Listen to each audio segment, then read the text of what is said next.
12 Years a Slave by Solomon Northup, Chapter 1.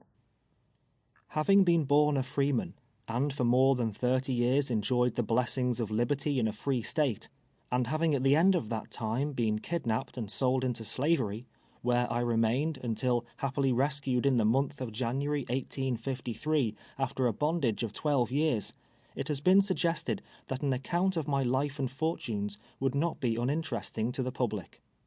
Since my return to liberty, I have not failed to perceive the increasing interest throughout the Northern States in regard to the subject of slavery. Works of fiction, professing to portray its features in their more pleasing as well as more repugnant aspects, have been circulated to an extent unprecedented, and, as I understand, have created a fruitful topic of comment and discussion. I can speak of slavery only so far as it came under my own observation, only so far as I have known and experienced it in my own person. My object is to give a candid and truthful statement of facts, to repeat the story of my life without exaggeration, leaving it for others to determine whether even the pages of fiction present a picture of more cruel wrong or a severer bondage. As far back as I have been able to ascertain, my ancestors on the paternal side were slaves in Rhode Island.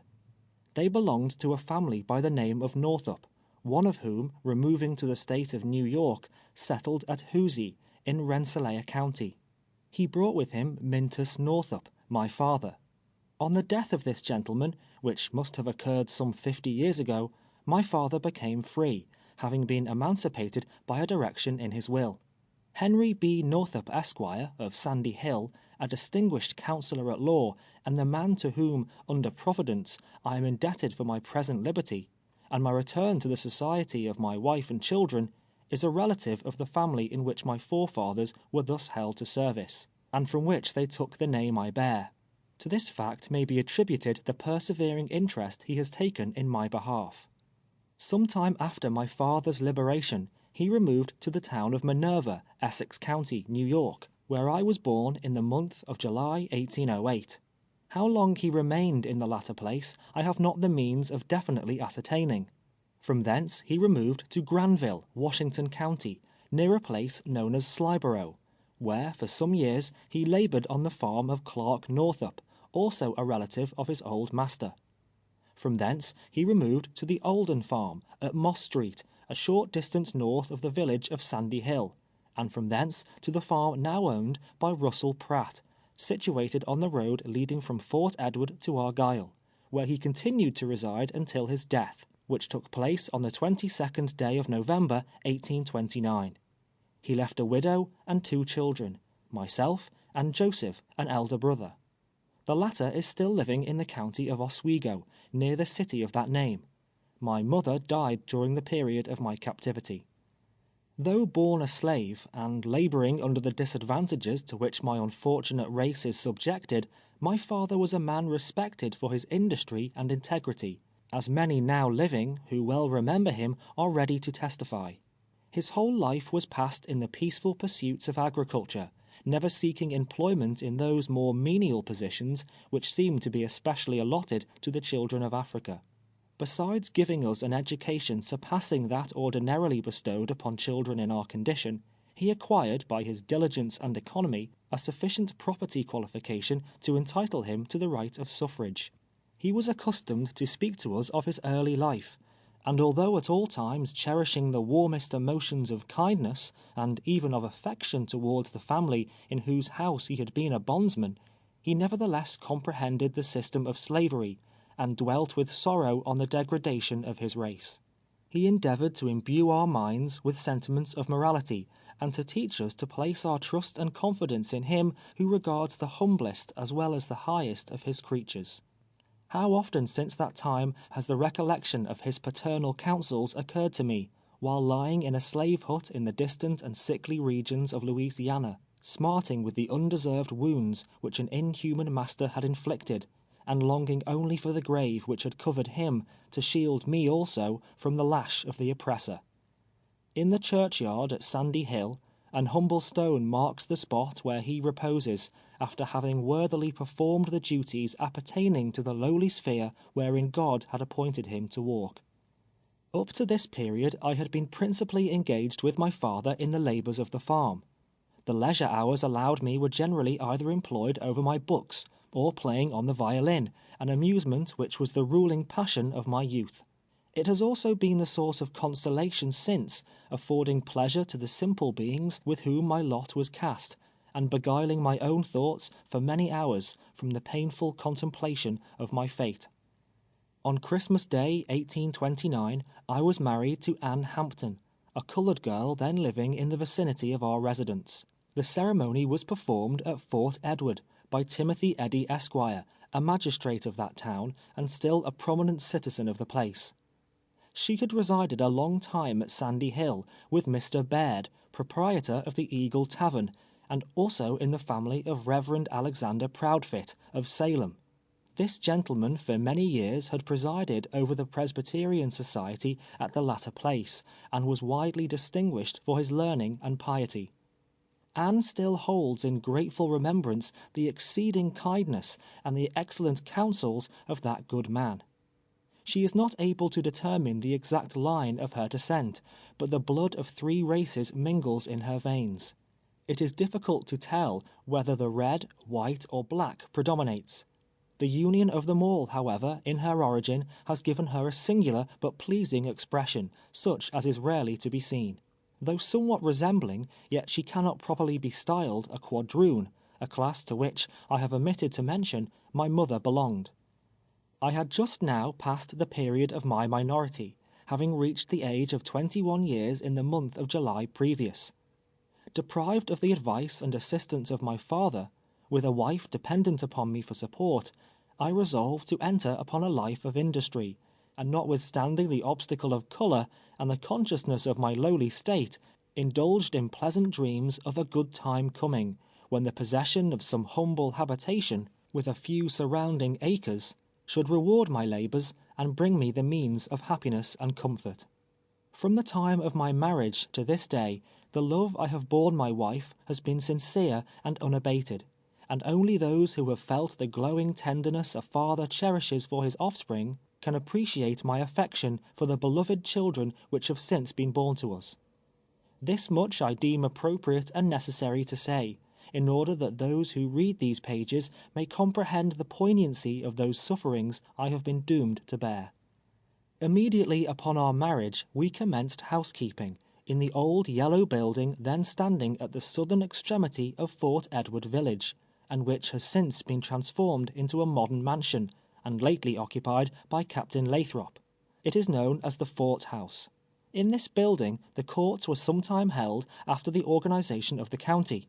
It was also occupied by Burgoyne in 1777, being situated near the old fort on the left bank of the Hudson. During the winter, I was employed with others repairing the Champlain Canal, and that section over which William Van Nortwick was superintendent. David McEachran had the immediate charge of the men in whose company I labored. By the time the canal opened in the spring, I was enabled, from the savings of my wages, to purchase a pair of horses, and other things necessarily required in the business of navigation. Having hired several efficient hands to assist me, I entered into contracts for the transportation of large rafts of timber from Lake Champlain to Troy. Dyer Beckwith and a Mr. Bartamy of Whitehall accompanied me on several trips.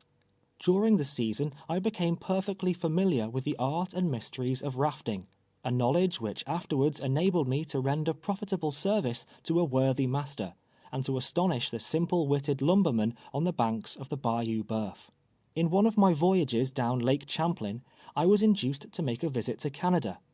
Repairing to Montreal, I visited the cathedral and other places of interest in that city, from whence I continued my excursion to Kingston and other towns, obtaining a knowledge of localities, which was also of service to me afterwards, as will appear towards the close of this narrative. Having completed my contracts on the canal satisfactorily to myself and to my employer, and not wishing to remain idle now that the navigation of the canal was again suspended, I entered into another contract with Medad Gunn, to cut a large quantity of wood. In this business I was engaged during the winter of 1831-32. With the return of spring, Anne and myself conceived the project of taking a farm in the neighbourhood. I had been accustomed from earliest youth to agricultural labours, and it was an occupation congenial to my tastes. I accordingly entered into arrangements for a part of the old Oldham farm, on which my father formerly resided. With 1 cow, 1 swine, a yoke of fine oxen I had lately purchased of Lewis Brown, in Hertford, and other personal property and effects, we proceeded to our new home in Kingsbury. That year I planted 25 acres of corn, sowed large fields of oats, and commenced farming upon as large a scale as my utmost means would permit. Anne was diligent about the house affairs, while I toiled laboriously in the field. On this place we continued to reside until 1834. In the winter season I had numerous calls to play on the violin. Wherever the young people assembled to dance, I was almost invariably there. Throughout the surrounding villages my fiddle was notorious. Anne, also, during her long residence at the Eagle Tavern, had become somewhat famous as a cook. During court weeks and on public occasions she was employed at high wages in the kitchen at Sherrill's Coffee House.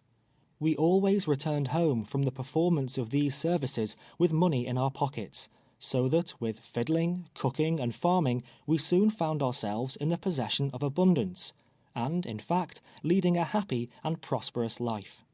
Well indeed would it have been for us had we remained on the farm at Kingsbury. But the time came when the next step was to be taken towards the cruel destiny that awaited me. In March 1834 we removed to Saratoga Springs. We occupied a house belonging to Daniel O'Brien on the north side of Washington Street. At that time Isaac Taylor kept a large boarding house, known as Washington Hall, at the north end of Broadway. He employed me to drive a hack, in which capacity I worked for him 2 years. After this time, I was generally employed through the visiting season, as also was Anne, in the United States Hotel, and other public houses of the place. In winter seasons, I relied upon my violin, though during the construction of the Troy and Saratoga Railroad, I performed many hard days' labor upon it. I was in the habit, at Saratoga, of purchasing articles necessary for my family at the stores of Mr. Cephas Parker and Mr. William Perry, gentlemen towards whom, for many acts of kindness, I entertained feelings of strong regard. It was for this reason that, 12 years afterwards, I caused to be directed to them the letter, which is hereafter inserted, and which was the means, in the hands of Mr. Northup, of my fortunate deliverance. While living at the United States Hotel, I frequently met with slaves, who had accompanied their masters from the South. They were always well dressed and well provided for, leading apparently an easy life, with but few of its ordinary troubles to perplex them.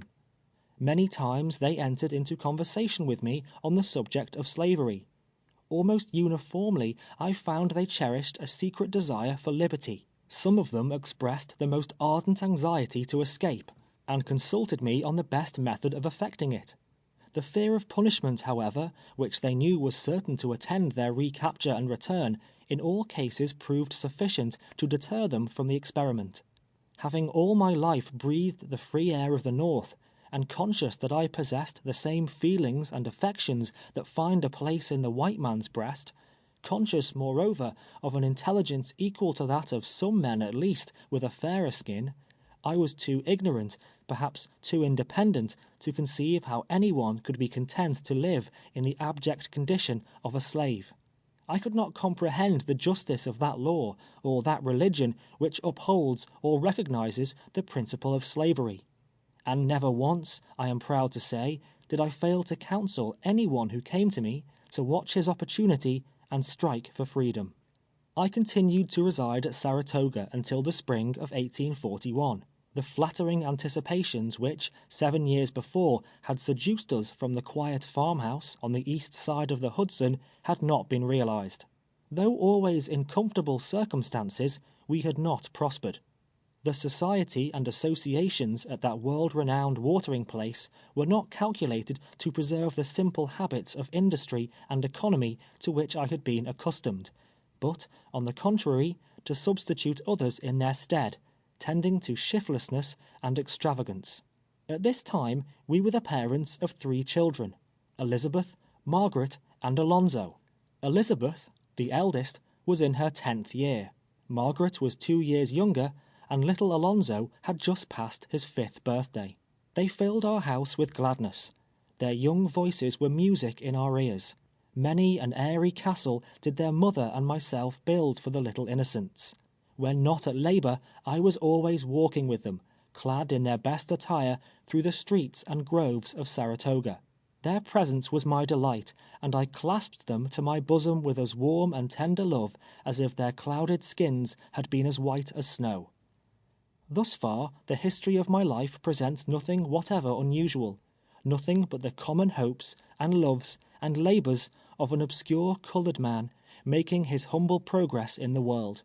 But now I had reached a turning point in my existence, reached the threshold of unutterable wrong, and sorrow, and despair. Now had I approached within the shadow of the cloud, into the thick darkness whereof I was soon to disappear, thenceforward to be hidden from the eyes of all my kindred, and shut out from the sweet light of liberty, for many a weary year. End of chapter 1.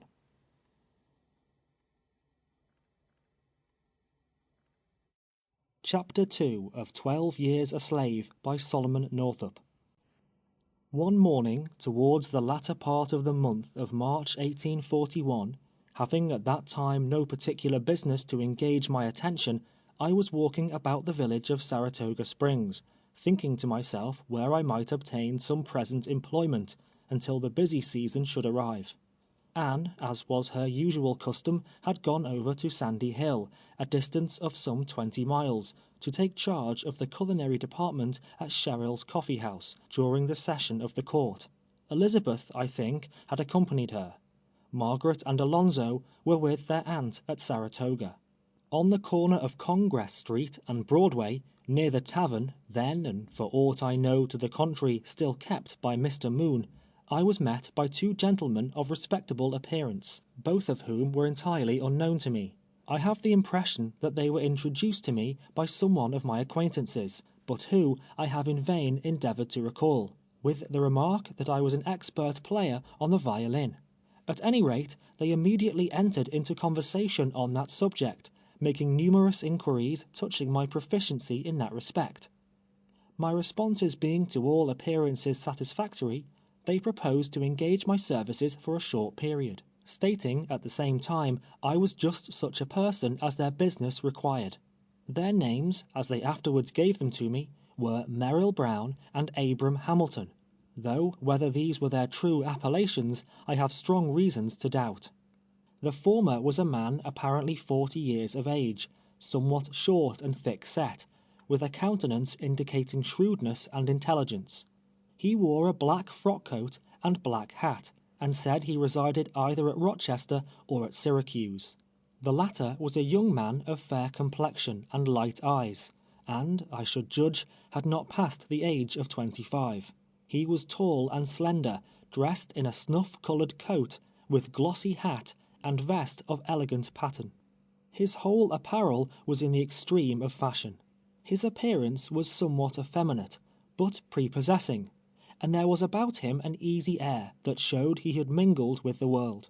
They were connected, as they informed me, with a circus company, then in the city of Washington; that they were on their way thither to rejoin it, having left it for a short time to make an excursion northward, for the purpose of seeing the country, and were paying their expenses by an occasional exhibition.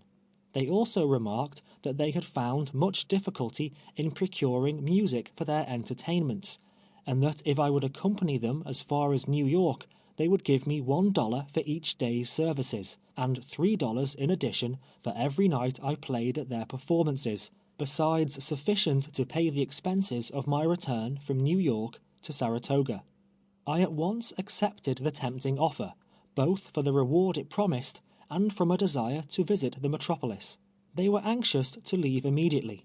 Thinking my absence would be brief, I did not deem it necessary to write to Anne whither I had gone, in fact supposing that my return, perhaps, would be as soon as hers. So taking a change of linen and my violin, I was ready to depart. The carriage was brought round, a covered one, drawn by a pair of noble bays, altogether forming an elegant establishment. Their baggage, consisting of 3 large trunks, was fastened on the rack, and mounting to the driver's seat, while they took their places in the rear, I drove away from Saratoga on the road to Albany, elated with my new position, and happy as I had ever been, on any day in all my life. We passed through Ballston, and striking the Ridge Road, as it is called if my memory correctly serves me, followed it direct to Albany. We reached that city before dark, and stopped at a hotel southward from the museum. This night I had an opportunity of witnessing one of their performances, the only one during the whole period I was with them. Hamilton was stationed at the door. I formed the orchestra, while Brown provided the entertainment. It consisted in throwing balls, dancing on the rope, frying pancakes in a hat, causing invisible pigs to squeal, and other like feats of ventriloquism and legerdemain. The audience was extraordinarily sparse, and not of the selectest character at that, and Hamilton's report of the proceeds presented but a beggarly account of empty boxes. Early next morning we renewed our journey. The burden of their conversation now was the expression of an anxiety to reach the circus without delay. They hurried forward without again stopping to exhibit, and in due course of time we reached New York, taking lodgings at a house on the west side of the city, in a street running from Broadway to the river. I supposed my journey was at an end, and expected in a day or two at least to return to my friends and family at Saratoga. Brown and Hamilton, however, began to importune me to continue with them to Washington.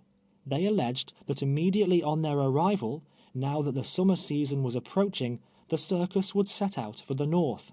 They promised me a situation and high wages if I would accompany them.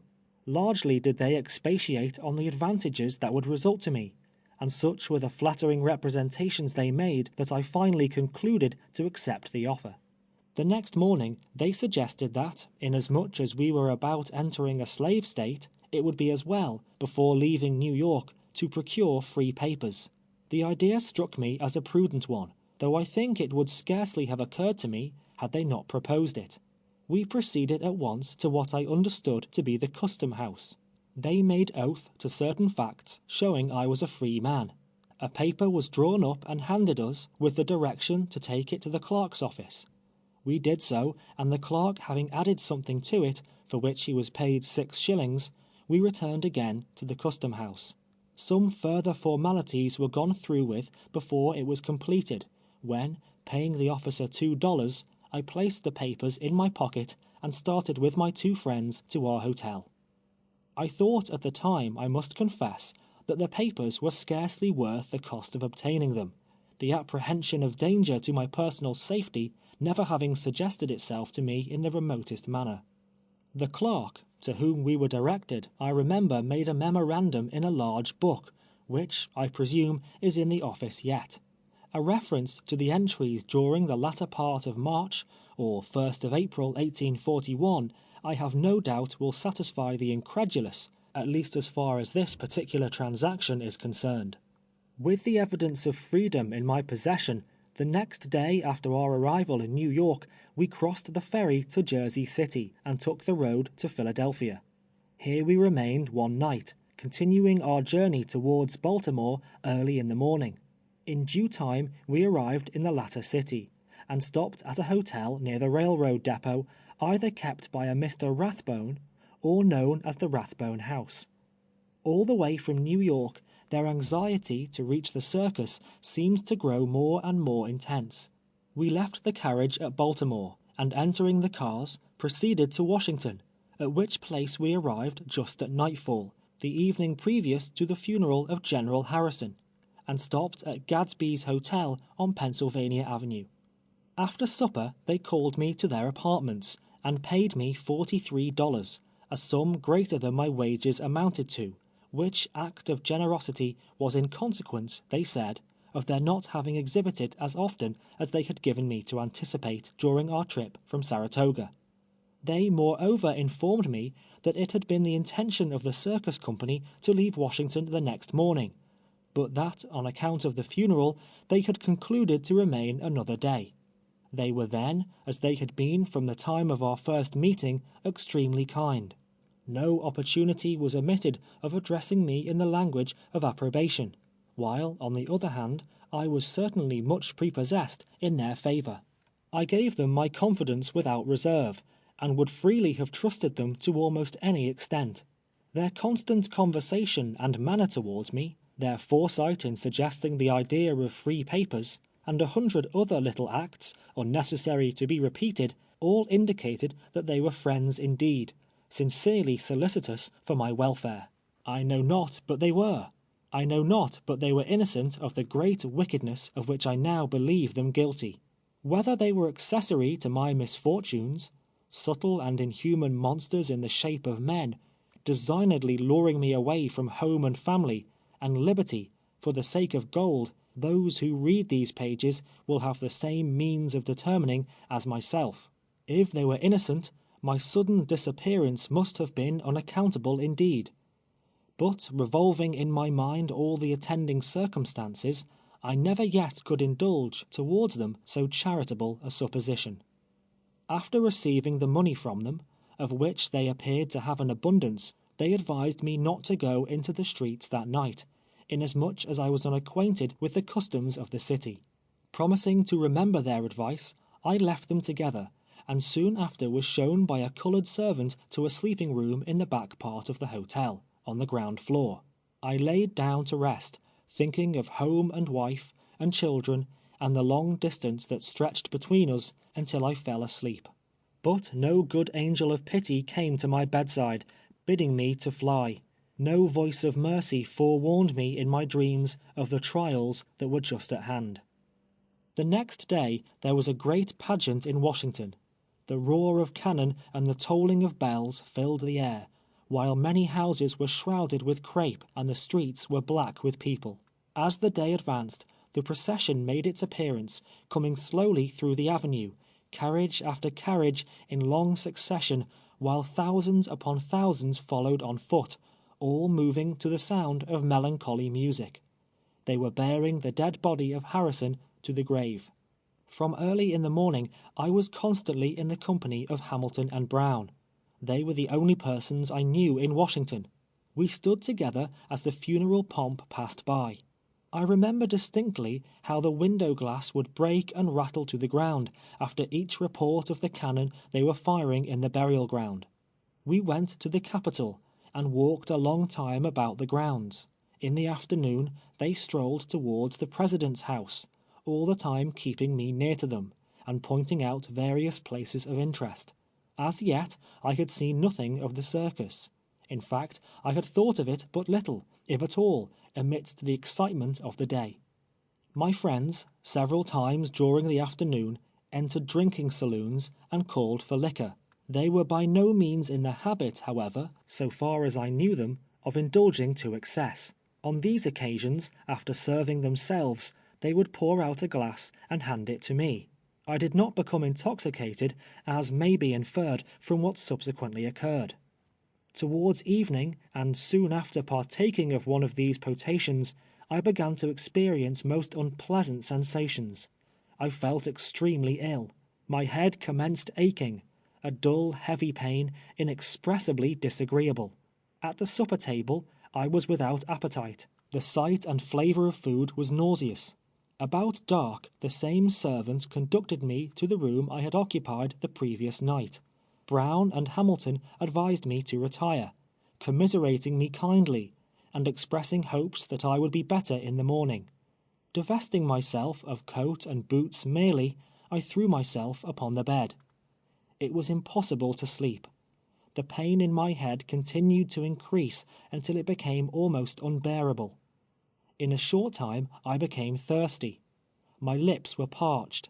I could think of nothing but water, of lakes and flowing rivers, of brooks where I had stooped to drink, and of the dripping bucket rising with its cool and overflowing nectar from the bottom of the well. Towards midnight, as near as I could judge, I arose, unable longer to bear such intensity of thirst. I was a stranger in the house, and knew nothing of its apartments. There was no one up, as I could observe.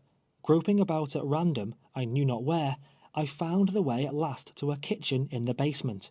2 or 3 coloured servants were moving through it, one of whom, a woman, gave me 2 glasses of water. It afforded momentary relief, but by the time I had reached my room again, the same burning desire of drink, the same tormenting thirst, had again returned. It was even more torturing than before, as was also the wild pain in my head, if such a thing could be. I was in sore distress, in most excruciating agony. I seemed to stand on the brink of madness. The memory of that night of horrible suffering will follow me to the grave. In the course of an hour or more after my return from the kitchen, I was conscious of someone entering my room. There seemed to be several, a mingling of various voices, but how many, or who they were, I cannot tell. Whether Brown and Hamilton were among them, is a mere matter of conjecture. I only remember, with any degree of distinctness, that I was told it was necessary to go to a physician and procure medicine, and that pulling on my boots, without coat or hat, I followed them through a long passageway, or alley, into the long street. It ran out at right angles from Pennsylvania Avenue. On the opposite side there was a light burning in a window. My impression is there were then 3 persons with me, but it is altogether indefinite and vague, and like the memory of a painful dream. Going towards the light, which I imagined proceeded from a physician's office, and which seemed to recede as I advanced, is the last glimmering recollection I can now recall. From that moment I was insensible. How long I remained in that condition, whether only that night, or many days and nights, I do not know. But when consciousness returned, I found myself alone, in utter darkness, and in chains. The pain in my head had subsided in a measure, but I was very faint and weak. I was sitting upon a low bench, made of rough boards, and without coat or hat. I was handcuffed. Around my ankles also were a pair of heavy fetters. One end of a chain was fastened to a large ring in the floor, the other to the fetters on my ankles. I tried in vain to stand upon my feet. Waking from such a painful trance, it was some time before I could collect my thoughts. Where was I? What was the meaning of these chains? Where were Brown and Hamilton? What had I done to deserve imprisonment in such a dungeon? I could not comprehend. There was a blank of some indefinite period preceding my awakening in that lonely place, the events of which the utmost stretch of memory was unable to recall. I listened intently for some sign or sound of life, but nothing broke the oppressive silence save the clinking of my chains whenever I chanced to move. I spoke aloud, but the sound of my voice startled me. I felt of my pockets, so far as the fetters would allow, far enough, indeed, to ascertain that I had not only been robbed of liberty, but that my money and free papers were also gone. Then did the idea begin to break upon my mind, at first dim and confused, that I had been kidnapped. But that, I thought, was incredible. There must have been some misapprehension, some unfortunate mistake. It could not be that a free citizen of New York, who had wronged no man, nor violated any law, should be dealt with thus inhumanly. The more I contemplated my situation, however, the more I became confirmed in my suspicions. It was a desolate thought indeed.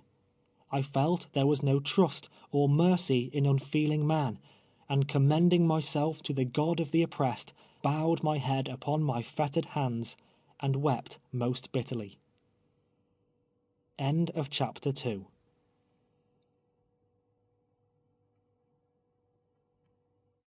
Chapter 3 of 12 Years a Slave by Solomon Northup. Some 3 hours elapsed, during which time I remained seated on the low bench, absorbed in painful meditations. At length I heard the crowing of a cock, and soon a distant rumbling sound, as of carriages hurrying through the streets, came to my ears, and I knew that it was day. No ray of light, however, penetrated my prison. Finally, I heard footsteps immediately overhead, as of someone walking to and fro. It occurred to me then that I must be in an underground apartment, and the damp, mouldy odors of the place confirmed the supposition. The noise above continued for at least an hour, when, at last, I heard footsteps approaching from without. A key rattled in the lock. A strong door swung back upon its hinges, admitting a flood of light, and 2 men entered and stood before me. One of them was a large, powerful man, 40 years of age perhaps, with dark, chestnut-colored hair, slightly interspersed with gray. His face was full, his complexion flush, his features grossly coarse, expressive of nothing but cruelty and cunning. He was about 5 feet 10 inches high, of full habit, and, without prejudice I must be allowed to say, was a man whose whole appearance was sinister and repugnant. His name was James H. Birch, as I learned afterwards, a well-known slave dealer in Washington, and then or lately connected in business, as a partner, with Theophilus Freeman of New Orleans. The person who accompanied him was a simple lackey, named Ebenezer Radburn, who acted merely in the capacity of turnkey. Both of these men still live in Washington, or did at the time of my return through that city from slavery in January last. The light admitted through the open door enabled me to observe the room in which I was confined. It was about 12 feet square, the walls of solid masonry.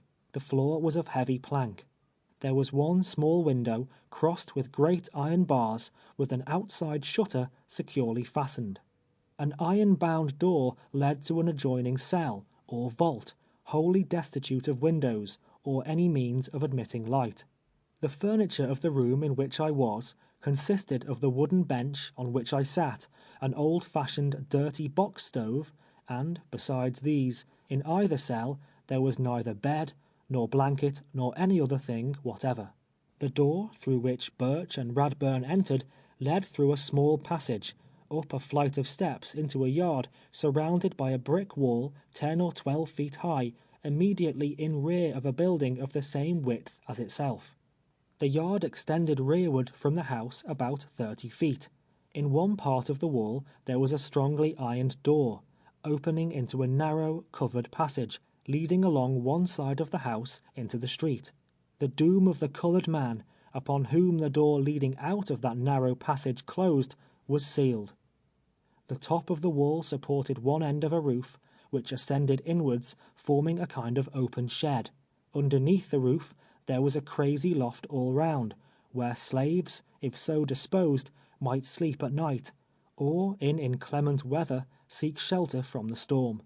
It was like a farmer's barnyard in most respects, save it was so constructed that the outside world could never see the human cattle that were herded there.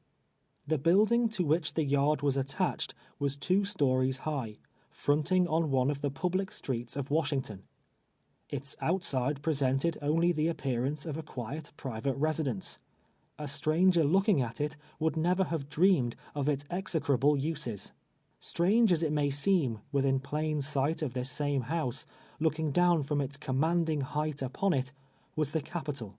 The voices of patriotic representatives boasting of freedom and equality, and the rattling of the poor slave's chains, almost commingled. A slave pen within the very shadow of the Capitol. Such is a correct description, as it was in 1841, of William's slave pen in Washington, in one of the cellars of which I found myself so unaccountably confined. "Well, my boy, how do you feel now?" said Birch as he entered through the open door. I replied that I was sick, and inquired the cause of my imprisonment. He answered that I was his slave, that he had bought me, and that he was about to send me to New Orleans. I asserted, aloud and boldly, that I was a free man, a resident of Saratoga, where I had a wife and children, who were also free, and that my name was Northup. I complained bitterly of the strange treatment I had received, and threatened, upon my liberation, to have satisfaction for the wrong. He denied that I was free, and with an emphatic oath declared that I came from Georgia. Again and again I asserted I was no man's slave, and insisted upon his taking off my chains at once. He endeavored to hush me, as if he feared my voice would be overheard. But I would not be silent, and denounced the authors of my imprisonment, whoever they might be, as unmitigated villains. Finding he could not quiet me, he flew into a towering passion. With blasphemous oaths, he called me a black liar, a runaway from Georgia, and every other profane and vulgar epithet that the most indecent fancy could conceive. During this time, Radburn was standing silently by. His business was to oversee this human, or rather inhuman, stable, receiving slaves, feeding and whipping them, at the rate of 2 shillings a head per day. Turning to him, Birch ordered the paddle and cat o' nine tails to be brought in. He disappeared, and in a few moments returned with these instruments of torture.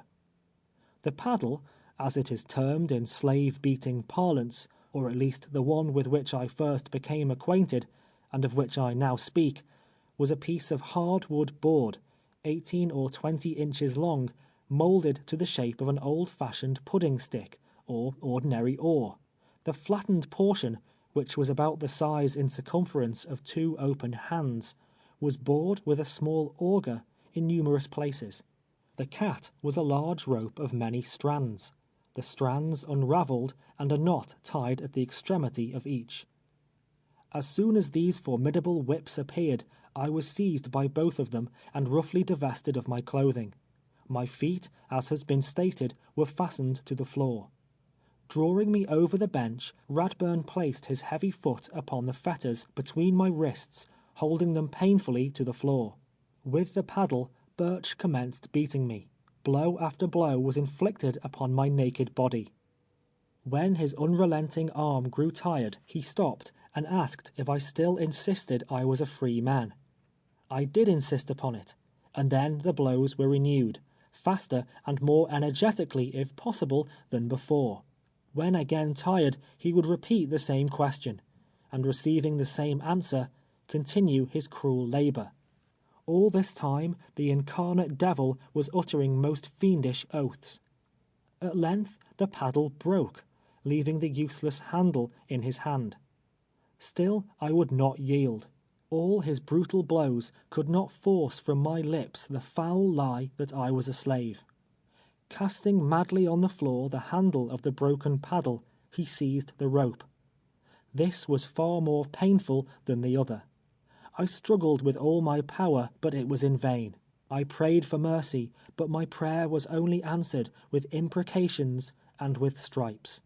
I thought I must die beneath the lashes of the accursed brute. Even now the flesh crawls upon my bones as I recall the scene. I was all on fire. My sufferings I can compare to nothing else than the burning agonies of hell. At last I became silent to his repeated questions. I would make no reply. In fact, I was becoming almost unable to speak. Still he plied the lash without stint upon my poor body, until it seemed that the lacerated flesh was stripped from my bones at every stroke. A man with a particle of mercy in his soul would not have beaten even a dog so cruelly. At length, Radburn said that it was useless to whip me any more, that I would be sore enough. Thereupon Birch desisted, saying with an admonitory shake of his fist in my face, and hissing the words through his firm-set teeth, that if ever I dared to utter again that I was entitled to my freedom, that I had been kidnapped, or anything whatever of the kind, the castigation I had just received was nothing in comparison with what would follow. He swore that he would either conquer or kill me. With these consolatory words, the fetters were taken from my wrists, my feet still remaining fastened to the ring. The shutter of the little barred window, which had been opened, was again closed, and going out, locking the great door behind them, I was left in darkness as before.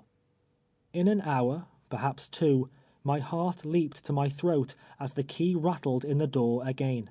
I, who had been so lonely, and who had longed so ardently to see someone, I cared not who, now shuddered at the thought of man's approach. A human face was fearful to me, especially a white one. Radburn entered, bringing with him, on a tin plate, a piece of shrivelled fried pork, a slice of bread, and a cup of water. He asked me how I felt, and remarked that I had received a pretty severe flogging. He remonstrated with me against the propriety of asserting my freedom. In rather a patronizing and confidential manner, he gave it to me as his advice, that the less I said on that subject, the better it would be for me. The man evidently endeavored to appear kind. Whether touched at the sight of my sad condition, or with the view of silencing on my part any further expression of my rights, it is not necessary now to conjecture. He unlocked the fetters from my ankles, opened the shutters of the little window, and departed, leaving me again alone. By this time I had become stiff and sore. My body was covered with blisters, and it was with great pain and difficulty that I could move. From the window I could observe nothing but the roof resting on the adjacent wall. At night I laid down upon the damp, hard floor, without any pillow or covering whatever. Punctually, twice a day, Radburn came in with his pork and bread and water. I had but little appetite, though I was tormented with continual thirst.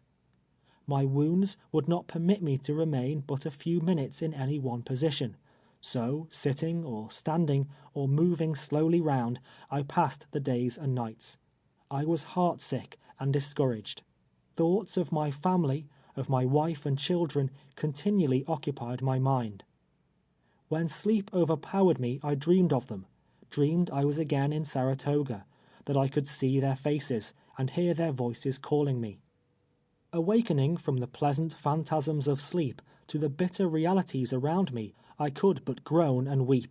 Still, my spirit was not broken.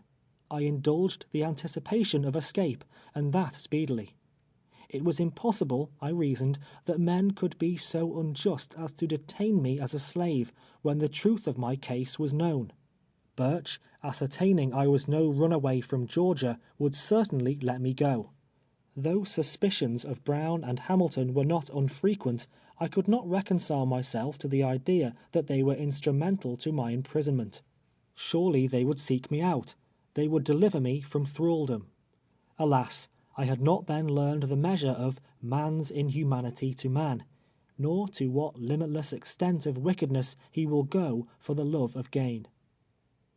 In the course of several days, the outer door was thrown open, allowing me the liberty of the yard. There I found 3 slaves, one of them a lad of 10 years, the others young men of about 20 and 25. I was not long in forming an acquaintance, and learning their names and the particulars of their history. The eldest was a colored man named Clemens Ray. He had lived in Washington, had driven a hack, and worked in a livery stable there for a long time. He was very intelligent, and fully comprehended his situation. The thought of going south overwhelmed him with grief. Burch had purchased him a few days before, and had placed him there until such time as he was ready to send him to the New Orleans market. From him I learned for the first time that I was in William's slave pen, a place I had never heard of previously. He described to me the uses for which it was designed. I repeated to him the particulars of my unhappy story, but he could only give me the consolation of his sympathy. He also advised me to be silent henceforth on the subject of my freedom, for, knowing the character of Burch, he assured me that it would only be attended with renewed whipping. The next eldest was named John Williams. He was raised in Virginia, not far from Washington. Burch had taken him in payment of a debt, and he constantly entertained the hope that his master would redeem him, a hope that was subsequently realized. The lad was a sprightly child, that answered to the name of Randall. Most of the time he was playing about the yard, but occasionally would cry, calling for his mother, and wondering when she would come. His mother's absence seemed to be the great and only grief in his little heart. He was too young to realize his condition, and when the memory of his mother was not in his mind, he amused us with his pleasant pranks. At night, Ray, Williams, and the boy slept in the loft of the shed, while I was locked in the cell. Finally, we were each provided with blankets, such as are used upon horses, the only bedding I was allowed to have for 12 years afterwards. Ray and Williams asked me many questions about New York, how colored people were treated there, how they could have homes and families of their own, with none to disturb and oppress them, and Ray, especially, sighed continually for freedom. Such conversations, however, were not in the hearing of Birch or the keeper Radburn. Aspirations such as these would have brought down the lash upon our backs. It is necessary in this narrative, in order to present a full and truthful statement of all the principal events in the history of my life, and to portray the institution of slavery as I have seen and known it, to speak of well-known places, and of many persons who are yet living. I am, and always was, an entire stranger in Washington and its vicinity. Aside from Birch and Radburn, knowing no man there, except as I have heard of them through my enslaved companions. What I am about to say, if false, can be easily contradicted. I remained in William's slave pen about 2 weeks. The night previous to my departure, a woman was brought in, weeping bitterly, and leading by the hand a little child. They were Randall's mother and half-sister. On meeting them, he was overjoyed, clinging to her dress, kissing the child, and exhibiting every demonstration of delight. The mother also clasped him in her arms, embraced him tenderly, and gazed at him fondly through her tears, calling him by many an endearing name. Emily, the child, was 7 or 8 years old, of light complexion, and with a face of admirable beauty. Her hair fell in curls around her neck, while the style and richness of her dress, and the neatness of her whole appearance, indicated she had been brought up in the midst of wealth. She was a sweet child indeed. The woman also was arrayed in silk, with rings upon her fingers, and golden ornaments suspended from her ears. Her air and manners, the correctness and propriety of her language, all showed evidently that she had sometimes stood above the common level of a slave. She seemed to be amazed at finding herself in such a place as that. It was plainly a sudden and unexpected turn of fortune that had brought her there. Filling the air with her complainings, she was hustled, with the children and myself, into the cell. Language can convey but an inadequate impression of the lamentations to which she gave incessant utterance. Throwing herself upon the floor, and encircling the children in her arms, she poured forth such touching words as only maternal love and kindness can suggest. They nestled closely to her, as if there only was there any safety or protection. At last they slept, their heads resting upon her lap. While they slumbered, she smoothed the hair back from their little foreheads, and talked to them all night long. She called them her darlings, her sweet babes, poor innocent things that knew not the misery they were destined to endure. Soon they would have no mother to comfort them. They would be taken from her. What would become of them? Oh, she could not live away from her little Emmy and her dear boy. They had always been good children and had such loving ways. It would break her heart, God knew, she said, if they were taken from her. And yet she knew they meant to sell them, and, maybe, they would be separated, and could never see each other any more. It was enough to melt a heart of stone to listen to the pitiful expressions of that desolate and distracted mother. Her name was Eliza, and this was the story of her life, as she afterwards related it. She was the slave of Elisha Berry, a rich man living in the neighborhood of Washington. She was born, I think she said, on his plantation. Years before, he had fallen into dissipated habits, and quarreled with his wife. In fact, soon after the birth of Randall, they separated.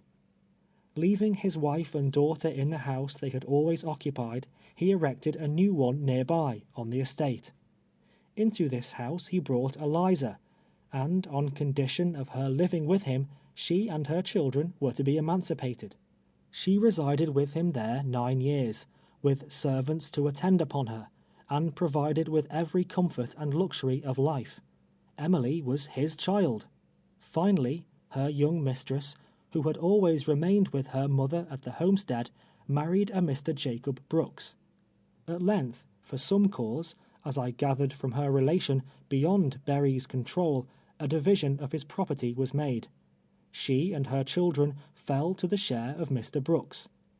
During the 9 years she had lived with Berry, in consequence of the position she was compelled to occupy, she and Emily had become the object of Mrs. Berry and her daughter's hatred and dislike.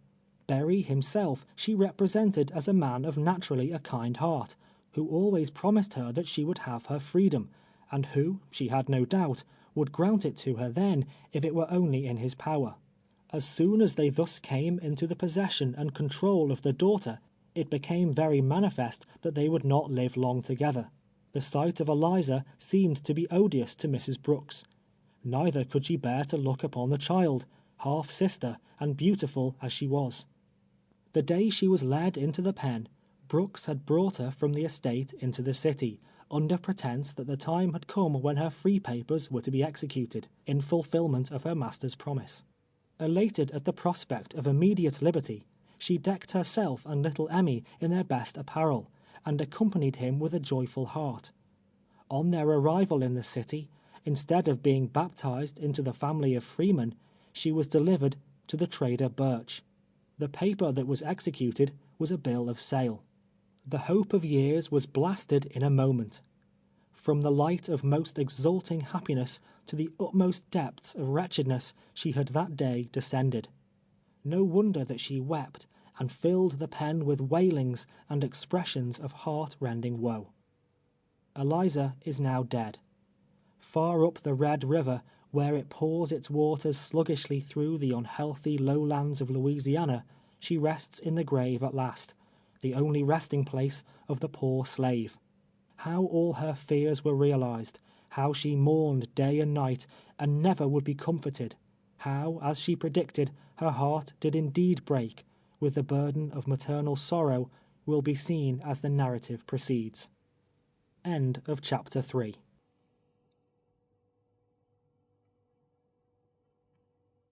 Chapter 4 of 12 Years a Slave by Solomon Northup. At intervals during the first night of Eliza's incarceration in the pen, she complained bitterly of Jacob Brooks, her young mistress's husband.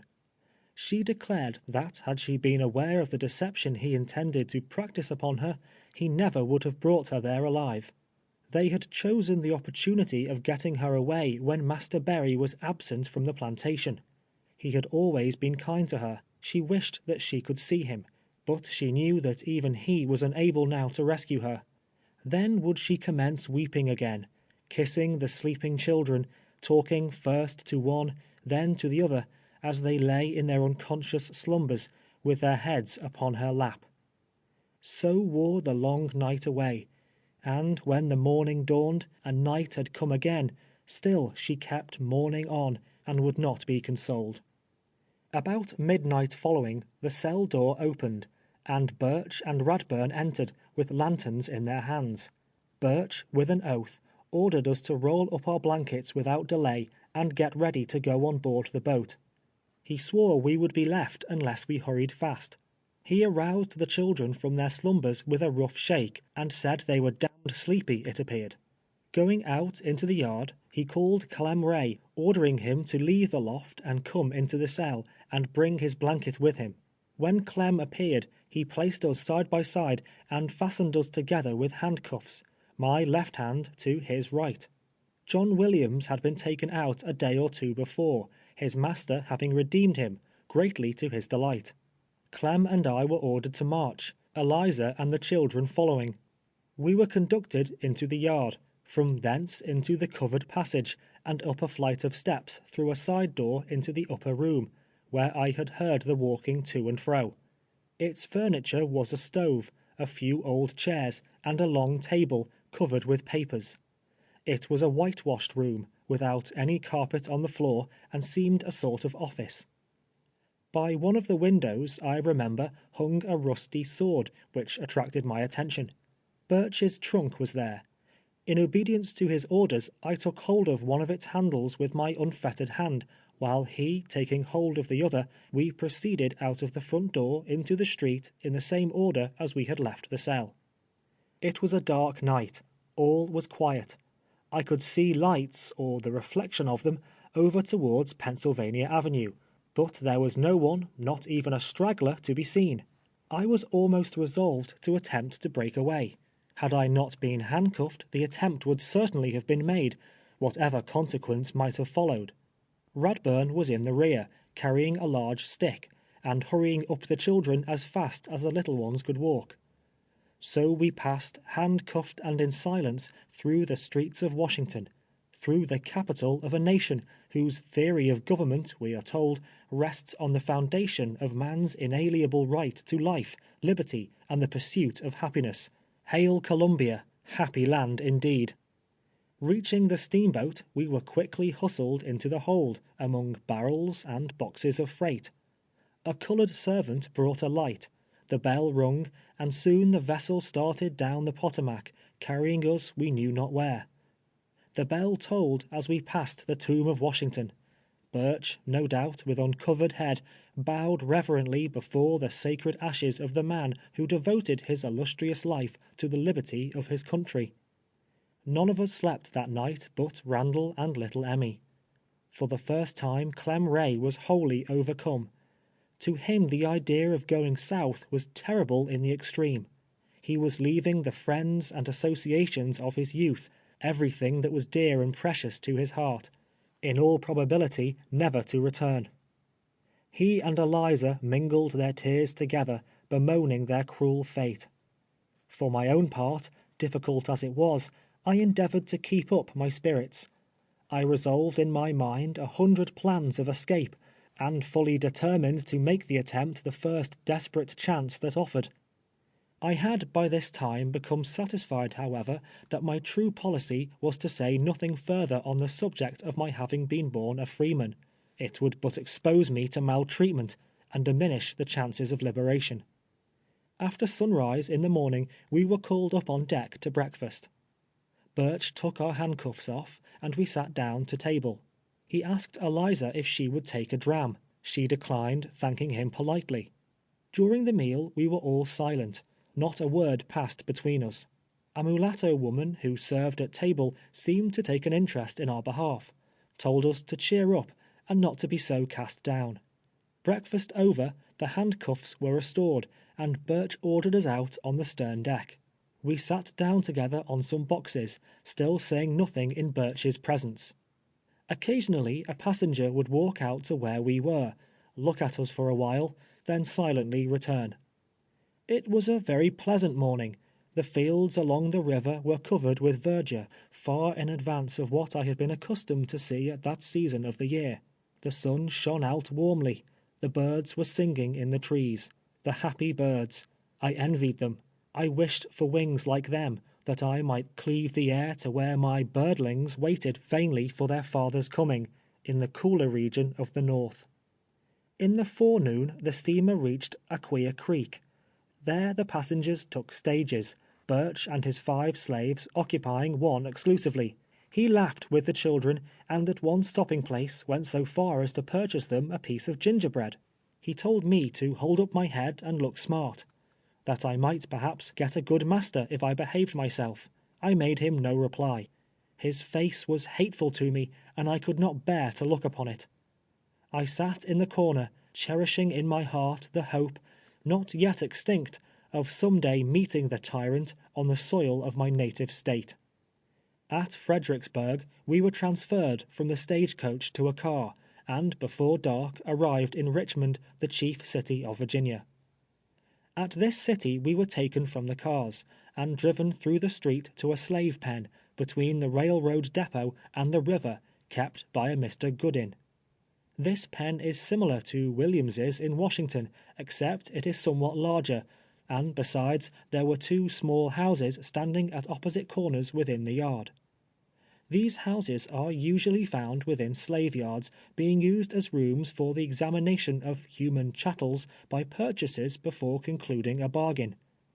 Unsoundness in a slave, as well as in a horse, detracts materially from his value.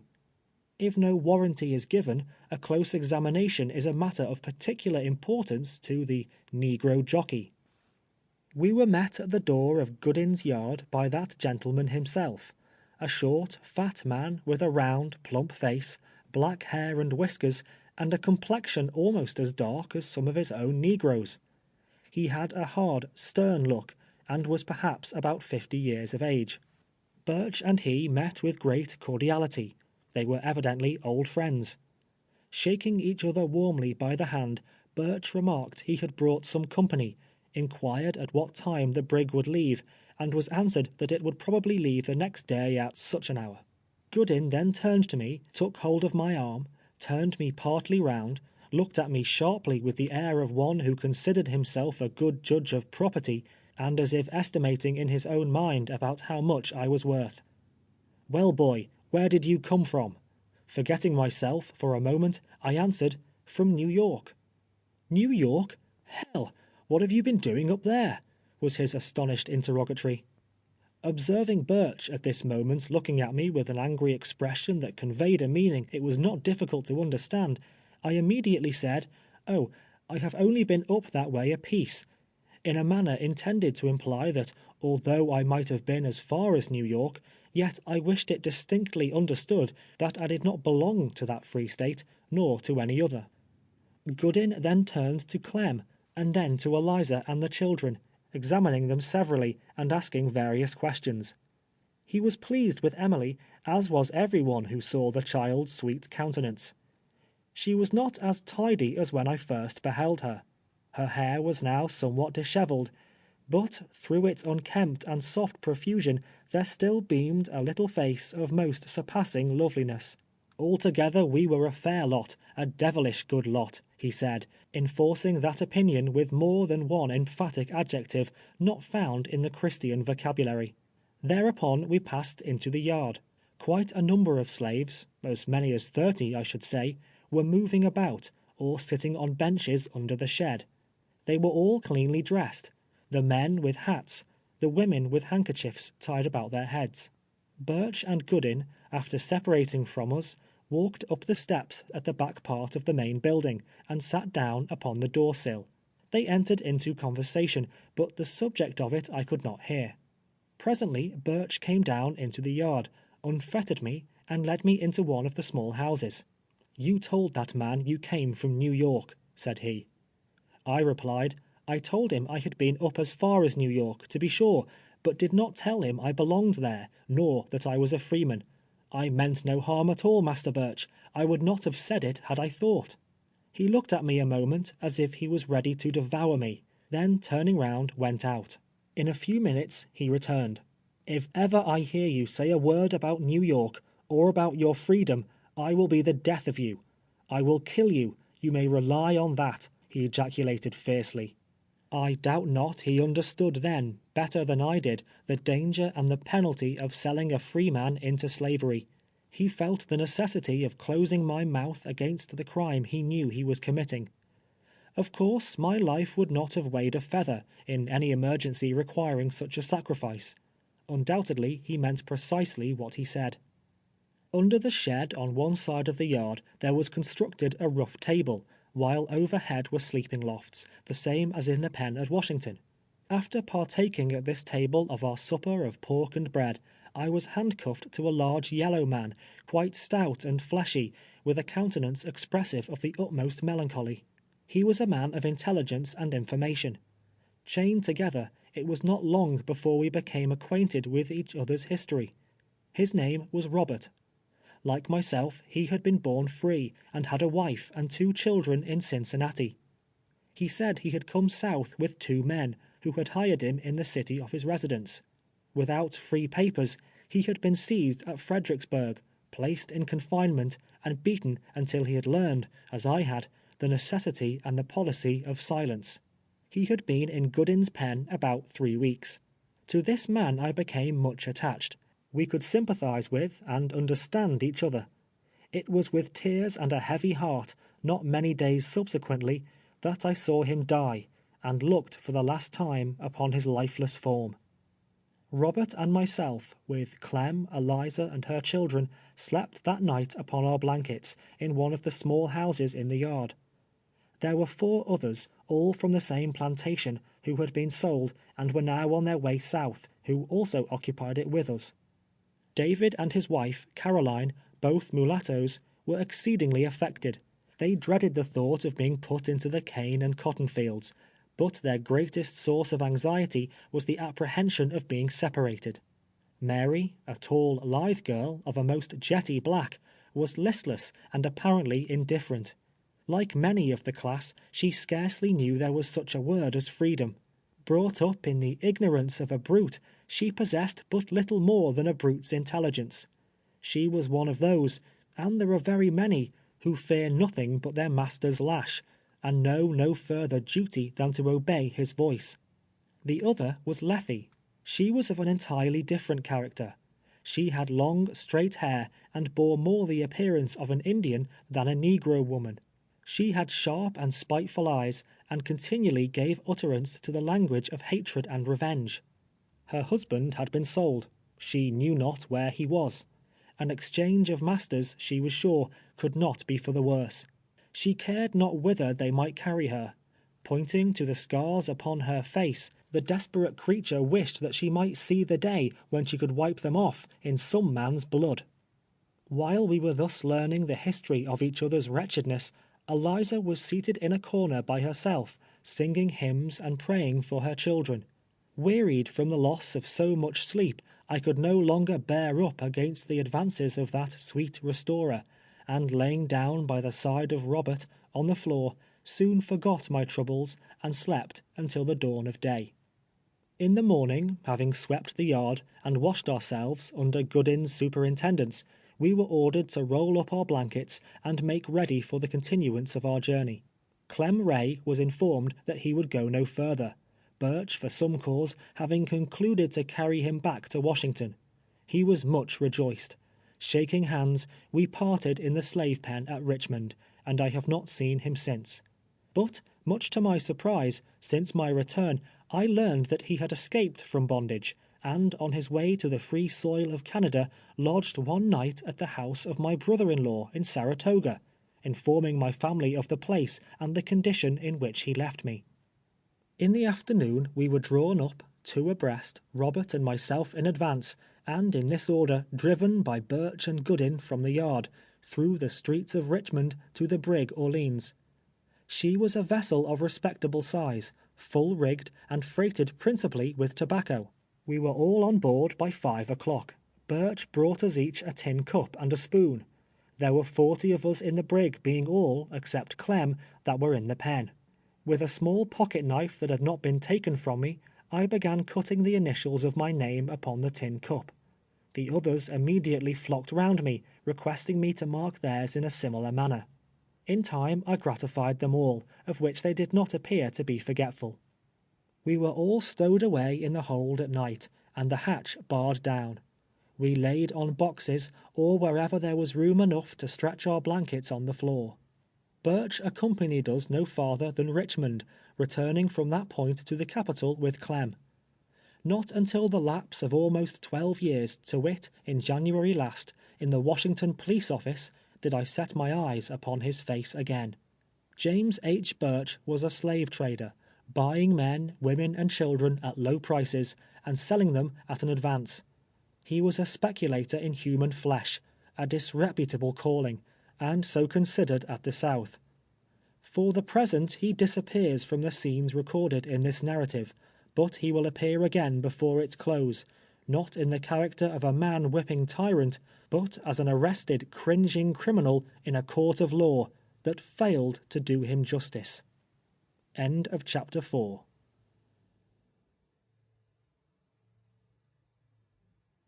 Chapter 5 of 12 Years a Slave by Solomon Northup. After we were all on board the brig Orleans proceeded down James River. Passing into Chesapeake Bay, we arrived next day opposite the city of Norfolk. While lying at anchor, a lighter approached us from the town, bringing 4 more slaves. Frederick, a boy of 18, had been born a slave, as also had Henry, who was some years older. They had both been house servants in the city. Maria was a rather genteel-looking colored girl, with a faultless form, but ignorant and extremely vain. The idea of going to New Orleans was pleasing to her. She entertained an extravagantly high opinion of her own attractions. Assuming a haughty mien, she declared to her companions that immediately on our arrival in New Orleans, she had no doubt some wealthy single gentleman of good taste would purchase her at once. But the most prominent of the four was a man named Arthur. As the lighter approached, he struggled stoutly with his keepers. It was with main force that he was dragged aboard the brig. He protested in a loud voice against the treatment he was receiving, and demanded to be released. His face was swollen and covered with wounds and bruises, and indeed one side of it was a complete raw sore. He was forced, with all haste, down the hatchway into the hold. I caught an outline of his story as he was borne struggling along, of which he afterwards gave me a more full relation, and it was as follows. He had long resided in the city of Norfolk, and was a free man. He had a family living there, and was a mason by trade. Having been unusually detained, he was returning late one night to his house in the suburbs of the city, when he was attacked by a gang of persons in an unfrequented street. He fought until his strength failed him. Overpowered at last, he was gagged and bound with ropes, and beaten until he became insensible. For several days they secreted him in the slave pen at Norfolk, a very common establishment, it appears, in the cities of the South. The night before, he had been taken out and put on board the lighter, which, pushing out from shore, had awaited our arrival.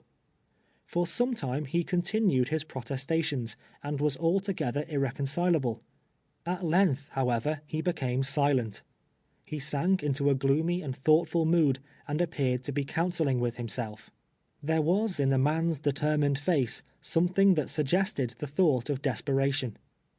After leaving Norfolk, the handcuffs were taken off, and during the day we were allowed to remain on deck. The captain selected Robert as his waiter, and I was appointed to superintend the cooking department and the distribution of food and water. I had 3 assistants, Jim, Cuffy, and Jenny. Jenny's business was to prepare the coffee, which consisted of cornmeal scorched in a kettle, boiled and sweetened with molasses. Jim and Cuffy baked the hoe cake and boiled the bacon. Standing by a table, formed of a wide board resting on the heads of the barrels, I cut and handed to each a slice of meat and a "dodger" of the bread, and from Jenny's kettle also dipped out for each a cup of the coffee. The use of plates was dispensed with, and their sable fingers took the place of knives and forks. Jim and Cuffy were very demure and attentive to business, somewhat inflated with their situation as second cooks, and without doubt feeling that there was a great responsibility resting on them. I was called steward, a name given me by the captain. The slaves were fed twice a day, at 10 and 5 o'clock, always receiving the same kind and quantity of fare, and in the same manner as above described. At night we were driven into the hold, and securely fastened down. Scarcely were we out of sight of land before we were overtaken by a violent storm. The brig rolled and plunged until we feared she would go down. Some were seasick, others on their knees praying, while some were fast holding to each other, paralyzed with fear. The seasickness rendered the place of our confinement loathsome and disgusting. It would have been a happy thing for most of us. It would have saved the agony of many 100 lashes and miserable deaths at last, had the compassionate sea snatched us that day from the clutches of remorseless men. The thought of Randall and little Emmy sinking down among the monsters of the deep is a more pleasant contemplation than to think of them as they are now, perhaps, dragging out lives of unrequited toil. When in sight of the Bahama banks, at a place called Old Point Compass, or the Hole in the Wall, we were becalmed 3 days. There was scarcely a breath of air. The waters of the Gulf presented a singularly white appearance, like lime water. In the order of events, I come now to the relation of an occurrence which I never call to mind but with sensations of regret. I thank God, who has since permitted me to escape from the thraldom of slavery, that through his merciful interposition I was prevented from imbruing my hands in the blood of his creatures. Let not those who have never been placed in like circumstances judge me harshly. Until they have been chained and beaten, until they find themselves in the situation I was, borne away from home and family towards a land of bondage, let them refrain from saying what they would not do for liberty. How far I should have been justified in the sight of God and man, it is unnecessary now to speculate upon. It is enough to say that I am able to congratulate myself upon the harmless termination of an affair which threatened, for a time, to be attended with serious results. Towards evening, on the first day of the calm, Arthur and myself were in the bow of the vessel, seated on the windlass. We were conversing together of the probable destiny that awaited us, and mourning together over our misfortunes. Arthur said, and I agreed with him, that death was far less terrible than the living prospect that was before us. For a long time we talked of our children, our past lives, and of the probabilities of escape. Obtaining possession of the brig was suggested by one of us. We discussed the possibility of our being able, in such an event, to make our way to the harbor of New York. I knew little of the compass, but the idea of risking the experiment was eagerly entertained. The chances, for and against us, in an encounter with the crew, was canvassed. Who could be relied upon, and who could not? The proper time and manner of the attack were all talked over and over again. From the moment the plot suggested itself, I began to hope. I revolved it constantly in my mind. As difficulty after difficulty arose, some ready conceit was at hand, demonstrating how it could be overcome. While others slept, Arthur and I were maturing our plans. At length, with much caution, Robert was gradually made acquainted with our intentions. He approved of them at once, and entered into the conspiracy with a zealous spirit. There was not another slave we dared to trust. Brought up in fear and ignorance as they are, it can scarcely be conceived how servilely they will cringe before a white man's look. It was not safe to deposit so bold a secret with any of them, and finally we three resolved to take upon ourselves alone the fearful responsibility of the attempt. At night, as has been said, we were driven into the hold and the hatch barred down. How to reach the deck was the first difficulty that presented itself. On the bow of the brig, however, I had observed the small boat lying bottom upwards. It occurred to me that by secreting ourselves underneath it, we would not be missed from the crowd as they were hurried down into the hold at night. I was selected to make the experiment, in order to satisfy ourselves of its feasibility. The next evening, accordingly, after supper, watching my opportunity, I hastily concealed myself beneath it. Lying close upon the deck, I could see what was going on around me, while wholly unperceived myself. In the morning, as they came up, I slipped from my hiding place without being observed. The result was entirely satisfactory. The captain and mate slept in the cabin of the former. From Robert, who had frequent occasion, in his capacity of waiter, to make observations in that quarter, we ascertained the exact position of their respective berths. He further informed us that there were always 2 pistols and a cutlass lying on the table. The crew's cook slept in the cook galley on deck, a sort of vehicle on wheels, that could be moved about as convenience required, while the sailors, numbering only 6, either slept in the forecastle or in hammocks swung among the rigging. Finally, our arrangements were all completed. Arthur and I were to steal silently to the captain's cabin, seize the pistols and cutlass, and as quickly as possible dispatch him and the mate. Robert, with a club, was to stand by the door leading from the deck down into the cabin, and, in case of necessity, beat back the sailors until we could hurry to his assistance. We were to proceed then as circumstances might require. Should the attack be so sudden and successful as to prevent resistance, the hatch was to remain barred down, otherwise the slaves were to be called up, and in the crowd and hurry and confusion of the time, we resolved to regain our liberty or lose our lives. I was then to assume the unaccustomed place of pilot, and steering northward, we trusted that some lucky wind might bear us to the soil of freedom. The mate's name was Biddy. The captain's I cannot now recall, though I rarely ever forget a name once heard. The captain was a small, genteel man, erect and prompt, with a proud bearing, and looked the personification of courage. If he is still living, and these pages should chance to meet his eye, he will learn a fact connected with the voyage of the brig from Richmond to New Orleans in 1841 not entered on his logbook. We were all prepared, and impatiently waiting an opportunity of putting our designs into execution, when they were frustrated by a sad and unforeseen event. Robert was taken ill. It was soon announced that he had the smallpox. He continued to grow worse, and 4 days previous to our arrival in New Orleans, he died.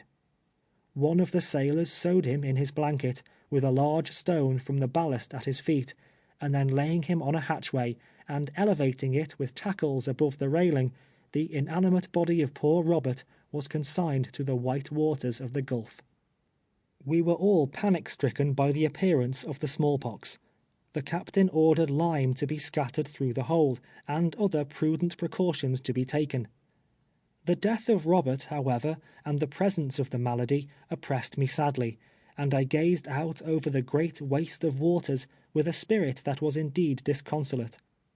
An evening or two after Robert's burial, I was leaning on the hatchway near the forecastle, full of desponding thoughts, when a sailor in a kind voice asked me why I was so downhearted.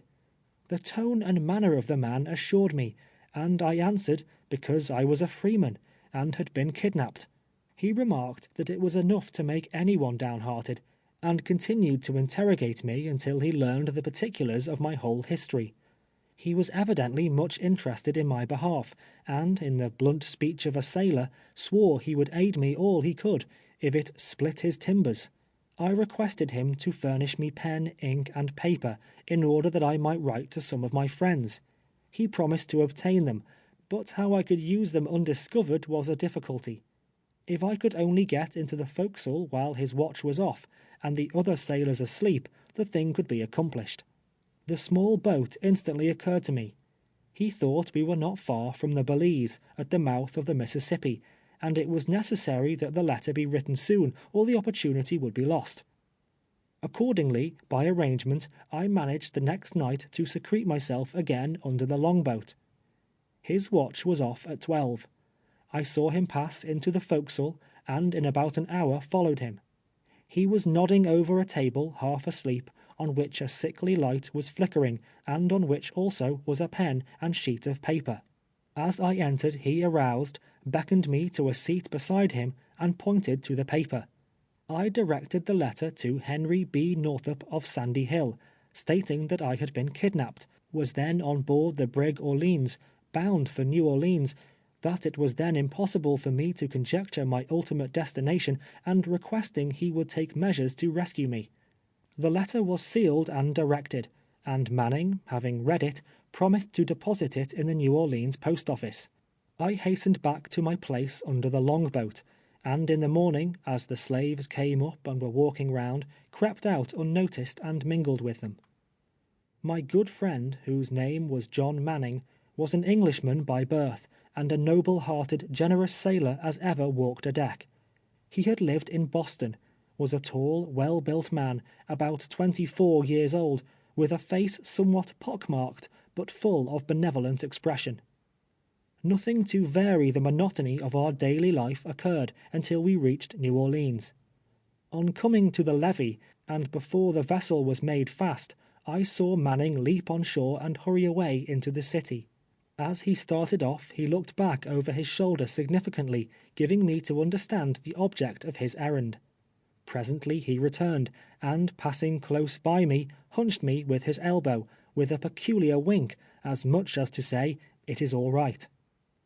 The letter, as I have since learned, reached Sandy Hill. Mr. Northup visited Albany and laid it before Governor Seward, but inasmuch as it gave no definite information as to my probable locality, it was not, at that time, deemed advisable to institute measures for my liberation. It was concluded to delay, trusting that a knowledge of where I was might eventually be obtained. A happy and touching scene was witnessed immediately upon our reaching the levee. Just as Manning left the brig, on his way to the post office, 2 men came up and called aloud for Arthur. The latter, as he recognized them, was almost crazy with delight. He could hardly be restrained from leaping over the brig's side, and when they met soon after, he grasped them by the hand, and clung to them a long, long time. They were men from Norfolk, who had come on to New Orleans to rescue him. His kidnappers, they informed him, had been arrested, and were then confined in the Norfolk prison. They conversed a few moments with the captain, and then departed with the rejoicing Arthur. But in all the crowd that thronged the wharf, there was no one who knew or cared for me. Not one. No familiar voice greeted my ears, nor was there a single face that I had ever seen. Soon Arthur would rejoin his family, and have the satisfaction of seeing his wrongs avenged. My family, alas, should I ever see them more? There was a feeling of utter desolation in my heart, filling it with a despairing and regretful sense that I had not gone down with Robert to the bottom of the sea. Very soon traders and consignees came on board. One, a tall, thin-faced man, with light complexion and a little bent, made his appearance with a paper in his hand. Birch's gang, consisting of myself, Eliza and her children, Harry, Lethe, and some others who had joined us at Richmond, were consigned to him. This gentleman was Mr. Theophilus Freeman. Reading from his paper, he called Platt. No one answered. The name was called again and again, but still there was no reply. Then Lethe was called, then Eliza, then Harry, until the list was finished, each one stepping forward as his or her name was called. "Captain, where's Platt?" demanded Theophilus Freeman. The captain was unable to inform him, no one being on board answering to that name. "Who shipped that nigger?" he again inquired of the captain, pointing to me. "Birch," replied the captain. "Your name is Platt. You answer my description. Why don't you come forward?" he demanded of me in an angry tone. I informed him that was not my name, that I had never been called by it, but that I had no objection to it as I knew of. "Well, I will learn you your name," said he, "and so you won't forget it either, by God," he added. Mr. Theophilus Freeman, by the way, was not a whit behind his partner, Birch, in the matter of blasphemy. On the vessel I had gone by the name of Steward, and this was the first time I had ever been designated as Platt, the name forwarded by Birch to his consignee. From the vessel I observed the chain gang at work on the levee. We passed near them as we were driven to Freeman's slave pen. This pen is very similar to Goodin's in Richmond, except the yard was enclosed by plank, standing upright, with ends sharpened, instead of brick walls. Including us, there were now at least 50 in this pen. Depositing our blankets in one of the small buildings in the yard, and having been called up and fed, we were allowed to saunter around the enclosure until night, when we wrapped our blankets round us and laid down under the shed, or in the loft, or in the open yard, just as each one preferred. It was but a short time I closed my eyes that night. Thought was busy in my brain. Could it be possible that I was thousands of miles from home, that I had been driven through the streets like a dumb beast, that I had been chained and beaten without mercy, that I was even then herded with a drove of slaves, a slave myself? Were the events of the last few weeks realities indeed, or was I passing only through the dismal phases of a long, protracted dream? It was no illusion. My cup of sorrow was full to overflowing. Then I lifted up my hands to God, and in the still watches of the night, surrounded by the sleeping forms of my companions, begged for mercy on the poor forsaken captive. To the Almighty Father of us all, the freeman and the slave, I poured forth the supplications of a broken spirit, imploring strength from on high to bear up against the burden of my troubles, until the morning light aroused the slumberers, ushering in another day of bondage. End of chapter 5.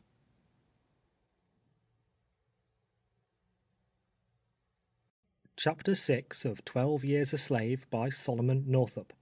The very amiable, pious-hearted Mr. Theophilus Freeman, partner or consignee of James H. Birch, and keeper of the slave pen in New Orleans, was out among his animals early in the morning. With an occasional kick of the older men and women, and many a sharp crack of the whip about the ears of the younger slaves, it was not long before they were all astir and wide awake. Mr. Theophilus Freeman bustled about in a very industrious manner, getting his property ready for the sales room, intending, no doubt, to do that day a rousing business. In the first place, we were required to wash thoroughly, and those with beards to shave. We were then furnished with a new suit each, cheap but clean. The men had hat, coat, shirt, pants, and shoes. The women frocks of calico and handkerchiefs to bind about their heads. We were now conducted into a large room in the front part of the building to which the yard was attached, in order to be properly trained before the admission of customers. The men were arranged on one side of the room, the women on the other. The tallest was placed at the head of the row, then the next tallest, and so on in the order of their respective heights. Emily was at the foot of the line of women. Freeman charged us to remember our places, exhorted us to appear smart and lively, sometimes threatening, and again holding out various inducements. During the day he exercised us in the art of looking smart, and of moving to our places with exact precision. After being fed, in the afternoon, we were again paraded and made to dance. Bob, a colored boy, who had some time belonged to Freeman, played on the violin. Standing near him, I made bold to inquire if he could play the Virginia reel. He answered he could not, and asked me if I could play. Replying in the affirmative, he handed me the violin. I struck up a tune and finished it. Freeman ordered me to continue playing, and seemed well pleased, telling Bob that I far excelled him, a remark that seemed to grieve my musical companion very much. Next day many customers called to examine Freeman's new lot.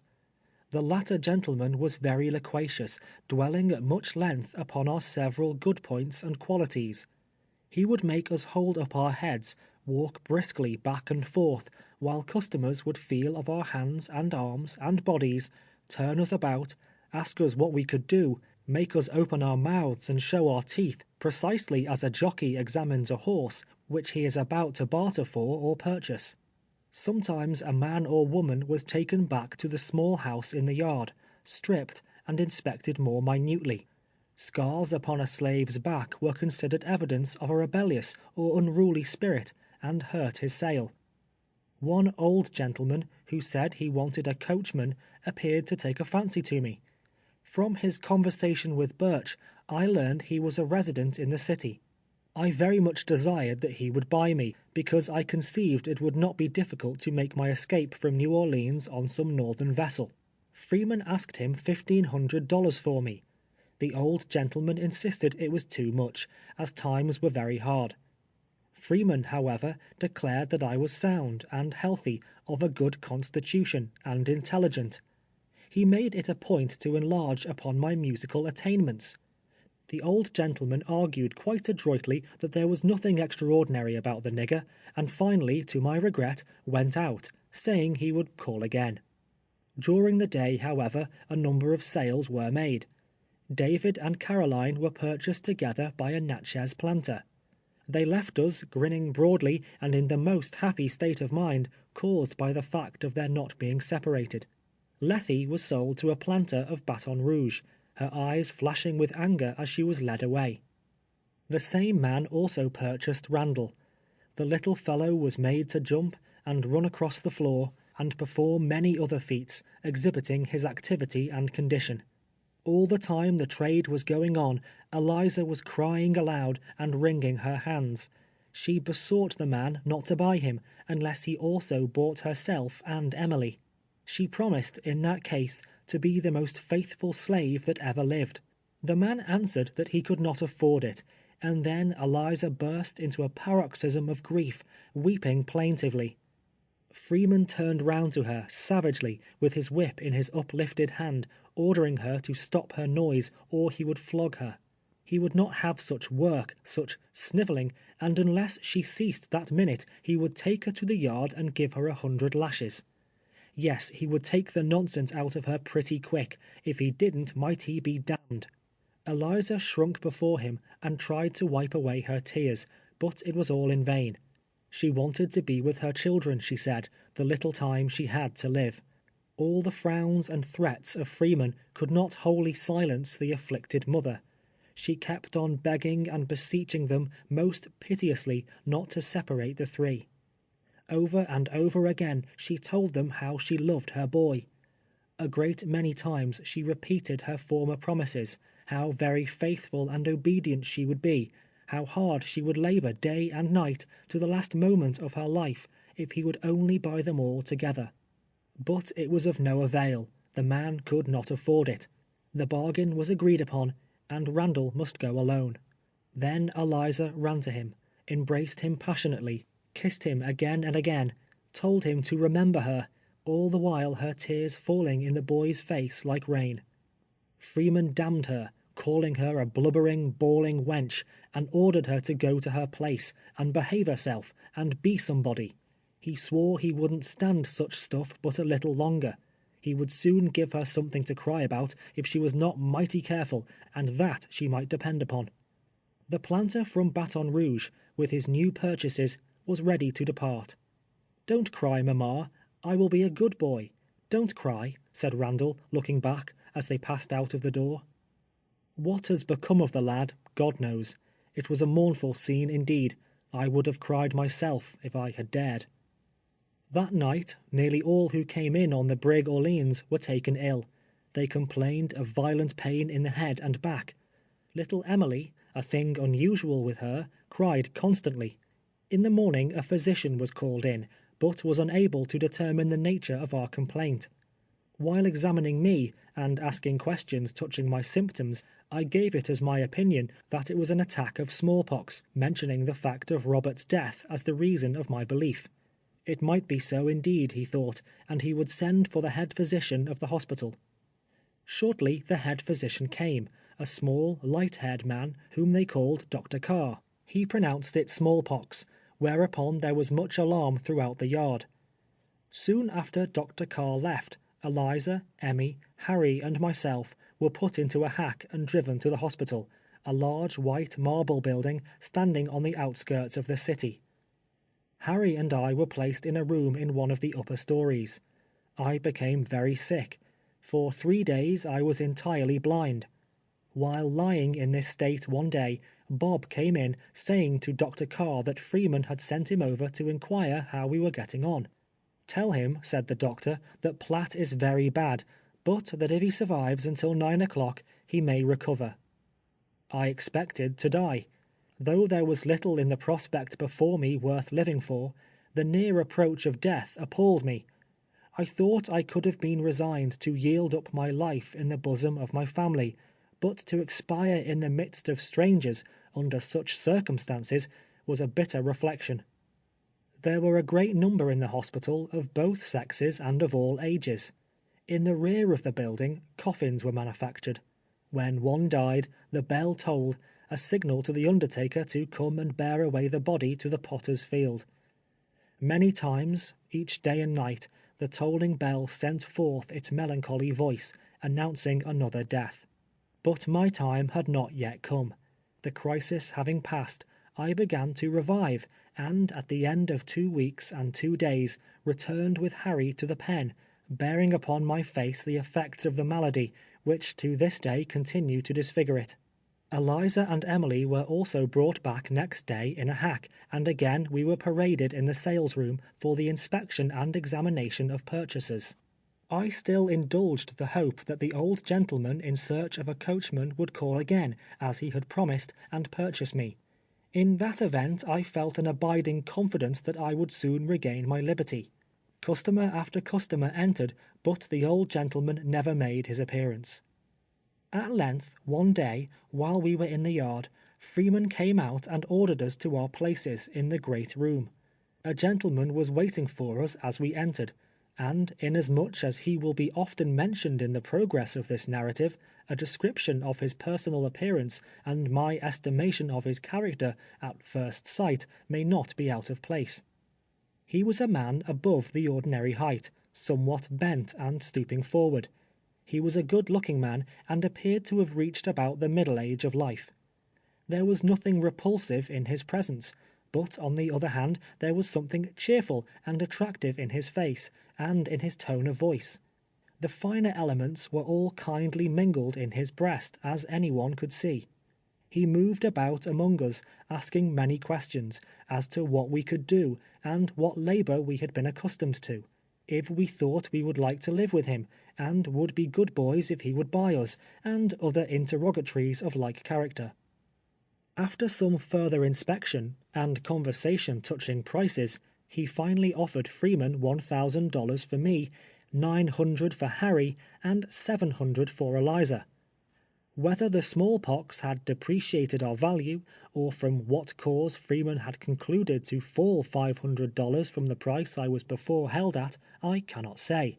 At any rate, after a little shrewd reflection, he announced his acceptance of the offer.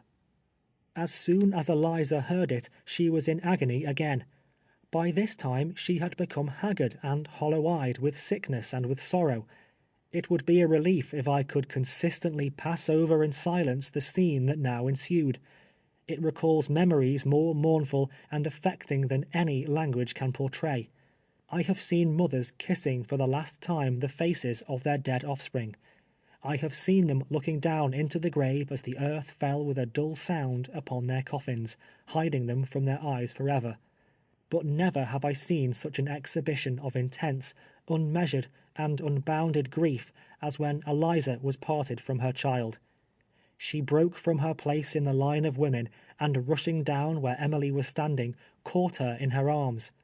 The child, sensible of some impending danger, instinctively fastened her hands around her mother's neck, and nestled her little head upon her bosom. Freeman sternly ordered her to be quiet, but she did not heed him. He caught her by the arm and pulled her rudely, but she only clung the closer to the child. Then, with a volley of great oaths, he struck her such a heartless blow that she staggered backward, and was like to fall. Oh, how piteously then did she beseech and beg and pray that they might not be separated. Why could they not be purchased together? Why not let her have one of her dear children? "Mercy, mercy, master," she cried, falling on her knees. "Please, master, buy Emily. I can never work any if she is taken from me. I will die." Freeman interfered again, but disregarding him, she still pled most earnestly, telling how Randall had been taken from her, how she never would see him again, and now it was too bad, oh God, it was too bad, too cruel, to take her away from Emily, her pride, her only darling, that could not live, it was so young, without its mother. Finally, after much more of supplication, the purchaser of Eliza stepped forward, evidently affected, and said to Freeman he would buy Emily, and asked him what her price was. "What is her price? Buy her?" was the responsive interrogatory of Theophilus Freeman, and instantly answering his own inquiry, he added, "I won't sell her, she's not for sale." The man remarked he was not in need of one so young, that it would be of no profit to him, but since the mother was so fond of her, rather than see them separated, he would pay a reasonable price. But to this humane proposal Freeman was entirely deaf. He would not sell her then on any count whatever. There were heaps and piles of money to be made of her, he said, when she was a few years older. There were men enough in New Orleans who would give $5,000 for such an extra, handsome, fancy piece as Emily would be, rather than not get her. No, no, he would not sell her then. She was a beauty, a picture, a doll, one of the regular bloods, none of your thick-lipped, bullet-headed, cotton-picking niggers. If she was, might he be damned. When Eliza heard Freeman's determination not to part with Emily, she became absolutely frantic. "I will not go without her. They shall not take her from me," she fairly shrieked, her shrieks commingling with the loud and angry voice of Freeman commanding her to be silent. Meantime, Harry and myself had been to the yard and returned with our blankets, and were at the front door ready to leave. Our purchaser stood near us, gazing at Eliza with an expression indicative of regret at having bought her at the expense of so much sorrow. We waited some time, when, finally, Freeman, out of patience, tore Emily from her mother by main force, the two clinging to each other with all their might. "Don't leave me, mamma, don't leave me," screamed the child, as its mother was pushed harshly forward. "Don't leave me, come back, mamma," she still cried, stretching forth her little arms imploringly. But she cried in vain. Out of the door and into the street we were quickly hurried. Still we could hear her calling to her mother, "Come back, don't leave me. Come back, mamma," until her infant voice grew faint and still more faint, and gradually died away, as distance intervened, and finally was wholly lost. Eliza never after saw or heard of Emily or Randall. Day nor night, however, were they ever absent from her memory.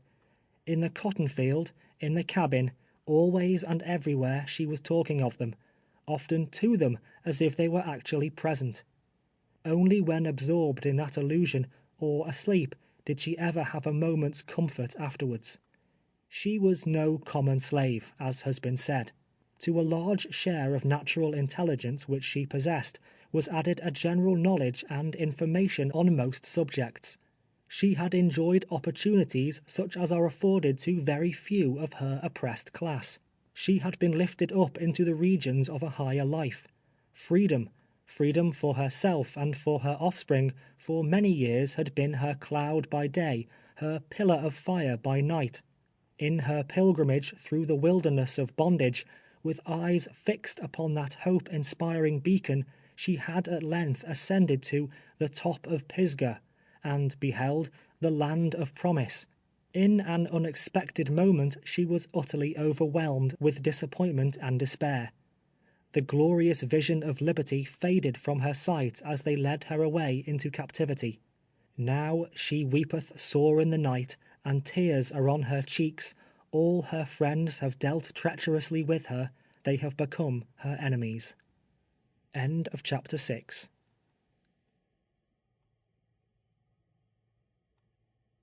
Chapter 7 of 12 Years a Slave by Solomon Northup. On leaving the New Orleans slave pen, Harry and I followed our new master through the streets, while Eliza, crying and turning back, was forced along by Freeman and his minions, until we found ourselves on board the steamboat Rodolph, then lying at the levee. In the course of half an hour, we were moving briskly up the Mississippi, bound for some point on Red River. There were quite a number of slaves on board beside ourselves, just purchased in the New Orleans market. I remember a Mr. Kelso, who was said to be a well-known and extensive planter, had in charge a gang of women. Our master's name was William Ford. He resided then in the Great Pine Woods, in the parish of Avoyelles, situated on the right bank of Red River, in the heart of Louisiana. He is now a Baptist preacher.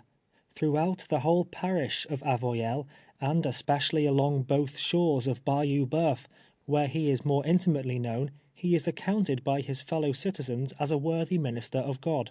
In many northern minds, perhaps, the idea of a man holding his brother man in servitude, and the traffic in human flesh, may seem altogether incompatible with their conceptions of a moral or religious life. From descriptions of such men as Birch and Freeman, and others hereinafter mentioned, they are led to despise and execrate the whole class of slaveholders indiscriminately. But I was some time his slave, and had an opportunity of learning well his character and disposition, and it is but simple justice to him when I say, in my opinion, there never was a more kind, noble, candid, Christian man than William Ford. The influences and associations that had always surrounded him blinded him to the inherent wrong at the bottom of the system of slavery. He never doubted the moral right of one man holding another in subjection. Looking through the same medium with his fathers before him, he saw things in the same light. Brought up under other circumstances and other influences, his notions would undoubtedly have been different. Nevertheless, he was a model master, walking uprightly according to the light of his understanding, and fortunate was the slave who came to his possession. Were all men such as he, slavery would be deprived of more than half its bitterness. We were 2 days and 3 nights on board the steamboat Rodolph, during which time nothing of particular interest occurred. I was now known as Platt, the name given me by Birch, and by which I was designated through the whole period of my servitude. Eliza was sold by the name of Drady. She was so distinguished in the conveyance to Ford, now on record in the recorder's office in New Orleans. On our passage I was constantly reflecting on my situation, and consulting with myself on the best course to pursue in order to effect my ultimate escape. Sometimes, not only then, but afterwards, I was almost on the point of disclosing fully to Ford the facts of my history. I am inclined now to the opinion it would have resulted in my benefit. This course was often considered, but through fear of its miscarriage, never put into execution, until eventually my transfer and his pecuniary embarrassments rendered it evidently unsafe. Afterwards, under other masters, unlike William Ford, I knew well enough the slightest knowledge of my real character would consign me at once to the remoter depths of slavery. I was too costly a chattel to be lost, and was well aware that I would be taken farther on, into some by-place, over the Texan border perhaps, and sold; that I would be disposed of as the thief disposes of his stolen horse, if my right to freedom was even whispered. So I resolved to lock the secret closely in my heart, never to utter one word or syllable as to who or what I was, trusting in Providence and my own shrewdness for deliverance. At length we left the steamboat Rodolph at a place called Alexandria, 700 miles from New Orleans. It is a small town on the southern shore of Red River. Having remained there overnight, we entered the morning train of cars and were soon at Bayou Lamourie, a still smaller place, distant 18 miles from Alexandria. At that time it was the termination of the railroad. Ford's plantation was situated on the Texas road, 12 miles from Lamourie in the Great Pine Woods. This distance, it was announced to us, must be travelled on foot, there being public conveyances no farther. Accordingly, we all set out in the company of Ford. It was an excessively hot day. Harry, Eliza, and myself were yet weak, and the bottoms of our feet were very tender from the effects of the smallpox. We proceeded slowly, Ford telling us to take our time and sit down and rest whenever we desired, a privilege that was taken advantage of quite frequently. After leaving Lamourie and crossing two plantations, one belonging to Mr. Carnell, the other to a Mr. Flint, we reached the Pine Woods, a wilderness that stretches to the Sabine River. The whole country about Red River is low and marshy. The Pine Woods, as they are called, is comparatively upland, with frequent small intervals, however, running through them. This upland is covered with numerous trees: the white oak, the chinkapin, resembling chestnut, but principally the yellow pine. They are of great size, running up 60 feet, and perfectly straight. The woods were full of cattle, very shy and wild, dashing away in herds, with a loud snuff at our approach. Some of them were marked or branded, the rest appeared to be in their wild and untamed state. They are much smaller than northern breeds, and the peculiarity about them that most attracted my attention was their horns. They stand out from the sides of the head precisely straight, like two iron spikes. At noon we reached a cleared piece of ground containing 3 or 4 acres. Upon it was a small unpainted wooden house, a corn crib, or, as we would say, a barn, and a log kitchen, standing about a rod from the house. It was the summer residence of Mr. Martin. Rich planters, having large establishments on Bayou Boeuf, are accustomed to spend the warmer season in these woods. Here they find clear water and delightful shades. In fact, these retreats are to the planters of that section of the country what Newport and Saratoga are to the wealthier inhabitants of northern cities. We were sent around into the kitchen, and supplied with sweet potatoes, cornbread, and bacon, while Master Ford dined with Martin in the house. There were several slaves about the premises.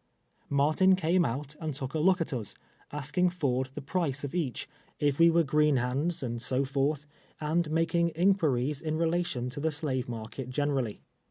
After a long rest we set forth again, following the Texas road, which had the appearance of being very rarely traveled. For 5 miles we passed through continuous woods, without observing a single habitation. At length, just as the sun was sinking in the west, we entered another opening, containing some 12 or 15 acres. In this opening stood a house much larger than Mr. Martin's. It was 2 stories high, with a piazza in front. In the rear of it was also a log kitchen, poultry house, corn cribs, and several negro cabins. Near the house was a peach orchard, and gardens of orange and pomegranate trees. The space was entirely surrounded by woods, and covered with a carpet of rich, rank verdure. It was a quiet, lonely, pleasant place, literally a green spot in the wilderness. It was the residence of my master, William Ford. As we approached, a yellow girl, her name was Rose, was standing on the piazza. Going to the door, she called her mistress, who presently came running out to meet her lord. She kissed him and laughingly demanded if he had bought "those niggers." Ford said he had, and told us to go round to Sally's cabin and rest ourselves. Turning the corner of the house, we discovered Sally washing, her 2 baby children near her, rolling on the grass. They jumped up and toddled towards us, looked at us a moment like a brace of rabbits, then ran back to their mother as if afraid of us. Sally conducted us into the cabin, told us to lay down our bundles and be seated, for she was sure that we were tired. Just then John, the cook, a boy some 16 years of age, and blacker than any crow, came running in, looked steadily in our faces, then, turning round, without saying as much as "how do you do," ran back to the kitchen, laughing loudly, as if our coming was a great joke indeed. Much wearied with our walk, as soon as it was dark, Harry and I wrapped our blankets round us and laid down upon the cabin floor. My thoughts, as usual, wandered back to my wife and children. The consciousness of my real situation, the hopelessness of any effort to escape through the wide forests of Avoyelles, pressed heavily upon me, yet my heart was at home in Saratoga. I was awakened early in the morning by the voice of Master Ford, calling Rose. She hastened into the house to dress the children, Sally to the field to milk the cows, while John was busy in the kitchen preparing breakfast. In the meantime, Harry and I were strolling about the yard, looking at our new quarters. Just after breakfast, a colored man, driving 3 yoke of oxen attached to a wagon load of lumber, drove into the opening. He was a slave of Ford's, named Walton, the husband of Rose. By the way, Rose was a native of Washington, and had been brought from thence 5 years before. She had never seen Eliza, but she had heard of Berry, and they knew the same streets, and the same people, either personally or by reputation. They became fast friends immediately, and talked a great deal together of old times, and of friends they had left behind. Ford was at that time a wealthy man. Besides his seat in the Pine Woods, he owned a large lumbering establishment on Indian Creek, 4 miles distant, and also, in his wife's right, an extensive plantation and many slaves on Bayou Boeuf. Walton had come with his load of lumber from the mills on Indian Creek. Ford directed us to return with him, saying he would follow us as soon as possible. Before leaving, Mistress Ford called me into the storeroom, and handed me, as it is there termed, a tin bucket of molasses for Harry and myself. Eliza was still wringing her hands and deploring the loss of her children. Ford tried as much as possible to console her, told her she need not work very hard, that she might remain with Rose, and assist the madam in the house affairs. Riding with Walton in the wagon, Harry and I became quite well acquainted with him long before reaching Indian Creek. He was a born thrall of Ford's, and spoke kindly and affectionately of him, as a child would speak of his own father. In answer to his inquiries from whence I came, I told him from Washington. Of that city he had heard much from his wife Rose, and all the way plied me with many extravagant and absurd questions. On reaching the mills at Indian Creek, we found 2 more of Ford's slaves, Sam and Anthony. Sam also was a Washingtonian, having been brought out in the same gang with Rose. He had worked on a farm near Georgetown. Anthony was a blacksmith from Kentucky, who had been in his present master's service about 10 years. Sam knew Birch, and when informed that he was the trader who had sent me on from Washington, it was remarkable how well we agreed upon the subject of his superlative rascality.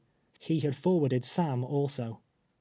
On Ford's arrival at the mill, we were employed in piling lumber and chopping logs, which occupation we continued during the remainder of the summer. We usually spent our Sabbaths at the opening, on which days our master would gather all his slaves about him and read and expound the Scriptures. He sought to inculcate in our minds feelings of kindness towards each other, of dependence upon God, setting forth the rewards promised unto those who lead an upright and prayerful life. Seated in the doorway of his house, surrounded by his manservants and his maidservants, who looked earnestly into the good man's face, he spoke of the loving kindness of the Creator and of the life that is to come. Often did the voice of prayer ascend from his lips to heaven, the only sound that broke the solitude of the place.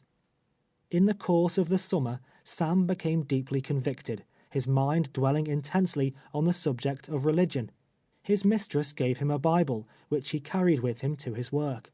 Whatever leisure time was allowed him, he spent in perusing it, though it was only with great difficulty that he could master any part of it. I often read to him, a favor which he well repaid me by many expressions of gratitude. Sam's piety was frequently observed by white men who came to the mill, and the remark it most generally provoked was, that a man like Ford, who allowed his slaves to have Bibles, was "not fit to own a nigger." He, however, lost nothing by his kindness. It is a fact I have more than once observed, that those who treated their slaves most leniently were rewarded by the greatest amount of labor. I know it from my own experience. It was a source of pleasure to surprise Master Ford with a greater day's work than was required, while, under subsequent masters, there was no prompter to extra effort but the overseer's lash. It was the desire of Ford's approving voice that suggested to me an idea that resulted to his profit.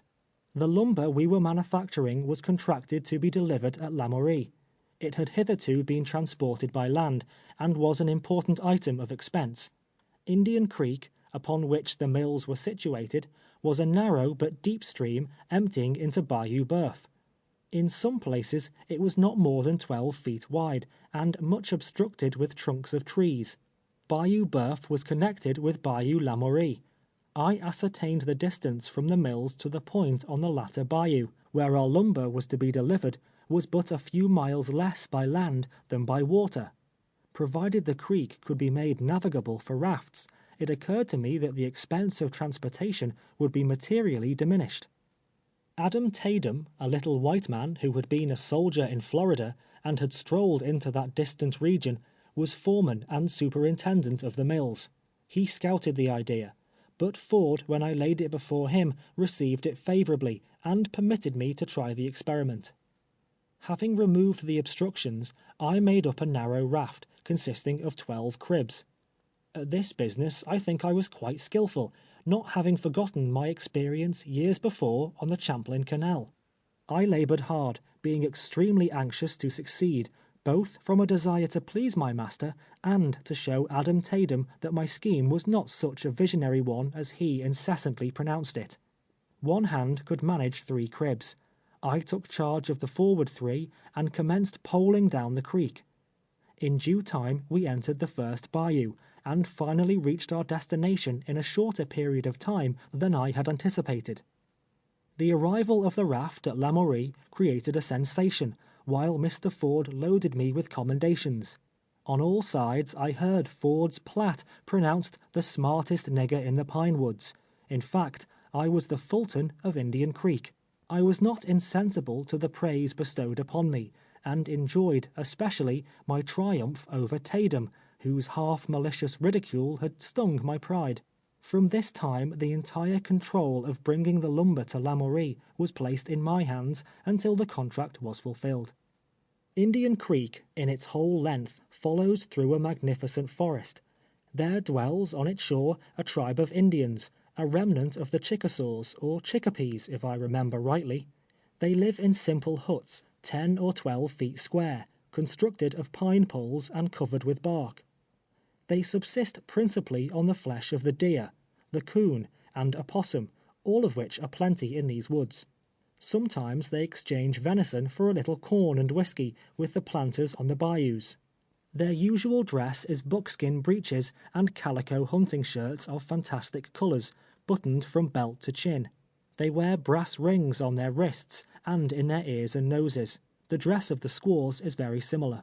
They are fond of dogs and horses, owning many of the latter, of a small, tough breed, and are skillful riders. Their bridles, girths, and saddles were made of raw skins of animals. their stirrups of a certain kind of wood. Mounted astride their ponies, men and women, I have seen them dash out into the woods at the utmost of their speed, following narrow winding paths and dodging trees in a manner that eclipsed the most miraculous feats of civilized equestrianism. Circling away in various directions, the forest echoing and re-echoing with their whoops, they would presently return at the same dashing, headlong speed with which they started. Their village was on Indian Creek, known as Indian Castle, but their range extended to the Sabine River. Occasionally a tribe from Texas would come over on a visit, and then there was indeed a carnival in the great pine woods. Chief of the tribe was Cascalla, second in rank John Baltese, his son-in-law, with both of whom, as with many others of the tribe, I became acquainted during my frequent voyages down the creek with rafts. Sam and myself would often visit them when the day's task was done. They were obedient to the chief. The word of Cascalla was their law. They were a rude but harmless people, and enjoyed their wild mode of life.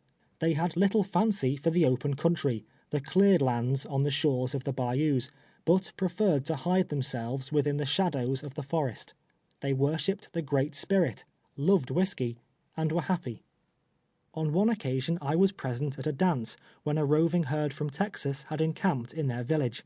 The entire carcass of a deer was roasting before a large fire, which threw its light a long distance among the trees under which they were assembled. When they had formed in a ring, men and squaws alternately, a sort of Indian fiddle set up an indescribable tune. It was a continuous, melancholy kind of wavy sound, with the slightest possible variation. At the first note, if indeed there was more than one note in the whole tune, they circled around, trotting after each other, and giving utterance to a guttural, sing-song noise, equally as nondescript as the music of the fiddle. At the end of the third circuit, they would stop suddenly, whoop as if their lungs would crack, then break from the ring, forming in couples, man and squaw, each jumping backwards as far as possible from the other, then forwards, each jumping backwards as far as possible from the other, then forwards, which graceful feat having been twice or thrice accomplished, they would form in a ring, and go trotting round again. The best dancer appeared to be considered the one who could whoop the loudest, jump the farthest, and utter the most excruciating noise. At intervals, one or more would leave the dancing circle, and going to the fire, cut from the roasting carcass a slice of venison. In a hole, shaped like a mortar, cut in the trunk of a fallen tree, they pounded corn with a wooden pestle, and of the meal made cake. Alternately they danced and ate. Thus were the visitors from Texas entertained by the dusky sons and daughters of the Chickapees, and such is a description, as I saw it, of an Indian ball in the pine woods of Avoyelles. In the autumn I left the mills, and was employed at the opening. One day the mistress was urging Ford to procure a loom, in order that Sally might commence weaving cloth for the winter garments of the slaves. He could not imagine where one was to be found, when I suggested that the easiest way to get one would be to make it, informing him at the same time that I was a sort of jack of all trades, and would attempt it with his permission. It was granted very readily, and I was allowed to go to a neighboring planter's to inspect one before commencing the undertaking. At length it was finished, and pronounced by Sally to be perfect. She could easily weave her task of 14 yards, milk the cows, and have leisure time besides each day. It worked so well, I was continued in the employment of making looms, which were taken down to the plantation on the bayou. At this time, one John M. Tibeats, a carpenter, came to the opening to do some work on master's house. I was directed to quit the looms and assist him. For 2 weeks I was in his company, planing and matching boards for ceiling, a plastered room being a rare thing in the parish of Avoyelles. John M. Tibeats was the opposite of Ford in all respects. He was a small, crabbed, quick-tempered, spiteful man. He had no fixed residence that I ever heard of, but passed from one plantation to another wherever he could find employment. He was without standing in the community, not esteemed by white men, nor even respected by slaves. He was ignorant withal, and of a revengeful disposition. He left the parish long before I did, and I know not whether he is at present alive or dead. Certain it is, it was a most unlucky day for me that brought us together. During my residence with Master Ford, I had seen only the bright side of slavery. His was no heavy hand crushing us to the earth. He pointed upwards, and with benign and cheering words addressed us as his fellow mortals, accountable, like himself, to the Maker of us all. I think of him with affection, and had my family been with me, could have borne his gentle servitude without murmuring all my days. But clouds were gathering in the horizon, forerunners of a pitiless storm that was soon to break over me. I was doomed to endure such bitter trials as the poor slave only knows, and to lead no more the comparatively happy life which I had led in the great pine woods. End of chapter 7.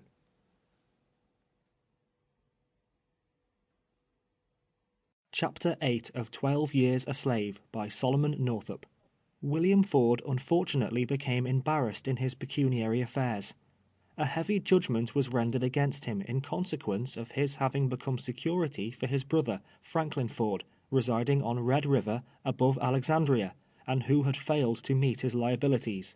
He was also indebted to John M. Tibeats to a considerable amount in consideration of his services in building the mills on Indian Creek, and also a weaving house, corn mill, and other erections on the plantation at Bayou Boeuf, not yet completed. It was therefore necessary, in order to meet these demands, to dispose of 18 slaves, myself among the number. 17 of them, including Sam and Harry, were purchased by Peter Compton, a planter also residing on Red River. I was sold to Tibeats, in consequence, undoubtedly, of my slight skill as a carpenter. This was in the winter of 1842. The deed of myself from Freeman to Ford, as I ascertained from the public records in New Orleans on my return, was dated June 23, 1841. At the time of my sale to Tibeats, the price agreed to be given for me being more than the debt, Ford took a chattel mortgage of $400. I am indebted for my life, as will hereafter be seen, to that mortgage. I bade farewell to my good friends at the opening, and departed with my new master Tibeats. We went down to the plantation on Bayou Boeuf, distant 27 miles from the pine woods, to complete the unfinished contract.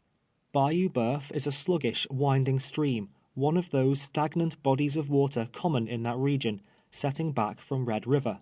It stretches from a point not far from Alexandria, in a southeasterly direction, and following its tortuous course is more than 50 miles in length. Large cotton and sugar plantations line each shore, extending back to the borders of interminable swamps. It is alive with alligators, rendering it unsafe for swine, or unthinking slave children to stroll along its banks. Upon a bend in this bayou, a short distance from Cheneyville, was situated the plantation of Madam Ford.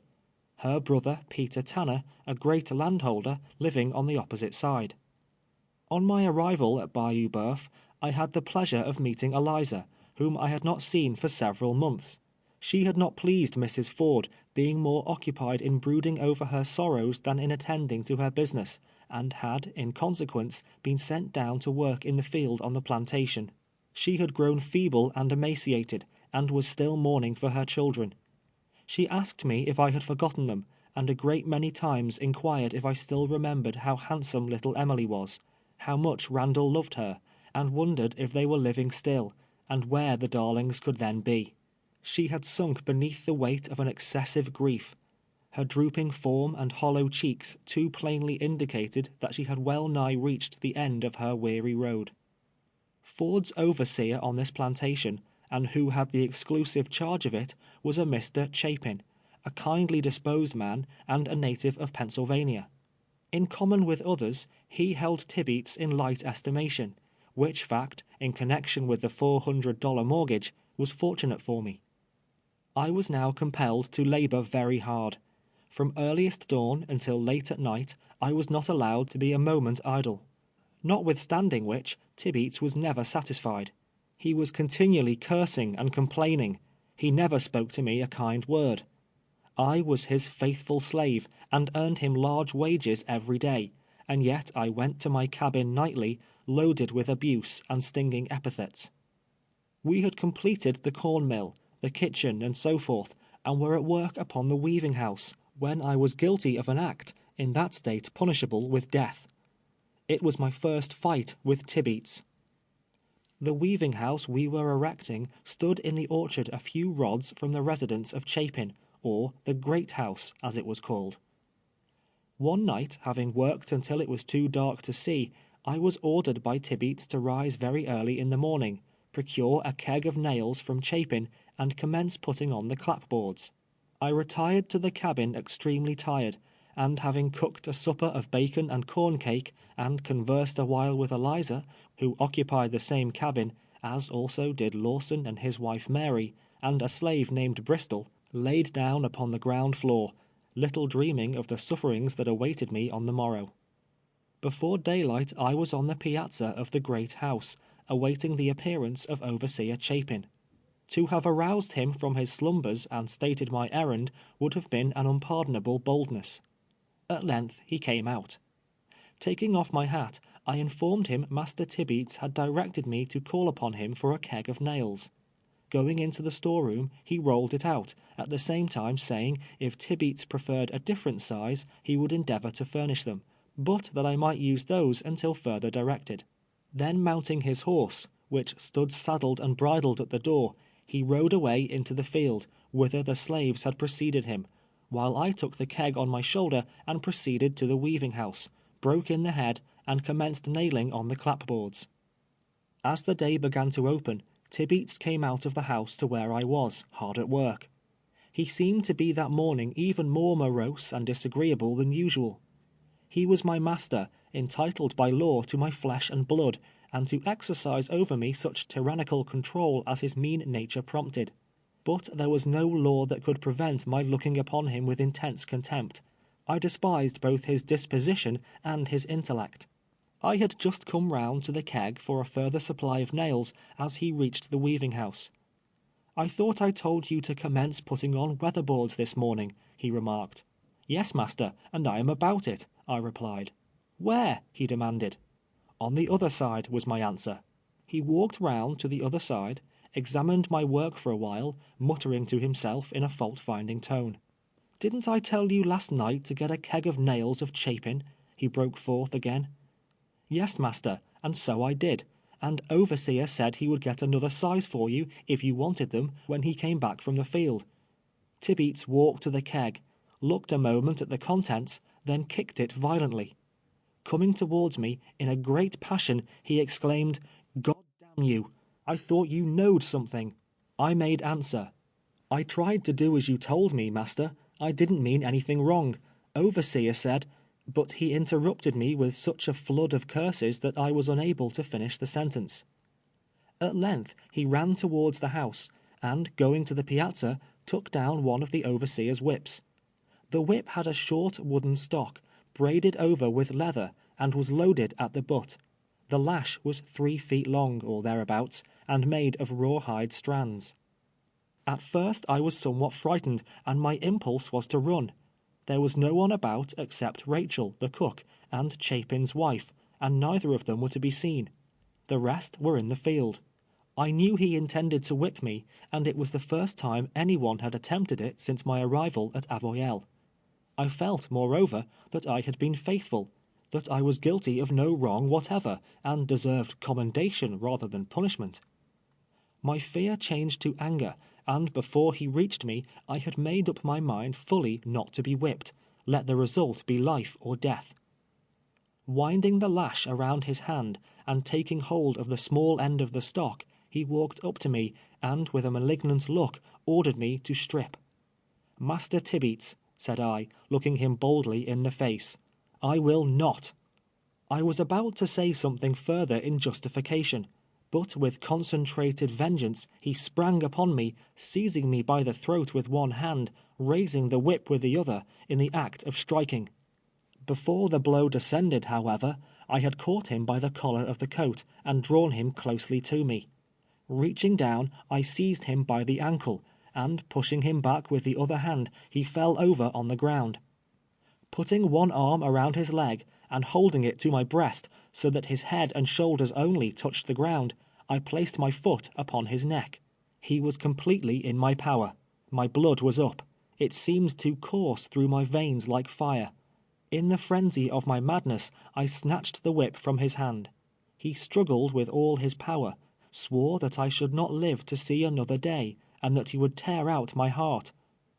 But his struggles and his threats were alike in vain. I cannot tell how many times I struck him. Blow after blow fell fast and heavy upon his wriggling form. At length he screamed, cried murder, and at last the blasphemous tyrant called on God for mercy. But he who had never shown mercy did not receive it. The stiff stock of the whip warped round his cringing body until my right arm ached. Until this time I had been too busy to look about me. Desisting for a moment, I saw Mrs. Chapin looking from the window, and Rachel standing in the kitchen door. Their attitudes expressed the utmost excitement and alarm. His screams had been heard in the field. Chapin was coming as fast as he could ride. I struck him a blow or two more, then pushed him from me with such a well-directed kick that he went rolling over on the ground. Rising to his feet, and brushing the dirt from his hair, he stood looking at me, pale with rage. We gazed at each other in silence. Not a word was uttered until Chapin galloped up to us. "What is the matter?" he cried out. "Master Tibeats wants to whip me for using the nails you gave me," I replied. "What is the matter with the nails?" he inquired, turning to Tibeats. Tibeats answered to the effect that they were too large, paying little heed, however, to Chapin's question, but still keeping his snakish eyes fastened maliciously on me. "I am overseer here," Chapin began. "I told Platt to take them and use them, and if they were not of the proper size, I would get others on returning from the field. It is not his fault. Besides, I shall furnish such nails as I please. I hope you will understand that, Mr. Tibeats." Tibeats made no reply, but, grinding his teeth and shaking his fist, swore he would have satisfaction, and that it was not half over yet. Thereupon he walked away, followed by the overseer, and entered the house, the latter talking to him all the while in a suppressed tone, and with earnest gestures. I remained where I was, doubting whether it was better to fly or abide the result, whatever it might be. Presently Tibeats came out of the house, and, saddling his horse, the only property he possessed besides myself, departed on the road to Cheneyville. When he was gone, Chapin came out, visibly excited, telling me not to stir, not to attempt to leave the plantation on any account whatever. He then went to the kitchen, and calling Rachel out, conversed with her some time. Coming back, he again charged me with great earnestness not to run, saying my master was a rascal, that he had left on no good errand, and that there might be trouble before night. But at all events, he insisted upon it, I must not stir. As I stood there, feelings of unutterable agony overwhelmed me. I was conscious that I had subjected myself to unimaginable punishment. The reaction that followed my extreme ebullition of anger produced the most painful sensations of regret. An unfriended, helpless slave, what could I do, what could I say, to justify, in the remotest manner, the heinous act I had committed, of resenting a white man's contumely and abuse? I tried to pray. I tried to beseech my Heavenly Father to sustain me in my sore extremity.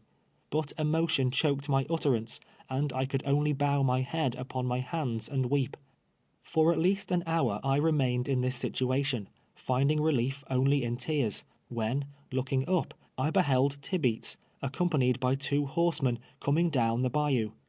They rode into the yard, jumped from their horses, and approached me with large whips, one of them also carrying a coil of rope. "Cross your hands," commanded Tibeats, with the addition of such a shuddering expression of blasphemy as is not decorous to repeat. "You need not bind me, Master Tibeats. I am ready to go with you anywhere," said I. One of his companions then stepped forward, swearing if I made the least resistance he would break my head, he would tear me limb from limb, he would cut my black throat, and giving wide scope to other similar expressions. Perceiving any importunity altogether vain, I crossed my hands, submitting humbly to whatever disposition they might please to make of me. Thereupon Tibeats tied my wrists, drawing the rope around them with his utmost strength. Then he bound my ankles in the same manner. In the meantime, the other two had slipped a cord within my elbows, running it across my back, and tying it firmly.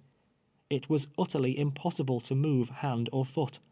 With a remaining piece of rope, Tibeats made an awkward noose, and placed it about my neck.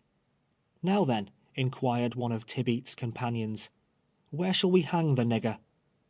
One proposed such a limb, extending from the body of a peach tree near the spot where we were standing. His comrade objected to it, alleging it would break, and proposed another. Finally, they fixed upon the latter. During this conversation, and all the time they were binding me, I uttered not a word. Overseer Chapin, during the progress of the scene, was walking hastily back and forth on the piazza. Rachel was crying by the kitchen door, and Mrs. Chapin was still looking from the window. Hope died within my heart. Surely my time had come. I should never behold the light of another day, never behold the faces of my children, the sweet anticipation I had cherished with such fondness. I should that hour struggle through the fearful agonies of death. None would mourn for me, none revenge me. Soon my form would be mouldering in that distant soil, or perhaps be cast to the slimy reptiles that filled the stagnant waters of the bayou. Tears flowed down my cheeks, but they only afforded a subject of insulting comment for my executioners. At length, as they were dragging me towards the tree, Chapin, who had momentarily disappeared from the piazza, came out of the house and walked towards us. He had a pistol in each hand, and, as near as I can now recall to mind, spoke in a firm, determined manner, as follows: "Gentlemen, I have a few words to say. You had better listen to them. Whoever moves that slave another foot from where he stands is a dead man. In the first place, he does not deserve this treatment. It is a shame to murder him in this manner. I never knew a more faithful boy than Platt. You, Tibeats, are in the fault yourself. You are pretty much of a scoundrel, and I know it, and you richly deserve the flogging you have received. In the next place, I have been overseer on this plantation 7 years, and, in the absence of William Ford, am master here. My duty is to protect his interests, and that duty I shall perform. You are not responsible. You are a worthless fellow. Ford holds a mortgage on Platt of $400. If you hang him, he loses his debt. Until that is cancelled, you have no right to take his life. You have no right to take it anyway. There is a law for the slave as well as for the white man. You are no better than a murderer. As for you," addressing Cook and Ramsey, a couple of overseers from neighboring plantations, "as for you, be gone. If you have any regard for your own safety, I say, be gone."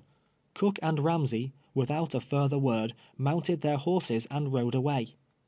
Tibeats, in a few minutes, evidently in fear and overawed by the decided tone of Chapin, sneaked off like a coward, as he was, and mounting his horse, followed his companions. I remained standing where I was, still bound, with the rope around my neck. As soon as they were gone, Chapin called Rachel, ordering her to run to the field and tell Lawson to hurry to the house without delay, and bring the brown mule with him, an animal much prized for its unusual fleetness. Presently the boy appeared. "Lawson," said Chapin, "you must go to the Pine Woods. Tell your master Ford to come here at once, that he must not delay a single moment. Tell him they are trying to murder Platt. Now hurry, boy. Be at the Pine Woods by noon if you kill the mule." Chapin stepped into the house and wrote a pass. When he returned, Lawson was at the door, mounted on his mule.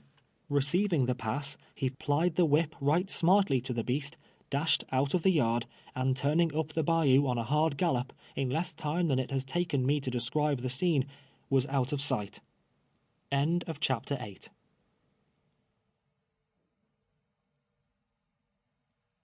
Chapter 9 of 12 Years a Slave by Solomon Northup.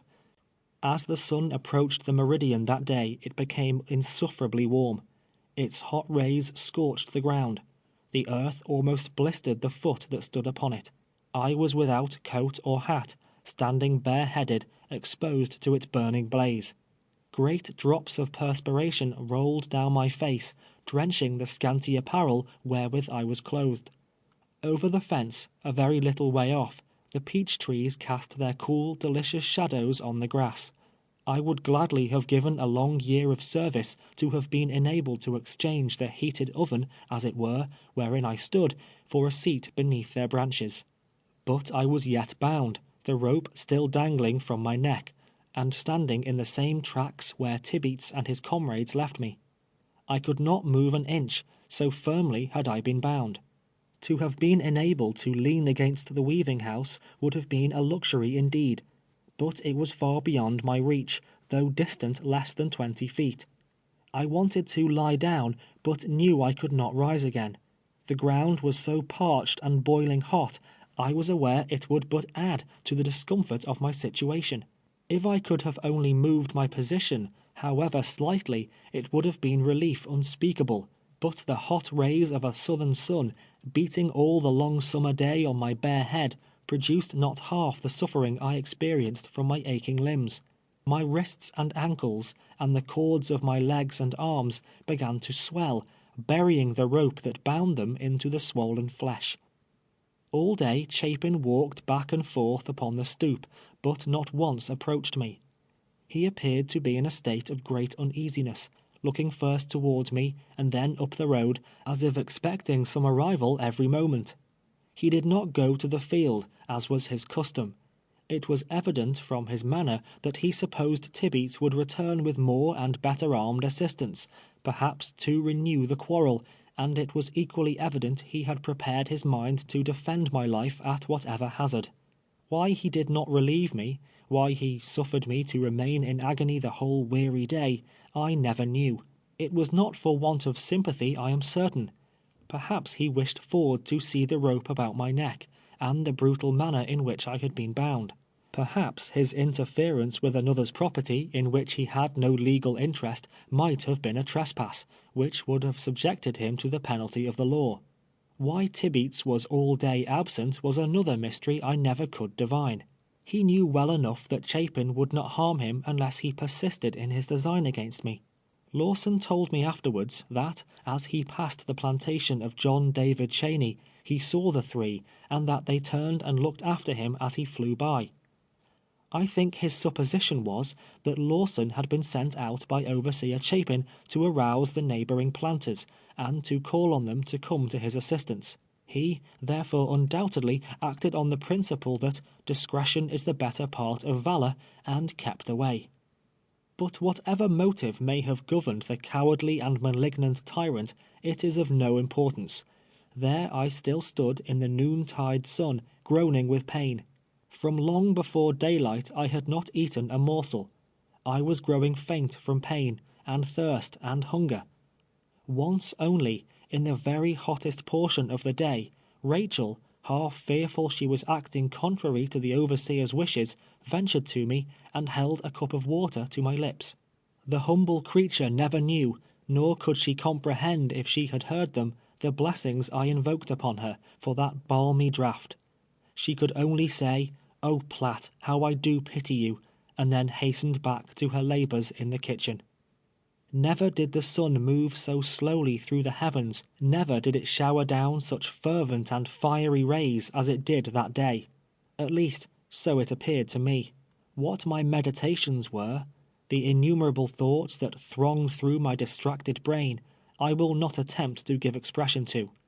Suffice it to say, during the whole long day I came not to the conclusion, even once, that the Southern slave, fed, clothed, whipped, and protected by his master, is happier than the free colored citizen of the North.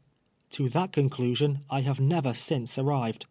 There are many, however, even in the Northern States, benevolent and well-disposed men, who will pronounce my opinion erroneous, and gravely proceed to substantiate the assertion with an argument.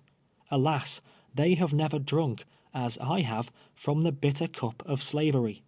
Just at sunset, my heart leaped with unbounded joy as Ford came riding into the yard, his horse covered with foam. Chapin met him at the door, and after conversing a short time, he walked directly to me. "Poor Platt, you are in a bad state," was the only expression that escaped his lips. "Thank God," said I, Thank God, Master Ford, that you have come at last." Drawing a knife from his pocket, he indignantly cut the cord from my wrists, arms, and ankles, and slipped the noose from my neck. I attempted to walk, but staggered like a drunken man, and fell partially to the ground. Ford returned immediately to the house, leaving me alone again. As he reached the piazza, Tibeats and his two friends rode up. A long dialogue followed. I could hear the sound of their voices, the mild tones of Ford mingling with the angry accents of Tibeats, but was unable to distinguish what was said. Finally the three departed again, apparently not well pleased. I endeavored to raise the hammer, thinking to show Ford how willing I was to work, by proceeding with my labors on the weaving house, but it fell from my nerveless hand. At dark I crawled into the cabin and laid down. I was in great misery, all sore and swollen, the slightest movement producing excruciating suffering. Soon the hands came in from the field. Rachel, when she went after Lawson, had told them what had happened. Eliza and Mary broiled me a piece of bacon, but my appetite was gone. They then scorched some cornmeal and made coffee. It was all that I could take. Eliza consoled me and was very kind. It was not long before the cabin was full of slaves. They gathered round me, asking many questions about the difficulty with Tibeats in the morning, and the particulars of all the occurrences of the day. Then Rachel came in, and in her simple language repeated it over again, dwelling emphatically on the kick that sent Tibeats rolling over on the ground, whereupon there was a general titter throughout the crowd. Then she described how Chapin walked out with his pistols and rescued me, and how Master Ford cut the ropes with his knife, just as if he was mad. By this time Lawson had returned. He had to regale them with an account of his trip to the Pine Woods, how the brown mule bore him faster than a streak o' lightning, how he astonished everybody as he flew along, how Master Ford started right away, how he said Platt was a good nigger, and they shouldn't kill him, concluding with pretty strong intimations that there was not another human being in the wide world who could have created such a universal sensation on the road, or performed such a marvelous John Gilpin feat as he had done that day on the brown mule. The kind creatures loaded me with the expression of their sympathy, saying Tibeats was a hard, cruel man, and hoping Massa Ford would get me back again. In this manner they passed the time, discussing, chatting, talking over and over again the exciting affair, until suddenly Chapin presented himself at the cabin door and called me. "Platt," said he, "you will sleep on the floor in the great house tonight. Bring your blanket with you." I arose as quickly as I was able, took my blanket in my hand, and followed him.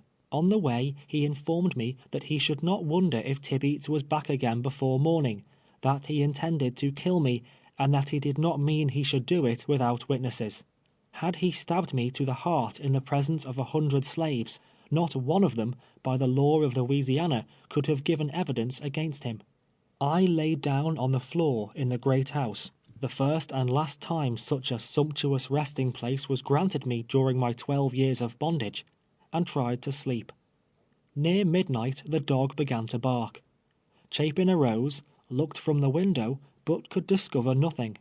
At length the dog was quiet. As he returned to his room, he said, "I believe, Platt, that scoundrel is skulking about the premises somewhere. If the dog barks again, and I am sleeping, wake me." I promised to do so. After the lapse of an hour or more, the dog recommenced his clamor, running towards the gate, then back again, all the while barking furiously. Chapin was out of bed without waiting to be called. On this occasion he stepped forth upon the piazza, and remained standing there a considerable length of time. Nothing, however, was to be seen, and the dog returned to his kennel. We were not disturbed again during the night. The excessive pain that I had suffered, and the dread of some impending danger, prevented any rest whatever. Whether or not Tibeats did actually return to the plantation that night, seeking an opportunity to wreak his vengeance upon me, is a secret known only to himself, perhaps. I thought then, however, and have the strong impression still, that he was there. At all events, he had the disposition of an assassin, cowering before a brave man's words, but ready to strike his helpless or unsuspecting victim in the back, as I had reason afterwards to know. At daylight in the morning, I arose, sore and weary, having rested little. Nevertheless, after partaking breakfast, which Mary and Eliza had prepared for me in the cabin, I proceeded to the weaving house and commenced the labors of another day. It was Chapin's practice, as it is the practice of overseers generally, immediately on rising, to bestride his horse, always saddled and bridled and ready for him, the particular business of some slave, and ride into the field. This morning, on the contrary, he came to the weaving house, asking if I had seen anything of Tibeats yet. Replying in the negative, he remarked there was something not right about the fellow. There was bad blood in him, that I must keep a sharp watch of him, or he would do me wrong some day when I least expected it. While he was yet speaking, Tibeats rode in, hitched his horse, and entered the house. I had little fear of him while Ford and Chapin were at hand, but they could not be near me always. Oh, how heavily the weight of slavery pressed upon me then! I must toil day after day, endure abuse and taunts and scoffs, sleep on the hard ground, live on the coarsest fare, and not only this, but live the slave of a blood-seeking wretch, of whom I must stand henceforth in continued fear and dread. Why had I not died in my young years, before God had given me children to love and live for? What unhappiness and suffering and sorrow it would have prevented! I sighed for liberty, but the bondsman's chain was round me and could not be shaken off. I could only gaze wistfully towards the north, and think of the thousands of miles that stretched between me and the soil of freedom, over which a black freeman may not pass. Tibeats, in the course of half an hour, walked over to the weaving house, looked at me sharply, then returned without saying anything. Most of the forenoon he sat on the piazza, reading a newspaper and conversing with Ford. After dinner, the latter left for the pine woods, and it was indeed with regret that I beheld him depart from the plantation. Once more during the day, Tibeats came to me, gave me some order, and returned. During the week the weaving house was completed, Tibeats in the meantime making no allusion whatever to the difficulty, when I was informed he had hired me to Peter Tanner to work under another carpenter by the name of Myers. This announcement was received with gratification, as any place was desirable that would relieve me of his hateful presence. Peter Tanner, as the reader has already been informed, lived on the opposite shore, and was the brother of Mistress Ford. He is one of the most extensive planters on Bayou Boeuf, and owns a large number of slaves. Over I went to Tanner's, joyfully enough. He had heard of my late difficulties. In fact, I ascertained the flogging of Tibeats was soon blazoned far and wide. This affair, together with my rafting experiment, had rendered me somewhat notorious.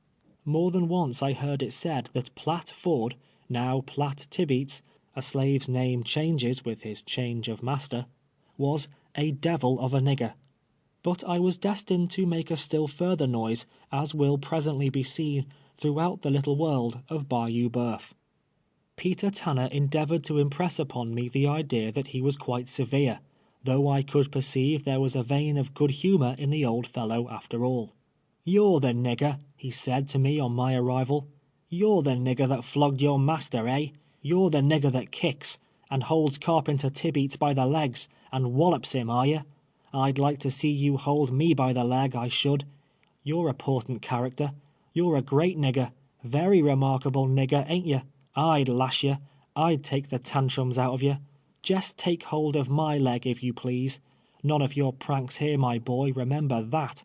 Now go to work, you kicking rascal," concluded Peter Tanner, unable to suppress a half-comical grin at his own wit and sarcasm.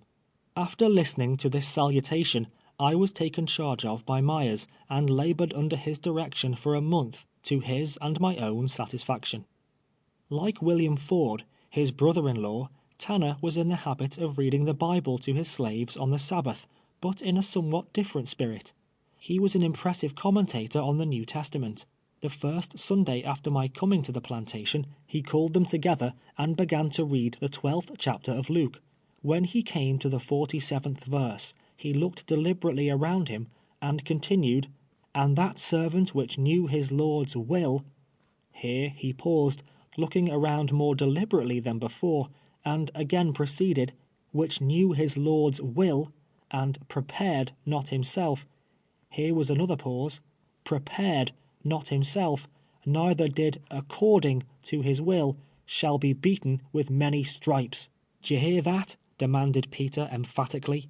"Stripes," he repeated, slowly and distinctly, taking off his spectacles, preparatory to making a few remarks. "That nigger that don't take care, that don't obey his Lord, that's his master, d'ye see? That 'ere nigger shall be beaten with many stripes. Now, many signifies a great many. 40, 100, 150 lashes. That's Scripter." And so Peter continued to elucidate the subject for a great length of time, much to the edification of his sable audience. At the conclusion of the exercises, calling up 3 of his slaves, Warner, Will, and Major, he cried out to me, "Here, Platt, you held Tibeats by the legs. Now I'll see if you can hold these rascals in the same way, till I get back from meeting."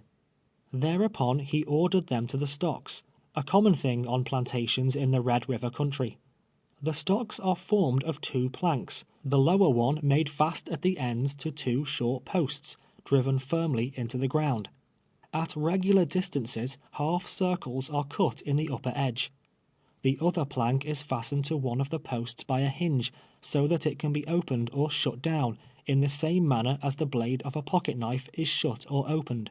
In the lower edge of the upper plank, corresponding half circles are also cut, so that when they close, a row of holes is formed large enough to admit a negro's leg above the ankle, but not large enough to enable him to draw out his foot.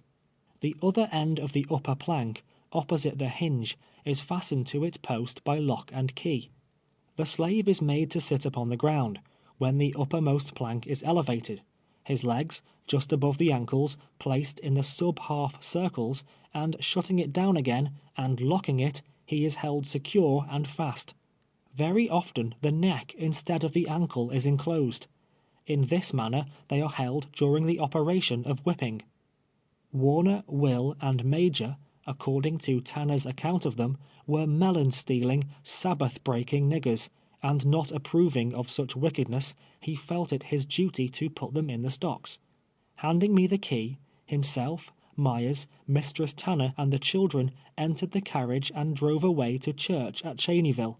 When they were gone, the boys begged me to let them out. I felt sorry to see them sitting on the hot ground, and remembered my own sufferings in the sun. Upon their promise to return to the stocks at any moment they were required to do so, I consented to release them. Grateful for the lenity shown them, and in order in some measure to repay it, they could do no less, of course, than pilot me to the melon patch. Shortly before Tanner's return, they were in the stocks again. Finally he drove up, and looking at the boys, said, with a chuckle, "Aha! You haven't been strolling about much today, anyway. I'll teach you what's what. I'll tire you of eating watermelons on the Lord's day, ye Sabbath-breaking niggers." Peter Tanner prided himself upon his strict religious observances. He was a deacon in the church. But I have now reached a point in the progress of my narrative when it becomes necessary to turn away from these light descriptions to the more grave and weighty matter of the second battle with Master Tibeats, and the flight through the great Pacudry swamp. End of chapter 9.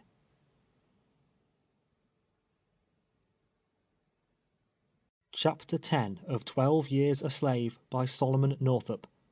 At the end of the month, my services being no longer required at Tanner's, I was sent over to the bayou again to my master, whom I found engaged in building the cotton press. This was situated at some distance from the great house, in a rather retired place. I commenced working once more in company with Tibeats, being entirely alone with him most part of the time. I remembered the words of Chapin, his precautions, his advice to beware, lest in some unsuspecting moment he might injure me. They were always on my mind, so that I lived in a most uneasy state of apprehension and fear. One eye was always on my work, the other on my master. I determined to give him no cause of offence, to work still more diligently, if possible, than I had done, to bear whatever abuse he might heap upon me, save bodily injury, humbly and patiently, hoping thereby to soften in some degree his manner towards me, until the blessed time might come when I should be delivered from his clutches. The third morning after my return, Chapin left the plantation for Cheneyville to be absent until night. Tibeats, on that morning, was attacked with one of those periodical fits of spleen and ill humor to which he was frequently subject, rendering him still more disagreeable and venomous than usual. It was about 9 o'clock in the forenoon, when I was busily employed with the jack-plane on one of the sweeps. Tibeats was standing by the workbench, fitting a handle into the chisel, with which he had been engaged previously in cutting the thread of the screw. "You are not planing that down enough," said he. "It is just even with the line," I replied. "You're a damned liar," he exclaimed passionately. "Oh well, master," I said mildly, "I will plane it down more if you say so," at the same time proceeding to do as I supposed he desired. Before one shaving had been removed, however, he cried out, saying I had now planed it too deep, it was too small, I had spoiled the sweep entirely. Then followed curses and imprecations. I had endeavored to do exactly as he directed, but nothing would satisfy the unreasonable man.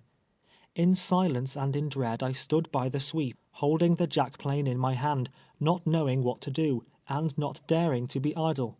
His anger grew more and more violent, until finally, with an oath, such a bitter, frightful oath as only Tibeats could utter, he seized a hatchet from the workbench and darted towards me, swearing he would cut my head open. It was a moment of life or death. The sharp, bright blade of the hatchet glittered in the sun.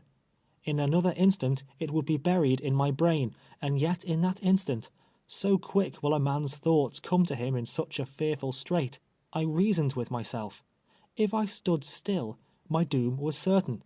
If I fled, 10 chances to 1, the hatchet, flying from his hand with a too deadly and unerring aim, would strike me in the back. There was but one course to take. Springing towards him with all my power, and meeting him full half-way, before he could bring down the blow, with one hand I caught his uplifted arm, with the other seized him by the throat. We stood looking each other in the eyes. In his I could see murder. I felt as if I had a serpent by the neck, watching the slightest relaxation of my grip, to coil itself round my body, crushing and stinging it to death. I thought to scream aloud, trusting that some ear might catch the sound, but Chapin was away. The hands were in the field. There was no living soul in sight or hearing. The good genius, which thus far through life has saved me from the hands of violence, at that moment suggested a lucky thought.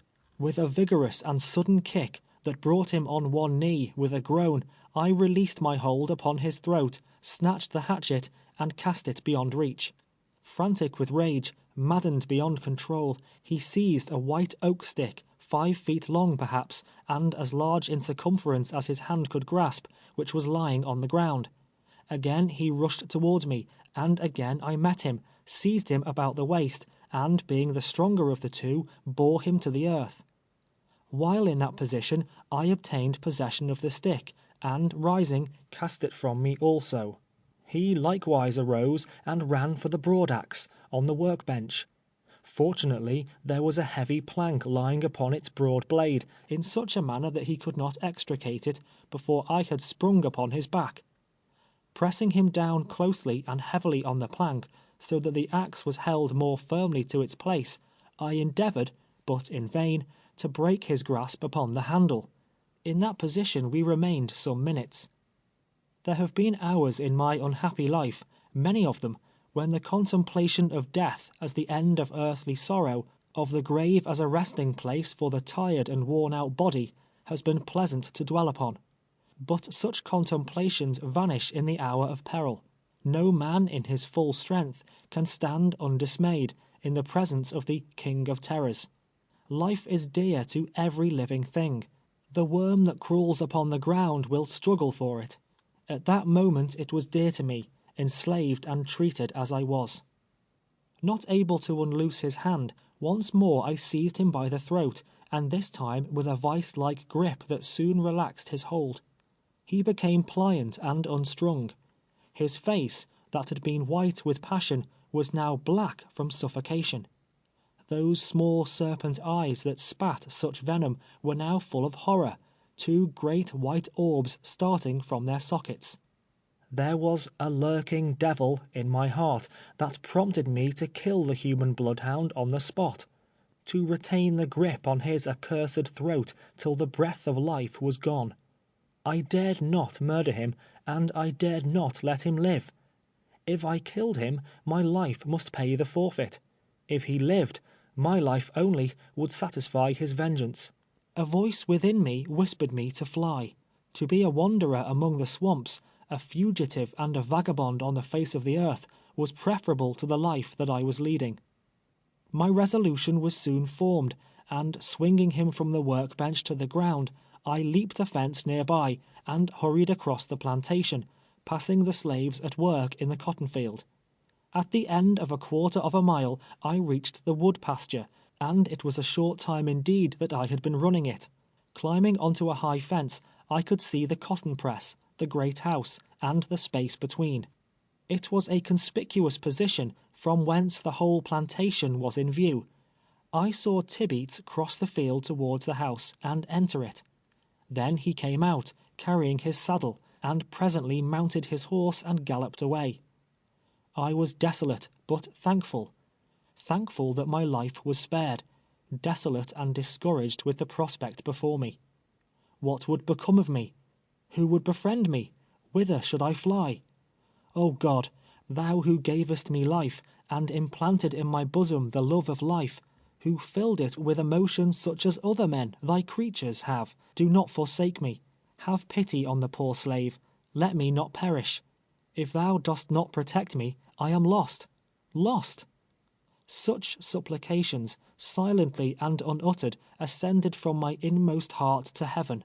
But there was no answering voice, no sweet, low tone coming down from on high, whispering to my soul, "It is I, be not afraid."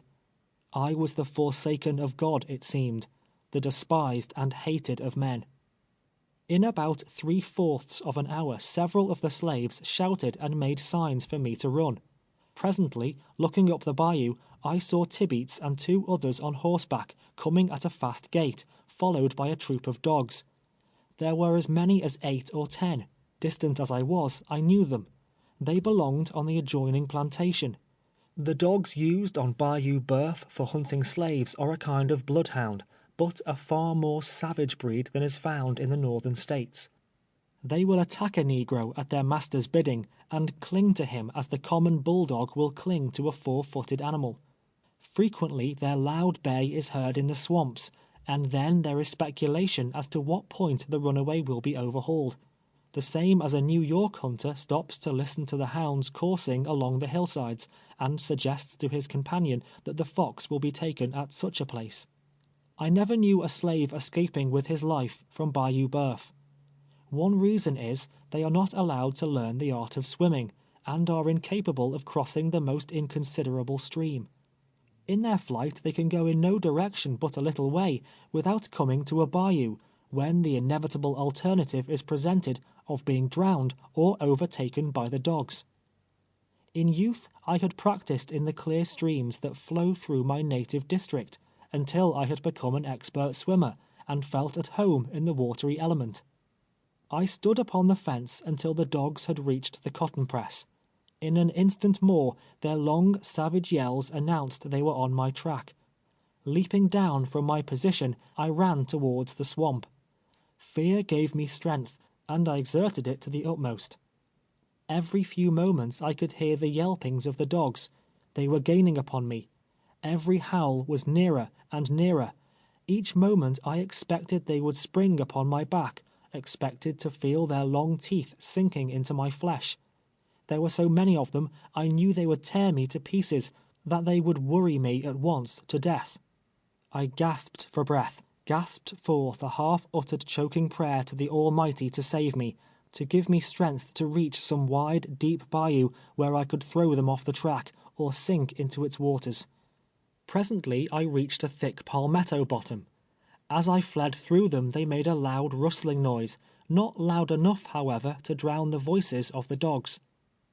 Continuing my course due south, as nearly as I can judge, I came at length to water just over Shoe. The hounds at that moment could not have been 5 rods behind me.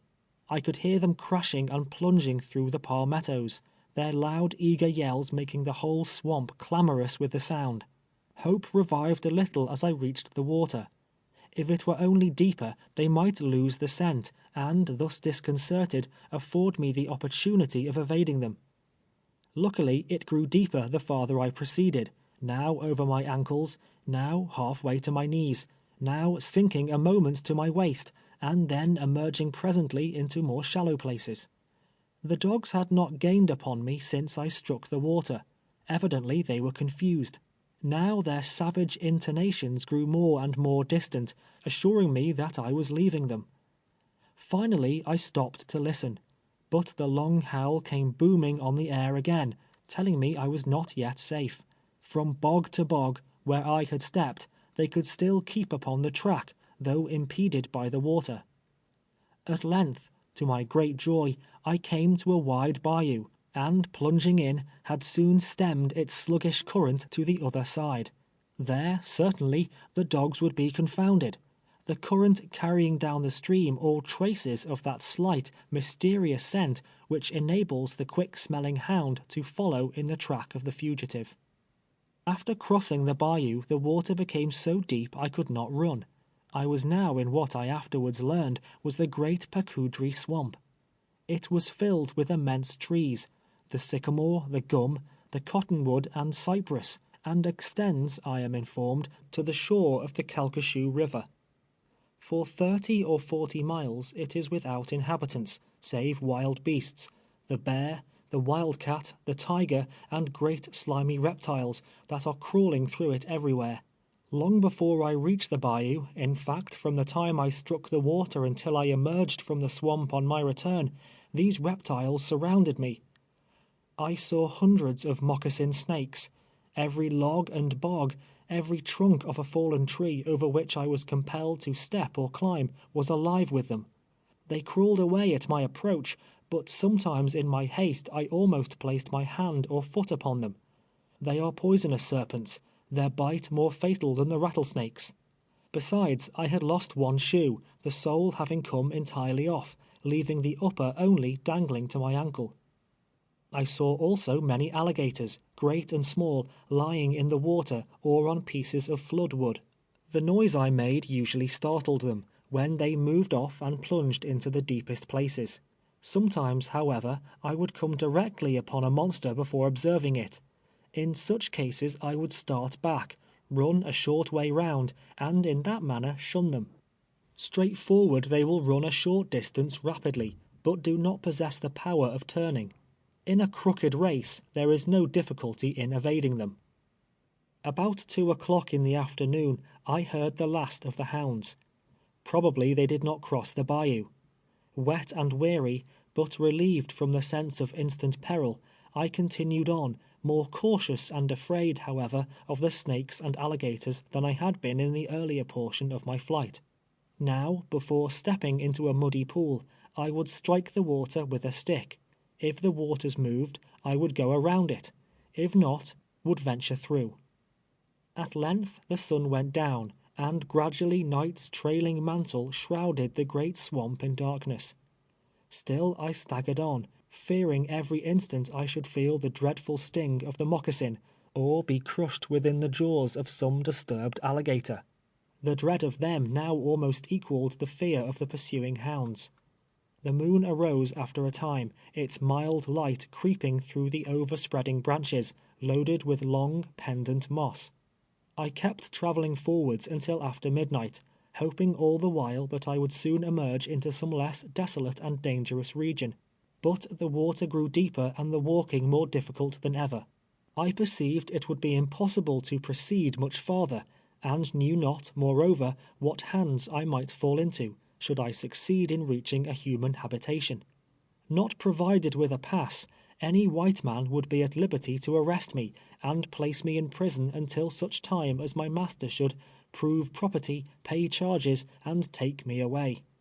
I was an estray, and if so unfortunate as to meet a law-abiding citizen of Louisiana, he would deem it his duty to his neighbor, perhaps, to put me forthwith in the pound.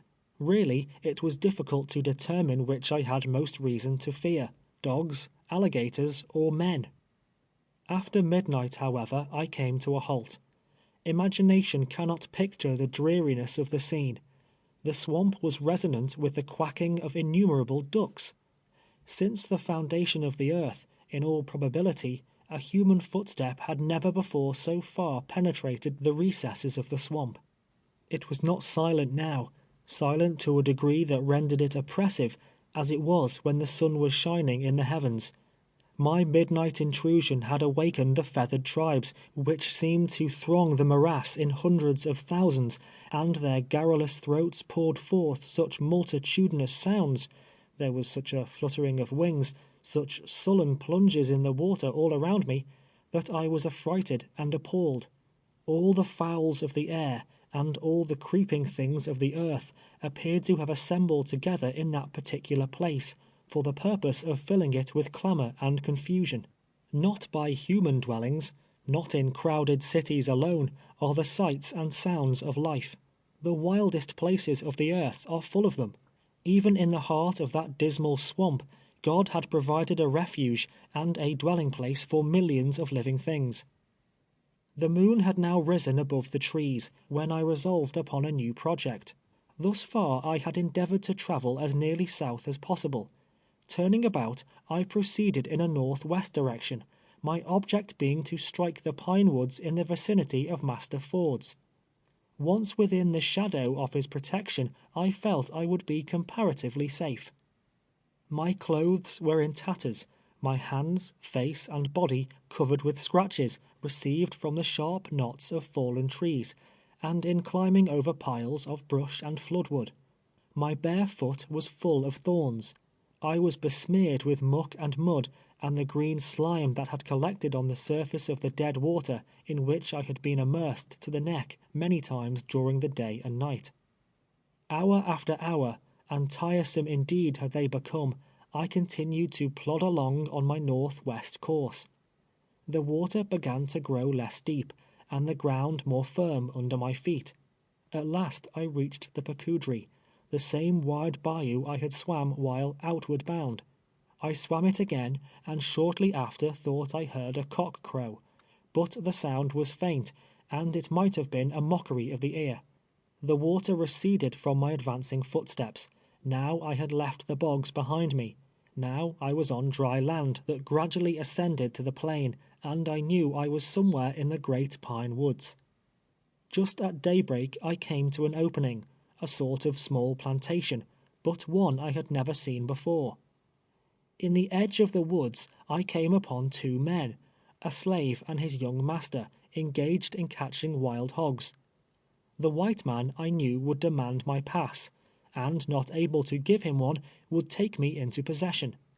I was too wearied to run again, and too desperate to be taken, and therefore adopted a ruse that proved entirely successful. Assuming a fierce expression, I walked directly towards him, looking him steadily in the face. As I approached, he moved backwards with an air of alarm. It was plain he was much affrighted, that he looked upon me as some infernal goblin just arisen from the bowels of the swamp. "Where does William Ford live?" I demanded in no gentle tone. "He lives 7 miles from here," was the reply. "Which is the way to his place?" I again demanded, trying to look more fiercely than ever. "Do you see those pine trees yonder?" he asked, pointing to 2, a mile distant, that rose far above their fellows, like a couple of tall sentinels overlooking the broad expanse of forest. "I see them," was the answer. "At the feet of those pine trees," he continued, "runs the Texas road. Turn to the left, and it will lead you to William Ford's." Without further parley, I hastened forward, happy as he was, no doubt, to place the widest possible distance between us. Striking the Texas road, I turned to the left hand, as directed, and soon passed a great fire, where a pile of logs were burning. I went to it, thinking I would dry my clothes, but the gray light of the morning was fast breaking away. Some passing white man might observe me. Besides, the heat overpowered me with the desire of sleep, so, lingering no longer, I continued my travels, and finally, about 8 o'clock, reached the house of Master Ford. The slaves were all absent from the quarters, at their work. Stepping on to the piazza, I knocked at the door, which was soon opened by Mistress Ford. My appearance was so changed, I was in such a woe-begone and forlorn condition, she did not know me. Inquiring if Master Ford was at home, that good man made his appearance before the question could be answered. I told him of my flight, and all the particulars connected with it. He listened attentively, and when I had concluded, spoke to me kindly and sympathetically, and taking me to the kitchen, called John and ordered him to prepare me food. I had tasted nothing since daylight the previous morning. When John had set the meal before me, the madam came out with a bowl of milk, and many little delicious dainties, such as rarely please the palate of a slave. I was hungry and I was weary, but neither food nor rest afforded half the pleasure as did the blessed voices speaking kindness and consolation. It was the oil and the wine which the good Samaritan in the great pine woods was ready to pour into the wounded spirit of the slave, who came to him, stripped of his raiment and half dead. They left me in the cabin, that I might rest. Blessed be sleep. It visiteth all alike, descending as the dews of heaven on the bond and free. Soon it nestled to my bosom, driving away the troubles that oppressed it, and bearing me to that shadowy region where I saw again the faces and listened to the voices of my children, who, alas, for aught I knew in my waking hours, had fallen into the arms of that other sleep, from which they never would arouse. End of chapter 10.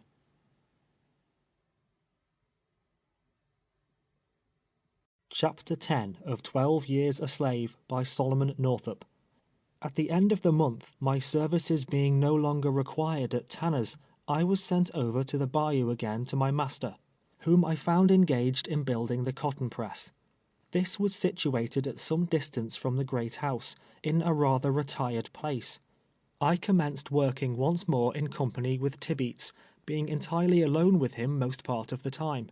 I remembered the words of Chapin, his precautions, his advice to beware, lest in some unsuspecting moment he might injure me. They were always on my mind, so that I lived in a most uneasy state of apprehension and fear. One eye was always on my work, the other on my master. I determined to give him no cause of offence, to work still more diligently, if possible, than I had done, to bear whatever abuse he might heap upon me, save bodily injury, humbly and patiently, hoping thereby to soften in some degree his manner towards me, until the blessed time might come when I should be delivered from his clutches. The third morning after my return, Chapin left the plantation for Cheneyville, to be absent until night. Tibeats, on that morning, was attacked with one of those periodical fits of spleen and ill humor to which he was frequently subject, rendering him still more disagreeable and venomous than usual. It was about 9 o'clock in the forenoon, when I was busily employed with the jack-plane on one of the sweeps. Tibeats was standing by the workbench, fitting a handle into the chisel, with which he had been engaged previously in cutting the thread of the screw. "You are not planing that down enough," said he. "It is just even with the line," I replied. "You're a damned liar," he exclaimed passionately. "Oh well, master," I said mildly, "I will plane it down more if you say so," at the same time proceeding to do as I supposed he desired. Before one shaving had been removed, however, he cried out, saying I had now planed it too deep, it was too small, I had spoiled the sweep entirely. Then followed curses and imprecations. I had endeavored to do exactly as he directed, but nothing would satisfy the unreasonable man. In silence and in dread I stood by the sweep, holding the jack-plane in my hand, not knowing what to do, and not daring to be idle. His anger grew more and more violent, until finally, with an oath, such a bitter, frightful oath as only Tibeats could utter, he seized a hatchet from the workbench and darted towards me, swearing he would cut my head open. It was a moment of life or death. The sharp, bright blade of the hatchet glittered in the sun. In another instant it would be buried in my brain, and yet in that instant, so quick will a man's thoughts come to him in such a fearful strait, I reasoned with myself. If I stood still, my doom was certain. If I fled, 10 chances to 1, the hatchet, flying from his hand with a too deadly and unerring aim, would strike me in the back. There was but one course to take. Springing towards him with all my power, and meeting him full half-way before he could bring down the blow, with one hand I caught his uplifted arm, with the other seized him by the throat. We stood looking each other in the eyes. In his I could see murder. I felt as if I had a serpent by the neck, watching the slightest relaxation of my grip to coil itself round my body, crushing and stinging it to death. I thought to scream aloud, trusting that some ear might catch the sound, but Chapin was away. The hands were in the field. There was no living soul in sight or hearing. The good genius, which thus far through life has saved me from the hands of violence, at that moment suggested a lucky thought. With a vigorous and sudden kick that brought him on one knee with a groan, I released my hold upon his throat, snatched the hatchet, and cast it beyond reach. Frantic with rage, maddened beyond control, he seized a white oak stick, 5 feet long perhaps, and as large in circumference as his hand could grasp, which was lying on the ground. Again he rushed towards me, and again I met him, seized him about the waist, and being the stronger of the two, bore him to the earth. While in that position, I obtained possession of the stick, and rising, cast it from me also. He likewise arose and ran for the broadaxe, on the workbench. Fortunately, there was a heavy plank lying upon its broad blade, in such a manner that he could not extricate it before I had sprung upon his back. Pressing him down closely and heavily on the plank, so that the axe was held more firmly to its place, I endeavored, but in vain, to break his grasp upon the handle. In that position we remained some minutes. There have been hours in my unhappy life, many of them, when the contemplation of death as the end of earthly sorrow, of the grave as a resting place for the tired and worn-out body, has been pleasant to dwell upon. But such contemplations vanish in the hour of peril. No man in his full strength can stand undismayed in the presence of the King of Terrors. Life is dear to every living thing. The worm that crawls upon the ground will struggle for it. At that moment it was dear to me, enslaved and treated as I was. Not able to unloose his hand, once more I seized him by the throat, and this time with a vice-like grip that soon relaxed his hold. He became pliant and unstrung. His face, that had been white with passion, was now black from suffocation. Those small serpent eyes that spat such venom were now full of horror, 2 great white orbs starting from their sockets. There was a lurking devil in my heart that prompted me to kill the human bloodhound on the spot, to retain the grip on his accursed throat till the breath of life was gone. I dared not murder him, and I dared not let him live. If I killed him, my life must pay the forfeit. If he lived, my life only would satisfy his vengeance. A voice within me whispered me to fly. To be a wanderer among the swamps, a fugitive and a vagabond on the face of the earth, was preferable to the life that I was leading. My resolution was soon formed, and swinging him from the workbench to the ground, I leaped a fence nearby, and hurried across the plantation, passing the slaves at work in the cotton field. At the end of 1/4 mile, I reached the wood pasture, and it was a short time indeed that I had been running it. Climbing onto a high fence, I could see the cotton press, the great house, and the space between. It was a conspicuous position, from whence the whole plantation was in view. I saw Tibeats cross the field towards the house and enter it.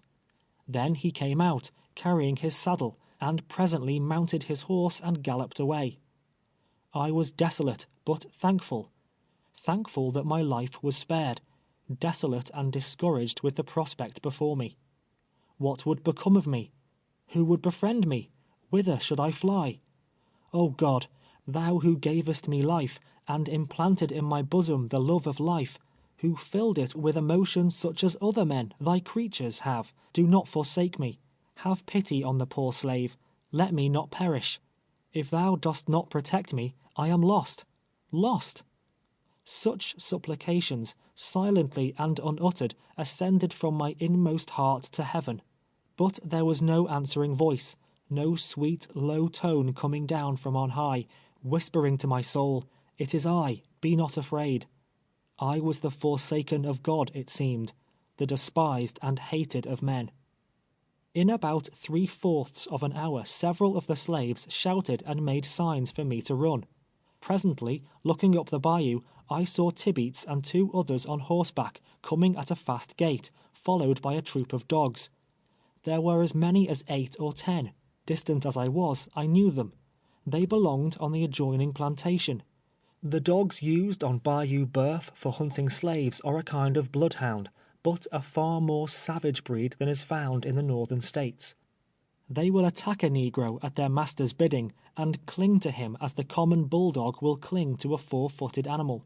Frequently their loud bay is heard in the swamps, and then there is speculation as to what point the runaway will be overhauled. The same as a New York hunter stops to listen to the hounds coursing along the hillsides, and suggests to his companion that the fox will be taken at such a place. I never knew a slave escaping with his life from Bayou Boeuf. One reason is, they are not allowed to learn the art of swimming, and are incapable of crossing the most inconsiderable stream. In their flight they can go in no direction but a little way, without coming to a bayou, when the inevitable alternative is presented of being drowned or overtaken by the dogs. In youth I had practiced in the clear streams that flow through my native district, until I had become an expert swimmer, and felt at home in the watery element. I stood upon the fence until the dogs had reached the cotton press. In an instant more, their long, savage yells announced they were on my track. Leaping down from my position, I ran towards the swamp. Fear gave me strength, and I exerted it to the utmost. Every few moments I could hear the yelpings of the dogs. They were gaining upon me. Every howl was nearer and nearer. Each moment I expected they would spring upon my back, expected to feel their long teeth sinking into my flesh. There were so many of them, I knew they would tear me to pieces, that they would worry me at once to death. I gasped for breath, gasped forth a half-uttered choking prayer to the Almighty to save me, to give me strength to reach some wide, deep bayou where I could throw them off the track, or sink into its waters. Presently I reached a thick palmetto bottom. As I fled through them they made a loud rustling noise, not loud enough, however, to drown the voices of the dogs. Continuing my course due south, as nearly as I can judge, I came at length to water just over Shoe. The hounds at that moment could not have been 5 rods behind me. I could hear them crashing and plunging through the palmettos, their loud, eager yells making the whole swamp clamorous with the sound. Hope revived a little as I reached the water. If it were only deeper, they might lose the scent, and, thus disconcerted, afford me the opportunity of evading them. Luckily, it grew deeper the farther I proceeded, now over my ankles, now halfway to my knees, now sinking a moment to my waist, and then emerging presently into more shallow places. The dogs had not gained upon me since I struck the water. Evidently they were confused. Now their savage intonations grew more and more distant, assuring me that I was leaving them. Finally I stopped to listen, but the long howl came booming on the air again, telling me I was not yet safe. From bog to bog, where I had stepped, they could still keep upon the track, though impeded by the water.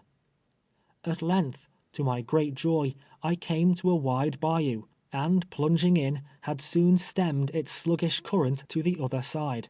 There, certainly, the dogs would be confounded. the current carrying down the stream all traces of that slight, mysterious scent which enables the quick-smelling hound to follow in the track of the fugitive. After crossing the bayou, the water became so deep I could not run. I was now in what I afterwards learned was the Great Pacudry Swamp.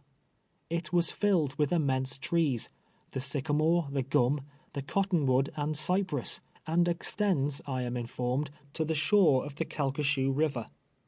For 30 or 40 miles it is without inhabitants, save wild beasts, the bear, the wildcat, the tiger, and great slimy reptiles that are crawling through it everywhere. Long before I reached the bayou, in fact, from the time I struck the water until I emerged from the swamp on my return, these reptiles surrounded me. I saw hundreds of moccasin snakes. Every log and bog, every trunk of a fallen tree over which I was compelled to step or climb, was alive with them.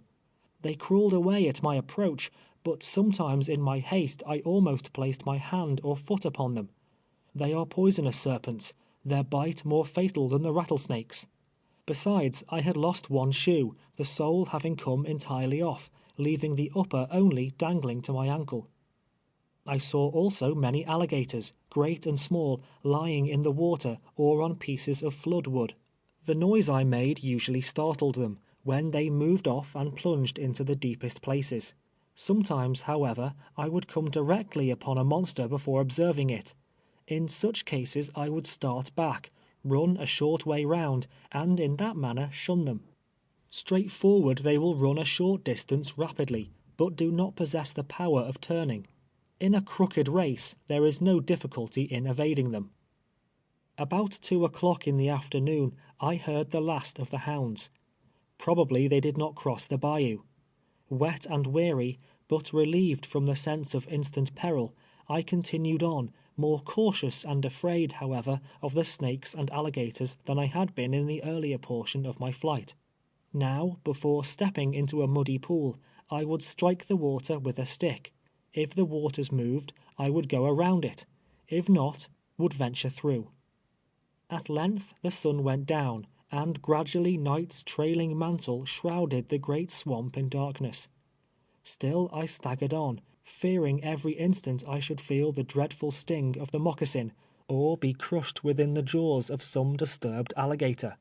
The dread of them now almost equaled the fear of the pursuing hounds. The moon arose after a time, its mild light creeping through the overspreading branches, loaded with long, pendant moss.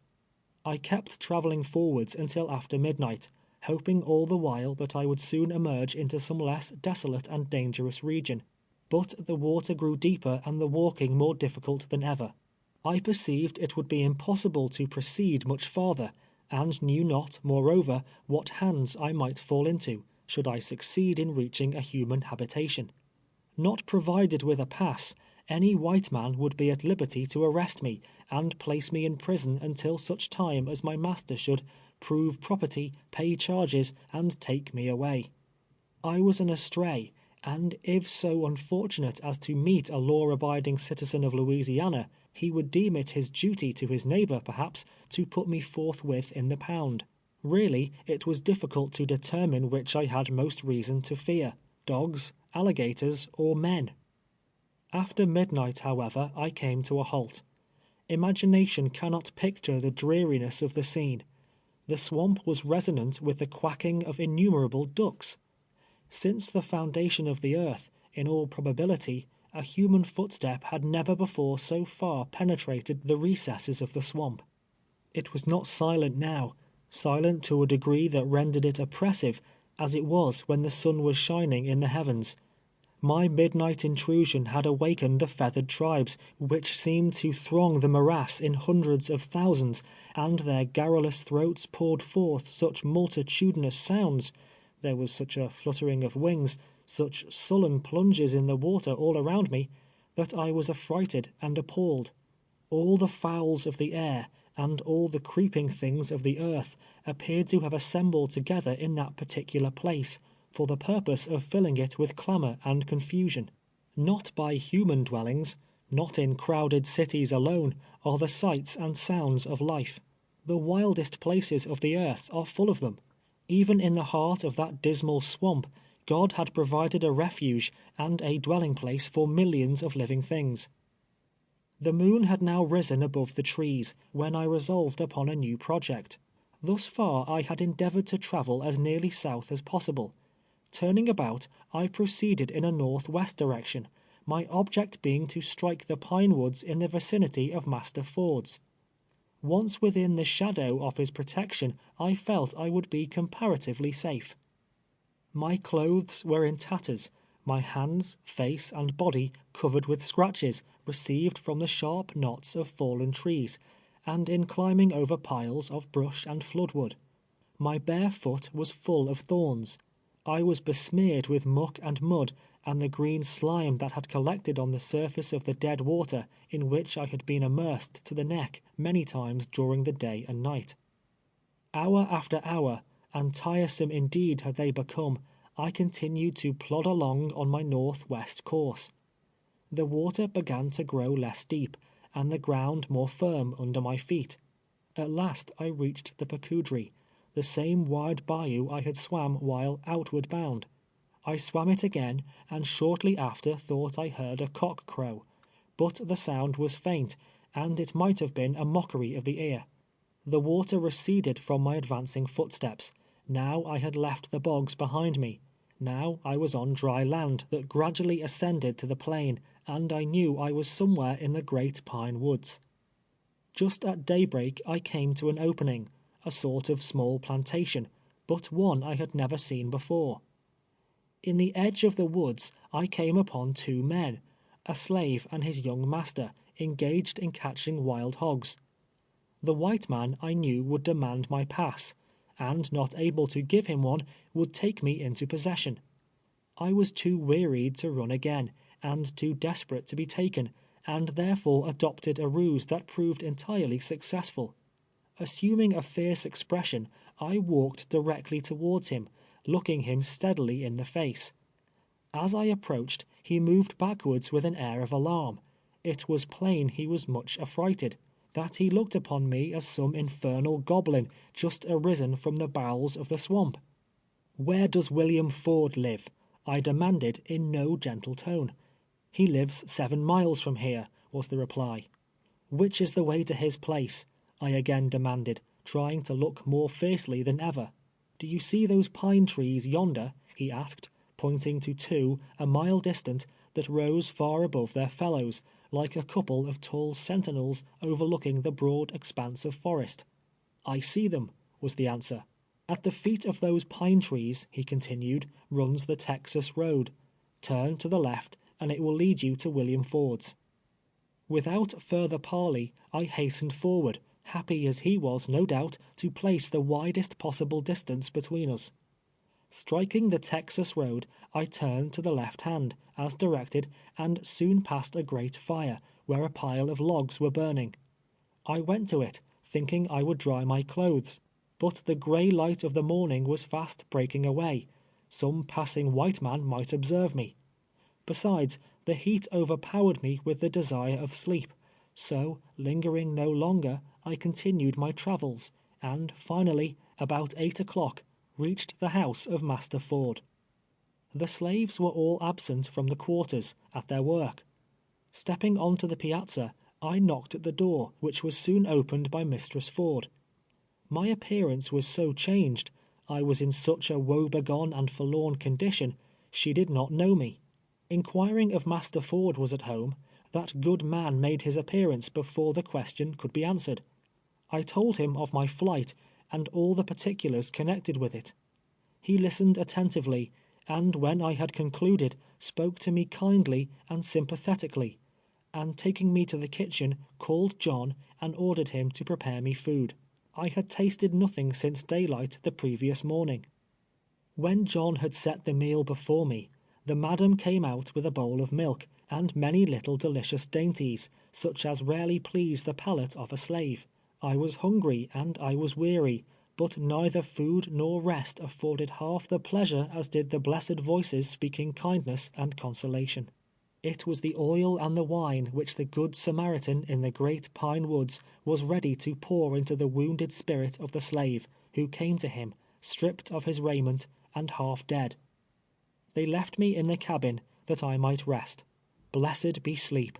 It visiteth all alike, descending as the dews of heaven on the bond and free. Soon it nestled to my bosom, driving away the troubles that oppressed it, and bearing me to that shadowy region where I saw again the faces and listened to the voices of my children, who, alas, for aught I knew in my waking hours, had fallen into the arms of that other sleep, from which they never would arouse. End of chapter 10.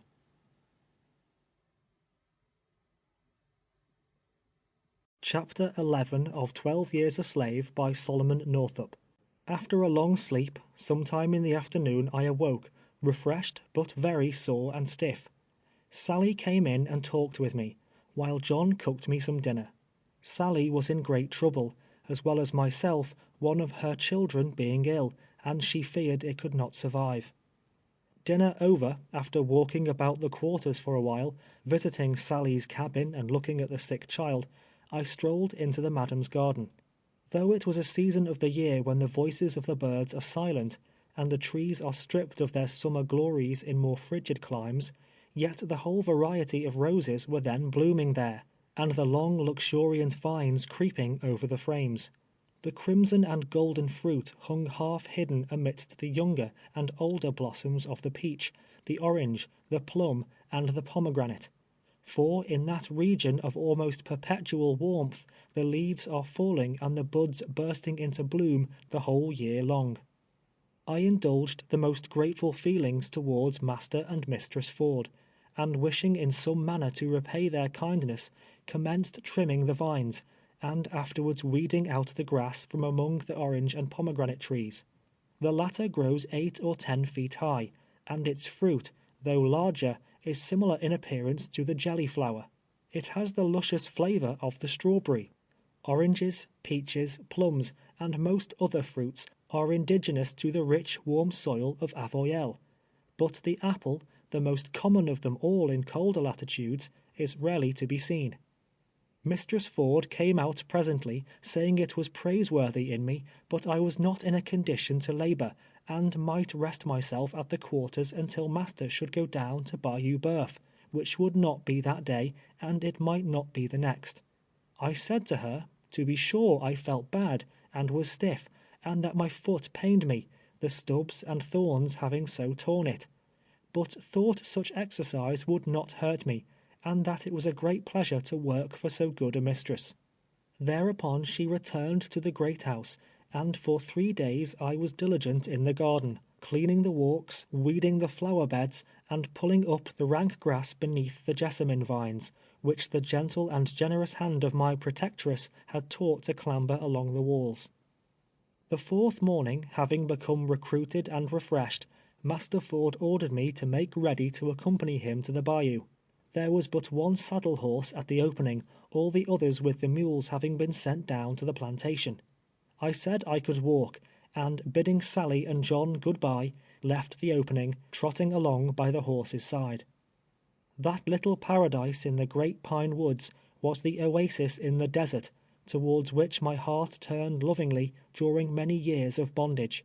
I went forth from it now with regret and sorrow, not so overwhelming, however, as if it had then been given me to know that I should never return to it again.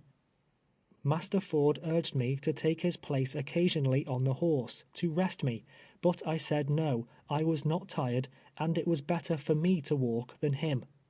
He said many kind and cheering things to me on the way, riding slowly, in order that I might keep pace with him. The goodness of God was manifest, he declared, in my miraculous escape from the swamp. As Daniel came forth unharmed from the den of lions, and as Jonah had been preserved in the whale's belly, even so had I been delivered from evil by the Almighty. He interrogated me in regard to the various fears and emotions I had experienced during the day and night, and if I had felt at any time a desire to pray. I felt forsaken of the whole world, I answered him, and was praying mentally all the while. At such times, said he, the heart of man turns instinctively towards his Maker. In prosperity, and when there is nothing to injure or make him afraid, he remembers him not, and is ready to defy him. But place him in the midst of dangers, cut him off from human aid, let the grave open before him, then it is, in the time of his tribulation, that the scoffer and unbelieving man turns to God for help, feeling there is no other hope, or refuge, or safety save in his protecting arm. So did that benignant man speak to me of this life and of the life hereafter, of the goodness and power of God, and of the vanity of earthly things as we journeyed along the solitary road towards Bayou Boeuf. When within some 5 miles of the plantation, we discovered a horseman at a distance, galloping towards us. As he came near, I saw that it was Tibeats. He looked at me a moment, but did not address me, and turning about, rode along side by side with Ford. I trotted silently at their horses' heels, listening to their conversation. Ford informed him of my arrival in the Pine Woods 3 days before, of the sad plight I was in, and of the difficulties and dangers I had encountered. "Well," exclaimed Tibeats, omitting his usual oaths in the presence of Ford, "I never saw such running before.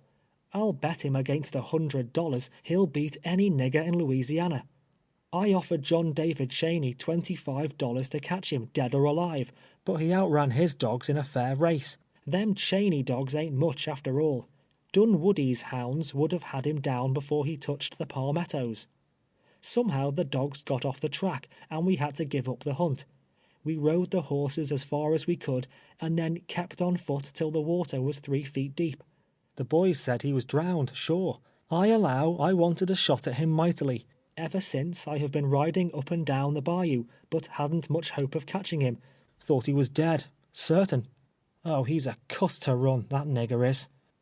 In this way Tibeats ran on, describing his search in the swamp, the wonderful speed with which I had fled before the hounds, and when he had finished, Master Ford responded by saying I had always been a willing and faithful boy with him, that he was sorry we had such trouble, that according to Platt's story, he had been inhumanly treated, and that he, Tibeats, was himself in fault.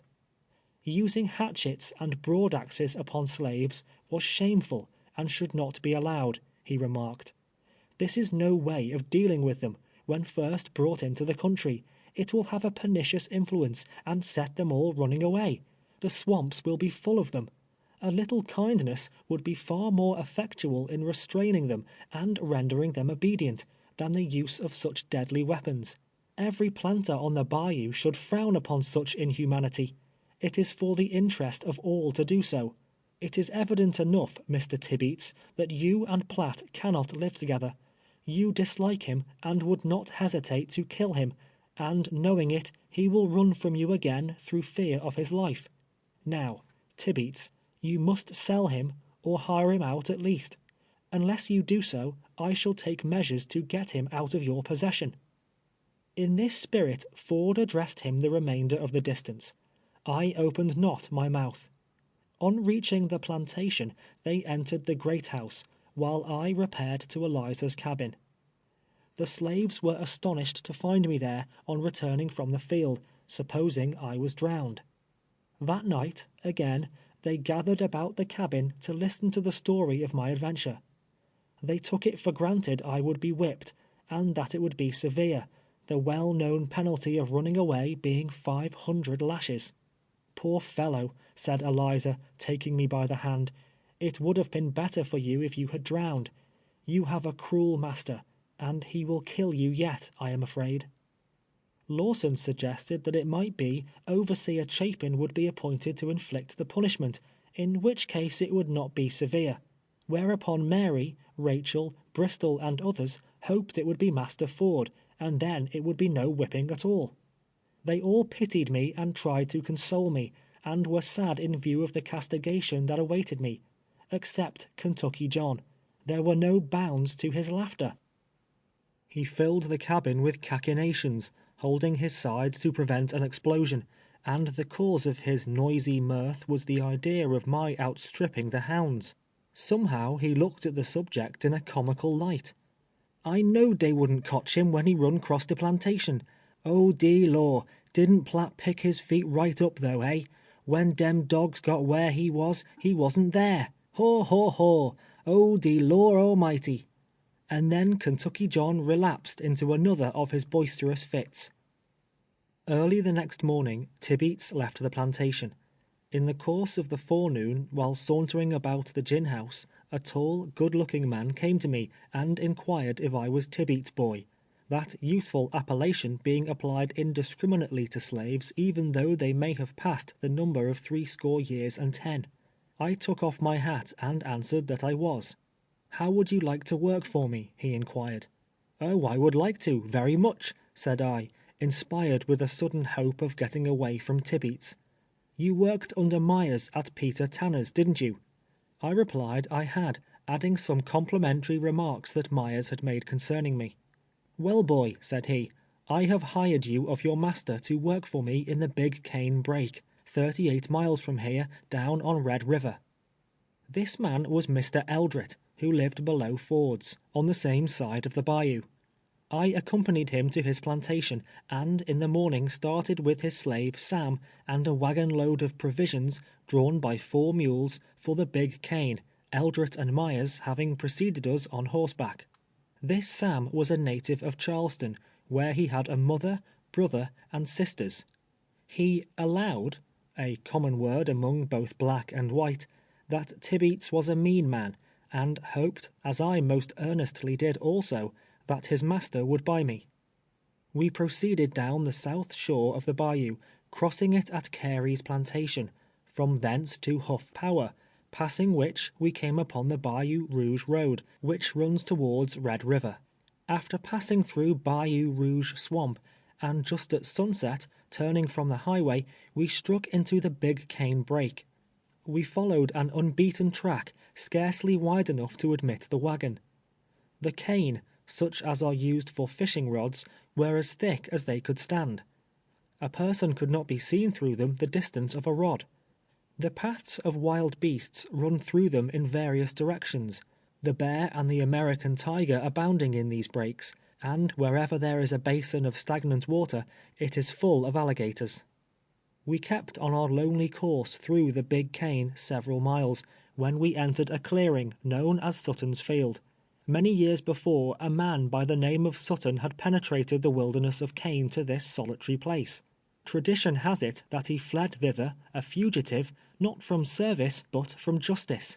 Here he lived alone, recluse and hermit of the swamp, with his own hands planting the seed and gathering in the harvest. One day a band of Indians stole upon his solitude, and, after a bloody battle, overpowered and massacred him. For miles the country round, in the slaves' quarters, and on the piazzas of great houses, where white children listen to superstitious tales, the story goes that that spot, in the heart of the Big Cane, is a haunted place. For more than a quarter of a century, human voices had rarely, if ever, disturbed the silence of the clearing. Rank and noxious weeds had overspread the once cultivated field. Serpents sunned themselves on the doorway of the crumbling cabin. It was indeed a dreary picture of desolation.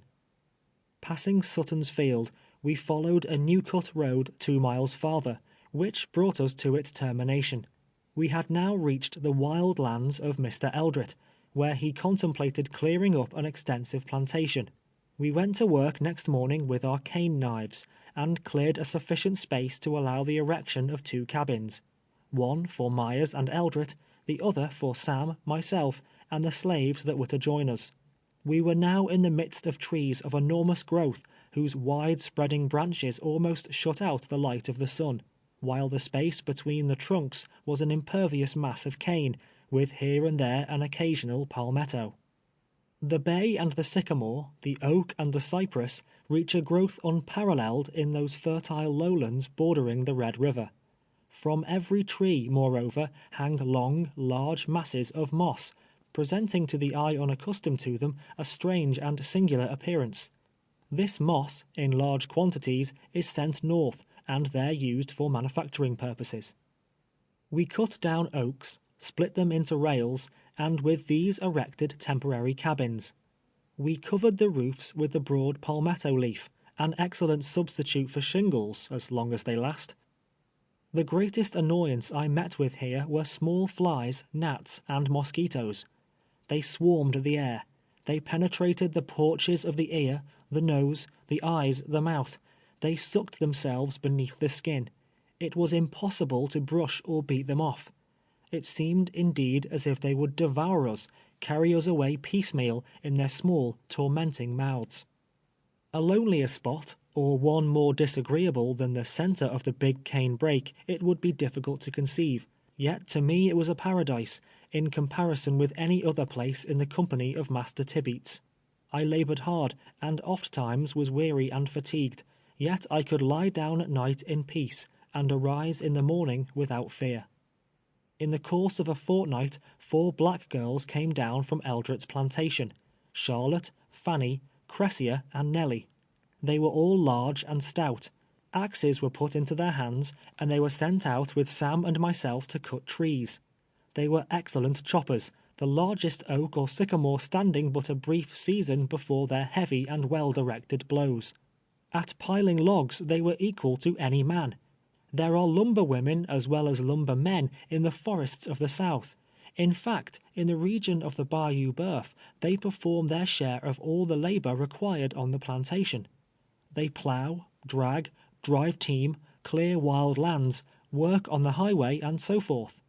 Some planters, owning large cotton and sugar plantations, have none other than the labor of slave women. Such an one is Jim Burns, who lives on the north shore of the bayou, opposite the plantation of John Fogerman. On our arrival in the brake, Eldret promised me, if I worked well, I might go up to visit my friends at Ford's in 4 weeks. On Saturday night of the 5th week, I reminded him of his promise, when he told me I had done so well that I might go. I had set my heart upon it, and Eldret's announcement thrilled me with pleasure. I was to return in time to commence the labors of the day on Tuesday morning. While indulging the pleasant anticipation of so soon meeting my old friends again, suddenly the hateful form of Tibeats appeared among us. He inquired how Myers and Platt got along together, and was told very well, and that Platt was going up to Ford's plantation in the morning on a visit.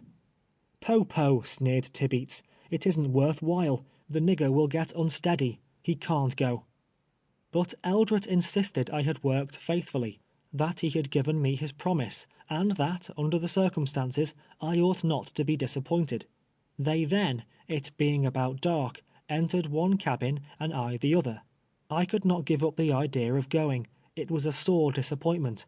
Before morning I resolved, if Eldret made no objection, to leave at all hazards. At daylight I was at his door, with my blanket rolled up into a bundle and hanging on a stick over my shoulder, waiting for a pass. Tibeats came out presently in one of his disagreeable moods, washed his face, and going to a stump nearby, sat down upon it, apparently busily thinking with himself. After standing there a long time, impelled by a sudden impulse of impatience, I started off. "Are you going without a pass?" he cried out to me. "Yes, master, I thought I would," I answered. "How do you think you'll get there?" demanded he. "Don't know," was all the reply I made him. "You'd be taken and sent to jail, where you ought to be, before you got halfway there," he added, passing into the cabin as he said it. He came out soon with the pass in his hand, and calling me a damned nigger that deserved 100 lashes, threw it on the ground. I picked it up and hurried away right speedily.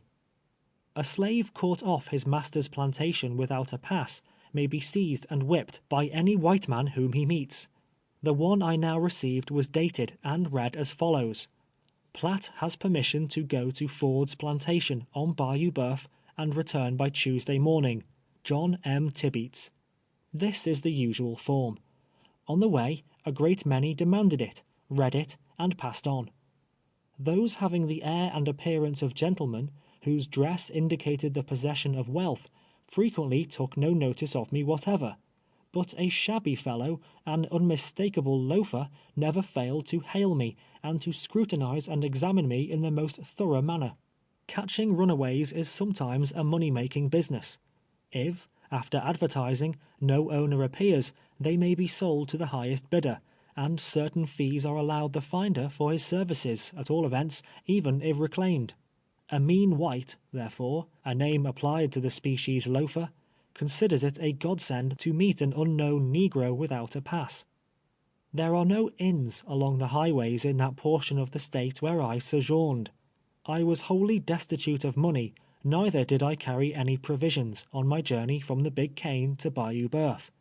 Nevertheless, with his pass in his hand, a slave need never suffer from hunger or from thirst.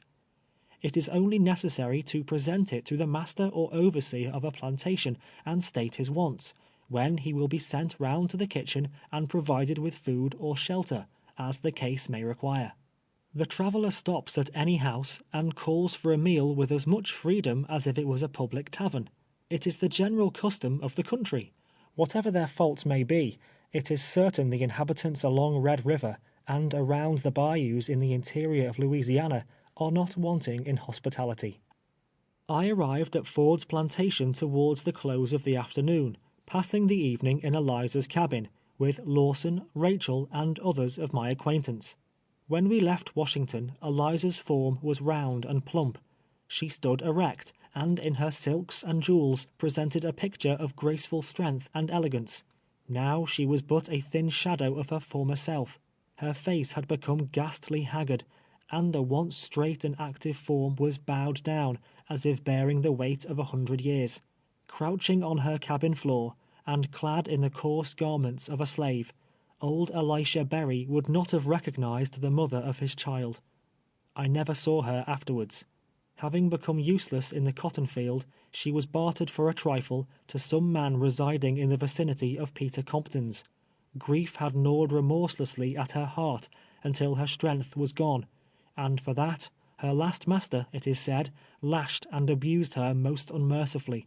But he could not whip back the departed vigor of her youth, nor straighten up that bended body to its full height, such as it was when her children were around her, and the light of freedom was shining on her path. I learned the particulars relative to her departure from this world from some of Compton's slaves, who had come over Red River to the bayou to assist young Madam Tanner during the busy season. She became, at length, they said, utterly helpless, for several weeks lying on the ground floor in a dilapidated cabin, dependent upon the mercy of her fellow thralls for an occasional drop of water and a morsel of food. Her master did not knock her on the head, as is sometimes done to put a suffering animal out of misery, but left her unprovided for, and unprotected, to linger through a life of pain and wretchedness to its natural close. When the hands returned from the field one night, they found her dead. During the day, the angel of the Lord, who moveth invisibly over all the earth, gathering in his harvest of departing souls, had silently entered the cabin of the dying woman and taken her from thence. She was free at last. Next day, rolling up my blanket, I started on my return to the Big Cane. After traveling 5 miles, at a place called Huff Power, the ever-present Tibeats met me in the road.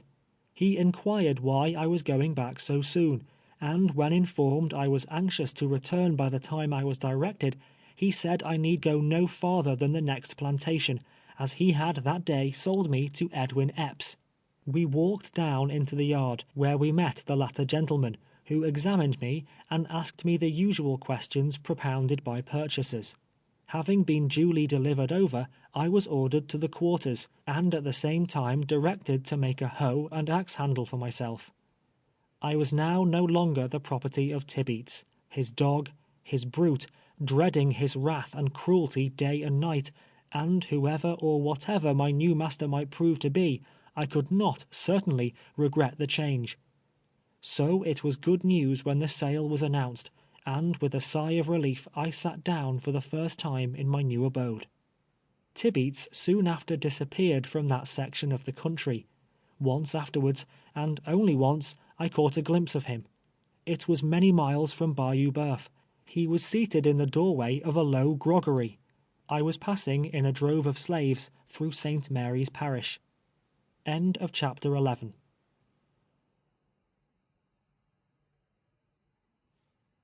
Chapter 12 of 12 Years a Slave by Solomon Northup.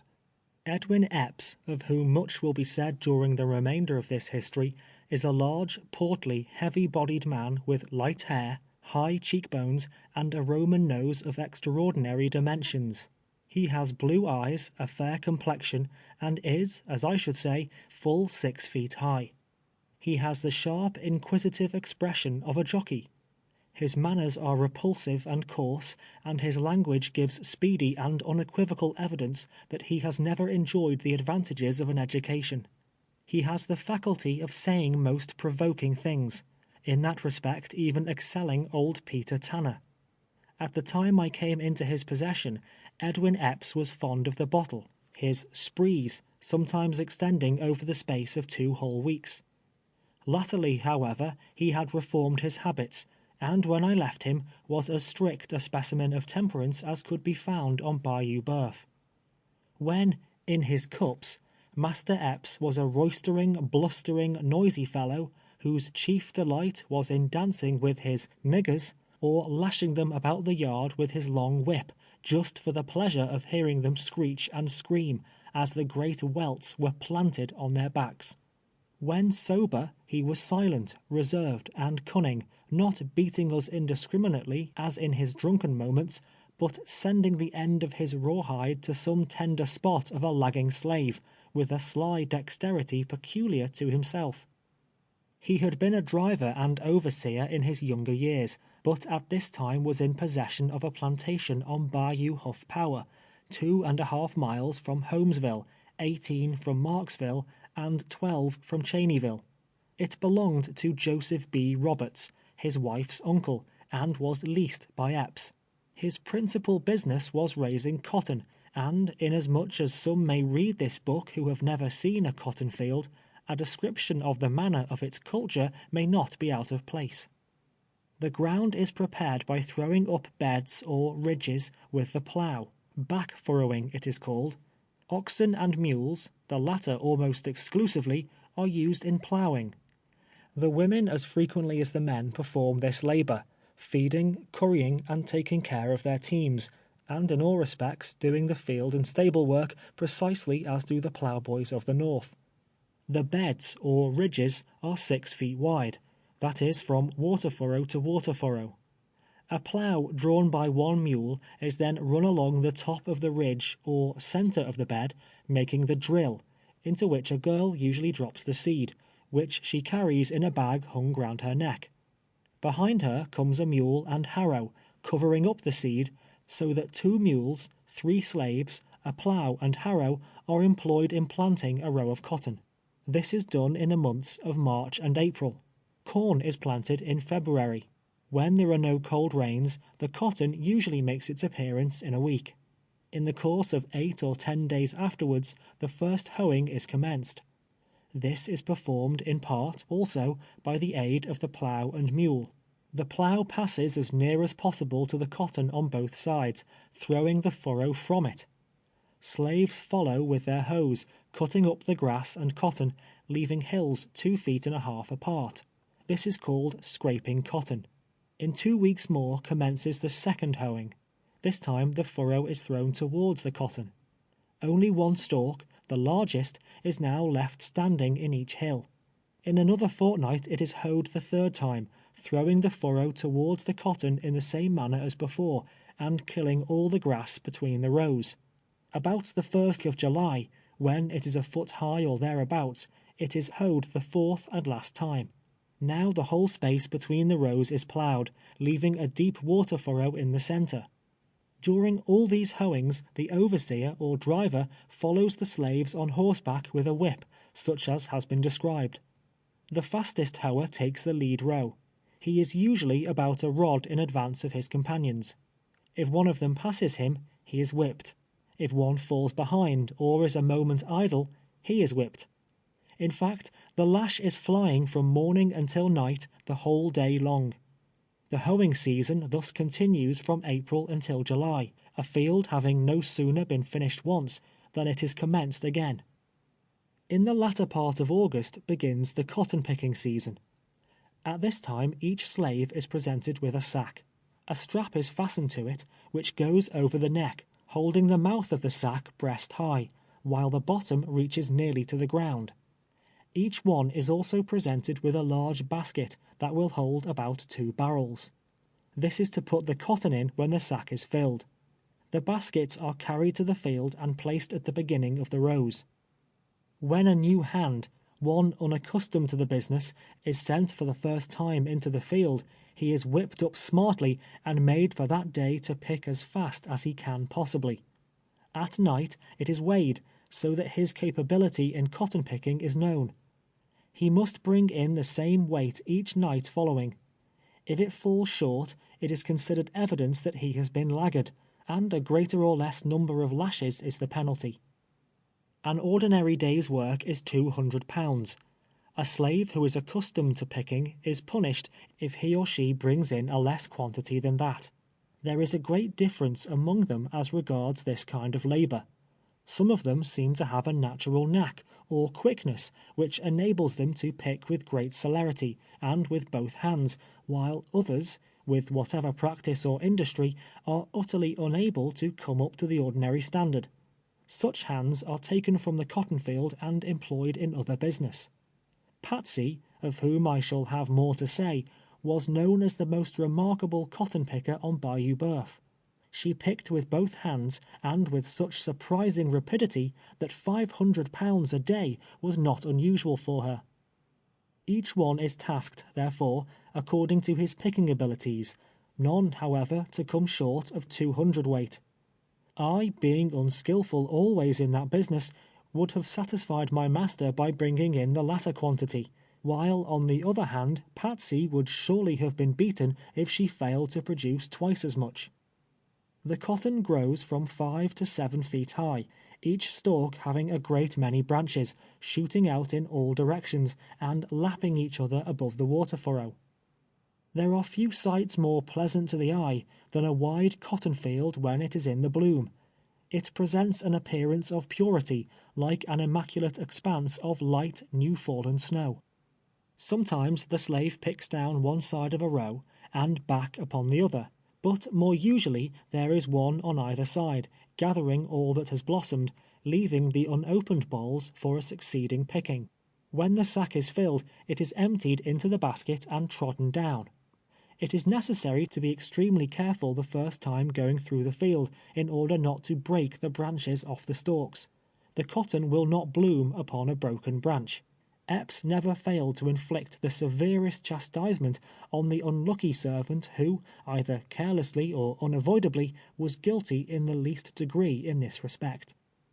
The hands are required to be in the cotton field as soon as it is light in the morning, and with the exception of 10 or 15 minutes, which is given them at noon to swallow their allowance of cold bacon, they are not permitted to be a moment idle until it is too dark to see, and when the moon is full, they oftentimes labor till the middle of the night. They do not dare to stop even at dinner time, nor return to the quarters, however late it be, until the order to halt is given by the driver. The day's work over in the field, the baskets are toted, or, in other words, carried to the gin house, where the cotton is weighed. No matter how fatigued and weary he may be, no matter how much he longs for sleep and rest, a slave never approaches the gin house with his basket of cotton but with fear. If it falls short in weight, if he has not performed the full task appointed him, he knows that he must suffer. And if he has exceeded it by 10 or 20 pounds, in all probability his master will measure the next day's task accordingly. So, whether he has too little or too much, his approach to the gin house is always with fear and trembling. Most frequently they have too little, and therefore it is they are not anxious to leave the field. After weighing, follow the whippings, and then the baskets are carried to the cotton house and their contents stored away like hay, all hands being sent in to tramp it down. If the cotton is not dry, instead of taking it to the gin house at once, it is laid upon platforms, 2 feet high and some 3 times as wide, covered with boards or plank, with narrow walks running between them. This done, the labor of the day is not yet ended by any means. Each one must then attend to his respective chores. One feeds the mules, another the swine, another cuts the wood, and so forth. Besides, the packing is all done by candlelight.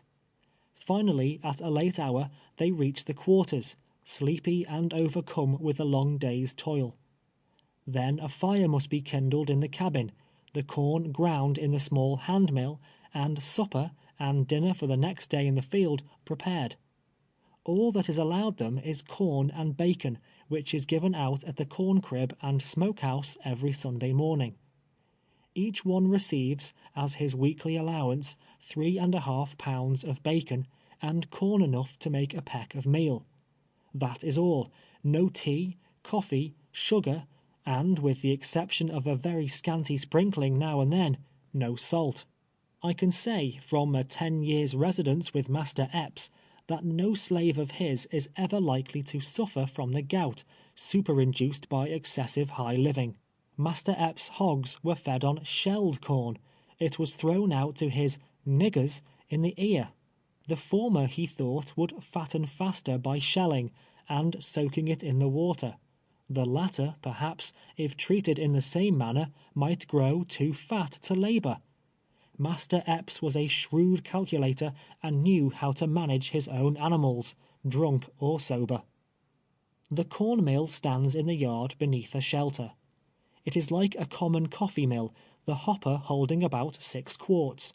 There was one privilege which Master Epps granted freely to every slave he had. They might grind their corn nightly, in such small quantities as their daily wants required, or they might grind the whole week's allowance at one time, on Sundays, just as they preferred. A very generous man was Master Epps. I kept my corn in a small wooden box, the meal in a gourd. And, by the way, the gourd is one of the most convenient and necessary utensils on a plantation. Besides supplying the place of all kinds of crockery in a slave cabin, it is used for carrying water to the fields. Another, also, contains the dinner. It dispenses with the necessity of pails, dippers, basins, and such tin and wooden superfluities altogether. When the corn is ground, and fire is made, the bacon is taken down from the nail on which it hangs, a slice cut off and thrown upon the coals to broil. The majority of slaves have no knife, much less a fork. They cut their bacon with the axe at the woodpile. The corn meal is mixed with a little water, placed in the fire, and baked. When it is "done brown," the ashes are scraped off, and being placed upon a chip, which answers for a table, the tenant of the slave hut is ready to sit down upon the ground to supper. By this time it is usually midnight. The same fear of punishment with which they approach the gin house possesses them again on lying down to get a snatch of rest. It is the fear of oversleeping in the morning. Such an offense would certainly be attended with not less than 20 lashes. With a prayer that he may be on his feet and wide awake at the first sound of the horn, he sinks to his slumbers nightly. The softest couches in the world are not to be found in the log mansion of the slave. The one whereon I reclined year after year was a plank 12 inches wide and 10 feet long. My pillow was a stick of wood. The bedding was a coarse blanket, and not a rag or shred beside. Moss might be used, were it not that it directly breeds a swarm of fleas. The cabin is constructed of logs, without floor or window. The latter is altogether unnecessary, the crevices between the logs admitting sufficient light. In stormy weather, the rain drives through them, rendering it comfortless and extremely disagreeable. The rude door hangs on great wooden hinges. In one end is constructed an awkward fireplace. An hour before daylight the horn is blown. Then the slaves arouse, prepare their breakfast, fill a gourd with water, in another deposit their dinner of cold bacon and corn cake, and hurry to the field again. It is an offense invariably followed by a flogging to be found at the quarters after daybreak. Then the fears and labors of another day begin, and until its close there is no such thing as rest. He fears he will be caught lagging through the day. He fears to approach the gin house with his basket load of cotton at night. He fears when he lies down that he will oversleep himself in the morning. Such is a true, faithful, unexaggerated picture and description of the slave's daily life during the time of cotton picking on the shores of Bayou Boeuf. In the month of January, generally, the fourth and last picking is completed. Then commences the harvesting of corn. This is considered a secondary crop, and receives far less attention than the cotton. It is planted, as already mentioned, in February. Corn is grown in that region for the purpose of fattening hogs and feeding slaves, very little, if any, being sent to market. It is the white variety, the ear of great size, and the stalk growing to the height of 8, and oftentimes 10 feet. In August the leaves are stripped off, dried in the sun, bound in small bundles, and stored away as provender for the mules and oxen. After this the slaves go through the field, turning down the ear, for the purpose of keeping the rains from penetrating to the grain. It is left in this condition until after cotton picking is over, whether earlier or later. Then the ears are separated from the stalks, and deposited in the corn crib with the husks on. Otherwise, stripped of the husks, the weevil would destroy it. The stalks are left standing in the field. The Carolina, or sweet, potato is also grown in that region to some extent. They are not fed, however, to hogs or cattle, and are considered but of small importance. They are preserved by placing them upon the surface of the ground with a slight covering of earth or corn stalks. There is not a cellar on Bayou Boeuf. The ground is so low it would fill with water. Potatoes are worth from 2 to 3 bits, or shillings a barrel. Corn, except where there is an unusual scarcity, can be purchased at the same rate. As soon as the cotton and corn crops are secured, the stalks are pulled up, thrown into piles and burned. The ploughs are started at the same time, throwing up the beds again, preparatory to another planting. The soil, in the parishes of Rapides and Avoyelles, and throughout the whole country, as far as my observation extended, is of exceeding richness and fertility. It is a kind of marl, of a brown or reddish color. It does not require those invigorating composts necessary to more barren lands, and on the same field the same crop is grown for many successive years. Ploughing, planting, picking cotton, gathering the corn, and pulling and burning stalks occupies the whole of the 4 seasons of the year. Drawing and cutting wood, pressing cotton, fattening and killing hogs are but incidental labors. In the month of September or October, the hogs are run out of the swamps by dogs and confined in pens. On a cold morning, generally about New Year's Day, they are slaughtered. Each carcass is cut into 6 parts, and piled one above the other in salt, upon large tables in the smokehouse. In this condition it remains a fortnight, when it is hung up, and a fire built and continued more than half the time during the remainder of the year. This thorough smoking is necessary to prevent the bacon from becoming infested with worms. In so warm a climate, it is difficult to preserve it, and very many times myself and my companions have received our weekly allowance of 3 pounds and a half, when it was full of these disgusting vermin. Although the swamps are overrun with cattle, they are never made the source of profit to any considerable extent. The planter cuts his mark upon the ear, or brands his initials upon the side, and turns them into the swamps, to roam unrestricted within their almost limitless confines. They are the Spanish breed, small and spike-horned. I have known of droves being taken from Bayou Boeuf, but it is a very rare occurrence. The value of the best cows is about $5 each. 2 quarts at one milking would be considered an unusual large quantity. They furnish little tallow, and that of a soft inferior quality.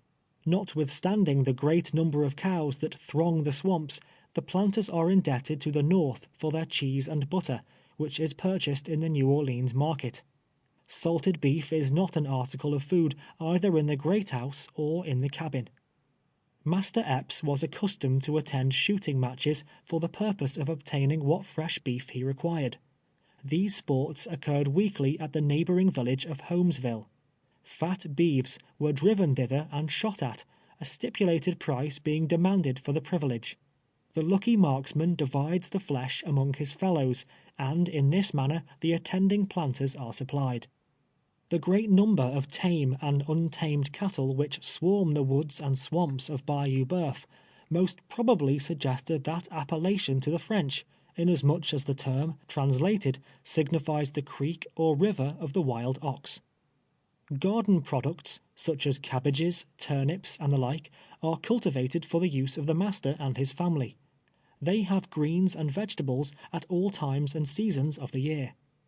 The grass withereth and the flower fadeth before the desolating winds of autumn in the chill northern latitudes, but perpetual verdure overspreads the hot lowlands, and flowers bloom in the heart of winter in the region of Bayou Boeuf. There are no meadows appropriated to the cultivation of the grasses. The leaves of the corn supply a sufficiency of food for the laboring cattle, while the rest provide for themselves all the year in the ever-growing pasture. There are many other peculiarities of climate, habit, custom, and of the manner of living and laboring at the South, but the foregoing, it is supposed, will give the reader an insight and general idea of life on a cotton plantation in Louisiana. The mode of cultivating cane, and the process of sugar manufacturing will be mentioned in another place. End of chapter 12.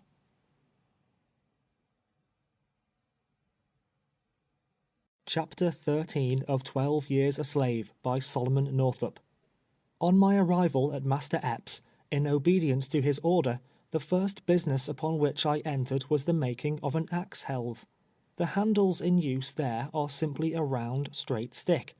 I made a crooked one, shaped like those to which I had been accustomed at the North. When finished and presented to Epps, he looked at it with astonishment, unable to determine exactly what it was.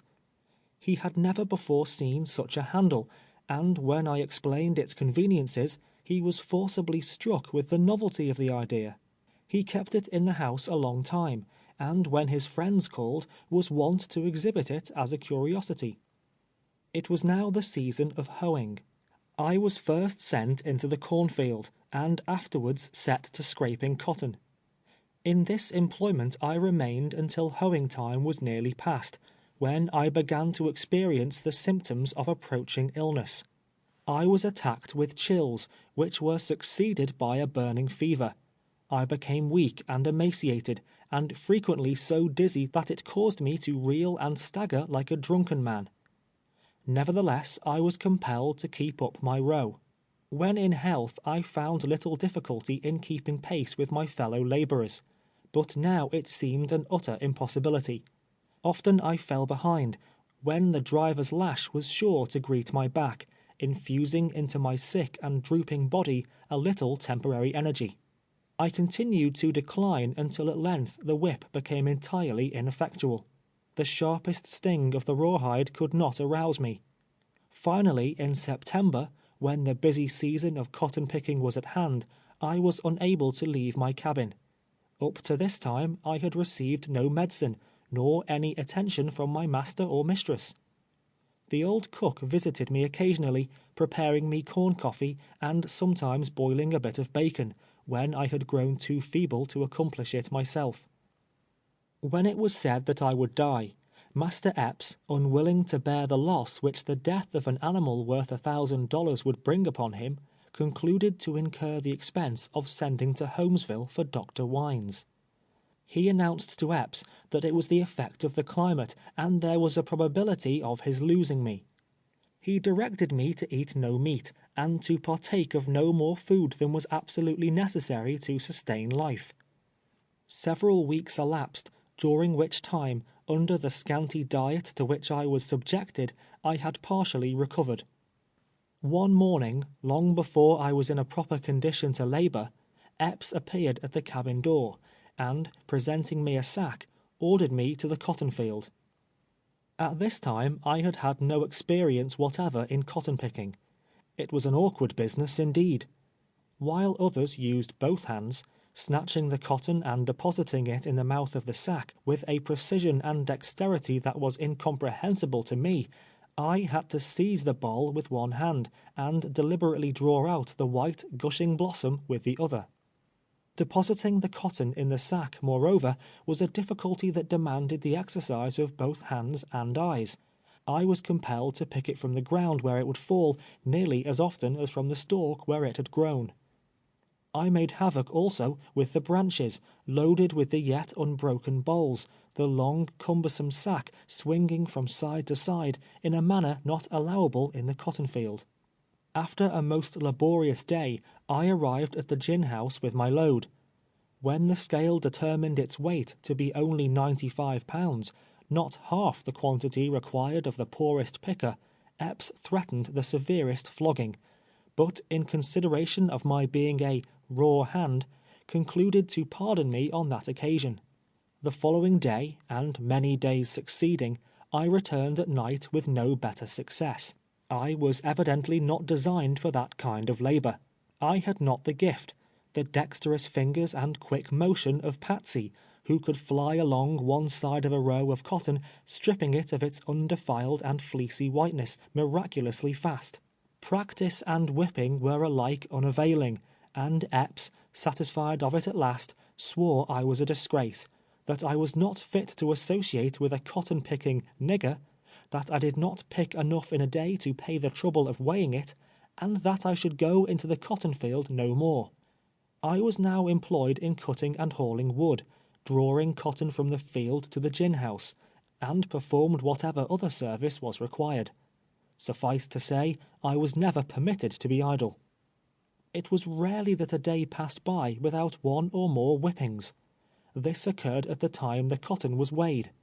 The delinquent whose weight had fallen short was taken out, stripped, made to lie upon the ground, face downwards, when he received a punishment proportioned to his offense.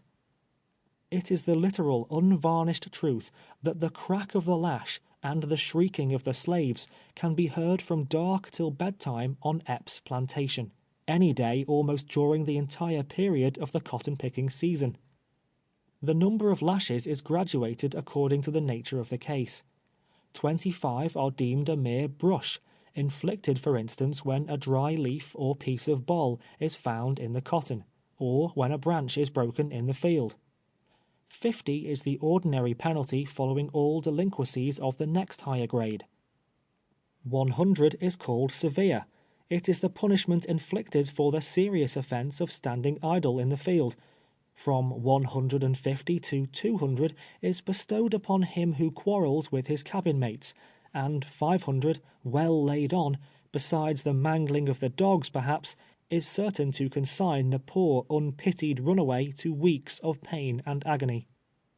During the 2 years Epps remained on the plantation at Bayou Huff Power, he was in the habit, as often as once in a fortnight at least, of coming home intoxicated from Holmesville. The shooting matches almost invariably concluded with a debauch. At such times he was boisterous and half crazy. Often he would break the dishes, chairs, and whatever furniture he could lay his hands on. When satisfied with his amusement in the house, he would seize the whip and walk forth into the yard. Then it behooved the slaves to be watchful and exceeding wary. The first one who came within reach felt the smart of his lash. Sometimes for hours he would keep them running in all directions, dodging around the corners of the cabins. Occasionally he would come upon one unawares, and if he succeeded in inflicting a fair round blow, it was a feat that much delighted him. The younger children, and the aged who had become inactive, suffered then. In the midst of the confusion, he would slyly take his stand behind a cabin, waiting with raised whip, to dash it into the first black face that peeped cautiously around the corner.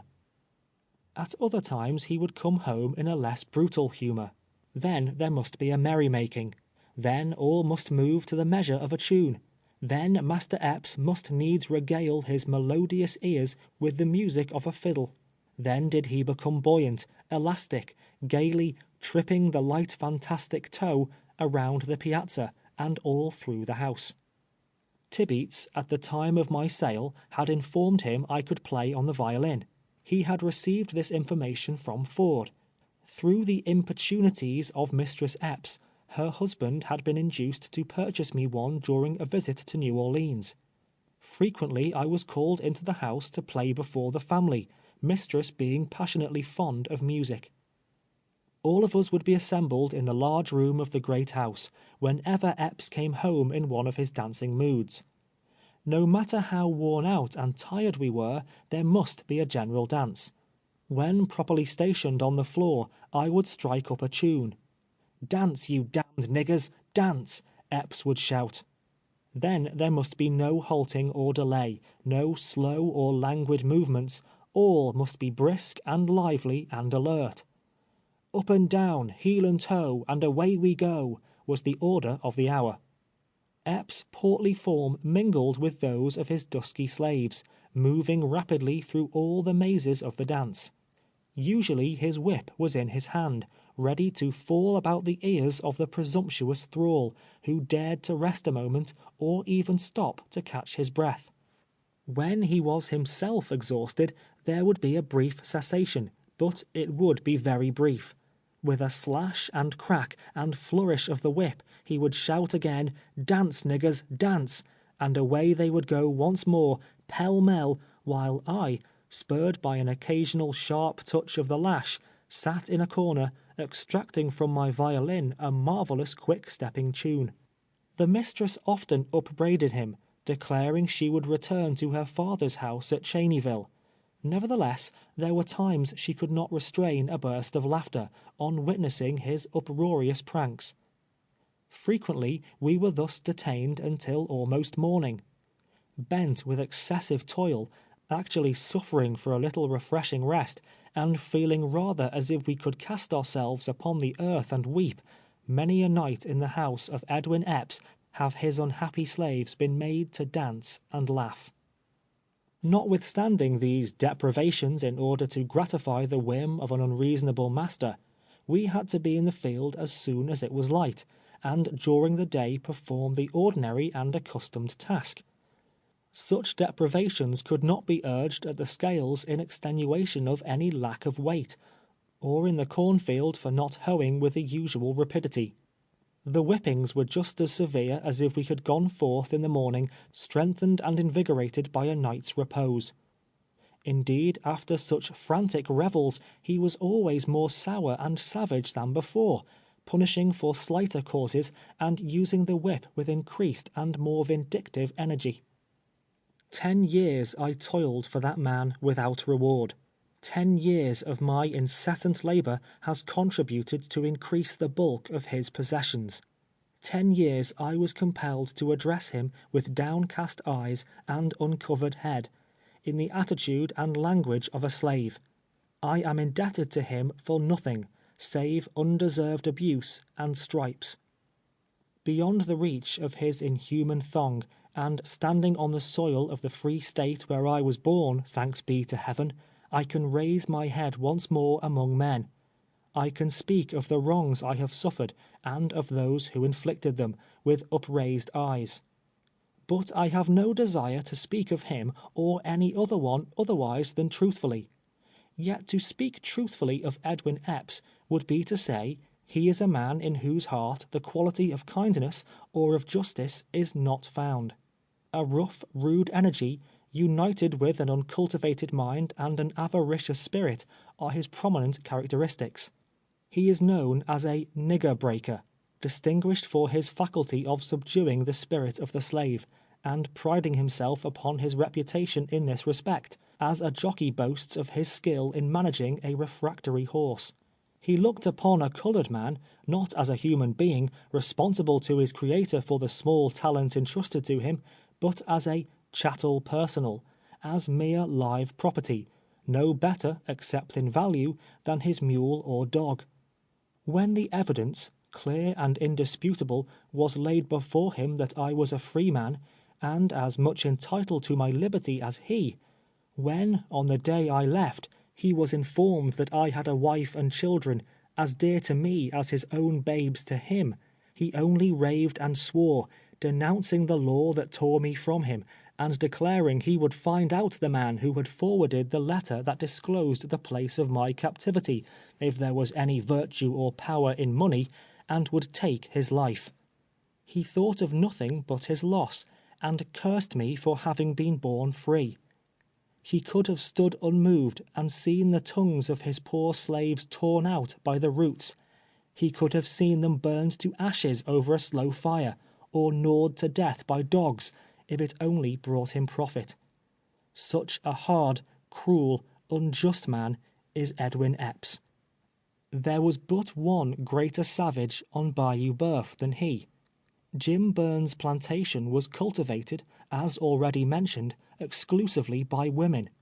That barbarian kept their backs so sore and raw that they could not perform the customary labor demanded daily of the slave. He boasted of his cruelty, and through all the country round was accounted a more thoroughgoing, energetic man than even Epps. A brute himself, Jim Burns had not a particle of mercy for his subject brutes, and, like a fool, whipped and scourged away the very strength upon which depended his amount of gain. Epps remained on Huff Power 2 years, when, having accumulated a considerable sum of money, he expended it in the purchase of the plantation on the east bank of Bayou Boeuf, where he still continues to reside. He took possession of it in 1845, after the holidays were past. He carried thither with him 9 slaves, all of whom, except myself, and Susan, who has since died, remain there yet. He made no addition to this force, and for 8 years the following were my companions in his quarters, viz., Abram, Wiley, Phoebe, Bob, Henry, Edward, and Patsy.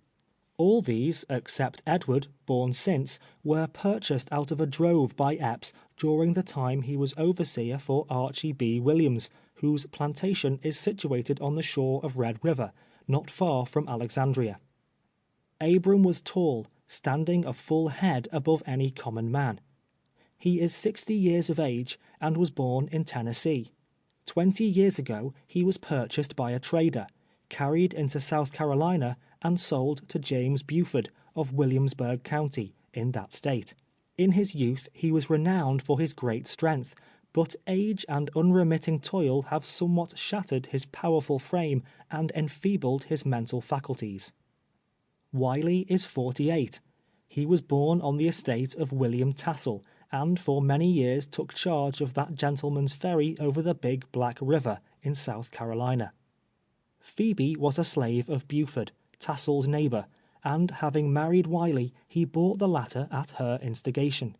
Buford was a kind master, sheriff of the county, and in those days a man of wealth. Bob and Henry are Phoebe's children, by a former husband, their father having been abandoned to give place to Wiley. That seductive youth had insinuated himself into Phoebe's affections, and therefore the faithless spouse had gently kicked her first husband out of her cabin door. Edward had been born to them on Bayou Huff Power. Patsy is 23, also from Buford's plantation. She is in no wise connected with the others, but glories in the fact that she is the offspring of a Guinea nigger, brought over to Cuba in a slave ship, and in the course of trade transferred to Buford, who was her mother's owner. This, as I learned from them, is a genealogical account of my master's slaves. For years they had been together. Often they recalled the memories of other days, and sighed to retrace their steps to the old home in Carolina. Troubles came upon their master Buford, which brought far greater troubles upon them. He became involved in debt, and unable to bear up against his failing fortunes, was compelled to sell these and others of his slaves. In a chain gang they had been driven from beyond the Mississippi to the plantation of Archie B. Williams. Edwin Epps, who for a long while had been his driver and overseer, was about establishing himself in business on his own account at the time of their arrival, and accepted them in payment of his wages. Old Abram was a kind-hearted being, a sort of patriarch among us, fond of entertaining his younger brethren with grave and serious discourse. He was deeply versed in such philosophy as is taught in the cabin of the slave. But the great absorbing hobby of Uncle Abram was General Jackson, whom his young master in Tennessee had followed to the wars. He loved to wander back, in imagination, to the place where he was born, and to recount the scenes of his youth during those stirring times when the nation was in arms. He had been athletic, and more keen and powerful than the generality of his race, but now his eye had become dim, and his natural force abated. Very often, indeed, while discussing the best method of baking the hoe cake, or expatiating at large upon the glory of Jackson, he would forget where he left his hat, or his hoe, or his basket, and then would the old man be laughed at, if Epps was absent, and whipped if he was present. So was he perplexed continually, and sighed to think that he was growing aged and going to decay. Philosophy and Jackson and forgetfulness had played the mischief with him, and it was evident that all of them combined were fast bringing down the gray hairs of Uncle Abram to the grave. Aunt Phoebe had been an excellent field hand, but latterly was put into the kitchen, where she remained, except occasionally in a time of uncommon hurry. She was a sly old creature, and when not in the presence of her mistress or her master, was garrulous in the extreme. Wiley, on the contrary, was silent. He performed his task without murmur or complaint, seldom indulging in the luxury of speech, except to utter a wish that he was away from Epps, and back once more in South Carolina. Bob and Henry had reached the ages of 20 and 23, and were distinguished for nothing extraordinary or unusual, while Edward, a lad of 13, not yet able to maintain his row in the corn or the cotton field, was kept in the great house, to wait on the little Eppses. Patsy was slim and straight. She stood erect as the human form is capable of standing. There was an air of loftiness in her movement that neither labor, nor weariness, nor punishment could destroy. Truly, Patsy was a splendid animal, and were it not that bondage had enshrouded her intellect in utter and everlasting darkness, would have been chief among 10,000 of her people. She could leap the highest fences, and a fleet hound it was indeed that could outstrip her in a race. No horse could fling her from his back. She was a skillful teamster. She turned as true a furrow as the best, and at splitting rails there was none who could excel her.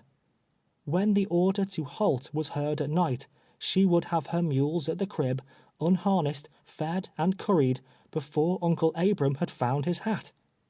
Not, however, for all or any of these was she chiefly famous. Such lightning-like motion was in her fingers as no other fingers ever possessed, and therefore it was that in cotton-picking time, Patsy was queen of the field.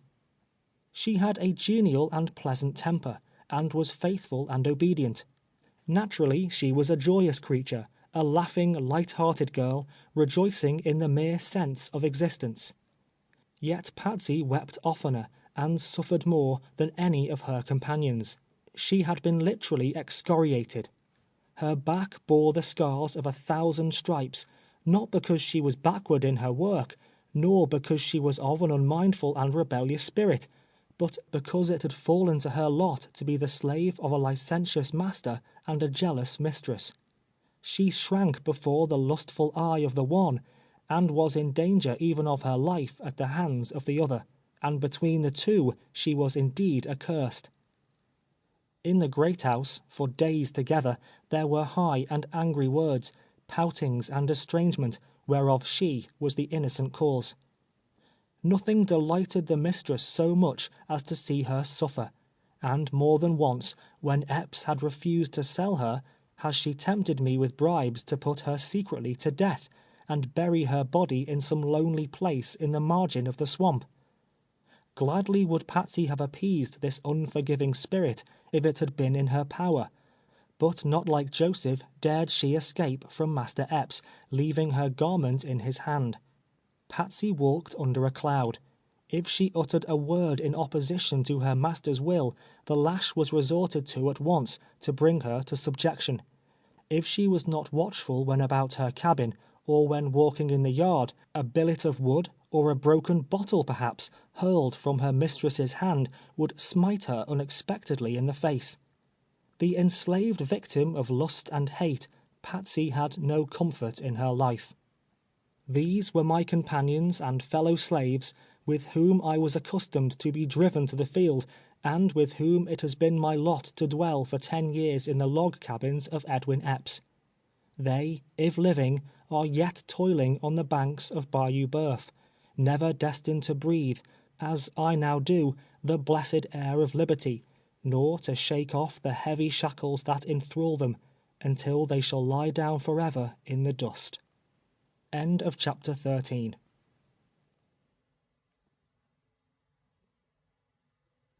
Chapter 14 of 12 Years a Slave by Solomon Northup. The first year of Epps' residence on the bayou, 1845, the caterpillars almost totally destroyed the cotton crop throughout the region. There was little to be done, so that the slaves were necessarily idle half the time. However, there came a rumor to Bayou Boeuf that wages were high and laborers in great demand on the sugar plantations in St. Mary's Parish. This parish is situated on the coast of the Gulf of Mexico, about 140 miles from Avoyelles. The Rio Teche, a considerable stream, flows through St. Mary's to the Gulf. It was determined by the planters, on the receipt of this intelligence, to make up a drove of slaves to be sent down to Tuckapaw in St. Mary's, for the purpose of hiring them out in the cane fields. Accordingly, in the month of September, there were 147 collected at Holmesville, Abram, Bob, and myself among the number. Of these, about one half were women. Epps, Alonson Pierce, Henry Toller, and Addison Roberts were the white men selected to accompany and take charge of the drove. They had a 2-horse carriage and 2 saddle horses for their use. A large wagon, drawn by 4 horses, and driven by John, a boy belonging to Mr. Roberts, carried the blankets and provisions. About 2 o'clock in the afternoon, having been fed, preparations were made to depart. The duty assigned me was to take charge of the blankets and provisions, and see that none were lost by the way.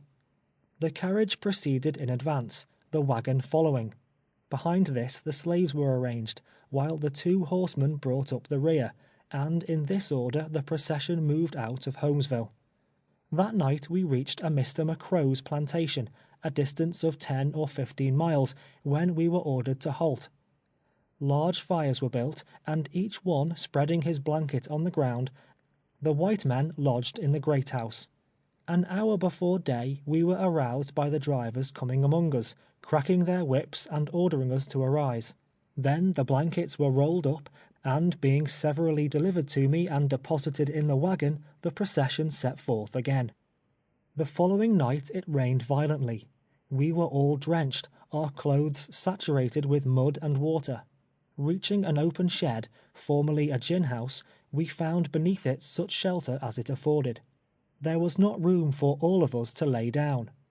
There we remained, huddled together, through the night, continuing our march as usual in the morning.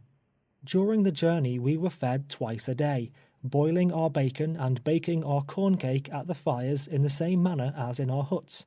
We passed through Lafayetteville, Mountsville, Newtown, to Centerville, where Bob and Uncle Abram were hired.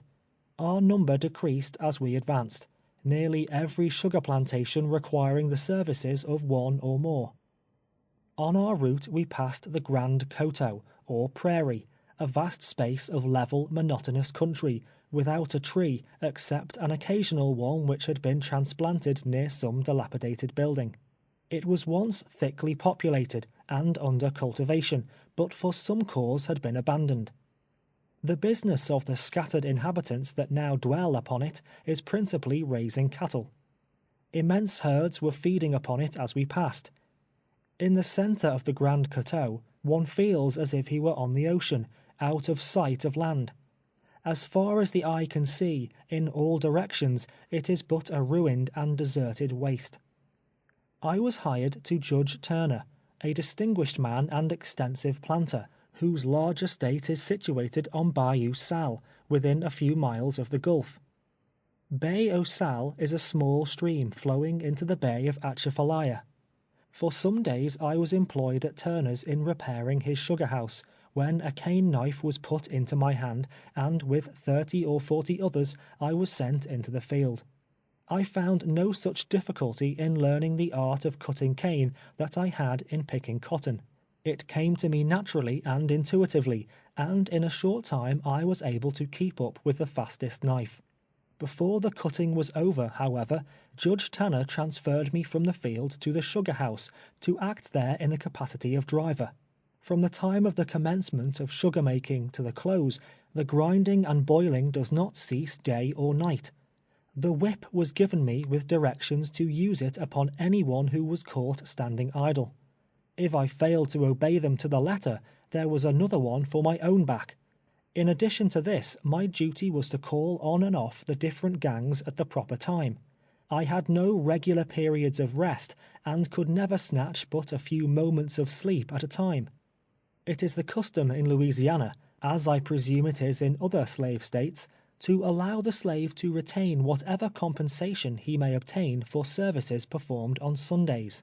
In this way only are they able to provide themselves with any luxury or convenience whatever. When a slave, purchased or kidnapped in the North, is transported to a cabin on Bayou Boeuf, he is furnished with neither knife, nor fork, nor dish, nor kettle, nor any other thing in the shape of crockery, or furniture of any nature or description. He is furnished with a blanket before he reaches there, and wrapping that around him, he can either stand up or lie down upon the ground, or on a board if his master has no use for it. He is at liberty to find a gourd in which to keep his meal, or he can eat his corn from the cob, just as he pleases.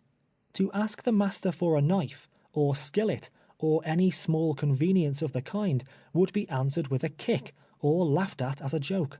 Whatever necessary article of this nature is found in a cabin has been purchased with Sunday money.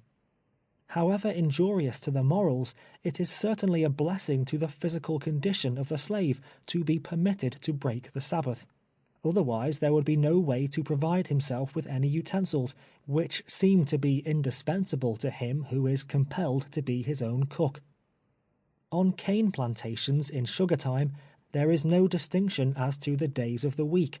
It is well understood that all hands must labor on the Sabbath, and it is equally well understood that those especially who are hired, as I was to Judge Turner, and others in succeeding years, shall receive remuneration for it.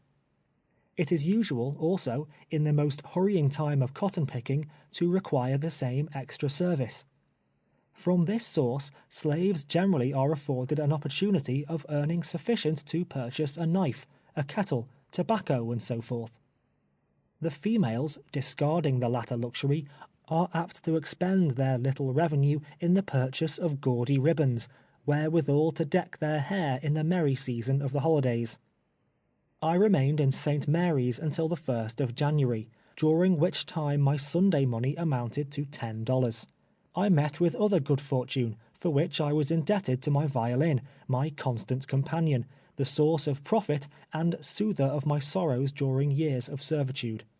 There was a grand party of whites assembled at Mr. Yarney's, in Centerville, a hamlet in the vicinity of Turner's plantation. I was employed to play for them, and so well pleased were the merrymakers with my performance that a contribution was taken for my benefit, which amounted to $17. With this sum in possession, I was looked upon by my fellows as a millionaire. It afforded me great pleasure to look at it, to count it over and over again, day after day. Visions of cabin furniture, of water pails, of pocket knives, new shoes and coats and hats floated through my fancy, and up through all rose the triumphant contemplation that I was the wealthiest "nigger" on Bayou Boeuf. Vessels run up the Rio Teche to Centerville. While there, I was bold enough one day to present myself before the captain of a steamer, and beg permission to hide myself among the freight. I was emboldened to risk the hazard of such a step from overhearing a conversation, in the course of which I ascertained he was a native of the North. I did not relate to him the particulars of my history, but only expressed an ardent desire to escape from slavery to a free state. He pitied me, but said it would be impossible to avoid the vigilant custom house officers in New Orleans, and that detection would subject him to punishment, and his vessel to confiscation. My earnest entreaties evidently excited his sympathies, and doubtless he would have yielded to them, could he have done so with any kind of safety.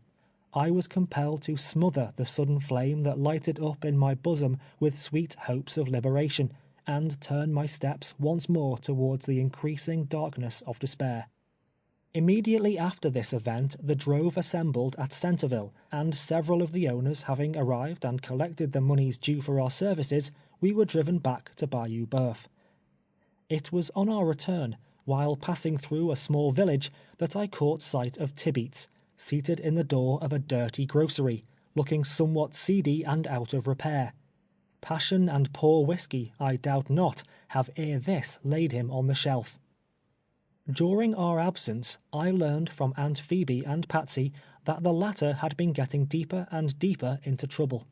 The poor girl was truly an object of pity. Old Hogjaw, the name by which Epps was called, when the slaves were by themselves, had beaten her more severely and frequently than ever. As surely as he came from Holmesville, elated with liquor, and it was often in those days, he would whip her, merely to gratify the mistress, would punish her to an extent almost beyond endurance, for an offence of which he himself was the sole and irresistible cause. In his sober moments he could not always be prevailed upon to indulge his wife's insatiable thirst for vengeance. To be rid of Patsy, to place her beyond sight or reach, by sale or death, or in any other manner, of late years seemed to be the ruling thought and passion of my mistress. Patsy had been a favorite when a child, even in the great house.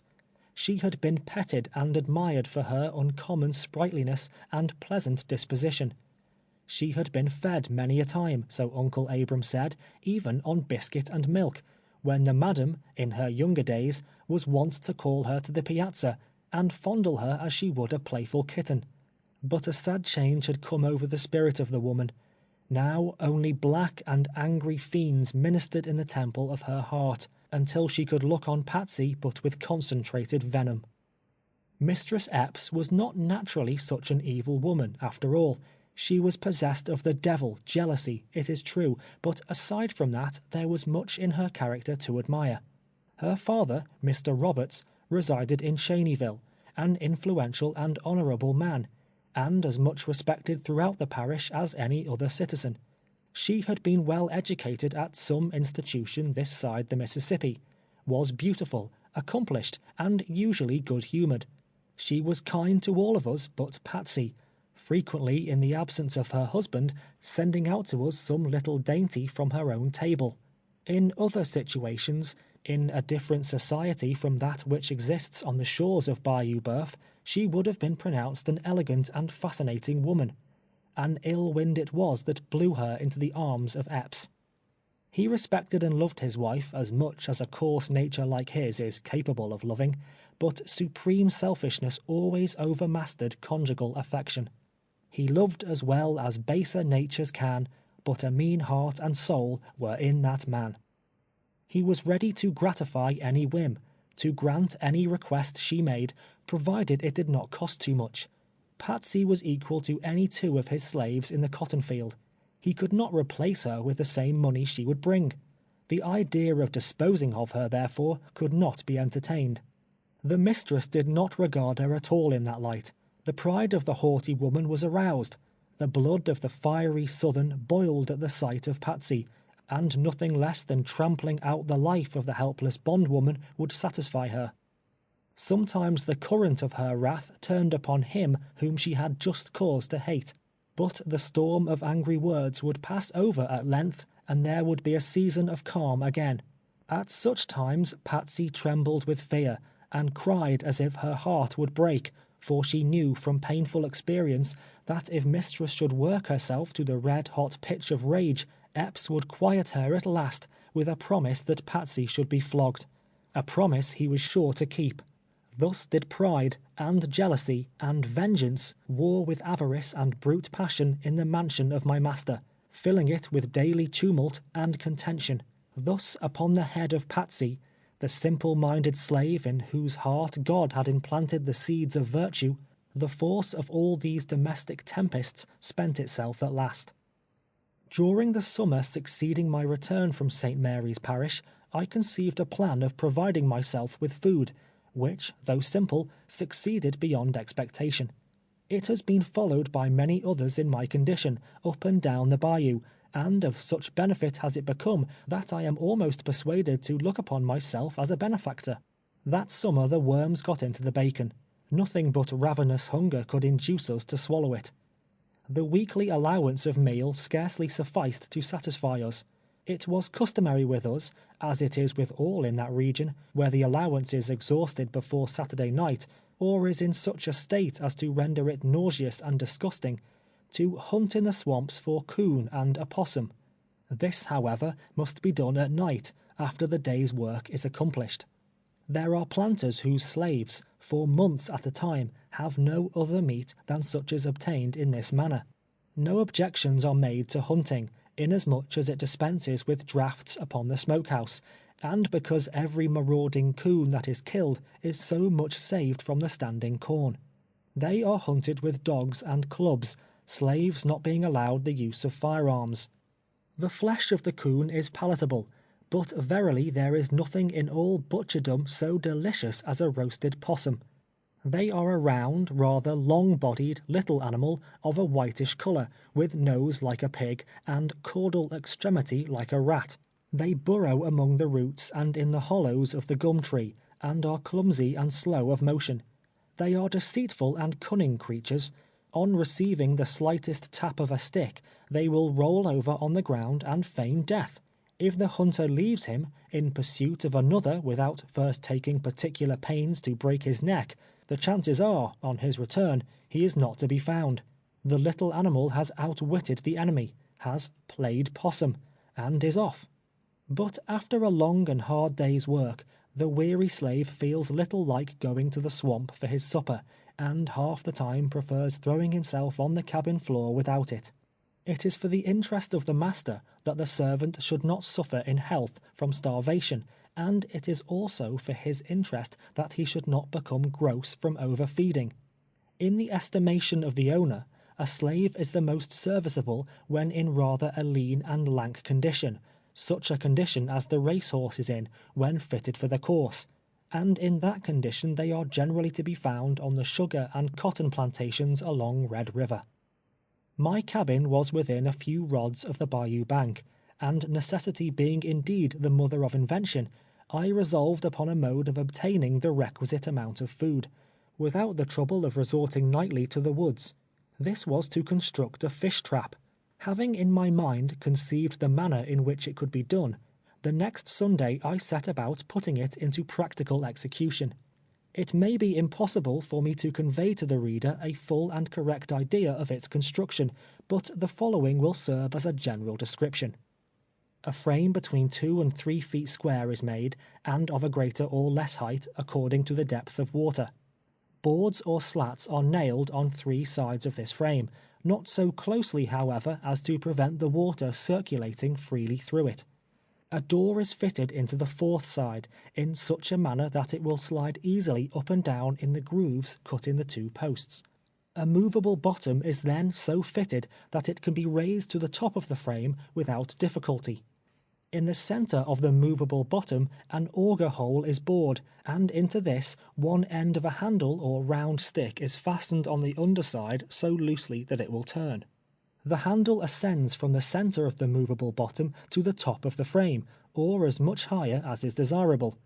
Up and down this handle, in a great many places, are gimlet holes, through which small sticks are inserted, extending to opposite sides of the frame. So many of these small sticks are running out from the handle in all directions, that a fish of any considerable dimensions cannot pass through without hitting one of them. The frame is then placed in the water and made stationary. The trap is set by sliding or drawing up the door, and kept in that position by another stick, one end of which rests in a notch on the inner side, the other end in a notch made in the handle, running up from the center of the movable bottom. The trap is baited by rolling a handful of wet meal and cotton together until it becomes hard, and depositing it in the back part of the frame. A fish swimming through the upraised door towards the bait necessarily strikes one of the small sticks, turning the handle, which displacing the stick supporting the door, the latter falls, securing the fish within the frame. Taking hold of the top of the handle, the movable bottom is then drawn up to the surface of the water, and the fish taken out. There may have been other such traps in use before mine was constructed, but if there were, I had never happened to see one. Bayou Boeuf abounds in fish of large size and excellent quality, and after this time I was very rarely in want of one for myself, or for my comrades. Thus a mine was opened, a new resource was developed, hitherto unthought of by the enslaved children of Africa who toil and hunger along the shores of that sluggish but prolific stream. About the time of which I am now writing, an event occurred in our immediate neighborhood, which made a deep impression upon me, and which shows the state of society existing there, and the manner in which affronts are oftentimes avenged. Directly opposite our quarters, on the other side of the bayou, was situated the plantation of Mr. Marshall. He belonged to a family among the most wealthy and aristocratic in the country. A gentleman from the vicinity of Natchez had been negotiating with him for the purchase of the estate. One day a messenger came in great haste to our plantation, saying that a bloody and fearful battle was going on at Marshall's, that blood had been spilled, and unless the combatants were forthwith separated, the result would be disastrous. On repairing to Marshall's house, a scene presented itself that beggars description. On the floor of one of the rooms lay the ghastly corpse of the man from Natchez, while Marshall, enraged and covered with wounds and blood, was stalking back and forth, breathing out threatenings and slaughter. A difficulty had arisen in the course of their negotiation. High words ensued, when drawing their weapons, the deadly strife began that ended so unfortunately. Marshall was never placed in confinement. A sort of trial or investigation was had at Marksville, when he was acquitted, and returned to his plantation, rather more respected, as I thought, than ever, from the fact that the blood of a fellow being was on his soul. Epps interested himself in his behalf, accompanying him to Marksville, and on all occasions loudly justifying him, but his services in this respect did not afterwards deter a kinsman of this same Marshall from seeking his life also. A brawl occurred between them over a gambling table, which terminated in a deadly feud. Riding up on horseback in front of the house one day, armed with pistols and bowie knife, Marshall challenged him to come forth and make a final settlement of the quarrel, or he would brand him a coward and shoot him like a dog the first opportunity. Not through cowardice, nor from any conscientious scruples in my opinion, but through the influence of his wife, he was restrained from accepting the challenge of his enemy. A reconciliation, however, was effected afterward, since which time they have been on terms of the closest intimacy. Such occurrences, which would bring upon the parties concerned in them merited and condign punishment in the northern states, are frequent on the bayou, and pass without notice, and almost without comment. Every man carries his bowie knife, and when two fall out, they set to work hacking and thrusting at each other, more like savages than civilized and enlightened beings. The existence of slavery in its most cruel form among them has a tendency to brutalize the humane and finer feelings of their nature. Daily witnesses of human suffering, listening to the agonizing screeches of the slave, beholding him writhing beneath the merciless lash, bitten and torn by dogs, dying without attention, and buried without shroud or coffin, it cannot otherwise be expected that they should become brutified and reckless of human life. It is true there are many kind-hearted and good men in the parish of Avoyelles, such men as William Ford, who can look with pity upon the sufferings of a slave, just as there are, all over the world, sensitive and sympathetic spirits, who cannot look with indifference upon the sufferings of any creature which the Almighty has endowed with life. It is not the fault of the slaveholder that he is cruel, so much as it is the fault of the system under which he lives. He cannot withstand the influence of habit and associations that surround him. Taught from earliest childhood, by all that he sees and hears, that the rod is for the slave's back, he will not be apt to change his opinions in maturer years. There may be humane masters, as there certainly are inhuman ones. There may be slaves well clothed, well fed, and happy, as there surely are those half-clad, half-starved, and miserable. Nevertheless, the institution that tolerates such wrong and inhumanity as I have witnessed is a cruel, unjust, and barbarous one. Men may write fictions portraying lowly life as it is, or as it is not, may expatiate with owlish gravity upon the bliss of ignorance, discourse flippantly from armchairs of the pleasures of slave life, but let them toil with him in the field, sleep with him in the cabin, feed with him on husks, let him behold him scourged, hunted, trampled on, and they will come back with another story in their mouths. Let them know the heart of the poor slave, learn his secret thoughts he dare not utter in the hearing of the white man. Let them sit by him in the silent watches of the night, converse with him in trustful confidence of life, liberty, and the pursuit of happiness, and they will find that 99 out of every 100 are intelligent enough to understand their situation, and to cherish in their bosoms the love of freedom, as passionately as themselves. End of chapter 14.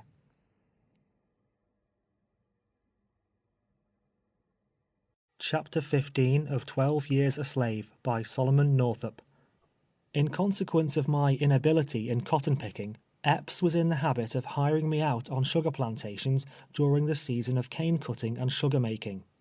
He received for my services $1 a day, with the money supplying my place on his cotton plantation. Cutting cane was an employment that suited me, and for 3 successive years I held the lead row at Hawkins, leading a gang of from 50 to 100 hands. In a previous chapter, the mode of cultivating cotton is described. This may be the proper place to speak of the manner of cultivating cane. The ground is prepared in beds, the same as it is prepared for the reception of the cotton seed, except it is ploughed deeper. Drills are made in the same manner. Planting commences in January, and continues until April. It is necessary to plant a sugar field only once in 3 years. 3 crops are taken before the seed or plant is exhausted. 3 gangs are employed in the operation. 1 draws the cane from the rick, or stack, cutting the top and flags from the stalk, leaving only that part which is sound and healthy. Each joint of the cane has an eye, like the eye of a potato, which sends forth a sprout when buried in the soil. Another gang lays the cane in the drill, placing 2 stalks side by side in such manner that joints will occur once in 4 or 6 inches. The third gang follows with hoes, drawing earth upon the stalks and covering them to the depth of 3 inches. In 4 weeks, at the farthest, the sprouts appear above the ground, and from this time forward grow with great rapidity. A sugar field is hoed 3 times, the same as cotton, save that a greater quantity of earth is drawn to the roots.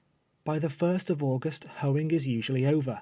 About the middle of September, whatever is required for seed is cut and stacked in ricks, as they are termed. In October, it is ready for the mill or sugar house, and then the general cutting begins. The blade of a cane knife is 15 inches long, 3 inches wide in the middle, and tapering towards the point and handle. The blade is thin, and in order to be at all serviceable, must be kept very sharp. Every third hand takes the lead of 2 others, one of whom is on each side of him. The lead hand, in the first place, with a blow of his knife, shears the flags from the stalk.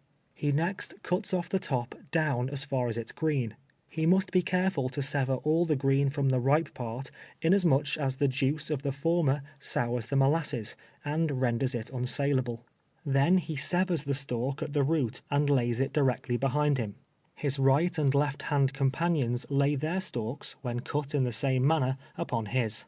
To every 3 hands there's a cart, which follows, and the stalks are thrown into it by the younger slaves, when it's drawn to the sugar house and ground. If the planter apprehends a frost, the cane is windrowed. Windrowing is the cutting the stalks at an early period, and throwing them lengthwise in the water furrow, in such a manner that the tops will cover the butts of the stalks. They will remain in this condition 3 weeks or a month without souring, and secure from frost. When the proper time arrives, they're taken up, trimmed, and carted to the sugar house.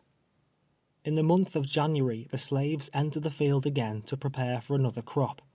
The ground is now strewn with the tops and flags cut from the past year's cane. On a dry day, fire is set to this combustible refuse, which sweeps over the field, leaving it bare and clean, and ready for the hoes. The earth is loosened about the roots of the old stubble, and in process of time another crop springs up from the last year's seed. It is the same the year following, but the third year the seed has exhausted its strength, and the field must be ploughed and planted again. The second year the cane is sweeter and yields more than the first, and the third year more than the second. During the 3 seasons I labored on Hawkins' plantation, I was employed a considerable portion of the time in the sugar house. He is celebrated as the producer of the finest variety of white sugar. The following is a general description of his sugar house and the process of manufacture. The mill is an immense brick building standing on the shore of the bayou. Running out from the building is an open shed, at least 100 feet in length and 40 or 50 feet in width. The boiler in which the steam is generated is situated outside the main building. The machinery and engine rest on a brick pier 15 feet above the floor, within the body of the building. The machinery turns 2 great iron rollers, between 2 and 3 feet in diameter and 6 or 8 feet in length. They are elevated above the brick pier and roll in towards each other.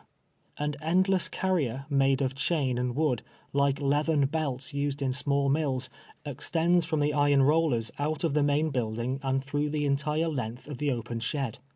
The carts in which the cane is brought from the field as fast as it is cut are unloaded at the sides of the shed. All along the endless carrier are ranged slave children, whose business it is to place the cane upon it, when it is conveyed through the shed into the main building, where it falls between the rollers, is crushed, and drops upon another carrier that conveys it out of the main building in an opposite direction, depositing it in the top of a chimney upon a fire beneath, which consumes it. It is necessary to burn it in this manner because otherwise it would soon fill the building, and more especially because it would soon sour and engender disease. The juice of the cane falls into a conductor underneath the iron rollers, and is carried into a reservoir. Pipes convey it from thence into 5 filterers, holding several hogsheads each. These filterers are filled with bone black, a substance resembling pulverized charcoal. It is made of bones calcinated in close vessels, and is used for the purpose of decolorizing, by filtration, the cane juice before boiling. Through these 5 filterers it passes in succession, and then runs into a large reservoir underneath the ground floor, from whence it is carried up, by means of a steam pump, into a clarifier made of sheet iron, where it is heated by steam until it boils. From the first clarifier it is carried in pipes to a second, and a third, and thence into close iron pans, through which tubes pass filled with steam. While in a boiling state it flows through 3 pans in succession, and is then carried in other pipes down to the coolers on the ground floor. Coolers are wooden boxes with sieve bottoms made of the finest wire.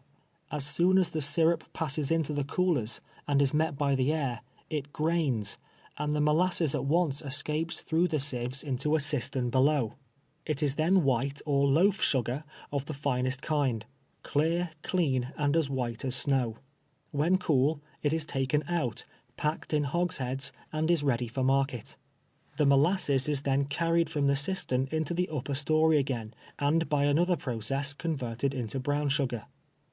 There are larger mills, and those constructed differently from the one thus imperfectly described, but none perhaps more celebrated than this anywhere on Bayou Boeuf. Lambert of New Orleans is a partner of Hawkins.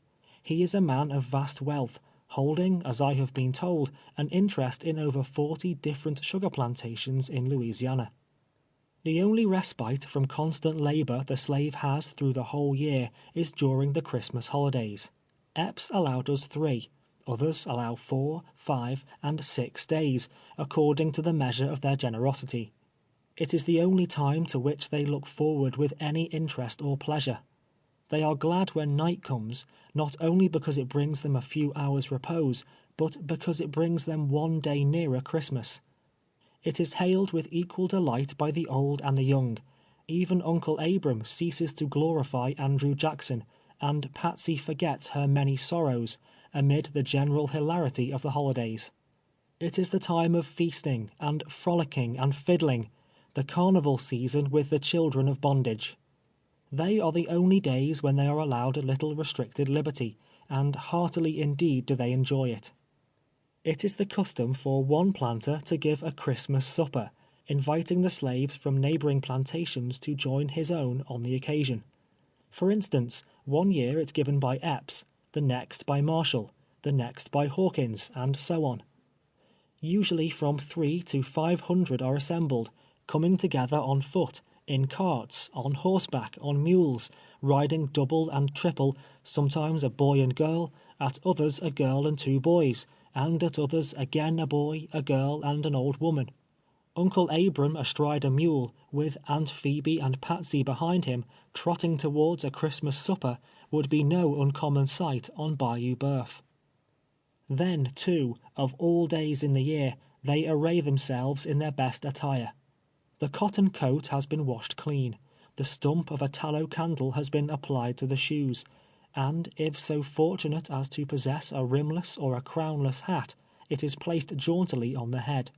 They are welcomed with equal cordiality, however, if they come bareheaded and barefooted to the feast.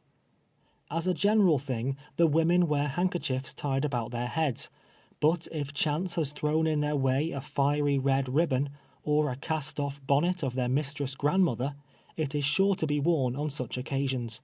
Red, the deep blood red, is decidedly the favorite color among the enslaved damsels of my acquaintance. If a red ribbon does not encircle the neck, you will be certain to find all the hair of their woolly heads tied up with red strings of some sort or another. The table is spread in the open air, and loaded with varieties of meat and piles of vegetables. Bacon and cornmeal at such times are dispensed with. Sometimes the cooking is performed in the kitchen on the plantation, at others in the shade of wide branching trees. In the latter case, a ditch is dug in the ground, and wood laid in and burned until it is filled with glowing coals, over which chickens, ducks, turkeys, pigs, and not infrequently the entire body of a wild ox are roasted.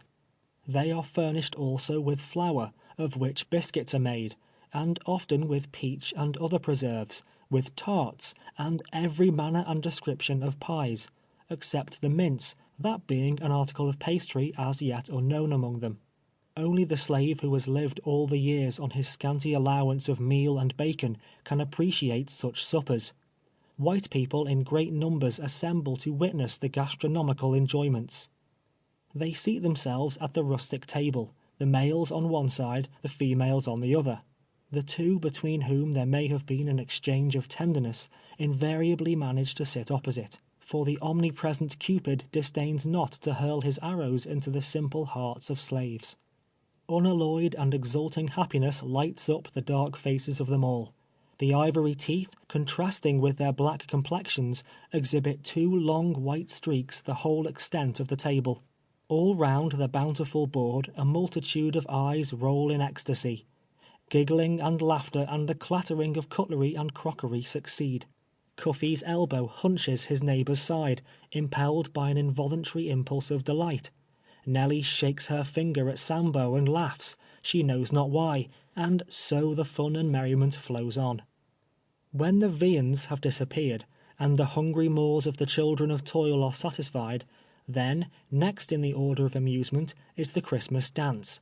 My business on these gala days always was to play on the violin.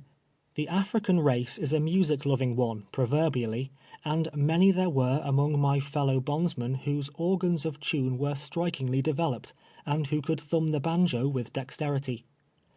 But at the expense of appearing egotistical, I must, nevertheless, declare that I was considered the Hurla Boule of Bayou Boeuf.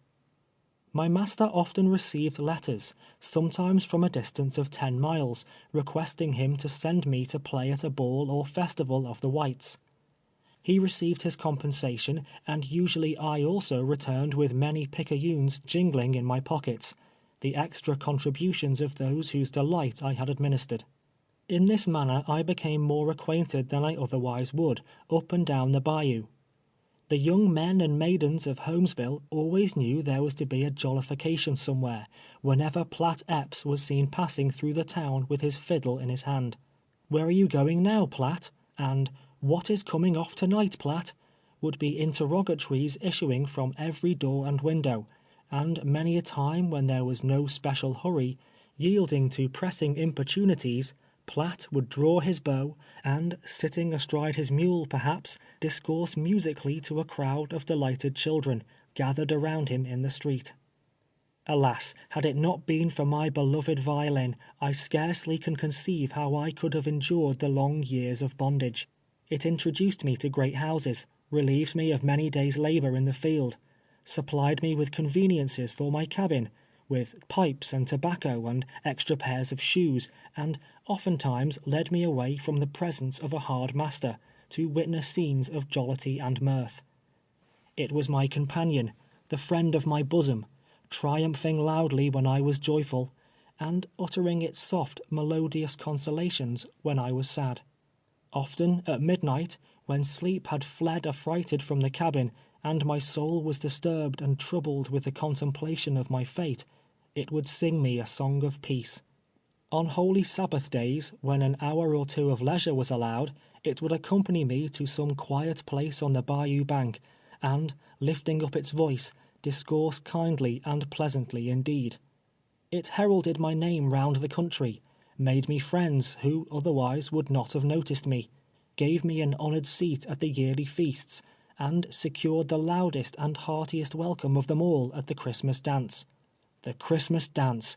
O ye pleasure-seeking sons and daughters of idleness, who move with measured step, listless and snail-like, through the slow-winding cotillon, if you wish to look upon the celerity, if not the poetry of motion, upon genuine happiness rampant and unrestrained, go down to Louisiana and see the slaves dancing in the starlight of a Christmas night.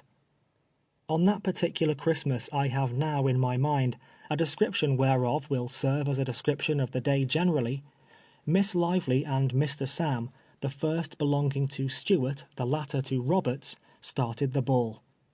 It was well known that Sam cherished an ardent passion for Lively, as also did one of Marshall's and another of Carey's boys. For Lively was lively indeed, and a heart-breaking coquette withal. It was a victory for Sam Roberts, when, rising from the repast, she gave him her hand for the first "figure," in preference to either of his rivals. They were somewhat crestfallen, and, shaking their heads angrily, rather intimated they would like to pitch into Sam and hurt him badly. But not an emotion of wrath ruffled the placid bosom of Samuel as his legs flew like drumsticks down the outside and up the middle, by the side of his bewitching partner. The whole company cheered them vociferously, and, excited with the applause, they continued, tearing down, after all the others had become exhausted and halted a moment to recover breath. But Sam's superhuman exertions overcame him finally, leaving Lively alone, yet whirling like a top. Thereupon one of Sam's rivals, Pete Marshall, dashed in, and with might and main leaped and shuffled and threw himself into every conceivable shape, as if determined to show Miss Lively and all the world that Sam Roberts was of no account. Pete's affection, however, was greater than his discretion. Such violent exercise took the breath out of him directly, and he dropped like an empty bag. Then was the time for Harry Carey to try his hand, but Lively also soon outwinded him, amidst hurrahs and shouts, fully sustaining her well-earned reputation of being the fastest gal on the bayou. One set off, another takes its place, he or she remaining longest on the floor receiving the most uproarious commendation, and so the dancing continues until broad daylight. It does not cease with the sound of the fiddle, but in that case they set up a music peculiar to themselves. This is called patting, accompanied with one of those unmeaning songs composed rather for its adaptation to a certain tune or measure than for the purpose of expressing any distinct idea. The patting is performed by striking the hands on the knees, then striking the hands together, then striking the right shoulder with one hand, the left with the other, all the while keeping time with the feet, and singing, perhaps, this song: Harper's Creek and Roaring Ribber, there, my dear, we'll live forever. Den we'll go to the Injin Nation. All I want in dis creation is pretty little wife and big plantation. Chorus: Up dat oak and down dat ribber, 2 overseers and 1 little nigger. Or, if these words are not adapted to the tune called for, it may be that Old Hog Eye is a rather solemn and startling specimen of versification, not, however, to be appreciated unless heard at the South. It runneth as follows: Who's been here since I've been gone? Pretty little gal wid a Josie on. Hog Eye, old Hog Eye, and Hosey too. Never see de like since I was born. Here come a little gal wid a Josie on. Hog Eye, old Hog Eye, and Hosey too. Or maybe the following, perhaps equally nonsensical, but full of melody nevertheless, as it flows from the negro's mouth. Ebo Dick and Jordan's Joe, them 2 niggers stole my yo.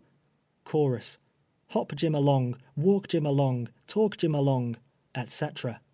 Old Black Dan as black as tar, he damn glad he was not dar. Hop Jim along, etc. During the remaining holidays succeeding Christmas, they are provided with passes, and permitted to go where they please within a limited distance, or they may remain and labor on the plantation, in which case they are paid for it. It is very rarely, however, that the latter alternative is accepted. They may be seen at these times hurrying in all directions, as happy-looking mortals as can be found on the face of the earth. They are different beings from what they are in the field. The temporary relaxation, the brief deliverance from fear, and from the lash, producing an entire metamorphosis in their appearance and demeanor. In visiting, riding, renewing old friendships, or perchance reviving some old attachment, or pursuing whatever pleasure may suggest itself, the time is occupied. Such is Southern life as it is, 3 days in the year, as I have found it, the other 362 being days of weariness, and fear, and suffering, and unremitting labor. Marriage is frequently contracted during the holidays, if such an institution may be said to exist among them. The only ceremony required before entering into that holy estate is to obtain the consent of the respective owners. Either party can have as many husbands or wives as the owner will permit, and either is at liberty to discard the other at pleasure. The law in relation to divorce and to bigamy and so forth is not applicable to property, of course. If the wife does not belong on the same plantation with the husband, the latter is permitted to visit her on Saturday nights, if the distance is not too far. Uncle Abram's wife lived 7 miles from Epps on Bayou Huff Power. He had permission to visit her once a fortnight, but he was growing old, as has been said, and, truth to say, had latterly well nigh forgotten her. Uncle Abram had no time to spare from his meditations on General Jackson, connubial dalliance being well enough for the young and thoughtless, but unbecoming a grave and solemn philosopher like himself. End of chapter 15.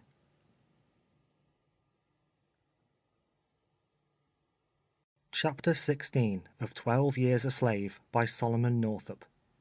With the exception of my trip to St. Mary's Parish, and my absence during the cane-cutting seasons, I was constantly employed on the plantation of Master Epps. He was considered but a small planter, not having a sufficient number of hands to require the services of an overseer, acting in the latter capacity himself.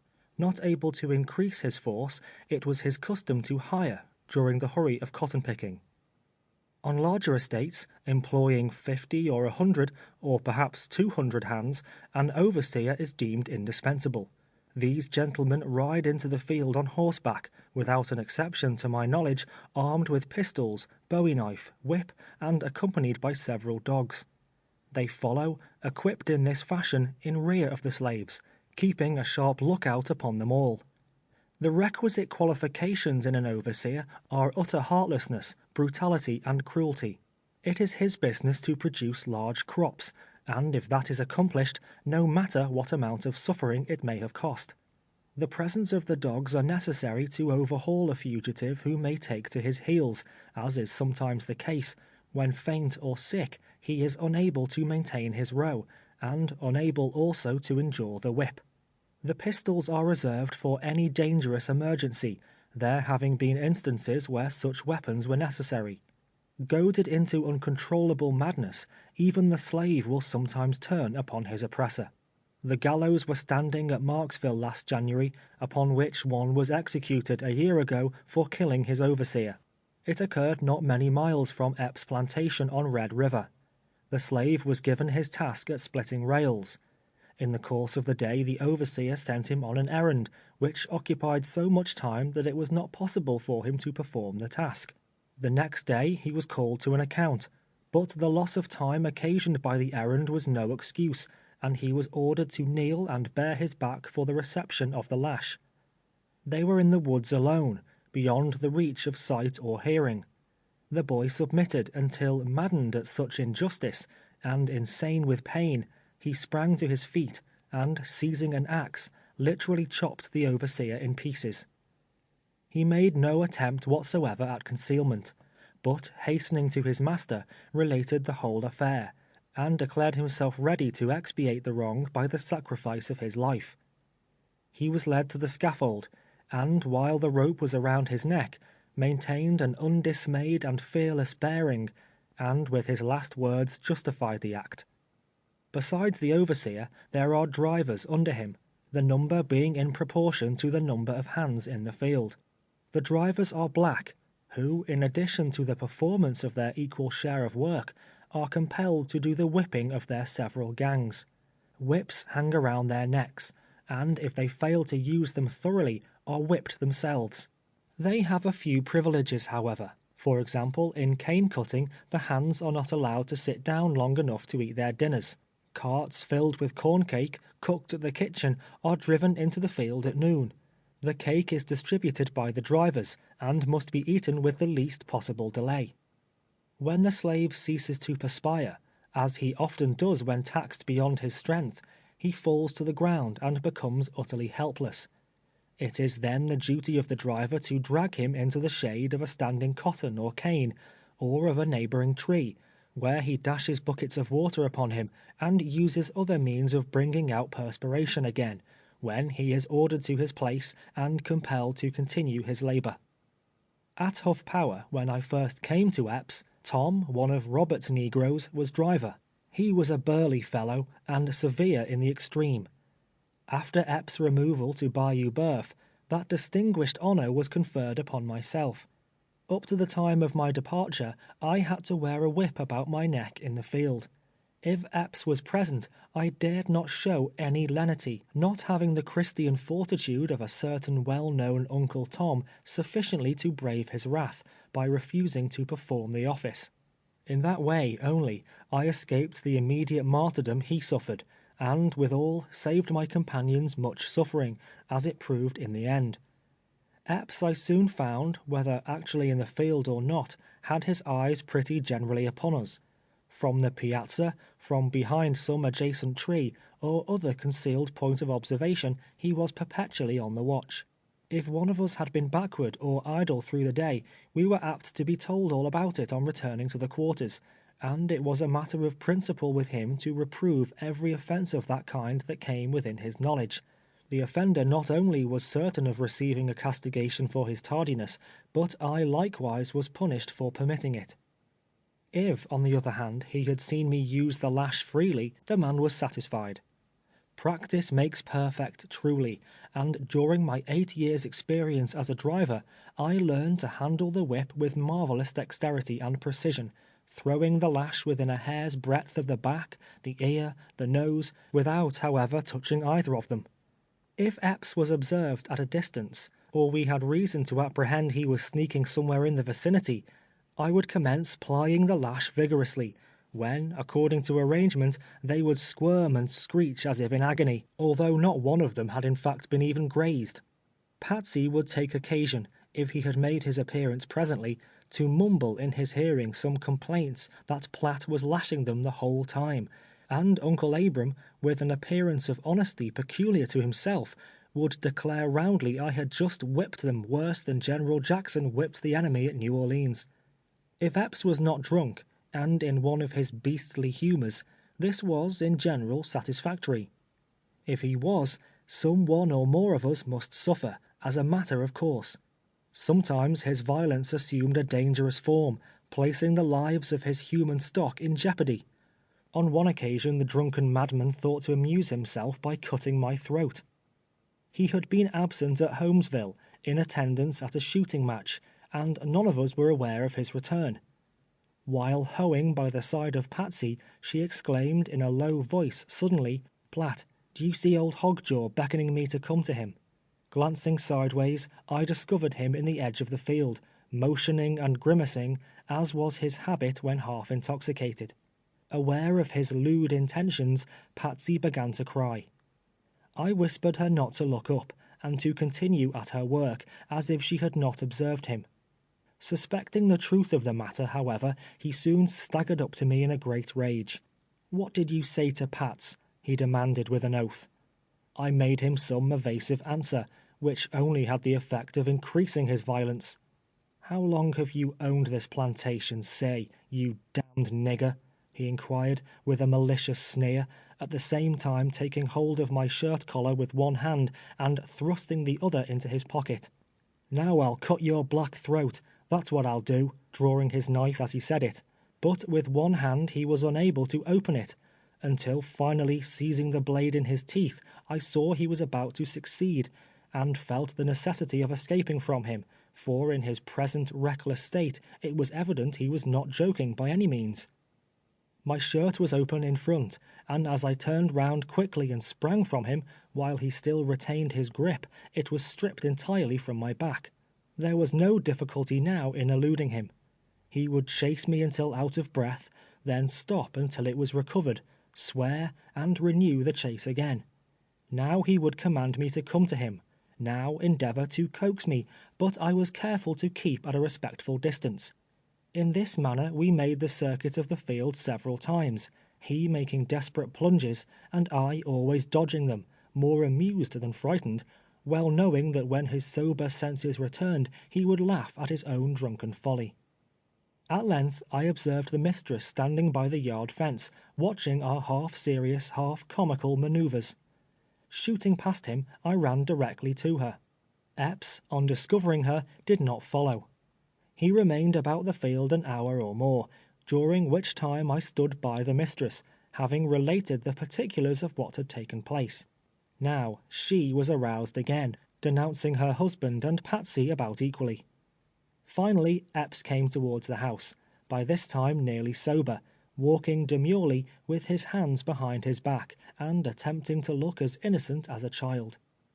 As he approached, nevertheless, Mistress Epps began to berate him roundly, heaping upon him many rather disrespectful epithets, and demanding for what reason he had attempted to cut my throat. Epps made wondrous strange of it all, and to my surprise swore by all the saints in the calendar he had not spoken to me that day. "Platt, you lying nigger, have I?" was his brazen appeal to me. It is not safe to contradict a master, even by the assertion of a truth, so I was silent, and when he entered the house I returned to the field, and the affair was never after alluded to. Shortly after this time a circumstance occurred that came nigh divulging the secret of my real name and history, which I had so long and carefully concealed, and upon which I was convinced depended my final escape. Soon after he purchased me, Epps asked me if I could write and read, and on being informed that I had received some instruction in those branches of education, he assured me, with emphasis, if he ever caught me with a book, or with pen and ink, he would give me 100 lashes. He said he wanted me to understand that he bought niggers to work and not to educate. He never inquired a word of my past life, or from whence I came. The mistress, however, cross-examined me frequently about Washington, which she supposed was my native city, and more than once remarked that I did not talk nor act like the other niggers, and she was sure I had seen more of the world than I admitted. My great object was always to invent means of getting a letter secretly into the post office, directed to some of my friends or family at the North. The difficulty of such an achievement cannot be comprehended by one unacquainted with the severe restrictions imposed upon me. In the first place, I was deprived of pen, ink, and paper. In the second place, a slave cannot leave his plantation without a pass, nor will a postmaster mail a letter for one without written instructions from his owner. I was in slavery 9 years, and always watchful and on the alert, before I met with the good fortune of obtaining a sheet of paper. While Epps was in New Orleans one winter, disposing of his cotton, the mistress sent me to Holmesville, with an order for several articles, and among the rest, a quantity of foolscap. I appropriated a sheet, concealing it in the cabin, under the board on which I slept. After various experiments, I succeeded in making ink, by boiling white maple bark, and with a feather plucked from the wing of a duck, manufactured a pen. When all were asleep in the cabin, by the light of the coals lying upon my plank couch, I managed to complete a somewhat lengthy epistle. It was directed to an old acquaintance at Sandy Hill, stating my condition and urging him to take measures to restore me to liberty. This letter I kept a long time, contriving measures by which it could be safely deposited in the post office. At length, a low fellow by the name of Armsby, hitherto a stranger, came into the neighborhood, seeking a situation as overseer. He applied to Epps, and was about the plantation for several days. He next went over to Shaw's near by, and remained with him several weeks. Shaw was generally surrounded by such worthless characters, being himself noted as a gambler and unprincipled man. He had made a wife of his slave Charlotte, and a brood of young mulattoes were growing up in his house. Armsby became so much reduced at last that he was compelled to labor with the slaves. A white man working in a field is a rare and unusual spectacle on Bayou Boeuf. I improved every opportunity of cultivating his acquaintance privately, desiring to obtain his confidence so far as to be willing to entrust the letter to his keeping. He visited Marksville repeatedly, he informed me, a town some 20 miles distant, and there, I proposed to myself, the letter should be mailed. Carefully deliberating on the most proper manner of approaching him on the subject, I concluded finally to ask him simply if he would deposit a letter for me in the Marksville post office the next time he visited that place, without disclosing to him that the letter was written, or any of the particulars it contained. For I had fears that he might betray me, and knew that some inducement must be held out to him of a pecuniary nature, before it would be safe to confide in him. As late as 1 o'clock one night, I stole noiselessly from my cabin, and, crossing the field to Shaw's, found him sleeping on the piazza. I had but a few picayunes, the proceeds of my fiddling performances, but all I had in the world I promised him if he would do me the favor required. I begged him not to expose me if he could not grant the request. He assured me, upon his honor, he would deposit it in the Marksville post office, and that he would keep it an inviolable secret forever. Though the letter was in my pocket at the time, I dared not then deliver it to him, but stating I would have it written in a day or two, bade him good night, and returned to my cabin. It was impossible for me to expel the suspicions I entertained, and all night I lay awake, revolving in my mind the safest course to pursue. I was willing to risk a great deal to accomplish my purpose, but should the letter by any means fall into the hands of Epps, it would be a death blow to my aspirations. I was perplexed in the extreme. My suspicions were well founded, as the sequel demonstrated. The next day but one, while scraping cotton in the field, Epps seated himself on the line fence between Shaw's plantation and his own, in such a position as to overlook the scene of our labors.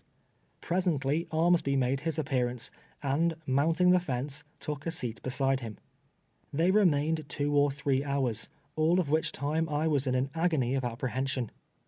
That night, while broiling my bacon, Epps entered the cabin with his rawhide in his hand. "Well, boy," said he, "I understand I've got a larned nigger that writes letters and tries to get white fellers to mail 'em. Wonder if you know who he is?" My worst fears were realized, and although it may not be considered entirely creditable, even under the circumstances, yet a resort to duplicity and downright falsehood was the only refuge that presented itself. "Don't know nothing about it, Master Epps," I answered him, assuming an air of ignorance and surprise. "Don't know nothing at all about it, sir."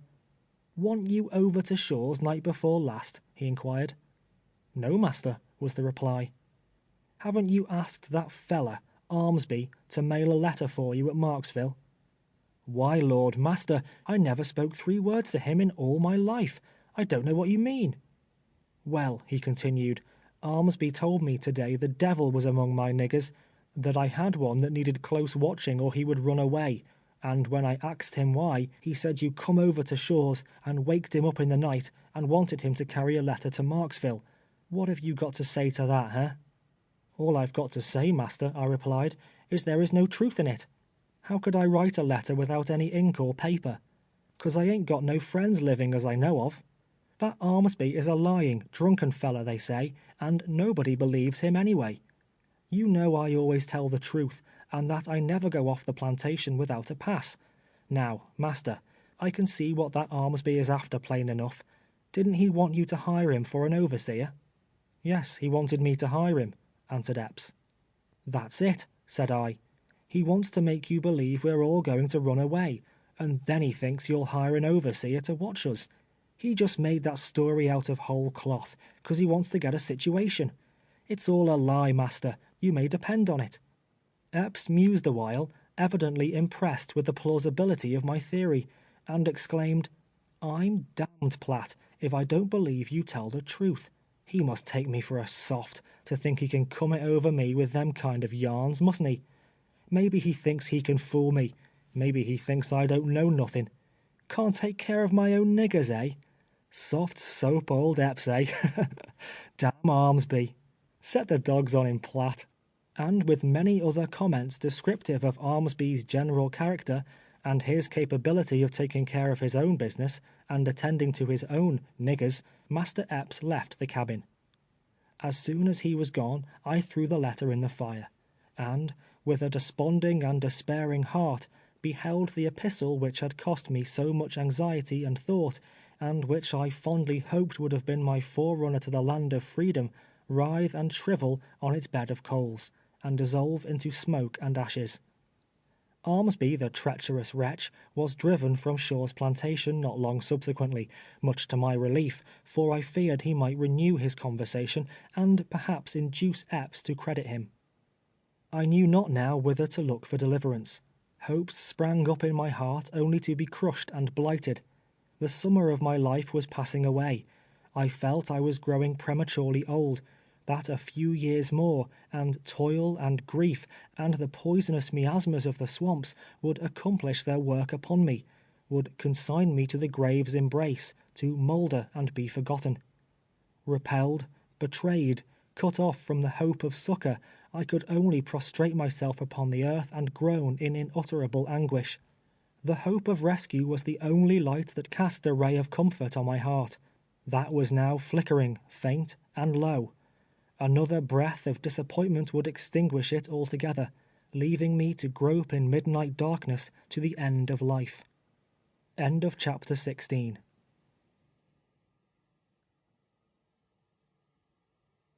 Chapter 17 of 12 Years a Slave by Solomon Northup. The year 1850, down to which I have now arrived, omitting many occurrences uninteresting to the reader, was an unlucky year for my companion Wiley, the husband of Phoebe, whose taciturn and retiring nature has thus far kept him in the background. Notwithstanding Wiley seldom opened his mouth, and revolved in his obscure and unpretending orbit without a grumble, nevertheless the warm elements of sociality were strong in the bosom of that silent nigger. In the exuberance of his self-reliance, disregarding the philosophy of Uncle Abram, and setting the counsels of Aunt Phoebe utterly at naught, he had the foolhardiness to essay a nocturnal visit to a neighbouring cabin without a pass. So attractive was the society in which he found himself, that Wiley took little note of the passing hours, and the light began to break in the east before he was aware. Speeding homeward as fast as he could run, he hoped to reach the quarters before the horn would sound, but unhappily he was spied on the way by a company of patrollers. How it is in the other dark places of slavery, I do not know, but on Bayou Boeuf there is an organization of patrollers, as they are styled, whose business it is to seize and whip any slave they may find wandering from the plantation. They ride on horseback, headed by a captain, armed and accompanied by dogs. They have the right, either by law or by general consent, to inflict discretionary chastisement upon a black man caught beyond the boundaries of his master's estate without a pass, and even to shoot him if he attempts to escape. Each company has a certain distance to ride up and down the bayou. They are compensated by the planters, who contribute in proportion to the number of slaves they own. The clatter of their horses' hoofs dashing by can be heard at all hours of the night, and frequently they may be seen driving a slave before them, or leading him by a rope fastened around his neck to his owner's plantation. Wiley fled before one of these companies, thinking he could reach his cabin before they could overtake him. But one of their dogs, a great ravenous hound, gripped him by the leg and held him fast. The patrollers whipped him severely, and brought him, a prisoner, to Epps. From him he received another flagellation still more severe, so that the cuts of the lash and the bites of the dog rendered him sore, stiff, and miserable, insomuch he was scarcely able to move. It was impossible in such a state to keep up his row, and consequently there was not an hour in the day but Wiley felt the sting of his master's rawhide on his raw and bleeding back. His sufferings became intolerable, and finally he resolved to run away. Without disclosing his intentions to run away, even to his wife Phoebe, he proceeded to make arrangements for carrying his plan into execution. Having cooked his whole week's allowance, he cautiously left the cabin on a Sunday night after the inmates of the quarters were asleep. When the horn sounded in the morning, Wiley did not make his appearance. Search was made for him in the cabins, in the corn crib, in the cotton house, and in every nook and corner of the premises. Each of us was examined, touching any knowledge we might have that could throw light upon his sudden disappearance or present whereabouts. Epps raved and stormed, and mounting his horse, galloped to neighboring plantations, making inquiries in all directions. The search was fruitless. Nothing whatever was elicited going to show what had become of the missing man. The dogs were led to the swamp, but were unable to strike his trail. They would circle away through the forest, their noses to the ground, but invariably returned in a short time to the spot from whence they started. Wiley had escaped, and so secretly and cautiously as to elude and baffle all pursuit. Days and even weeks passed away, and nothing could be heard of him. Epps did nothing but curse and swear. It was the only topic of conversation among us when alone. We indulged in a great deal of speculation in regard to him, one suggesting he might have drowned in some bayou, inasmuch as he was a poor swimmer. Another, that perhaps he might have been devoured by alligators, or stung by the venomous moccasin, whose bite is certain and sudden death. The warm and hearty sympathies of us all, however, were with poor Wiley, wherever he might be. Many an earnest prayer ascended from the lips of Uncle Abram, beseeching safety for the wanderer. In about 3 weeks, when all hope of ever seeing him again was dismissed, to our surprise, he one day appeared among us. On leaving the plantation, he informed us, it was his intention to make his way back to South Carolina, to the old quarters of Master Buford. During the day he remained secreted, sometimes in the branches of a tree, and at night pressed forward through the swamps. Finally, one morning, just at dawn, he reached the shore of Red River. While standing on the bank, considering how he could cross it, a white man accosted him and demanded a pass. Without one, and evidently a runaway, he was taken to Alexandria, the shire town of the parish of Rapides, and confined in prison. It happened several days after that Joseph B. Roberts, uncle of Mistress Epps, was in Alexandria, and going into the jail, recognized him. Wiley had worked on his plantation when Epps resided at Huff Power. Paying the jail fee and writing him a pass, underneath which was a note to Epps requesting him not to whip him on his return, Wiley was sent back to Bayou Boeuf. It was the hope that hung upon this request, and which Roberts assured him would be respected by his master, that sustained him as he approached the house. The request, however, as may be readily supposed, was entirely disregarded. After being kept in suspense 3 days, Wiley was stripped and compelled to endure one of those inhuman floggings to which the poor slave is so often subjected. It was the first and last attempt of Wiley to run away. The long scars upon his back, which he will carry with him to the grave, perpetually remind him of the dangers of such a step. There was not a day throughout the 10 years I belonged to Epps that I did not consult with myself upon the prospect of escape. I laid many plans, which at the time I considered excellent ones, but one after the other they were all abandoned. No man who has never been placed in such a situation can comprehend the 1,000 obstacles thrown in the way of the flying slave. Every white man's hand is raised against him. The patrollers are watching for him, the hounds are ready to follow on his track, and the nature of the country is such as renders it impossible to pass through it with any safety. I thought, however, that the time might come, perhaps, when I should be running through the swamps again. I concluded, in that case, to be prepared for Epps' dogs, should they pursue me. He possessed several, one of which was a notorious slave hunter, and the most fierce and savage of his breed.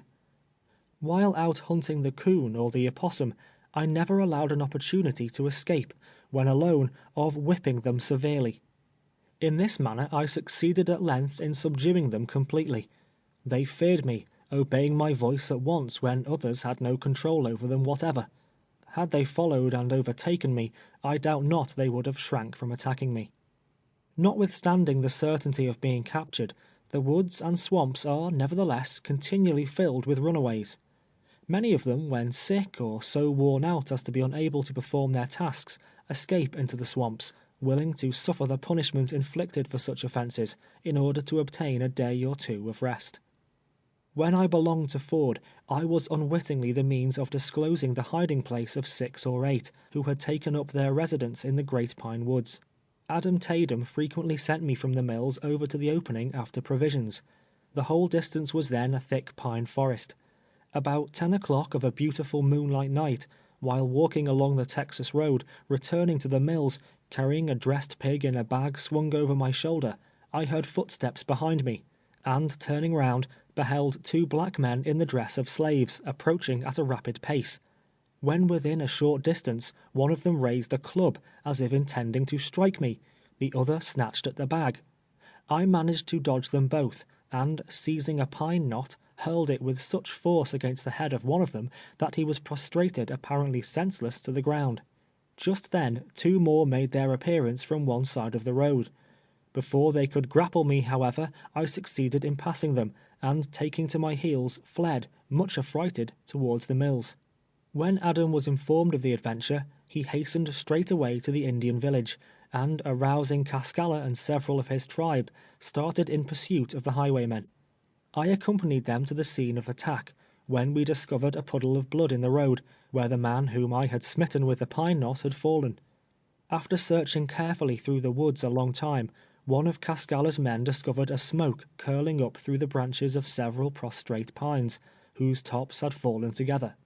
The rendezvous was cautiously surrounded, and all of them taken prisoners. They had escaped from a plantation in the vicinity of Lamourie, and had been secreted there 3 weeks. They had no evil design upon me, except to frighten me out of my pig. Having observed me passing towards Ford's just at nightfall, and suspecting the nature of my errand, they had followed me, seen me butcher and dress the porker, and start on my return. They had been pinched for food, and were driven to this extremity by necessity. Adam conveyed them to the parish jail, and was liberally rewarded. Not unfrequently the runaway loses his life in the attempt to escape. Epps' premises were bounded on one side by Cary's, a very extensive sugar plantation. He cultivates annually at least 1,500 acres of cane, manufacturing 22 or 2,300 hogsheads of sugar, an hogshead and a half being the usual yield of an acre. Besides this, he also cultivates 500 or 600 acres of corn and cotton. He owned last year 153 field hands, besides nearly as many children, and yearly hires a drove during the busy season from this side the Mississippi. One of his negro drivers, a pleasant, intelligent boy, was named Augustus. During the holidays, and occasionally while at work in adjoining fields, I had an opportunity of making his acquaintance, which eventually ripened into a warm and mutual attachment. Summer before last, he was so unfortunate as to incur the displeasure of the overseer, a coarse, heartless brute, who whipped him most cruelly. Augustus ran away. Reaching a cane rick on Hawkins' plantation, he secreted himself in the top of it. All Cary's dogs were put upon his track, some 15 of them, and soon scented his footsteps to the hiding place. They surrounded the rick, baying and scratching, but could not reach him. Presently, guided by the clamour of the hounds, the pursuers rode up, when the overseer, mounting on to the rick, drew him forth. As he rolled down to the ground, the whole pack plunged upon him, and before they could be beaten off, had gnawed and mutilated his body in the most shocking manner, their teeth having penetrated to the bone in 100 places. He was taken up, tied upon a mule, and carried home. But this was Augustus' last trouble. He lingered until the next day, when death sought the unhappy boy, and kindly relieved him from his agony. It was not unusual for slave women as well as slave men to endeavor to escape. Nellie, Eldret's girl, with whom I lumbered for a time in the Big Cane Brake, lay concealed in Epps' corn crib 3 days. At night, when his family were asleep, she would steal into the quarters for food, and return to the crib again.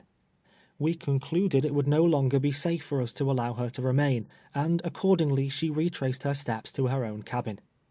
But the most remarkable instance of a successful evasion of dogs and hunters was the following. Among Carey's girls was one by the name of Celeste. She was 19 or 20, and far whiter than her owner or any of his offspring. It required a close inspection to distinguish in her features the slightest trace of African blood. A stranger would never have dreamed that she was the descendant of slaves. I was sitting in my cabin late at night, playing a low air on my violin, when the door opened carefully and Celeste stood before me. She was pale and haggard. Had an apparition arisen from the earth, I could not have been more startled. "Who are you?" I demanded, after gazing at her a moment. "I'm hungry, give me some bacon," was her reply.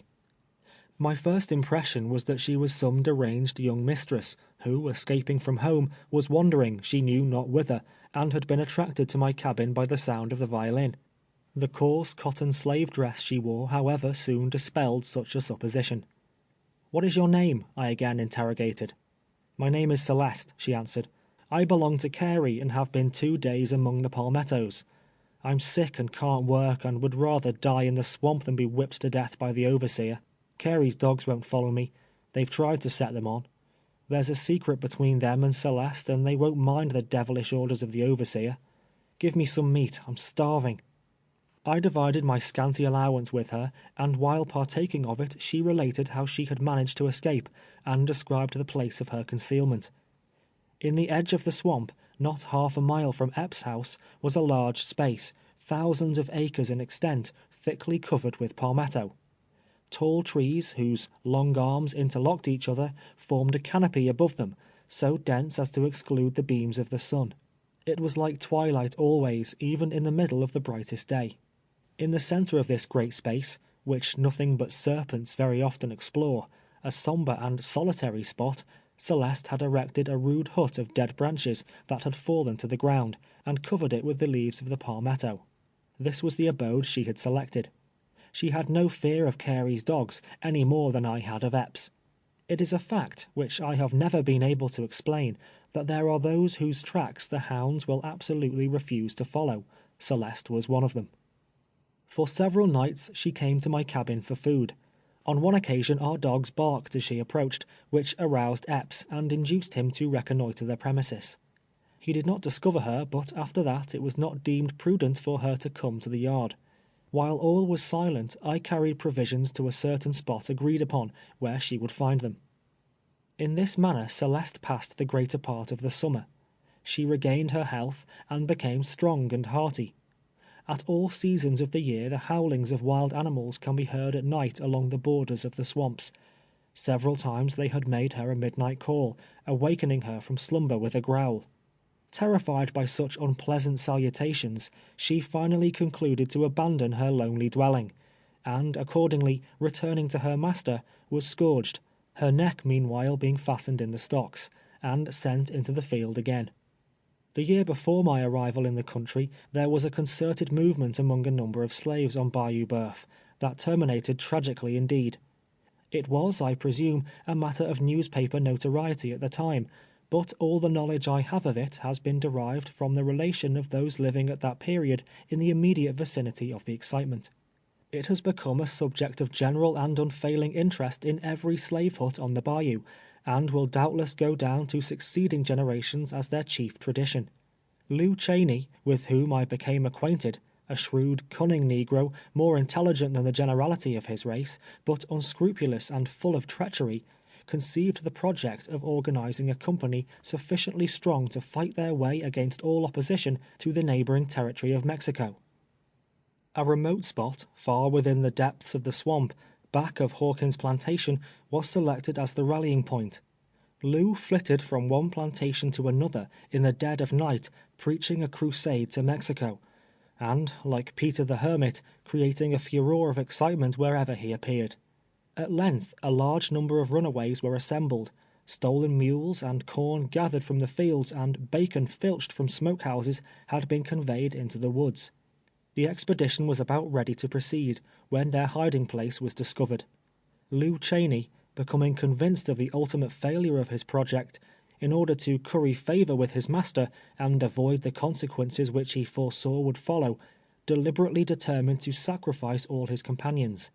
Departing secretly from the encampment, he proclaimed among the planters the number collected in the swamp, and instead of stating truly the object they had in view, asserted their intention was to emerge from their seclusion the first favorable opportunity and murder every white person along the bayou. Such an announcement, exaggerated as it passed from mouth to mouth, filled the whole country with terror. The fugitives were surrounded and taken prisoners, carried in chains to Alexandria, and hung by the populace. Not only those, but many who were suspected, though entirely innocent, were taken from the field and from the cabin, and without the shadow of process or form of trial, hurried to the scaffold. The planters on Bayou Boeuf finally rebelled against such reckless destruction of property, but it was not until a regiment of soldiers had arrived from some fort on the Texan frontier, demolished the gallows, and opened the doors of the Alexandria prison, that the indiscriminate slaughter was stayed. Lew Cheney escaped, and was even rewarded for his treachery. He is still living, but his name is despised and execrated by all his race throughout the parishes of Rapides and Avoyelles. Such an idea as insurrection, however, is not new among the enslaved population of Bayou Boeuf. More than once I have joined in serious consultation, when the subject has been discussed, and there have been times when a word from me would have placed hundreds of my fellow bondsmen in an attitude of defiance. Without arms or ammunition, or even with them, I saw such a step would result in certain defeat, disaster, and death, and always raised my voice against it. During the Mexican War, I well remember the extravagant hopes that were excited. The news of victory filled the great house with rejoicing, but produced only sorrow and disappointment in the cabin. In my opinion, and I have had opportunity to know something of the feeling of which I speak, there are not 50 slaves on the shores of Bayou Boeuf but would hail with unmeasured delight the approach of an invading army. They are deceived who flatter themselves that the ignorant and debased slave has no conception of the magnitude of his wrongs. They are deceived who imagine that he arises from his knees, with back lacerated and bleeding, cherishing only a spirit of meekness and forgiveness.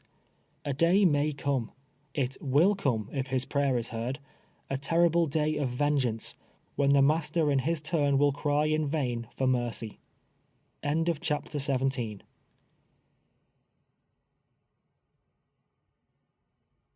Chapter 18 of 12 Years a Slave by Solomon Northup.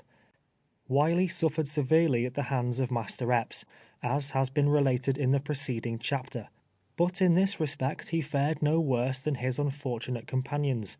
Spare the rod was an idea scouted by our master.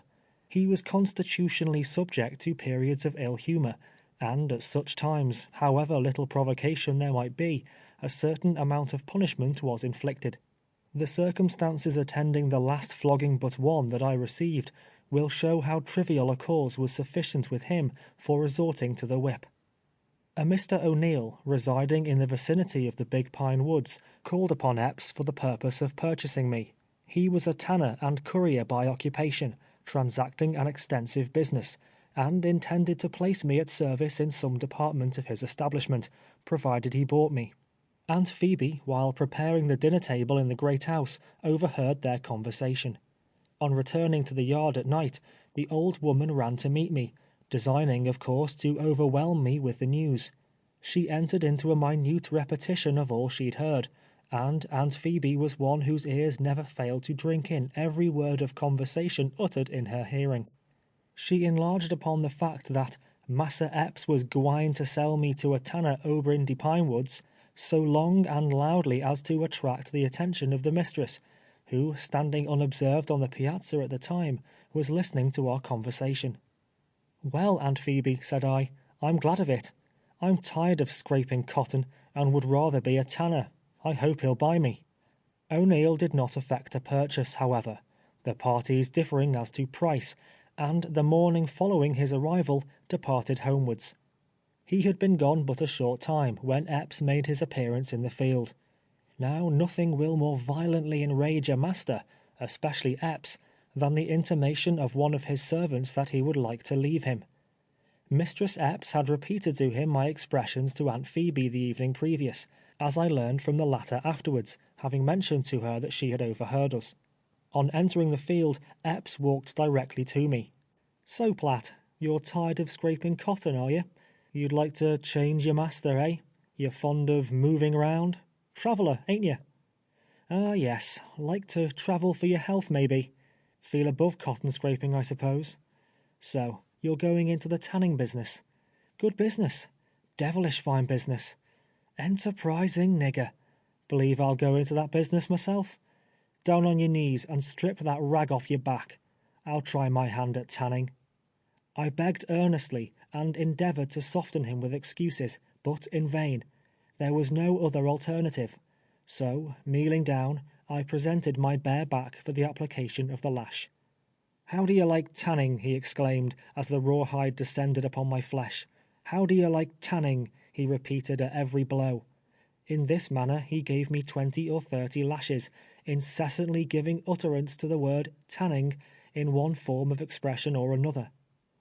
When sufficiently tanned, he allowed me to arise, and with a half malicious laugh assured me, if I still fancied the business, he would give me further instruction in it whenever I desired.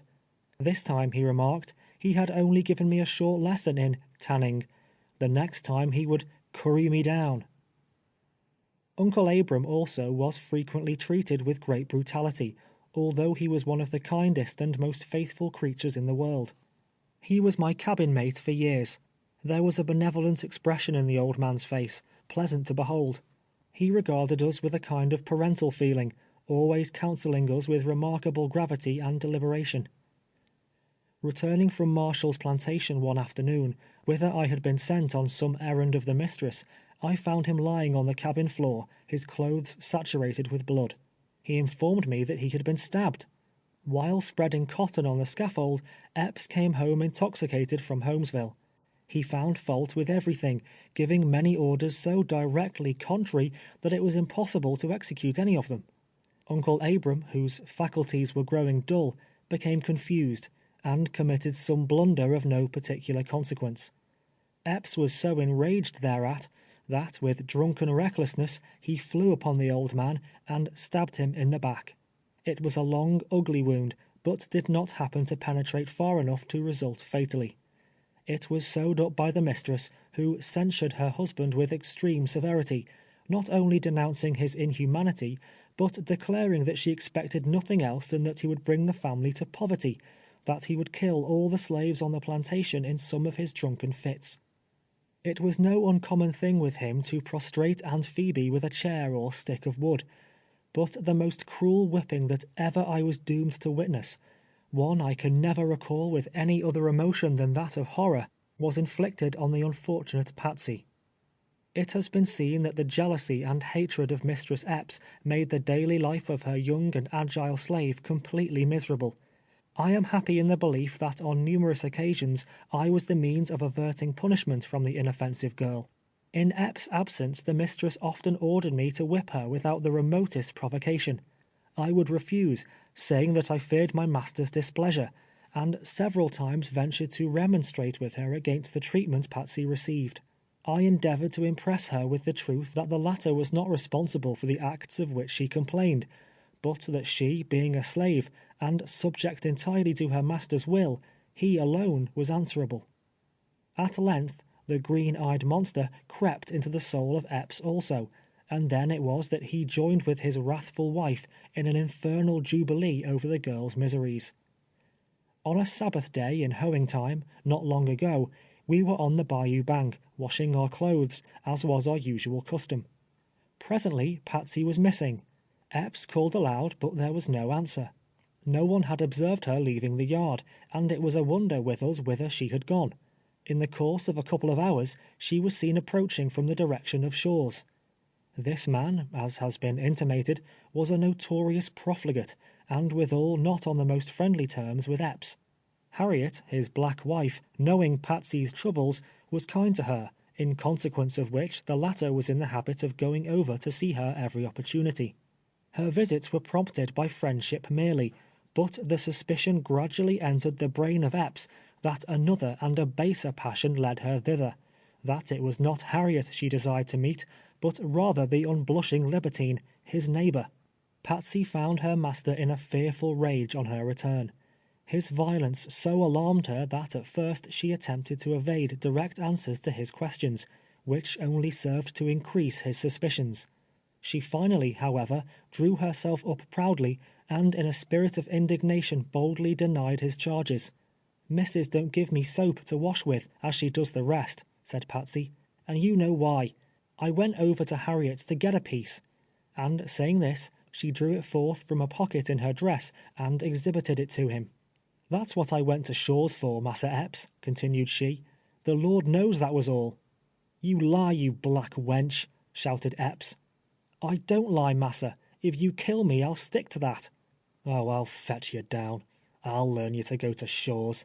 I'll take the starch out of you," he muttered fiercely through his shut teeth. Then turning to me, he ordered 4 stakes to be driven into the ground, pointing with the toe of his boot to the places where he wanted them. When the stakes were driven down, he ordered her to be stripped of every article of dress. Ropes were then brought, and the naked girl was laid upon her face, her wrists and feet each tied firmly to the stake. Stepping to the piazza, he took down a heavy whip, and placing it in my hands, commanded me to lash her. Unpleasant as it was, I was compelled to obey him. Nowhere that day, on the face of the whole earth, I venture to say, was there such a demoniac exhibition witnessed as then ensued. Mistress Epps stood on the piazza among her children, gazing on the scene with an air of heartless satisfaction. The slaves were huddled together at a little distance, their countenances indicating the sorrow of their hearts. Poor Patsy prayed piteously for mercy, but her prayers were vain. Epps ground his teeth, and stamped upon the ground, screaming at me like a mad fiend to strike harder. "Strike harder, or your turn will come next, you scoundrel," he yelled. "Oh, mercy, massa! Oh, have mercy, do! Oh, God, pity me!" Patsy exclaimed continually, struggling fruitlessly, and the flesh quivering at every stroke. When I had struck her as many as 30 times, I stopped, and turned round toward Epps, hoping he was satisfied, but with bitter oaths and threats, he ordered me to continue. I inflicted 10 or 15 blows more. By this time her back was covered with long welts, intersecting each other like network. Epps was yet furious and savage as ever, demanding if she would like to go to Shaw's again, and swearing he would flog her until she wished she was in hell. Throwing down the whip, I declared I could punish her no more. He ordered me to go on, threatening me with a severer flogging than she had received, in case of refusal. My heart revolted at the inhuman scene, and risking the consequences, I absolutely refused to raise the whip. He then seized it himself, and applied it with 10-fold greater force than I had. The painful cries and shrieks of the tortured Patsy, mingling with the loud and angry curses of Epps, loaded the air. She was terribly lacerated, I may say without exaggeration, literally flayed. The lash was wet with blood, which flowed down her sides and dropped upon the ground. At length she ceased struggling. Her head sank listlessly on the ground. Her screams and supplications gradually decreased and died away into a low moan. She no longer writhed and shrank beneath the lash when it bit out small pieces of her flesh. I thought that she was dying. It was the Sabbath of the Lord, The fields smiled in the warm sunlight. The birds chirped merrily amidst the foliage of the trees. Peace and happiness seemed to reign everywhere, save in the bosoms of Epps and his panting victim and the silent witnesses around him. The tempestuous emotions that were raging there were little in harmony with the calm and quiet beauty of the day. I could look on Epps only with unutterable loathing and abhorrence, and thought within myself, "Thou devil, sooner or later, somewhere in the course of eternal justice, thou shalt answer for this sin." Finally he ceased whipping from mere exhaustion, and ordered Phoebe to bring a bucket of salt and water. After washing her thoroughly with this, I was told to take her to her cabin. Untying the ropes, I raised her in my arms. She was unable to stand, and as her head rested on my shoulder, she repeated many times, in a faint voice scarcely perceptible, "Oh, Platt! Oh, Platt!" but nothing further. Her dress was replaced, but it clung to her back and was soon stiff with blood. We laid her on some boards in the hut, where she remained a long time, with eyes closed and groaning in agony. At night, Phoebe applied melted tallow to her wounds, and so far as we were able, all endeavored to assist and console her. Day after day she lay in her cabin upon her face, the sores preventing her resting in any other position.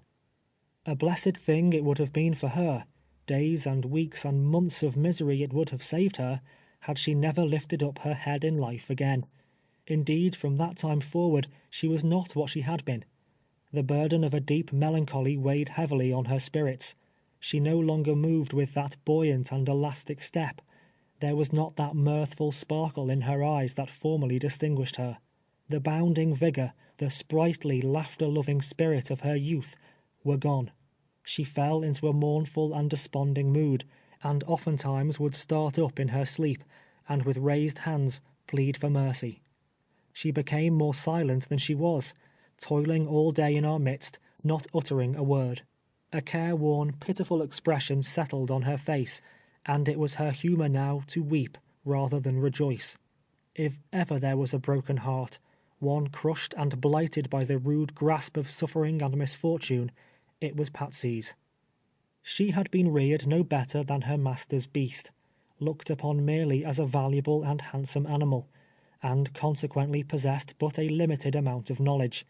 And yet a faint light cast its rays over her intellect, so that it was not wholly dark.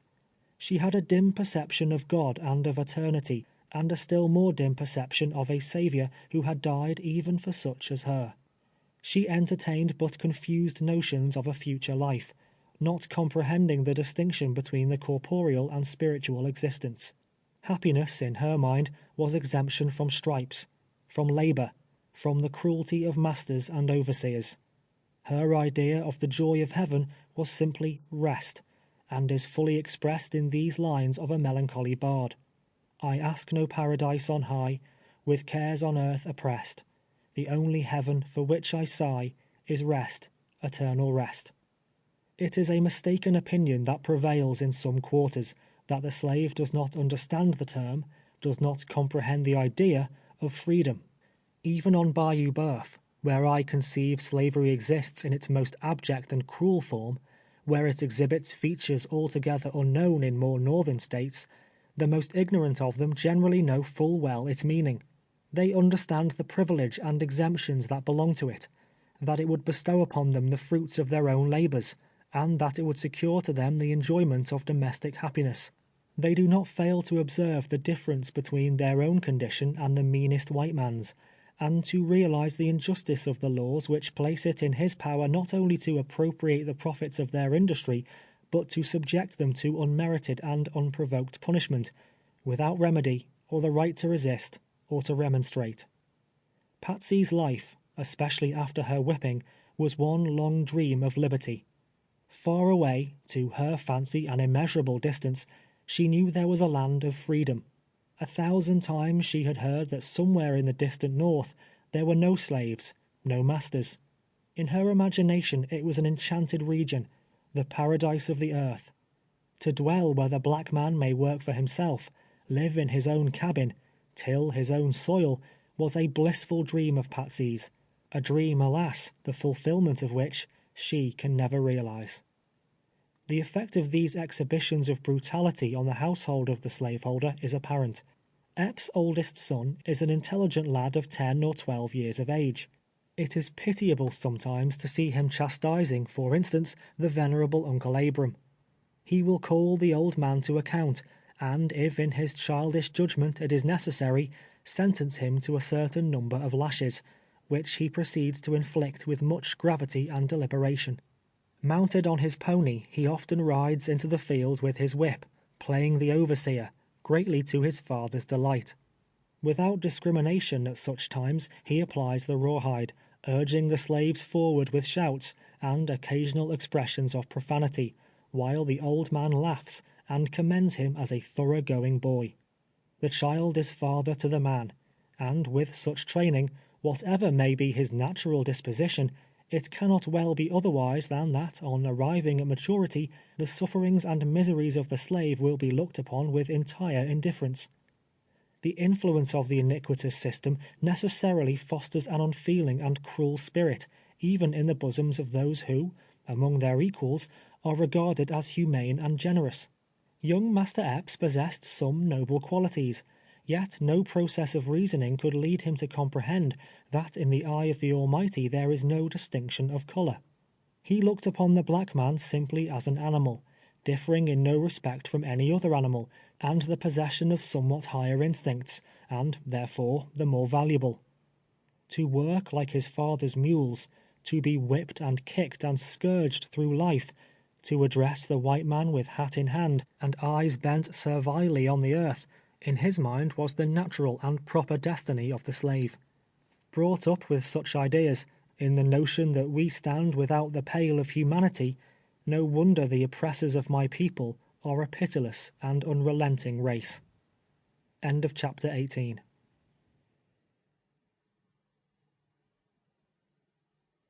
Chapter 19 of 12 Years a Slave by Solomon Northup. In the month of June 1852, in pursuance of a previous contract, Mr. Avery, a carpenter of Bayou Rouge, commenced the erection of a house for Master Epps. It has previously been stated that there are no cellars on Bayou Boeuf. On the other hand, such is the low and swampy nature of the ground, the great houses are usually built upon spiles. Another peculiarity is, the rooms are not plastered, but the ceiling and sides are covered with matched cypress boards, painted such colour as most pleases the owner's taste. Generally the plank and boards are sawed by slaves with whip saws, there being no water power upon which mills might be built within many miles. When the planter erects for himself a dwelling, therefore, there is plenty of extra work for his slaves. Having had some experience under Tibeats as a carpenter, I was taken from the field altogether, on the arrival of Avery and his hands. Among them was one to whom I owe an immeasurable debt of gratitude. Only for him, in all probability, I should have ended my days in slavery. He was my deliverer, a man whose true heart overflowed with noble and generous emotions. To the last moment of my existence I shall remember him with feelings of thankfulness. His name was Bass, and at that time he resided in Marksville. It will be difficult to convey a correct impression of his appearance or character. He was a large man, between 40 and 50 years old, of light complexion and light hair. He was very cool and self-possessed, fond of argument, but always speaking with extreme deliberation. He was that kind of person whose peculiarity of manner was such that nothing he uttered ever gave offence. What would be intolerable coming from the lips of another could be said by him with impunity. There was not a man on Red River, perhaps, that agreed with him on the subject of politics or religion, and not a man, I venture to say, who discussed either of those subjects half as much. It seemed to be taken for granted that he would espouse the unpopular side of every local question, and it always created amusement rather than displeasure among his auditors, to listen to the ingenious and original manner in which he maintained the controversy. He was a bachelor, an old bachelor, according to the true acceptation of the term, having no kindred living, as he knew of, in the world. Neither had he any permanent abiding place, wandering from one state to another as his fancy dictated. He had lived in Marksville 3 or 4 years, and in the prosecution of his business as a carpenter, and in consequence likewise of his peculiarities, was quite extensively known throughout the parish of Avoyelles. He was liberal to a fault, and his many acts of kindness and transparent goodness of heart rendered him popular in the community, the sentiment of which he unceasingly combated. He was a native of Canada, from whence he had wandered in early life, and after visiting all the principal localities in the northern and western states, in the course of his peregrinations arrived in the unhealthy region of the Red River. His last removal was from Illinois. Whither he has gone now, I regret to be obliged to say is unknown to me. He gathered up his effects and departed quietly from Marksville the day before I did, the suspicions of his instrumentality in procuring my liberation rendering such a step necessary. For the commission of a just and righteous act, he would undoubtedly have suffered death, had he remained within reach of the slave-whipping tribe on Bayou Boeuf. One day, while working on the new house, Bass and Epps became engaged in a controversy, to which, as will be readily supposed, I listened with absorbing interest. They were discussing the subject of slavery. "I tell you what it is, Epps," said Bass. "It's all wrong, sir. There's no justice nor righteousness in it. I wouldn't own a slave if I was as rich as Croesus, which I'm not, as is perfectly well understood, more particularly among my creditors. There's another humbug, the credit system. Humbug, sir. No credit, no debt. Credit leaves a man into temptation. Cash down is the only thing that will deliver him from evil. But this question of slavery, what right have you to your niggers when you come down to the point?" "What right?" said Epps, laughing. "Why, I bought 'em and paid for 'em." "Of course you did. The law says you have the right to hold a nigger, but, begging the law's pardon, it lies." "Yes, Epps, when the law says that, it's a liar, and the truth is not in it. Is everything right because the law allows it? Suppose they'd pass a law taking away your liberty and making you a slave." "Oh, that ain't a supposable case," said Epps, still laughing. "Hope you don't compare me to a nigger, Bass." "Well," Bass answered gravely, "no, not exactly. But I have seen niggers before now as good as I am, and I have no acquaintance with any white man in these parts that I consider a whit better than myself. Now, in the sight of God, what is the difference, Epps, between a white man and a black one?" "All the difference in the world," replied Epps. "You might as well ask what the difference is between a white man and a baboon. Now, I've seen one of them critters in Orleans that know just as much as any nigger I've got. You call them fellow citizens, I suppose?" And Epps indulged in a loud laugh at his own wit. "Look here, Epps," continued his companion, "you can't laugh me down in that way. Some men are witty, and some ain't so witty as they think they are. Now, let me ask you a question. Are all men created free and equal as the Declaration of Independence holds they are?" "Yes," responded Epps, "but all men, niggers, and monkeys ain't." And hereupon he broke forth into a more boisterous laugh than before. "There are monkeys among white people as well as black, when you come to that," coolly remarked Bass. "I know some white men that use arguments no sensible monkey would. But let that pass. These niggers are human beings. If they don't know as much as their masters, whose fault is it? They're not allowed to know anything. You have books and papers and can go where you please, and gather intelligence in 1,000 ways. But your slaves have no privileges. You'd whip one of them if you caught them reading a book. They're held in bondage, generation after generation, deprived of mental improvement, and who can expect them to possess much knowledge? If they're not brought down to a level with the brute creation, you slaveholders will never be blamed for it. If they are baboons, or stand no higher in the scale of intelligence than such animals, you and men like you will have to answer for it. There's a sin, a fearful sin resting on this nation, that will not go unpunished forever. There will be a reckoning yet. Yes, Epps, there's a day coming that will burn as an oven. It may be sooner or it may be later, but it's a coming as sure as the Lord is just." "If you lived up among the Yankees in New England," said Epps, "I expect you'd be one of them cursed fanatics that know more than the Constitution, and go about peddling clocks and coaxing niggers to run away." "If I was in New England," returned Bass, "I would be just what I am here. I would say that slavery was an iniquity, and ought to be abolished. I would say there was no reason nor justice in the law, or the Constitution, that allows one man to hold another man in bondage. It would be hard for you to lose your property, to be sure, but it wouldn't be half as hard as it would be to lose your liberty. You have no more right to your freedom in exact justice than Uncle Abram yonder. Talk about black skin and black blood. Why, how many slaves are there on this bayou as white as either of us? And what difference is there in the colour of the soul? The whole system is as absurd as it is cruel. You may own niggers and be hanged, but I wouldn't own one for the best plantation in Louisiana. You like to hear yourself talk, Bass, better than any man I know of.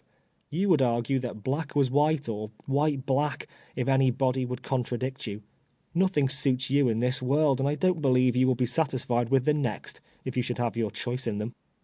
Conversations substantially like the foregoing were not unusual between the two after this, Epps drawing him out more for the purpose of creating a laugh at his expense than with a view of fairly discussing the merits of the question. He looked upon Bass as a man ready to say anything merely for the pleasure of hearing his own voice, as somewhat self-conceited perhaps, contending against his faith and judgment in order simply to exhibit his dexterity in argumentation. He remained at Epps through the summer, visiting Marksville generally once a fortnight. The more I saw of him, the more I became convinced he was a man in whom I could confide. Nevertheless, my previous ill fortune had taught me to be extremely cautious. It was not my place to speak to a white man, except when spoken to, but I omitted no opportunity of throwing myself in his way, and endeavored constantly in every possible manner to attract his attention. In the early part of August, he and myself were at work alone in the house, the other carpenters having left, and Epps being absent in the field. Now was the time, if ever, to broach the subject, and I resolved to do it, and submit to whatever consequences might ensue. We were busily at work in the afternoon, when I stopped suddenly and said, "Master Bass, I want to ask you what part of the country you came from." "Why, Platt, what put that into your head?" he answered. "You wouldn't know if I should tell you." After a moment or two, he added, "I was born in Canada. Now, guess where that is." "Oh, I know where Canada is," said I. "I have been there myself." "Yes, I expect you are well acquainted all through that country," he remarked, laughing incredulously. "As sure as I live, Master Bass," I replied, "I have been there. I've been in Montreal, and Kingston, and Queenston, and I have been in New York State too, in Buffalo, and Rochester, and Albany, and can tell you the names of the villages on the Erie Canal and the Champlain Canal."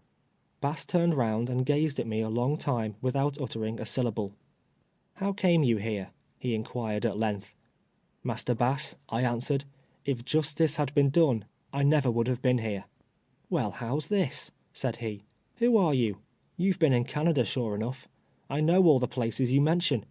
How did you happen to get here? Come, tell me all about it." "I have no friends here," was my reply, "that I can put confidence in.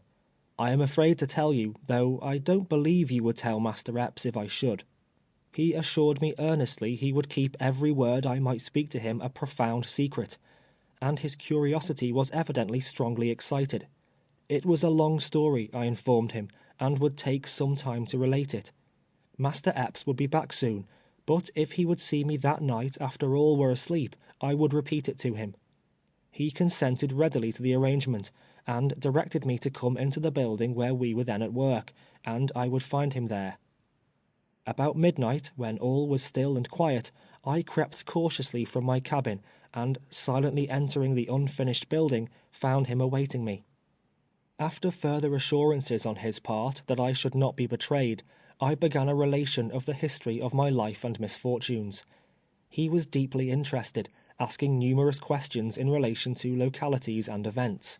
Having ended my story, I besought him to write to some of my friends at the North, acquainting them with my situation, and begging them to forward free papers, or take such steps as they might consider proper to secure my release. He promised to do so, but dwelt upon the danger of such an act in case of detection, and now impressed upon me the great necessity of strict silence and secrecy. Before we parted, our plan of cooperation was arranged. We agreed to meet the next night at a specified place among the high weeds on the banks of the bayou, some distance from Master's dwelling. There he was to write down on paper the names and address of several persons, old friends in the North, to whom he would direct letters during his next visit to Marksville. it was not deemed prudent to meet in the new house, inasmuch as the light it would be necessary to use might possibly be discovered. In the course of the day I managed to obtain a few matches and a piece of candle, unperceived, from the kitchen, during a temporary absence of Aunt Phoebe. Bass had pencil and paper in his tool chest. At the appointed hour we met on the bayou bank, and creeping among the high weeds, I lighted the candle, while he drew forth pencil and paper and prepared for business. I gave him the names of William Perry, Cephas Parker, and Judge Marvin, all of Saratoga Springs, Saratoga County, New York. I had been employed by the latter in the United States Hotel, and had transacted business with the former to a considerable extent, and trusted that at least one of them would be still living at that place. He carefully wrote the names, and then remarked, thoughtfully, "It is so many years since you left Saratoga. All these men may be dead, or may have removed. You say you obtained papers at the Custom House in New York. Probably there is a record of them there, and I think it would be well to write and ascertain." I agreed with him, and again repeated the circumstances related heretofore, connected with my visit to the Custom House with Brown and Hamilton. We lingered on the bank of the bayou an hour or more, conversing upon the subject which now engrossed our thoughts. I could no longer doubt his fidelity, and freely spoke to him of the many sorrows I had borne in silence, and so long. I spoke of my wife and children, mentioning their names and ages, and dwelling upon the unspeakable happiness it would be to clasp them to my heart once more before I died. I caught him by the hand, and with tears and passionate entreaties implored him to befriend me, to restore me to my kindred and to liberty, promising I would weary heaven the remainder of my life with prayers that it would bless and prosper him. In the enjoyment of freedom, surrounded by the associations of youth, and restored to the bosom of my family, that promise is not yet forgotten, nor shall it ever be so long as I have strength to raise my imploring eyes on high. O blessings on his kindly voice and on his silver hair, and blessings on his whole life long, until he meet me there. He overwhelmed me with assurances of friendship and faithfulness, saying he had never before taken so deep an interest in the fate of anyone. He spoke of himself in a somewhat mournful tone, as a lonely man, a wanderer about the world, that he was growing old, and must soon reach the end of his earthly journey, and lie down to his final rest without kith or kin to mourn for him, or to remember him, that his life was of little value to himself, and henceforth should be devoted to the accomplishment of my liberty, and to an unceasing warfare against the accursed shame of slavery. After this time we seldom spoke to or recognized each other. He was moreover less free in his conversation with Epps on the subject of slavery. The remotest suspicion that there was any unusual intimacy, any secret understanding between us, never once entered the mind of Epps, or any other person, white or black, on the plantation. I am often asked, with an air of incredulity, how I succeeded so many years in keeping from my daily and constant companions the knowledge of my true name and history. The terrible lesson Birch taught me impressed indelibly upon my mind the danger and uselessness of asserting I was a freeman. There was no possibility of any slave being able to assist me, while, on the other hand, there was a possibility of his exposing me. When it is recollected the whole current of my thoughts for 12 years turned to the contemplation of escape, it will not be wondered at that I was always cautious and on my guard. It would have been an act of folly to have proclaimed my right to freedom. It would only have subjected me to severer scrutiny, probably have consigned me to some more distant and inaccessible region than even Bayou Boeuf. Edwin Epps was a person utterly regardless of a black man's rights or wrongs, utterly destitute of any natural sense of justice, as I well knew. It was important, therefore, not only as regarded my hope of deliverance, but also as regarded the few personal privileges I was permitted to enjoy, to keep from him the history of my life. The Saturday night subsequent to our interview at the water's edge, Bass went home to Marksville. The next day, being Sunday, he employed himself in his own room writing letters. One he directed to the Collector of Customs at New York, another to Judge Marvin, and another to Messrs. Parker and Perry jointly. The latter was the one which led to my recovery. He subscribed my true name, but in the postscript intimated I was not the writer. The letter itself shows that he considered himself engaged in a dangerous undertaking, no less than running the risk of his life if detected. I did not see the letter before it was mailed, but have since obtained a copy, which is here inserted. Bayou Berth, August 15, 1852. Mr. William Perry or Mr. Cephas Parker. Gentlemen, it having been a long time since I have seen or heard from you, and not knowing that you are living, it is with uncertainty that I write to you, but the necessity of the case must be my excuse. Having been born free, just across the river from you, I am certain you must know me, and I am here now a slave. I wish you to obtain free papers for me, and forward them to me at Marksville, Louisiana, parish of Avoyelles, and oblige. Yours, Solomon Northup. The way I came to be a slave, I was taken sick in Washington City, and was insensible for a time. When I recovered my reason, I was robbed of my free papers, and in irons on my way to this state, and have never been able to get anyone to write for me until now, and he that is writing for me runs the risk of his life if detected. The allusion to myself in the work recently issued, entitled A Key to Uncle Tom's Cabin, contains the first part of this letter, omitting the postscript. Neither are the full names of the gentlemen to whom it is directed correctly stated, there being a slight discrepancy, probably a typographical error. To the postscript more than to the body of the communication am I indebted for my liberation, as will presently be seen. When Bass returned from Marksville, he informed me of what he had done. We continued our midnight consultations, never speaking to each other through the day, excepting as it was necessary about the work. As nearly as he was able to ascertain, it would require 2 weeks for the letter to reach Saratoga in due course of mail, and the same length of time for an answer to return. Within 6 weeks, at the farthest, we concluded, an answer would arrive, if it arrived at all. A great many suggestions were now made, and a great deal of conversation took place between us as to the most safe and proper course to pursue on receipt of the free papers. They would stand between him and harm, in case we were overtaken and arrested leaving the country altogether. It would be no infringement of law, however much it might provoke individual hostility, to assist a freeman to regain his freedom. At the end of 4 weeks he was again at Marksville, but no answer had arrived. I was sorely disappointed, but still reconciled myself with the reflection that sufficient length of time had not yet elapsed, that there might have been delays, and that I could not reasonably expect one so soon. 6, 7, 8, and 10 weeks passed by, however, and nothing came. I was in a fever of suspense whenever Bass visited Marksville, and could scarcely close my eyes until his return. Finally, my master's house was finished, and the time came when Bass must leave me. The night before his departure, I was wholly given up to despair.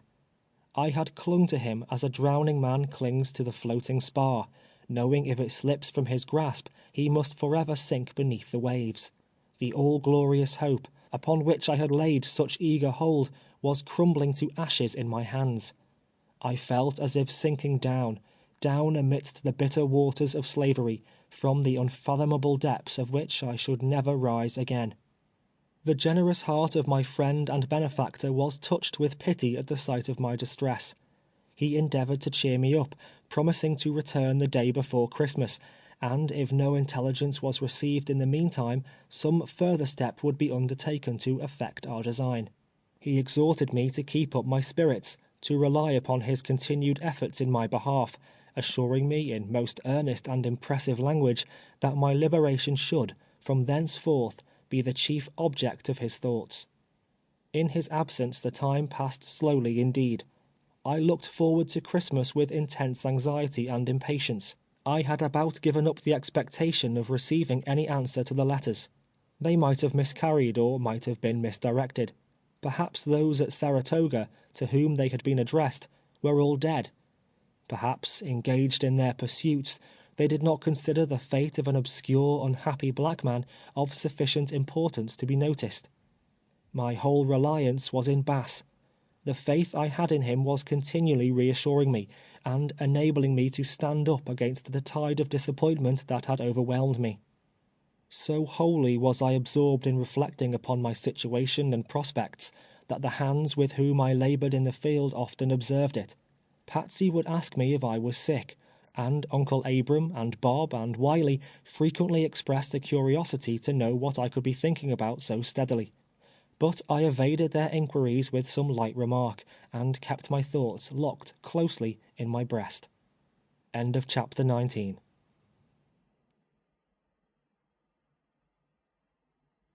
Chapter 20 of 12 Years a Slave by Solomon Northup. Faithful to his word, the day before Christmas, just at nightfall, Bass came riding into the yard. "How are you?" said Epps, shaking him by the hand. "Glad to see you." He would not have been very glad had he known the object of his errand. Quite well," answered Bass. "Had some business out on the bayou, and concluded to call and see you, and stay overnight." Epps ordered one of the slaves to take charge of his horse, and with much talk and laughter they passed into the house together, not, however, until Bass had looked at me significantly, as much to say, "Keep dark, we understand each other." It was 10 o'clock at night before the labors of the day were performed, when I entered the cabin. At that time Uncle Abram and Bob occupied it with me. I laid down upon my board and feigned I was asleep. When my companions had fallen into a profound slumber, I moved stealthily out of the door, and watched and listened attentively for some sign or sound from Bass. There I stood until long after midnight, but nothing could be seen or heard. As I suspected, he dared not leave the house, through fear of exciting the suspicion of some of the family. I judged, correctly, he would rise earlier than was his custom, and take the opportunity of seeing me before Epps was up. Accordingly, I aroused Uncle Abram an hour sooner than usual, and sent him into the house to build a fire, which at that season of the year is a part of Uncle Abram's duties. I also gave Bob a violent shake, and asked him if he intended to sleep till noon, saying master would be up before the mules were fed. He knew right well the consequence that would follow such an event, and, jumping to his feet, was at the horse pasture in a twinkling. Presently, when both were gone, Bass slipped into the cabin.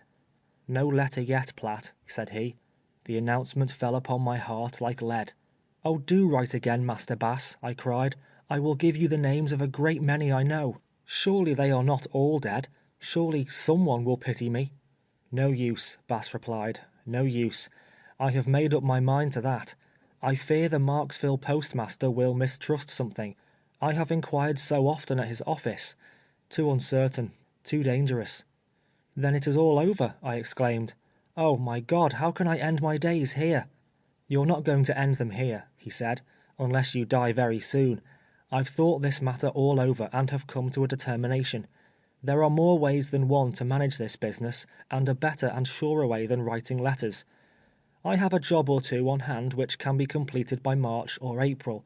By that time I shall have a considerable sum of money, and then, Platt, I am going to Saratoga myself."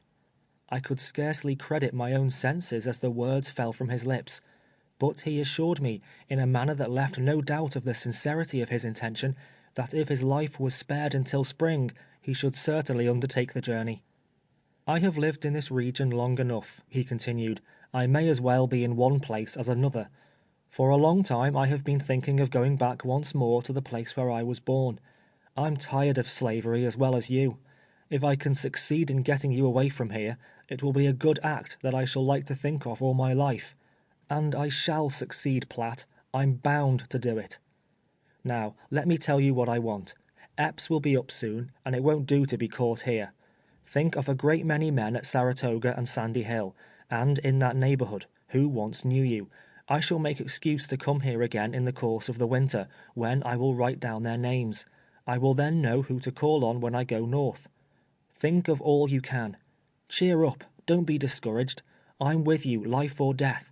Goodbye, God bless you," and saying this, he left the cabin quickly and entered the great house. It was Christmas morning, the happiest day in the whole year for the slave. That morning he need not hurry to the field, with his gourd and cotton bag. Happiness sparkled in the eyes and overspread the countenances of all. The time of feasting and dancing had come. The cane and cotton fields were deserted. That day the clean dress was to be donned, the red ribbon displayed. There were to be reunions and joy and laughter and hurrying to and fro. It was to be a day of liberty among the children of slavery, wherefore they were happy and rejoiced. After breakfast, Epps and Bass sauntered about the yard, conversing upon the price of cotton and various other topics. "Where do your niggers hold Christmas?" Bass inquired. "Platt's going to Tanner's today. His fiddle's in great demand. They want him at Marshall's Monday, and Miss Mary McCoy on the old Norwood plantation writes me a note that she wants him to play for her niggers Tuesday." "He is rather a smart boy, ain't he?" said Bass. "Come here, Platt," he added, looking at me as I walked up to them, as if he had never thought before to take any special notice of me. "Yes," replied Epps, taking hold of my arm and feeling it. "There isn't a bad joint in him. There ain't a boy on the bayou worth more than he is. Perfectly sound and no bad tricks. Damn him, he isn't like other niggers. Doesn't look like 'em. Don't act like 'em. I was offered $1,700 for him last week." "And didn't take it?" Bass inquired with an air of surprise. "Take it? No.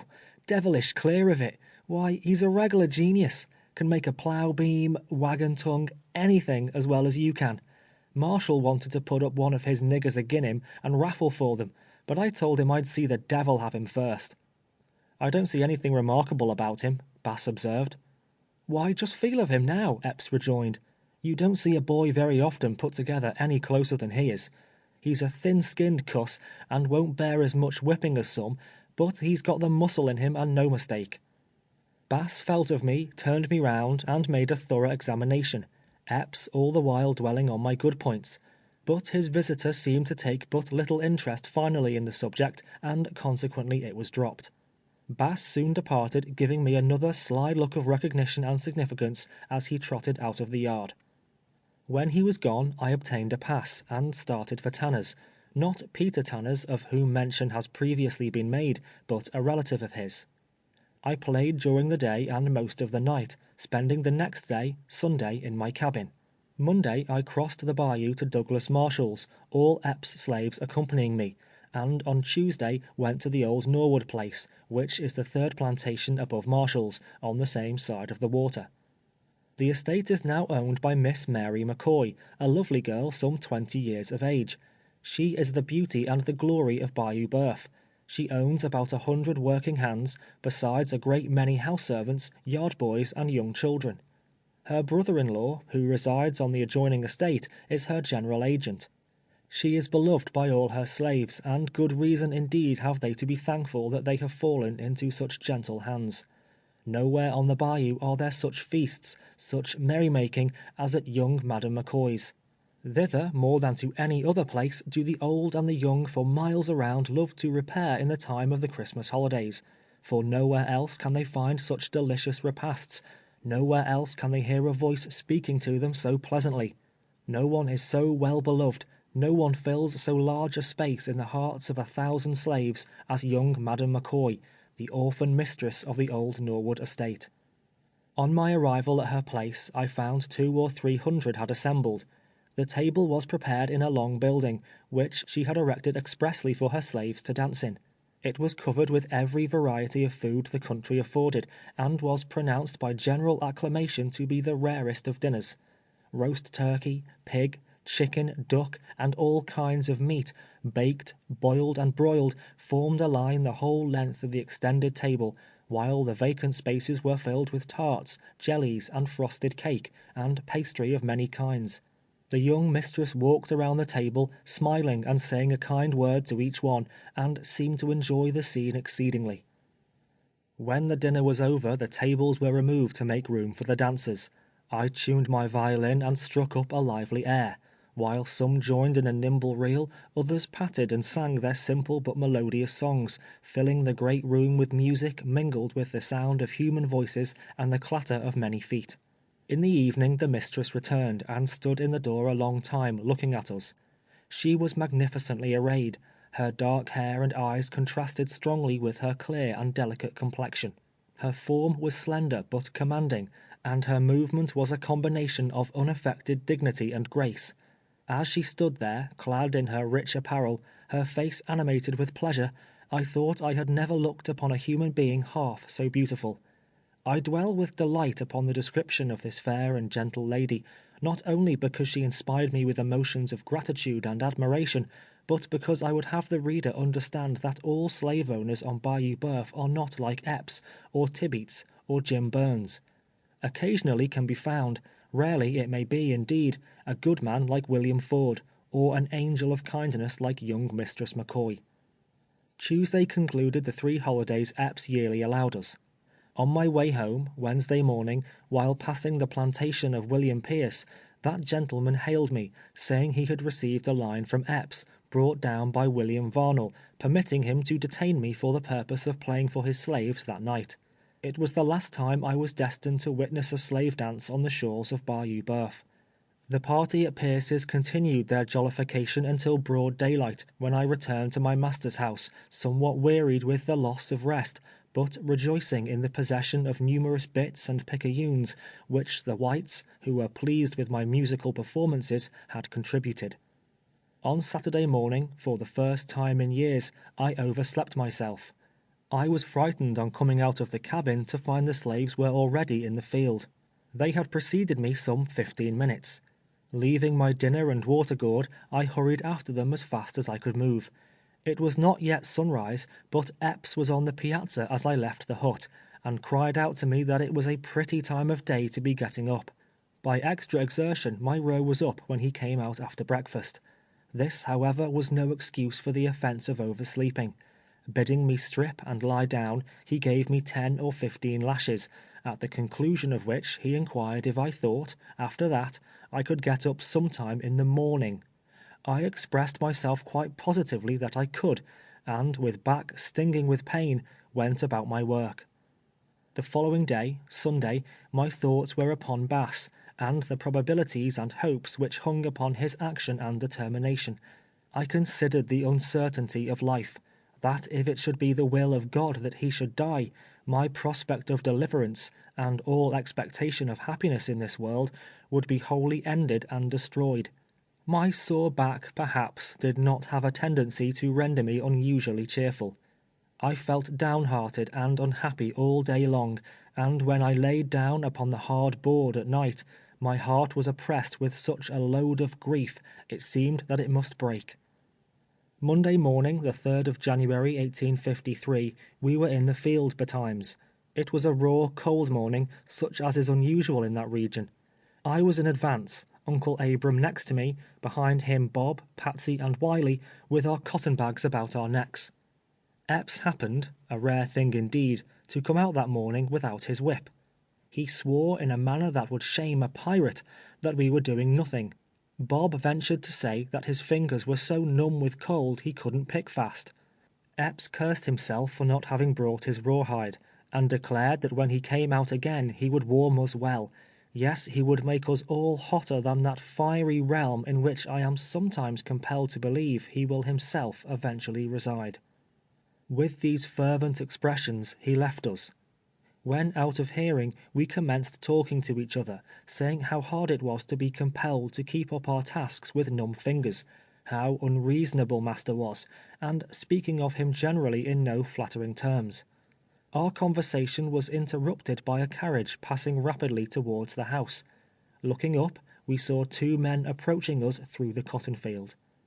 Having now brought down this narrative to the last hour I was to spend on Bayou Boeuf, having gotten through my last cotton picking, and about to bid Master Epps farewell, I must beg the reader to go back with me to the month of August, to follow Bass's letter on its long journey to Saratoga, to learn the effect it produced, and that while I was repining and despairing in the slave hut of Edwin Epps, through the friendship of Bass and the goodness of Providence, all things were working together for my deliverance. End of chapter 20.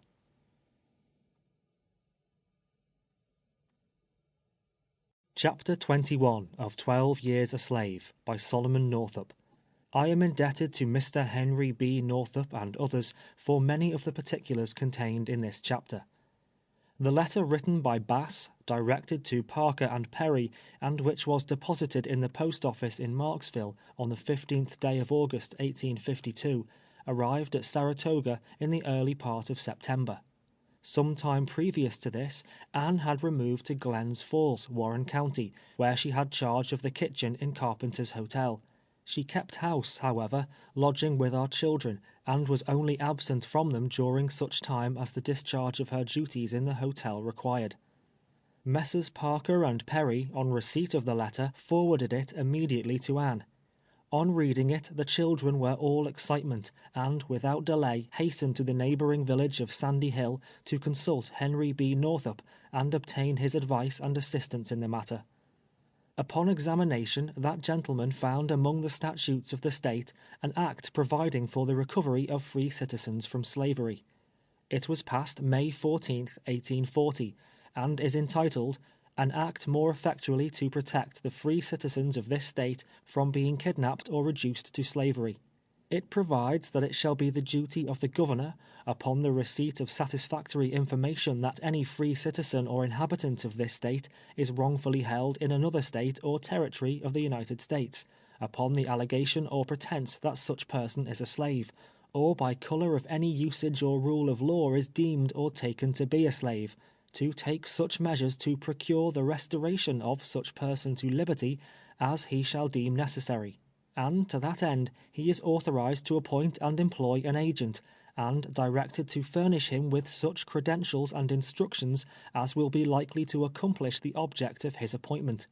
It requires the agent so appointed to proceed to collect the proper proof to establish the right of such person to his freedom, to perform such journeys, take such measures, institute such legal proceedings, etc., as may be necessary to return such person to this state, and charges all expenses incurred in carrying the act into effect upon moneys not otherwise appropriated in the Treasury. See Appendix A. It was necessary to establish two facts to the satisfaction of the Governor. First, that I was a free citizen of New York, and secondly, that I was wrongfully held in bondage. As to the first point, there was no difficulty, all the older inhabitants in the vicinity being ready to testify to it.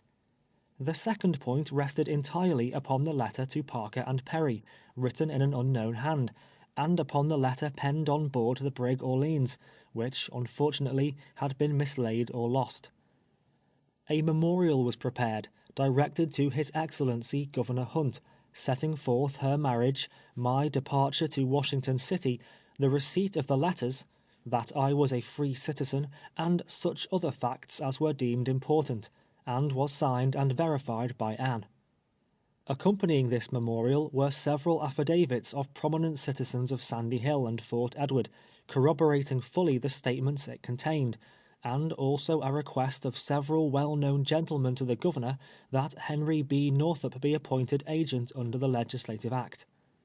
On reading the memorial and affidavits, His Excellency took a lively interest in the matter, and on the 23rd day of November 1852, under the seal of the state, constituted, appointed, and employed Henry B. Northup, Esquire, an agent, with full power to effect my restoration, and to take such measures as would be most likely to accomplish it, and instructing him to proceed to Louisiana with all convenient dispatch. See Appendix B. The pressing nature of Mr. Northup's professional and political engagements delayed his departure until December. On the 14th day of that month he left Sandy Hill and proceeded to Washington. The Honorable Pierre Soulé, Senator in Congress from Louisiana, Honorable Mr. Conrad, Secretary of War, and Judge Nelson of the Supreme Court of the United States, upon hearing a statement of the facts and examining his commission and certified copies of the memorial and affidavits, furnished him with open letters to gentlemen in Louisiana, strongly urging their assistance in accomplishing the object of his appointment. Senator Soulé especially interested himself in the matter, insisting, in forcible language, that it was the duty and interest of every planter in his state to aid in restoring me to freedom, and trusted the sentiments of honor and justice in the bosom of every citizen of the Commonwealth would enlist him at once in my behalf. Having obtained these valuable letters, Mr. Northup returned to Baltimore, and proceeded from thence to Pittsburgh. It was his original intention, under advice of friends at Washington, to go directly to New Orleans, and consult the authorities of that city. Providentially, however, on arriving at the mouth of Red River, he changed his mind. Had he continued on, he would not have met with Bass, in which case the search for me would probably have been fruitless. Taking passage on the first steamer that arrived, he pursued his journey up Red River, a sluggish, winding stream flowing through a vast region of primitive forests and impenetrable swamps, almost wholly destitute of inhabitants. About 9 o'clock in the forenoon, January the 1st, 1853, he left the steamboat at Marksville, and proceeded directly to Marksville Courthouse, a small village 4 miles in the interior. From the fact that the letter to Messrs. Parker and Perry was postmarked at Marksville, it was supposed by him that I was in that place or its immediate vicinity. On reaching this town, he at once laid his business before the Honourable John P. Waddill, a legal gentleman of distinction, and a man of fine genius and most noble impulses.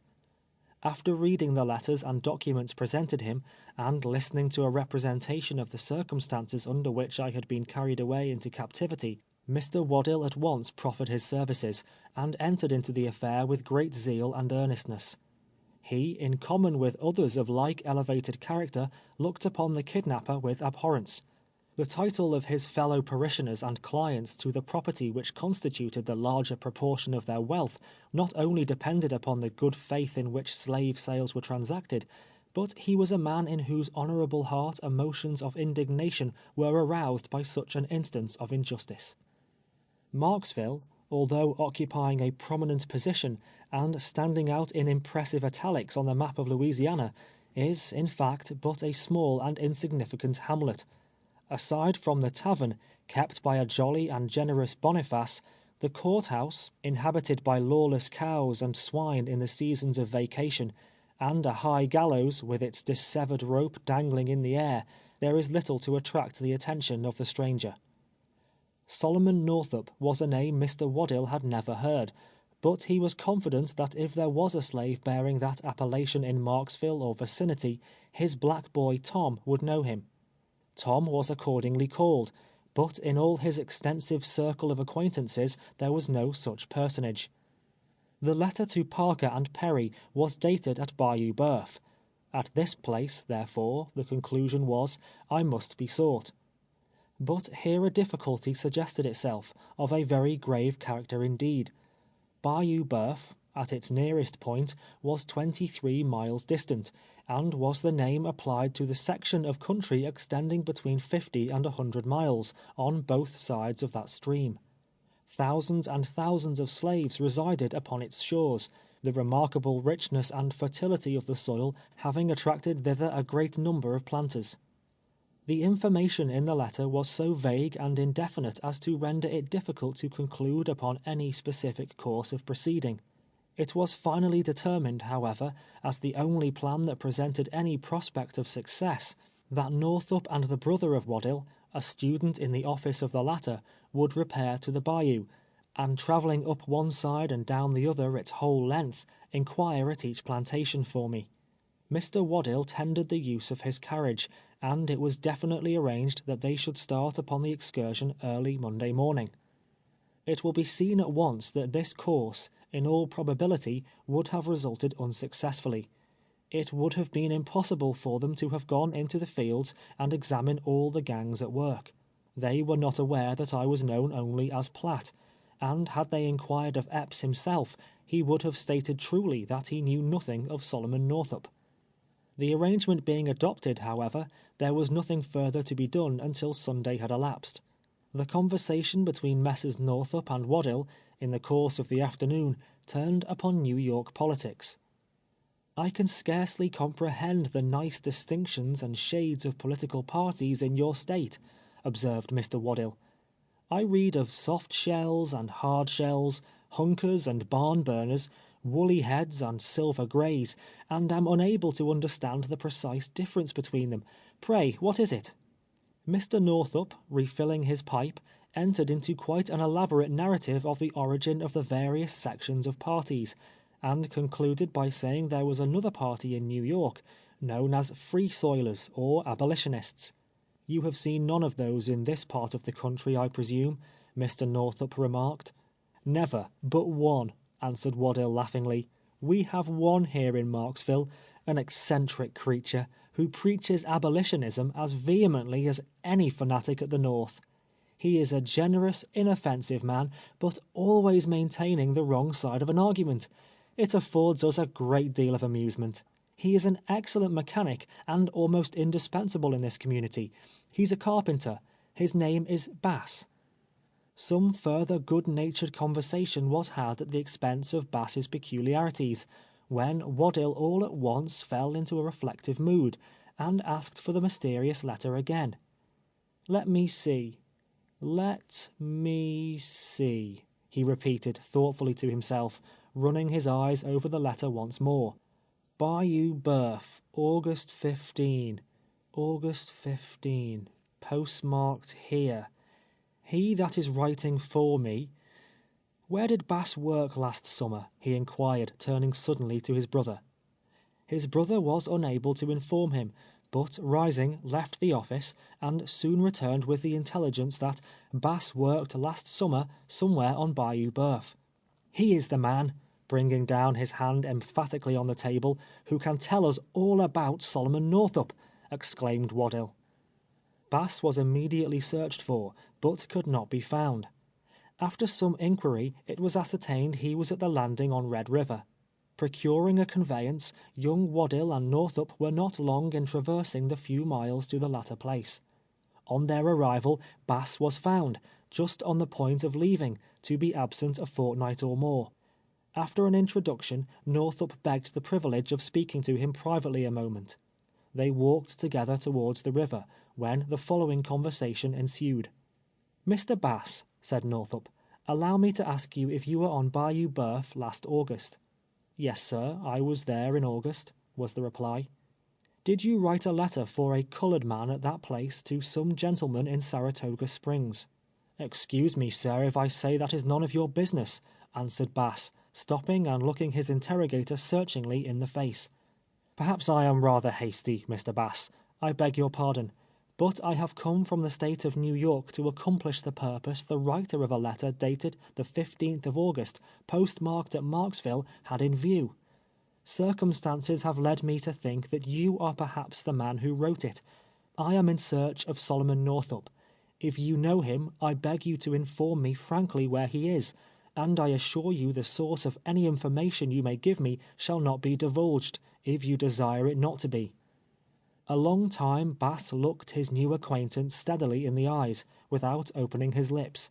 He seemed to be doubting in his own mind if there was not an attempt to practice some deception upon him. Finally, he said, deliberately, I have done nothing to be ashamed of. I am the man who wrote the letter. If you have come to rescue Solomon Northup, I am glad to see you. When did you last see him, and where is he? Northup inquired. I last saw him Christmas, a week ago today. He is the slave of Edwin Epps, a planter on Bayou Birth, near Holmesville. He is not known as Solomon Northup. He is called Platt. The secret was out. The mystery was unravelled. Through the thick black cloud, amid whose dark and dismal shadows I had walked 12 years, broke the star that was to light me back to liberty. All mistrust and hesitation were soon thrown aside, and the two men conversed long and freely upon the subject uppermost in their thoughts. Bass expressed the interest he had taken in my behalf, his intention of going north in the spring, and declaring that he had resolved to accomplish my emancipation if it were in his power. He described the commencement and progress of his acquaintance with me, and listened with eager curiosity to the account given him of my family and the history of my early life.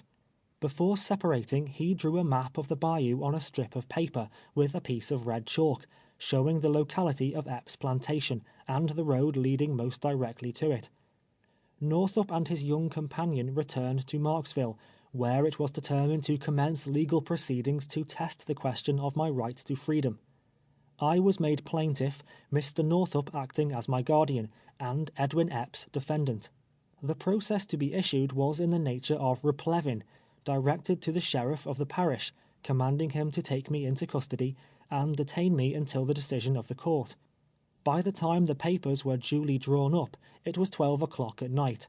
too late to obtain the necessary signature of the judge, who resided some distance out of town. Further business was therefore suspended until Monday morning. Everything, apparently, was moving along swimmingly, until Sunday afternoon, when Waddill called at Northup's room to express his apprehension of difficulties they had not expected to encounter. Bass had become alarmed, and had placed his affairs in the hands of a person at the landing, communicating to him his intention of leaving the state. This person had betrayed the confidence reposed in him to a certain extent, and a rumor began to float about the town that the stranger at the hotel, who had been observed in the company of lawyer Waddill, was after one of old Epps's slaves, over on the bayou. Epps was known at Marksville, having frequent occasion to visit that place during the session of the courts, and the fear entertained by Mr. Northup's adviser was that intelligence would be conveyed to him in the night, giving him an opportunity of secreting me before the arrival of the sheriff. This apprehension had the effect of expediting matters considerably. The sheriff, who lived in one direction from the village, was requested to hold himself in readiness immediately after midnight, while the judge was informed he would be called upon at the same time. It is but justice to say that the authorities at Marksville cheerfully rendered all the assistance in their power. As soon after midnight as bail could be perfected, and the judge's signature obtained, a carriage containing Mr. Northup and the sheriff, driven by the landlord's son, rolled rapidly out of the village of Marksville on the road towards Bayou Boeuf. It was supposed that Epps would contest the issue involving my right to liberty, and it therefore suggested itself to Mr. Northup that the testimony of the sheriff, describing my first meeting with the former, might perhaps become material on the trial. It was accordingly arranged during the ride that, before I had an opportunity of speaking to Mr. Northup, the sheriff should propound to me certain questions agreed upon, such as the number and names of my children, the name of my wife before marriage, of places I knew at the North, and so forth. If my answers corresponded with the statements given him, the evidence must necessarily be considered conclusive.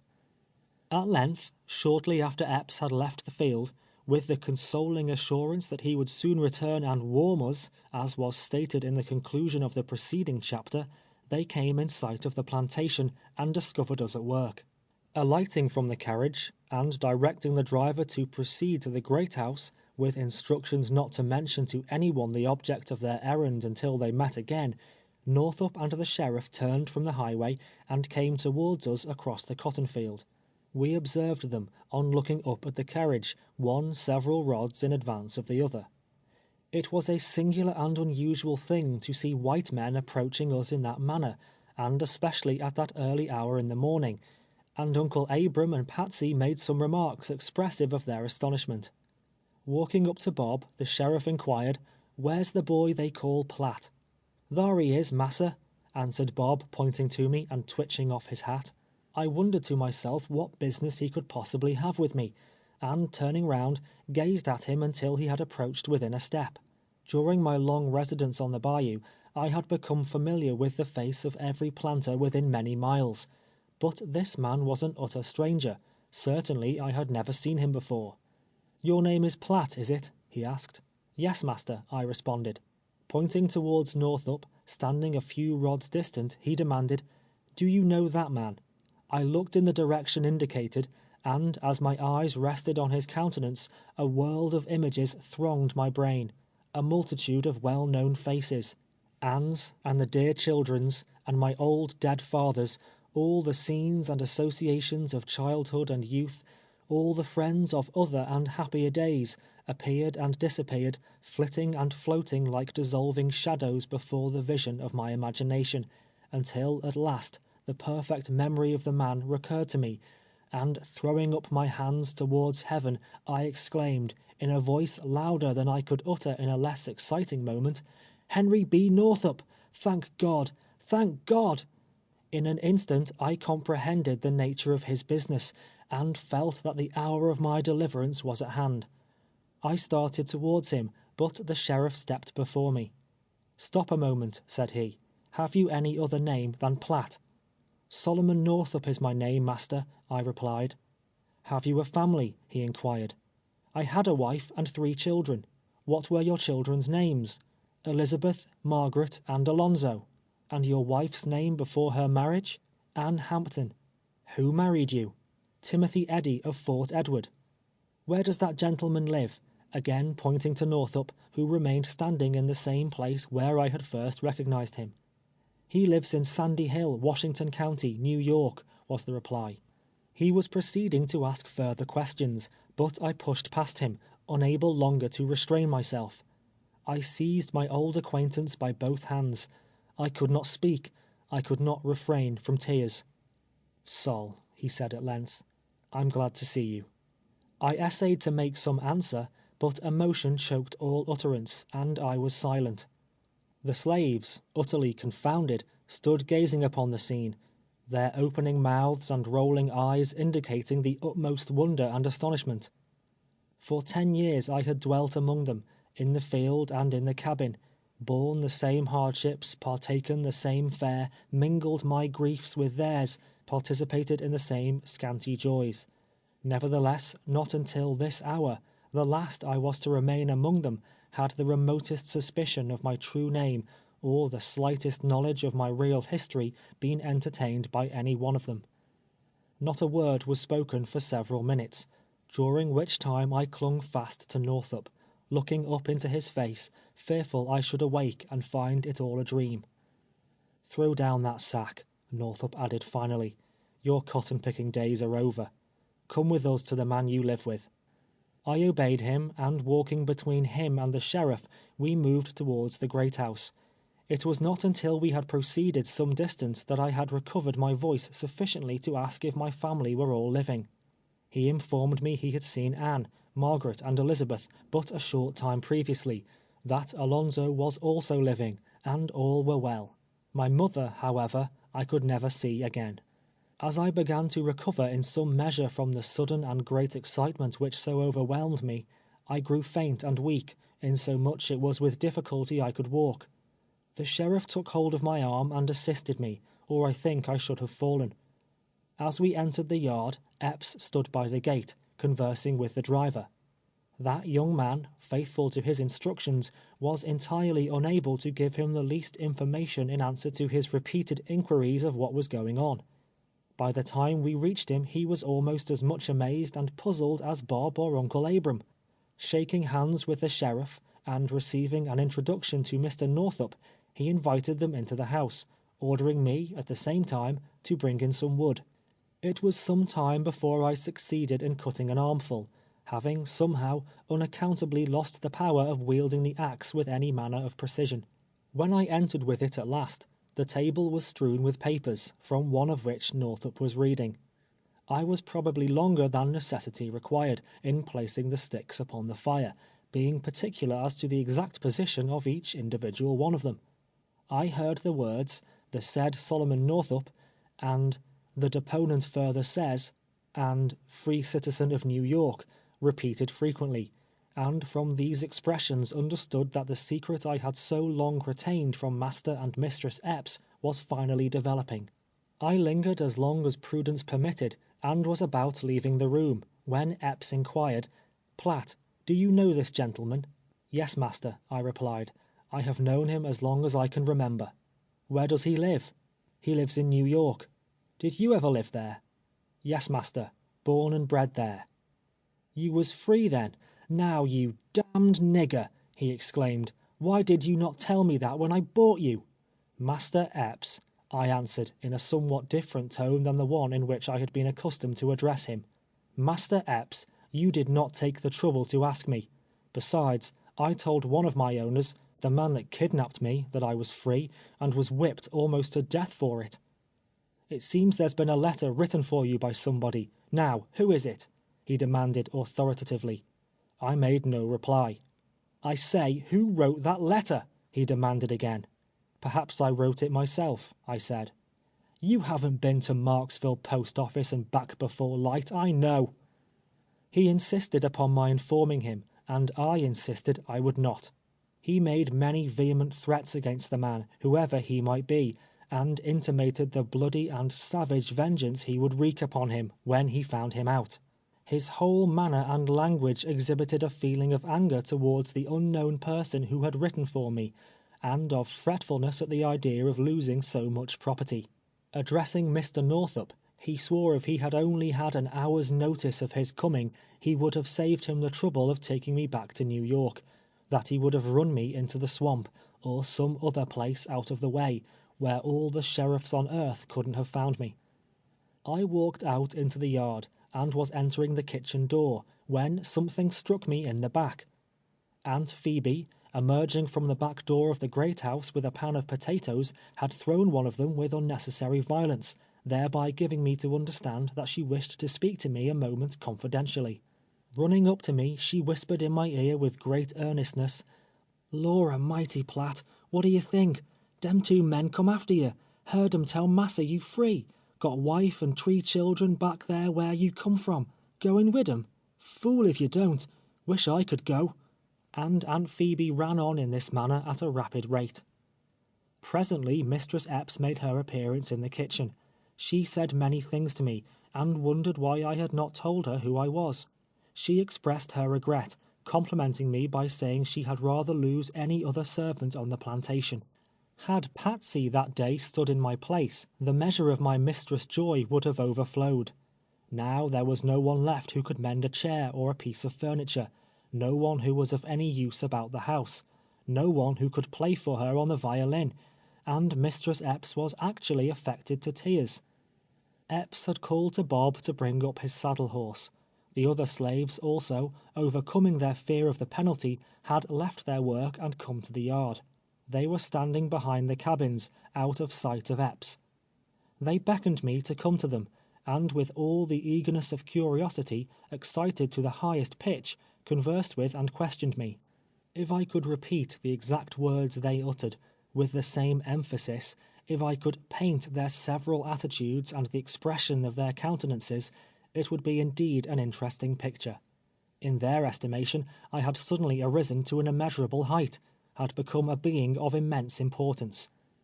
The legal papers having been served, and arrangements made with Epps to meet them the next day at Marksville, Northup and the sheriff entered the carriage to return to the latter place.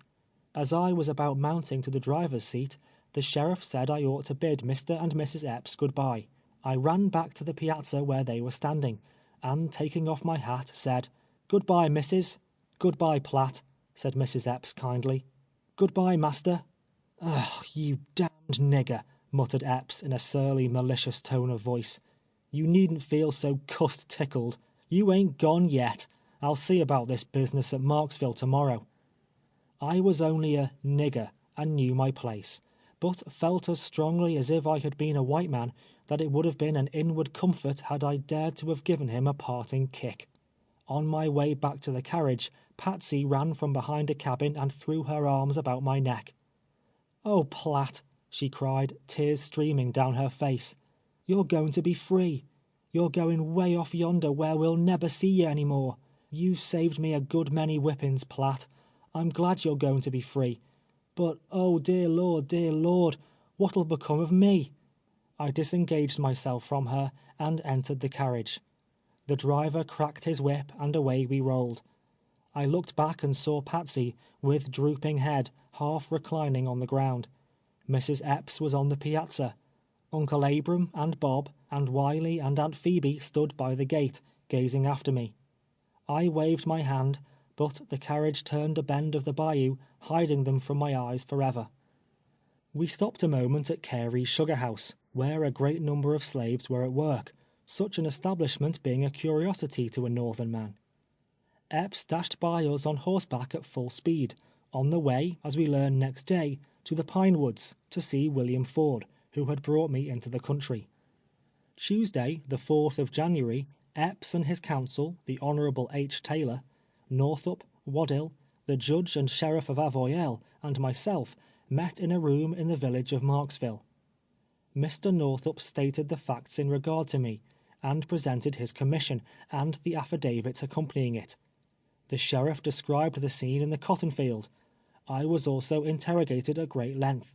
Finally, Mr. Taylor assured his client that he was satisfied, and that litigation would not only be expensive, but utterly useless. In accordance with his advice, a paper was drawn up and signed by the proper parties, wherein Epps acknowledged he was satisfied of my right to freedom, and formally surrendered me to the authorities of New York. It was also stipulated that it be entered of record in the Recorder's Office of Avoyelles. See Appendix C. Mr. Northup and myself immediately hastened to the landing, and taking passage on the first steamer that arrived, were soon floating down Red River, up which, with such desponding thoughts, I had been borne 12 years before. End of chapter 21.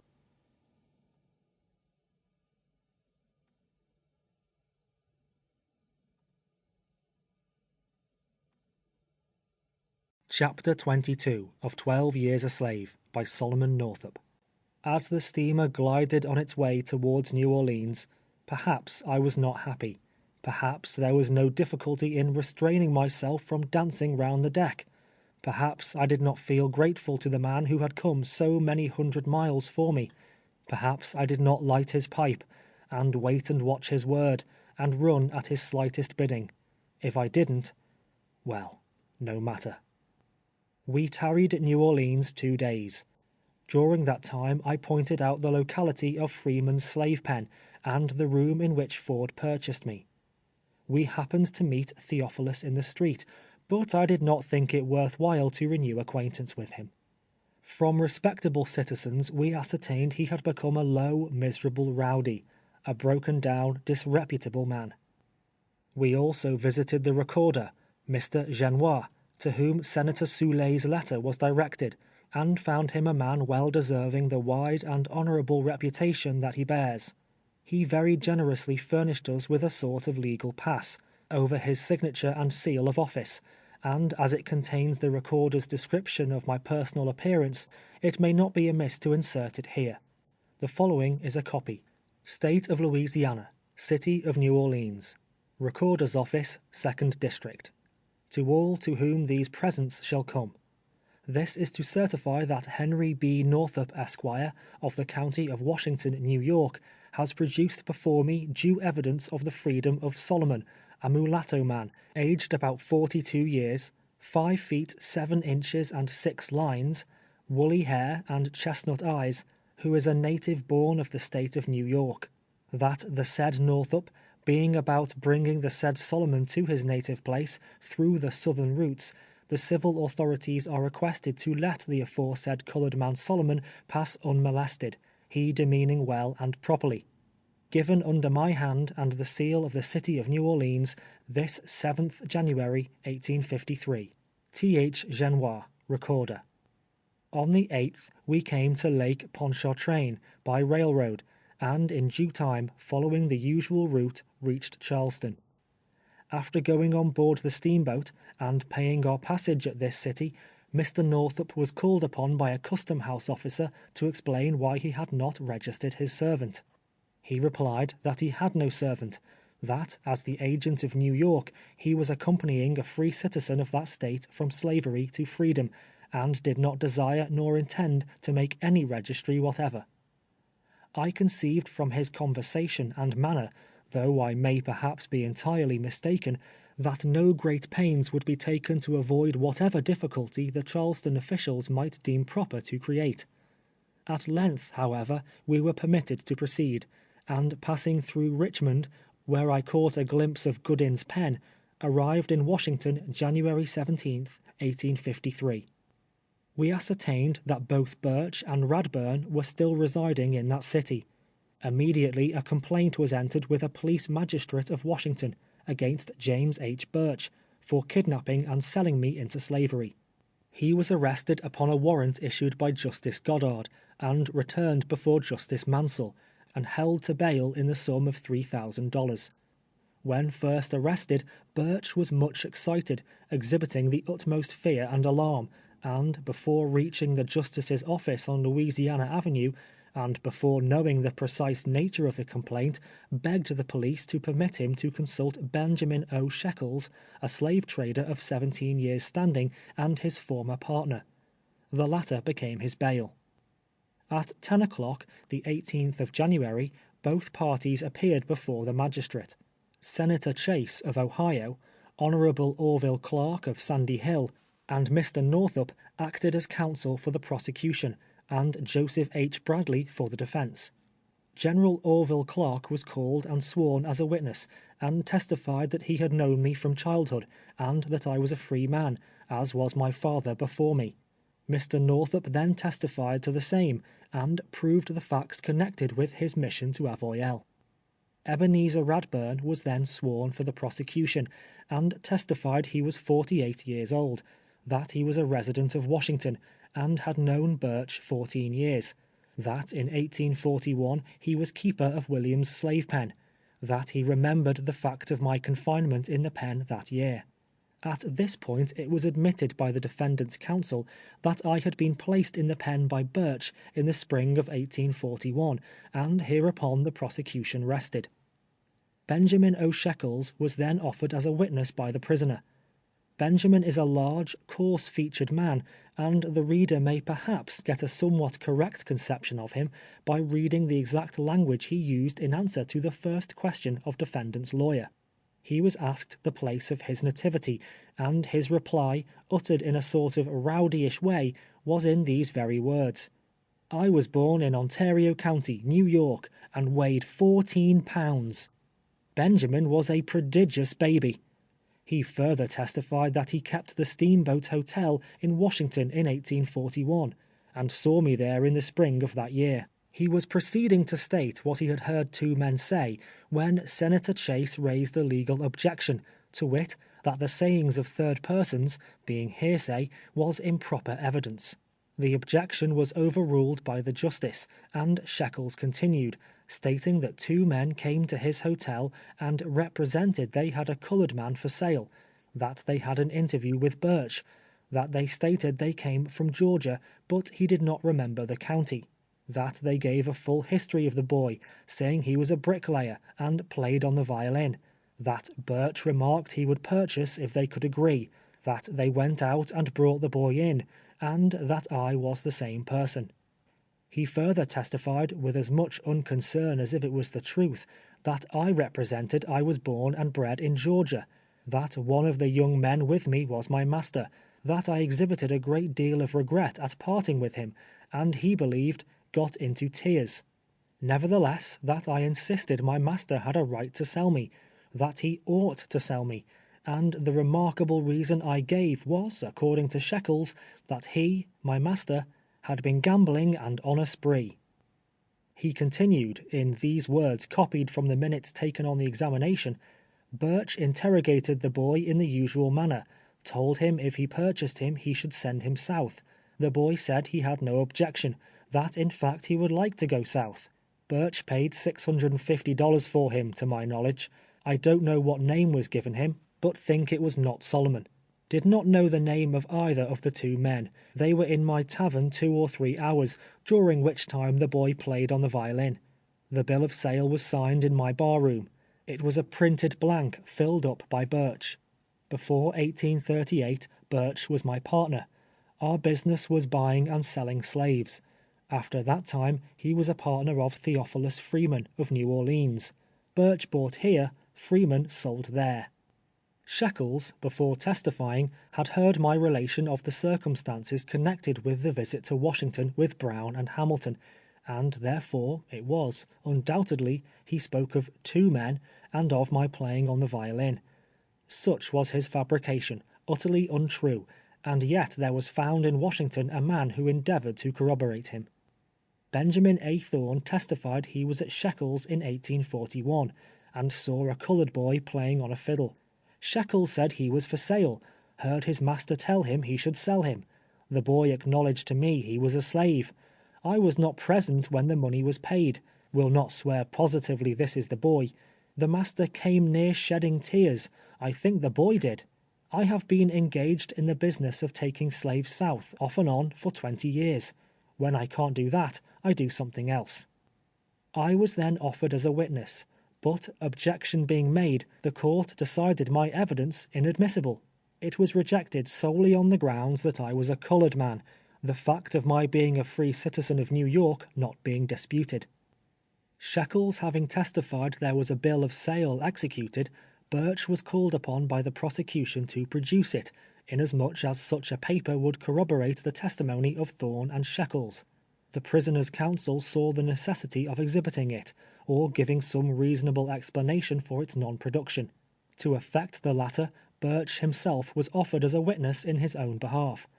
It was contended by counsel for the people that such testimony should not be allowed, that it was in contravention of every rule of evidence, and, if permitted, would defeat the ends of justice. His testimony, however, was received by the court. He made oath that such a bill of sale had been drawn up and signed, but he had lost it, and did not know what had become of it. Thereupon the magistrate was requested to dispatch a police officer to Birch's residence, with directions to bring his books, containing his bills of sales for the year 1841. The request was granted, and before any measure could be taken to prevent it, the officer had obtained possession of the books, and brought them into court. The sales for the year 1841 were found, and carefully examined, but no sale of myself, by any name, was discovered. Upon this testimony, the court held the fact to be established, that Birch came innocently and honestly by me, and accordingly he was discharged. An attempt was then made by Birch and his satellites to fasten upon me the charge that I had conspired with the two white men to defraud him. With what success appears in an extract taken from an article in the New York Times, published a day or two subsequent to the trial. The counsel for the defendant had drawn up, before the defendant was discharged, an affidavit, signed by Birch, and had a warrant out against the colored man for a conspiracy with the two white men before referred to defraud Birch out of $625. The warrant was served, and the colored man arrested and brought before Officer Goddard. Birch and his witnesses appeared in court, and H.B. Northup appeared as counsel for the colored man, stating he was ready to proceed as counsel on the part of the defendant and asking no delay whatever. Birch, after consulting privately a short time with Shekels, stated to the magistrate that he wished him to dismiss the complaint, as he would not proceed farther with it. Defendant's counsel stated to the magistrate that if the complaint was withdrawn, it must be without the request or consent of the defendant. Birch then asked the magistrate to let him have the complaint and the warrant, and he took them. The counsel for the defendant objected to his receiving them, and insisted they should remain as part of the records of the court, and that the court should endorse the proceedings which had been had under the process. Birch delivered them up, and the court rendered a judgment of discontinuance by the request of the prosecutor, and filed it in his office. There may be those who will affect to believe the statement of the slave trader, those in whose minds his allegations will weigh heavier than mine.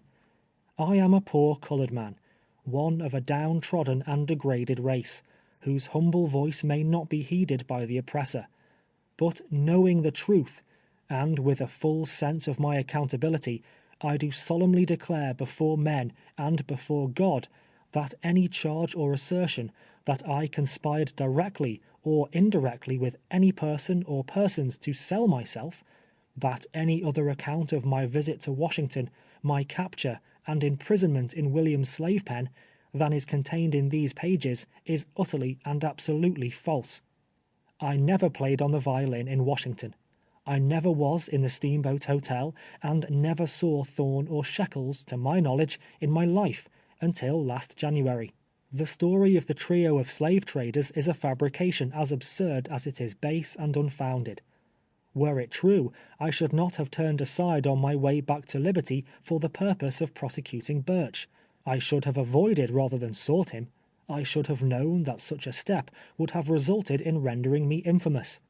Under the circumstances, longing as I did to behold my family, and elated with the prospect of returning home, it is an outrage upon probability to suppose I would have run the hazard, not only of exposure, but of a criminal prosecution and conviction, by voluntarily placing myself in the position I did, if the statements of Birch and his confederates contain a particle of truth. I took pains to seek him out, to confront him in a court of law, charging him with the crime of kidnapping, and the only motive that impelled me to this step was a burning sense of the wrong he had inflicted upon me, and a desire to bring him to justice. He was acquitted, in the manner and by such means as have been described. A human tribunal has permitted him to escape, but there is another and a higher tribunal, where false testimony will not prevail, and where I am willing, so far at least as these statements are concerned, to be judged at last. We left Washington on the 20th of January, and proceeding by way of Philadelphia, New York, and Albany, reached Sandy Hill in the night of the 21st. My heart overflowed with happiness as I looked around upon old familiar scenes, and found myself in the midst of friends of other days. The following morning I started, in company with several acquaintances, for Glen Falls, the residence of Anne and our children. As I entered their comfortable cottage, Margaret was the first that met me. She did not recognize me. When I left her she was but 7 years old, a little prattling girl, playing with her toys. Now she was grown to womanhood, was married, with a bright-eyed boy standing by her side. Not forgetful of his enslaved, unfortunate grandfather, she had named the child Solomon Northup Staunton. When told who I was, she was overcome with emotion and unable to speak. Presently Elizabeth entered the room, and Anne came running from the hotel, having been informed of my arrival. They embraced me, and with tears flowing down their cheeks, hung upon my neck. But I draw a veil over a scene which can better be imagined than described.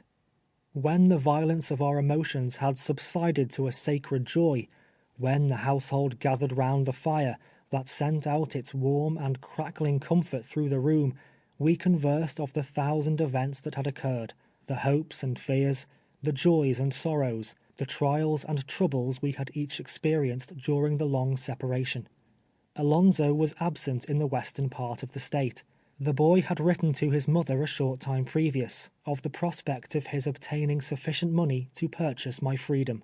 From his earliest years, that had been the chief object of his thoughts and his ambition. They knew I was in bondage. The letter written on board the brig, and Clem Ray himself, had given them that information. But where I was, until the arrival of Bass's letter, was a matter of conjecture. Elizabeth and Margaret once returned from school, so Anne informed me, weeping bitterly. On inquiring the cause of the children's sorrow, it was found that, while studying geography, their attention had been attracted to the picture of slaves working in the cotton field, and an overseer following them with his whip. It reminded them of the sufferings their father might be, and, as it happened, actually was, enduring in the South.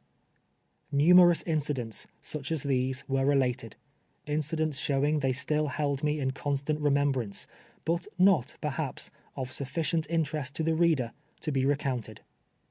My narrative is at an end.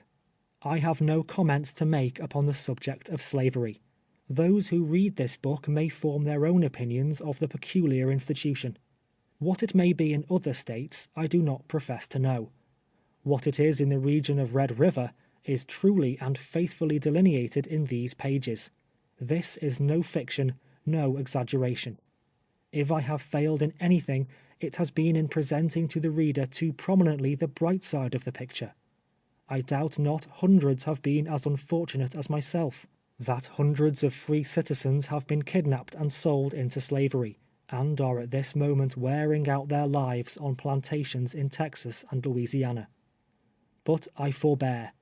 Chastened and subdued in spirit by the sufferings I have borne, and thankful to that good being through whose mercy I have been restored to happiness and liberty, I hope henceforward to lead an upright, though lowly life, and rest at last in the churchyard where my father sleeps. End of chapter 22.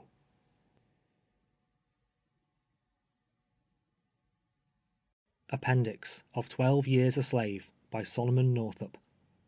Appendix A, page 291. Chapter 375. An act more effectually to protect the free citizens of this state from being kidnapped or reduced to slavery. Passed May 14, 1840. The people of the state of New York, represented in Senate and Assembly, do enact as follows. Point 1.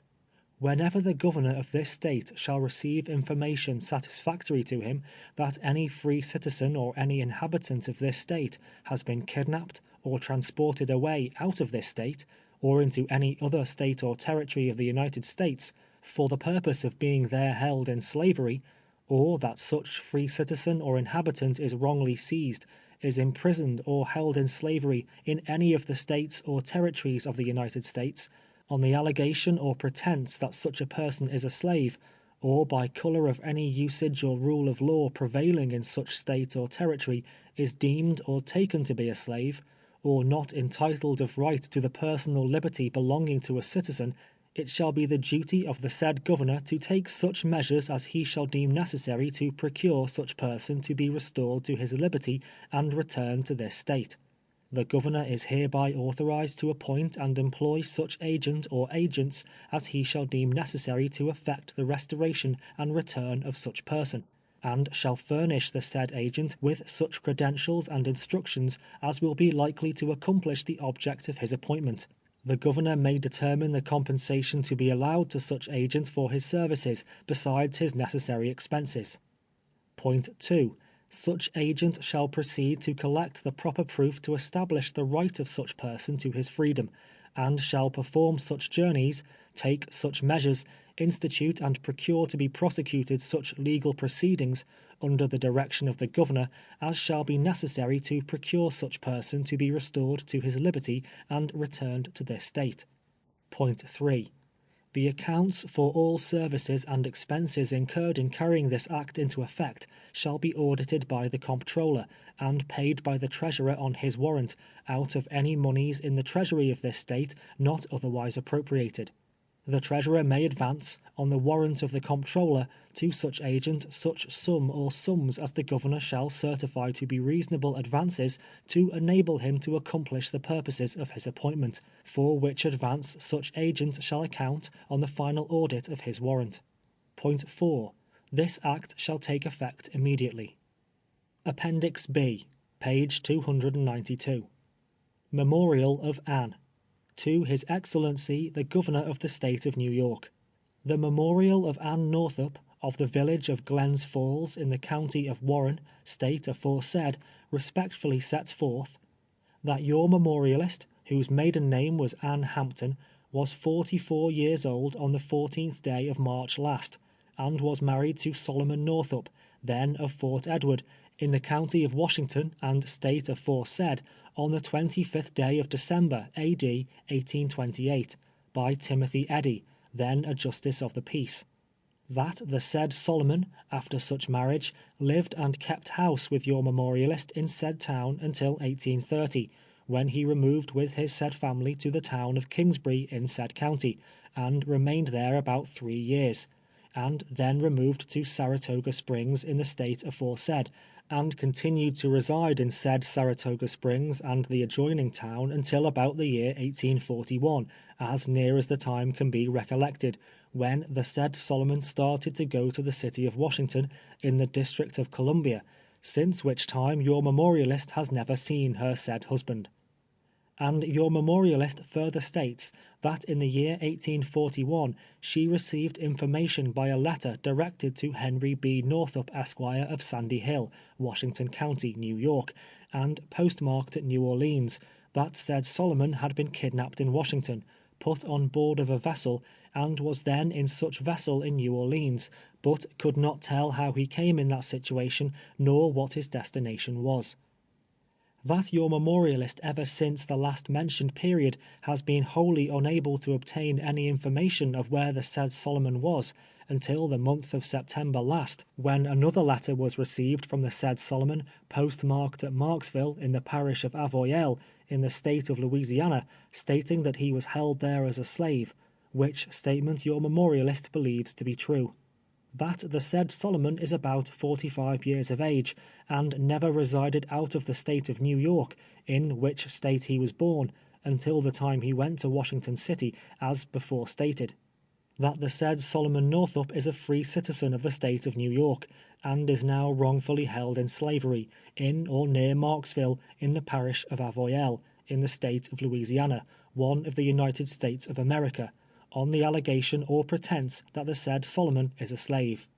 And your memorialist further states that Mintus Northup was the reputed father of said Solomon, and was a negro, and died at Fort Edward on the 22nd day of November, 1829. that the mother of said Solomon was a mulatto, or 3/4 white, and died in the county of Oswego, New York, some 5 or 6 years ago, as your memorialist was informed and believes, and never was a slave.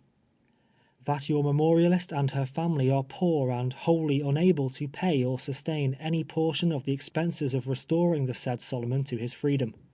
Your Excellency is entreated to employ such agent or agents as shall be deemed necessary to effect the restoration and return of said Solomon Northup, in pursuance of an act of the Legislature of the State of New York, passed May 14th, 1840, entitled, "An Act more effectually to protect the free citizens of this State from being kidnapped or reduced to slavery."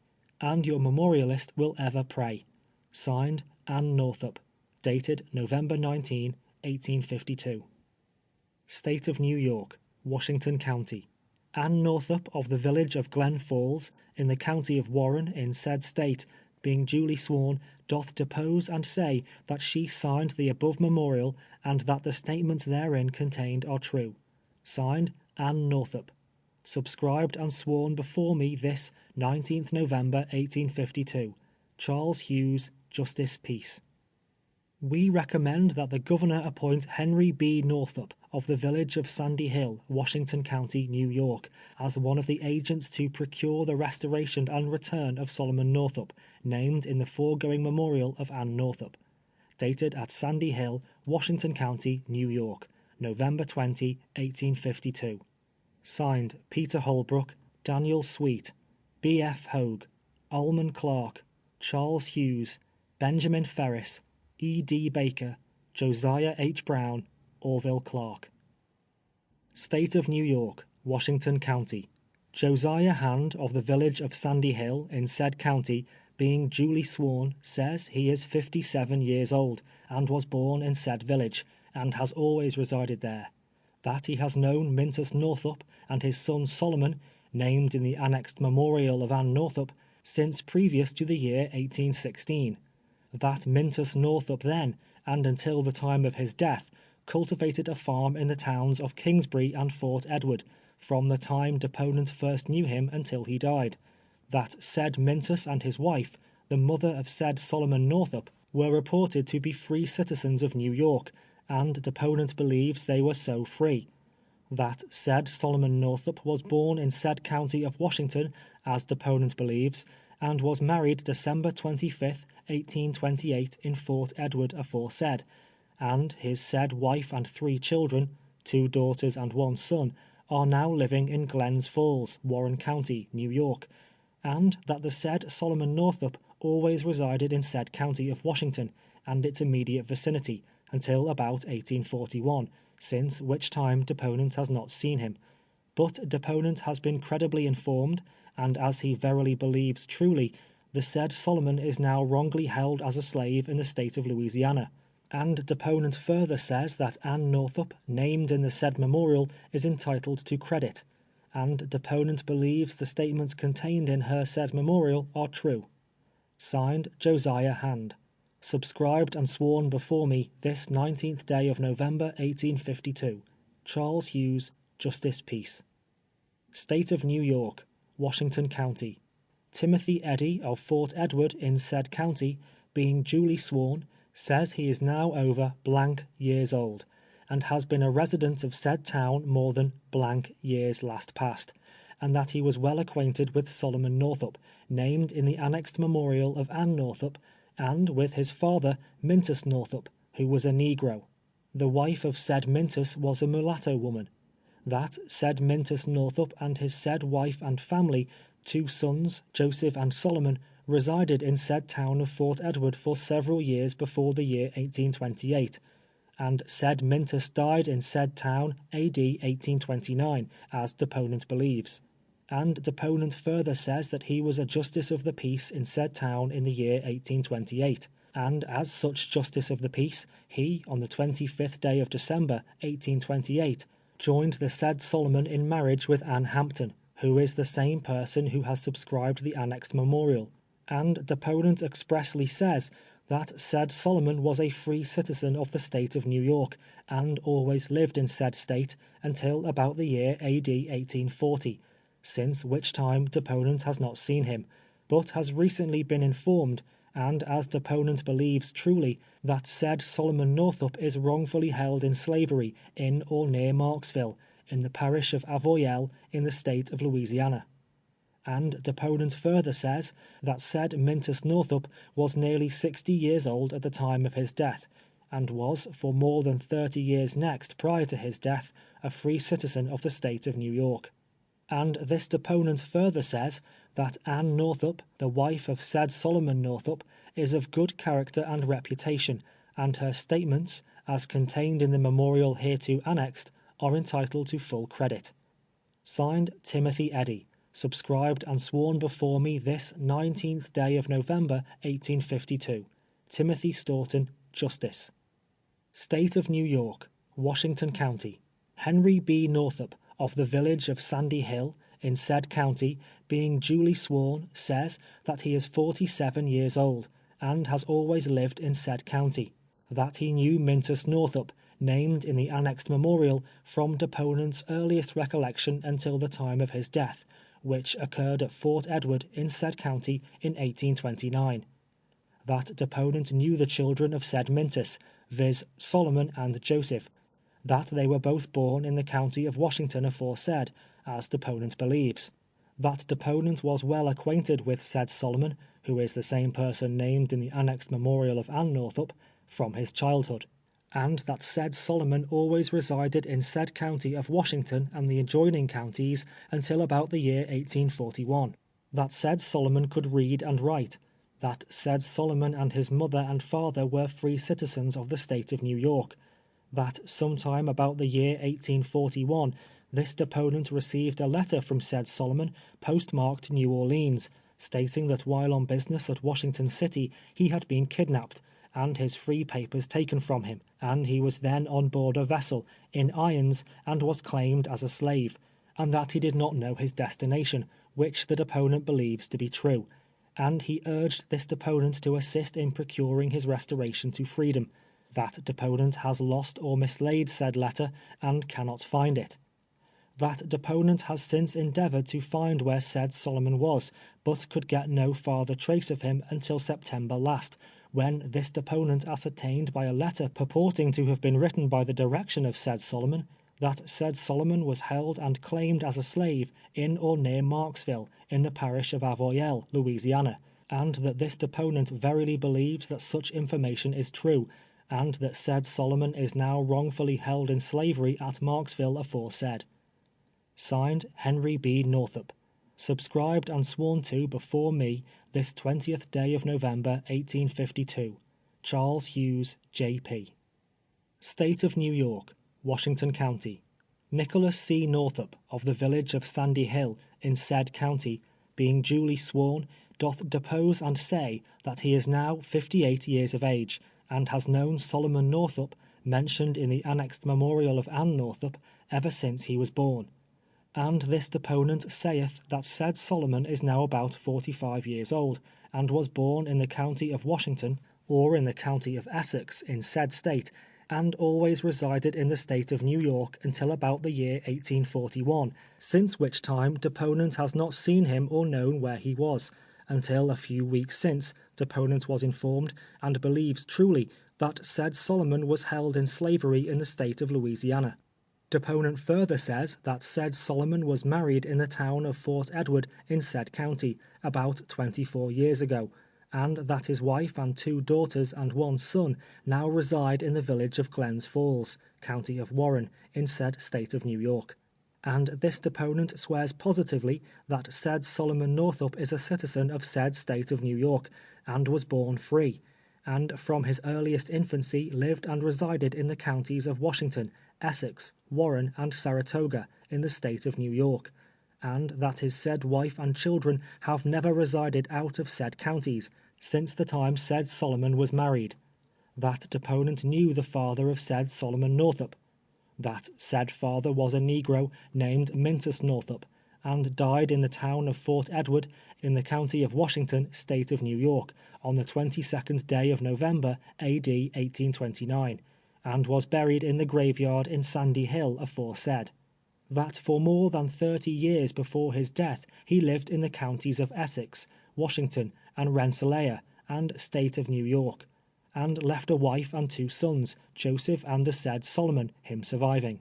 That the mother of said Solomon was a mulatto woman, and is now dead, and died, as deponent believes, in Oswego County, New York, within 5 or 6 years past.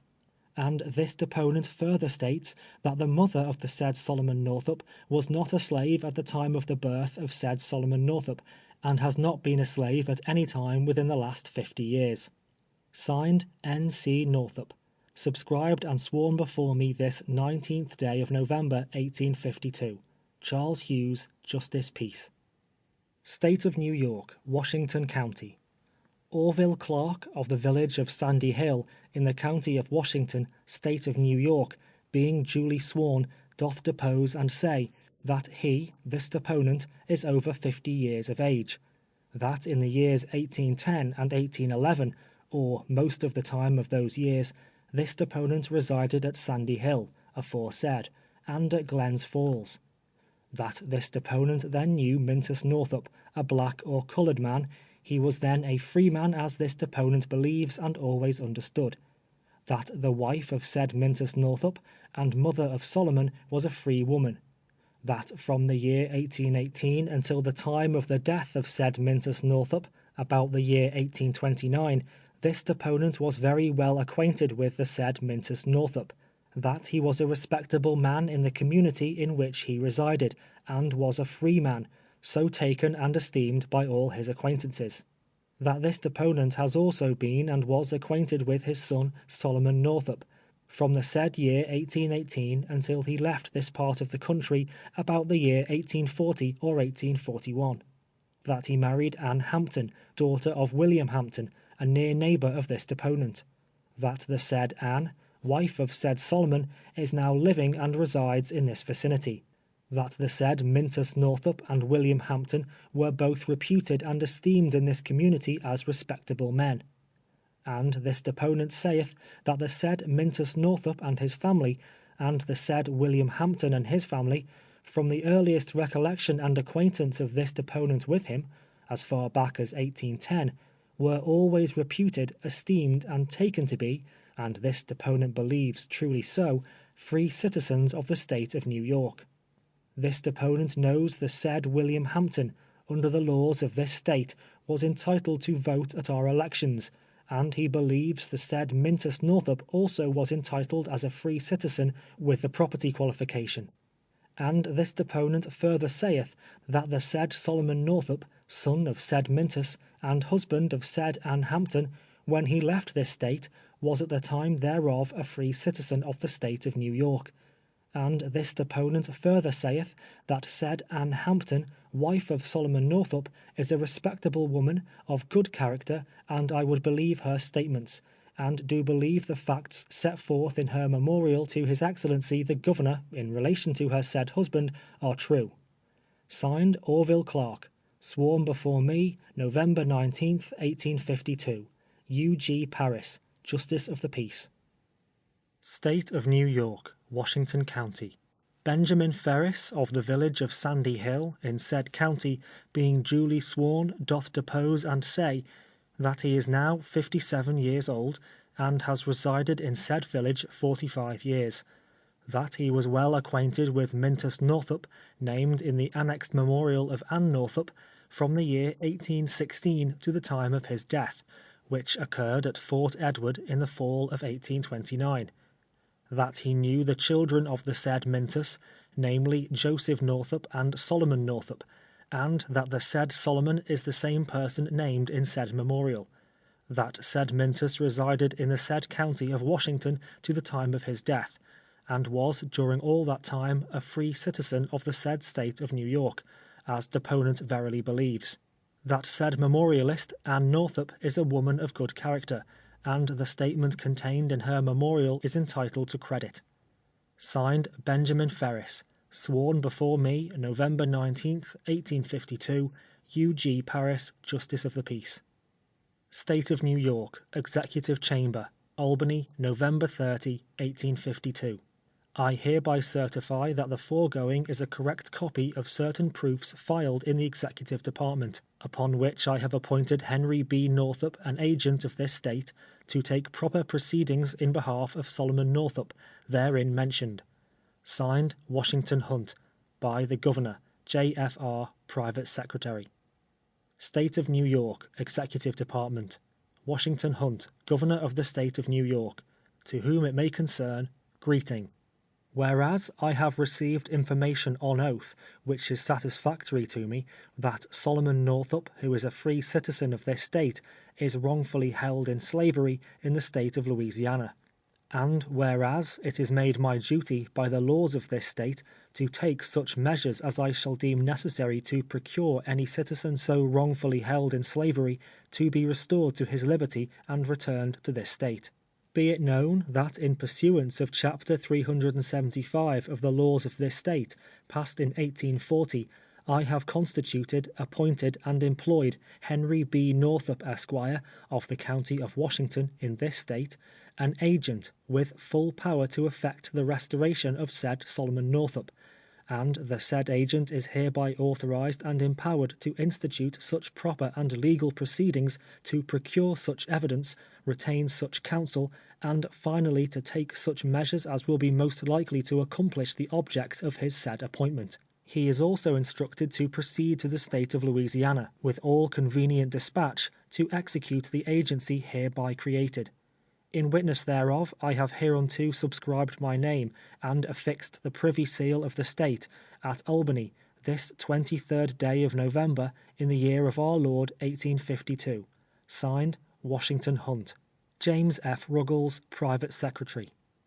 Appendix C, page 309.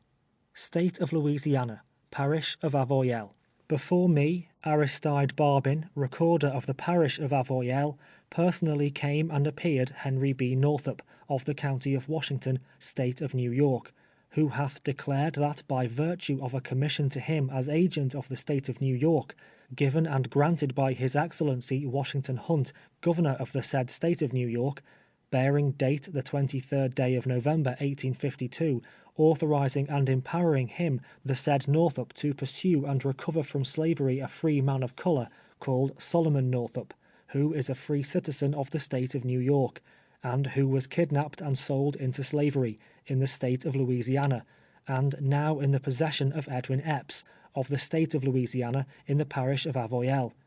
He, the said agent, hereto signing, acknowledges that the said Edwin has this day given and surrendered to him, as such agent, the said Solomon Northup, free man of color, as aforesaid, in order that he be restored to his freedom, and carried back to the said State of New York, pursuant to said commission, the said Edwin Epps being satisfied from the proofs produced by said agent that the said Solomon Northup is entitled to his freedom. The parties consenting that a certified copy of said power of attorney be annexed to this act. Done and signed at Marksville, parish of Avoyelles, this 4th day of January, 1853, in the presence of the undersigned, legal and competent witnesses who have also hereto signed. Signed, Henry B. Northup, Edwin Epps, Aid Barbin, Recorder. Witnesses, H. Taylor, John P. Waddell. State of Louisiana, Parish of Avoyelles. I do hereby certify the foregoing to be a true and correct copy of the original on file and of record in my office. Given under my hand and seal of office as Recorder, in and for the Parish of Avoyelles, this 4th day of January, A.D. 1853. Signed, Aid Barbin, Recorder. The End. End of 12 Years a Slave, by Solomon Northup.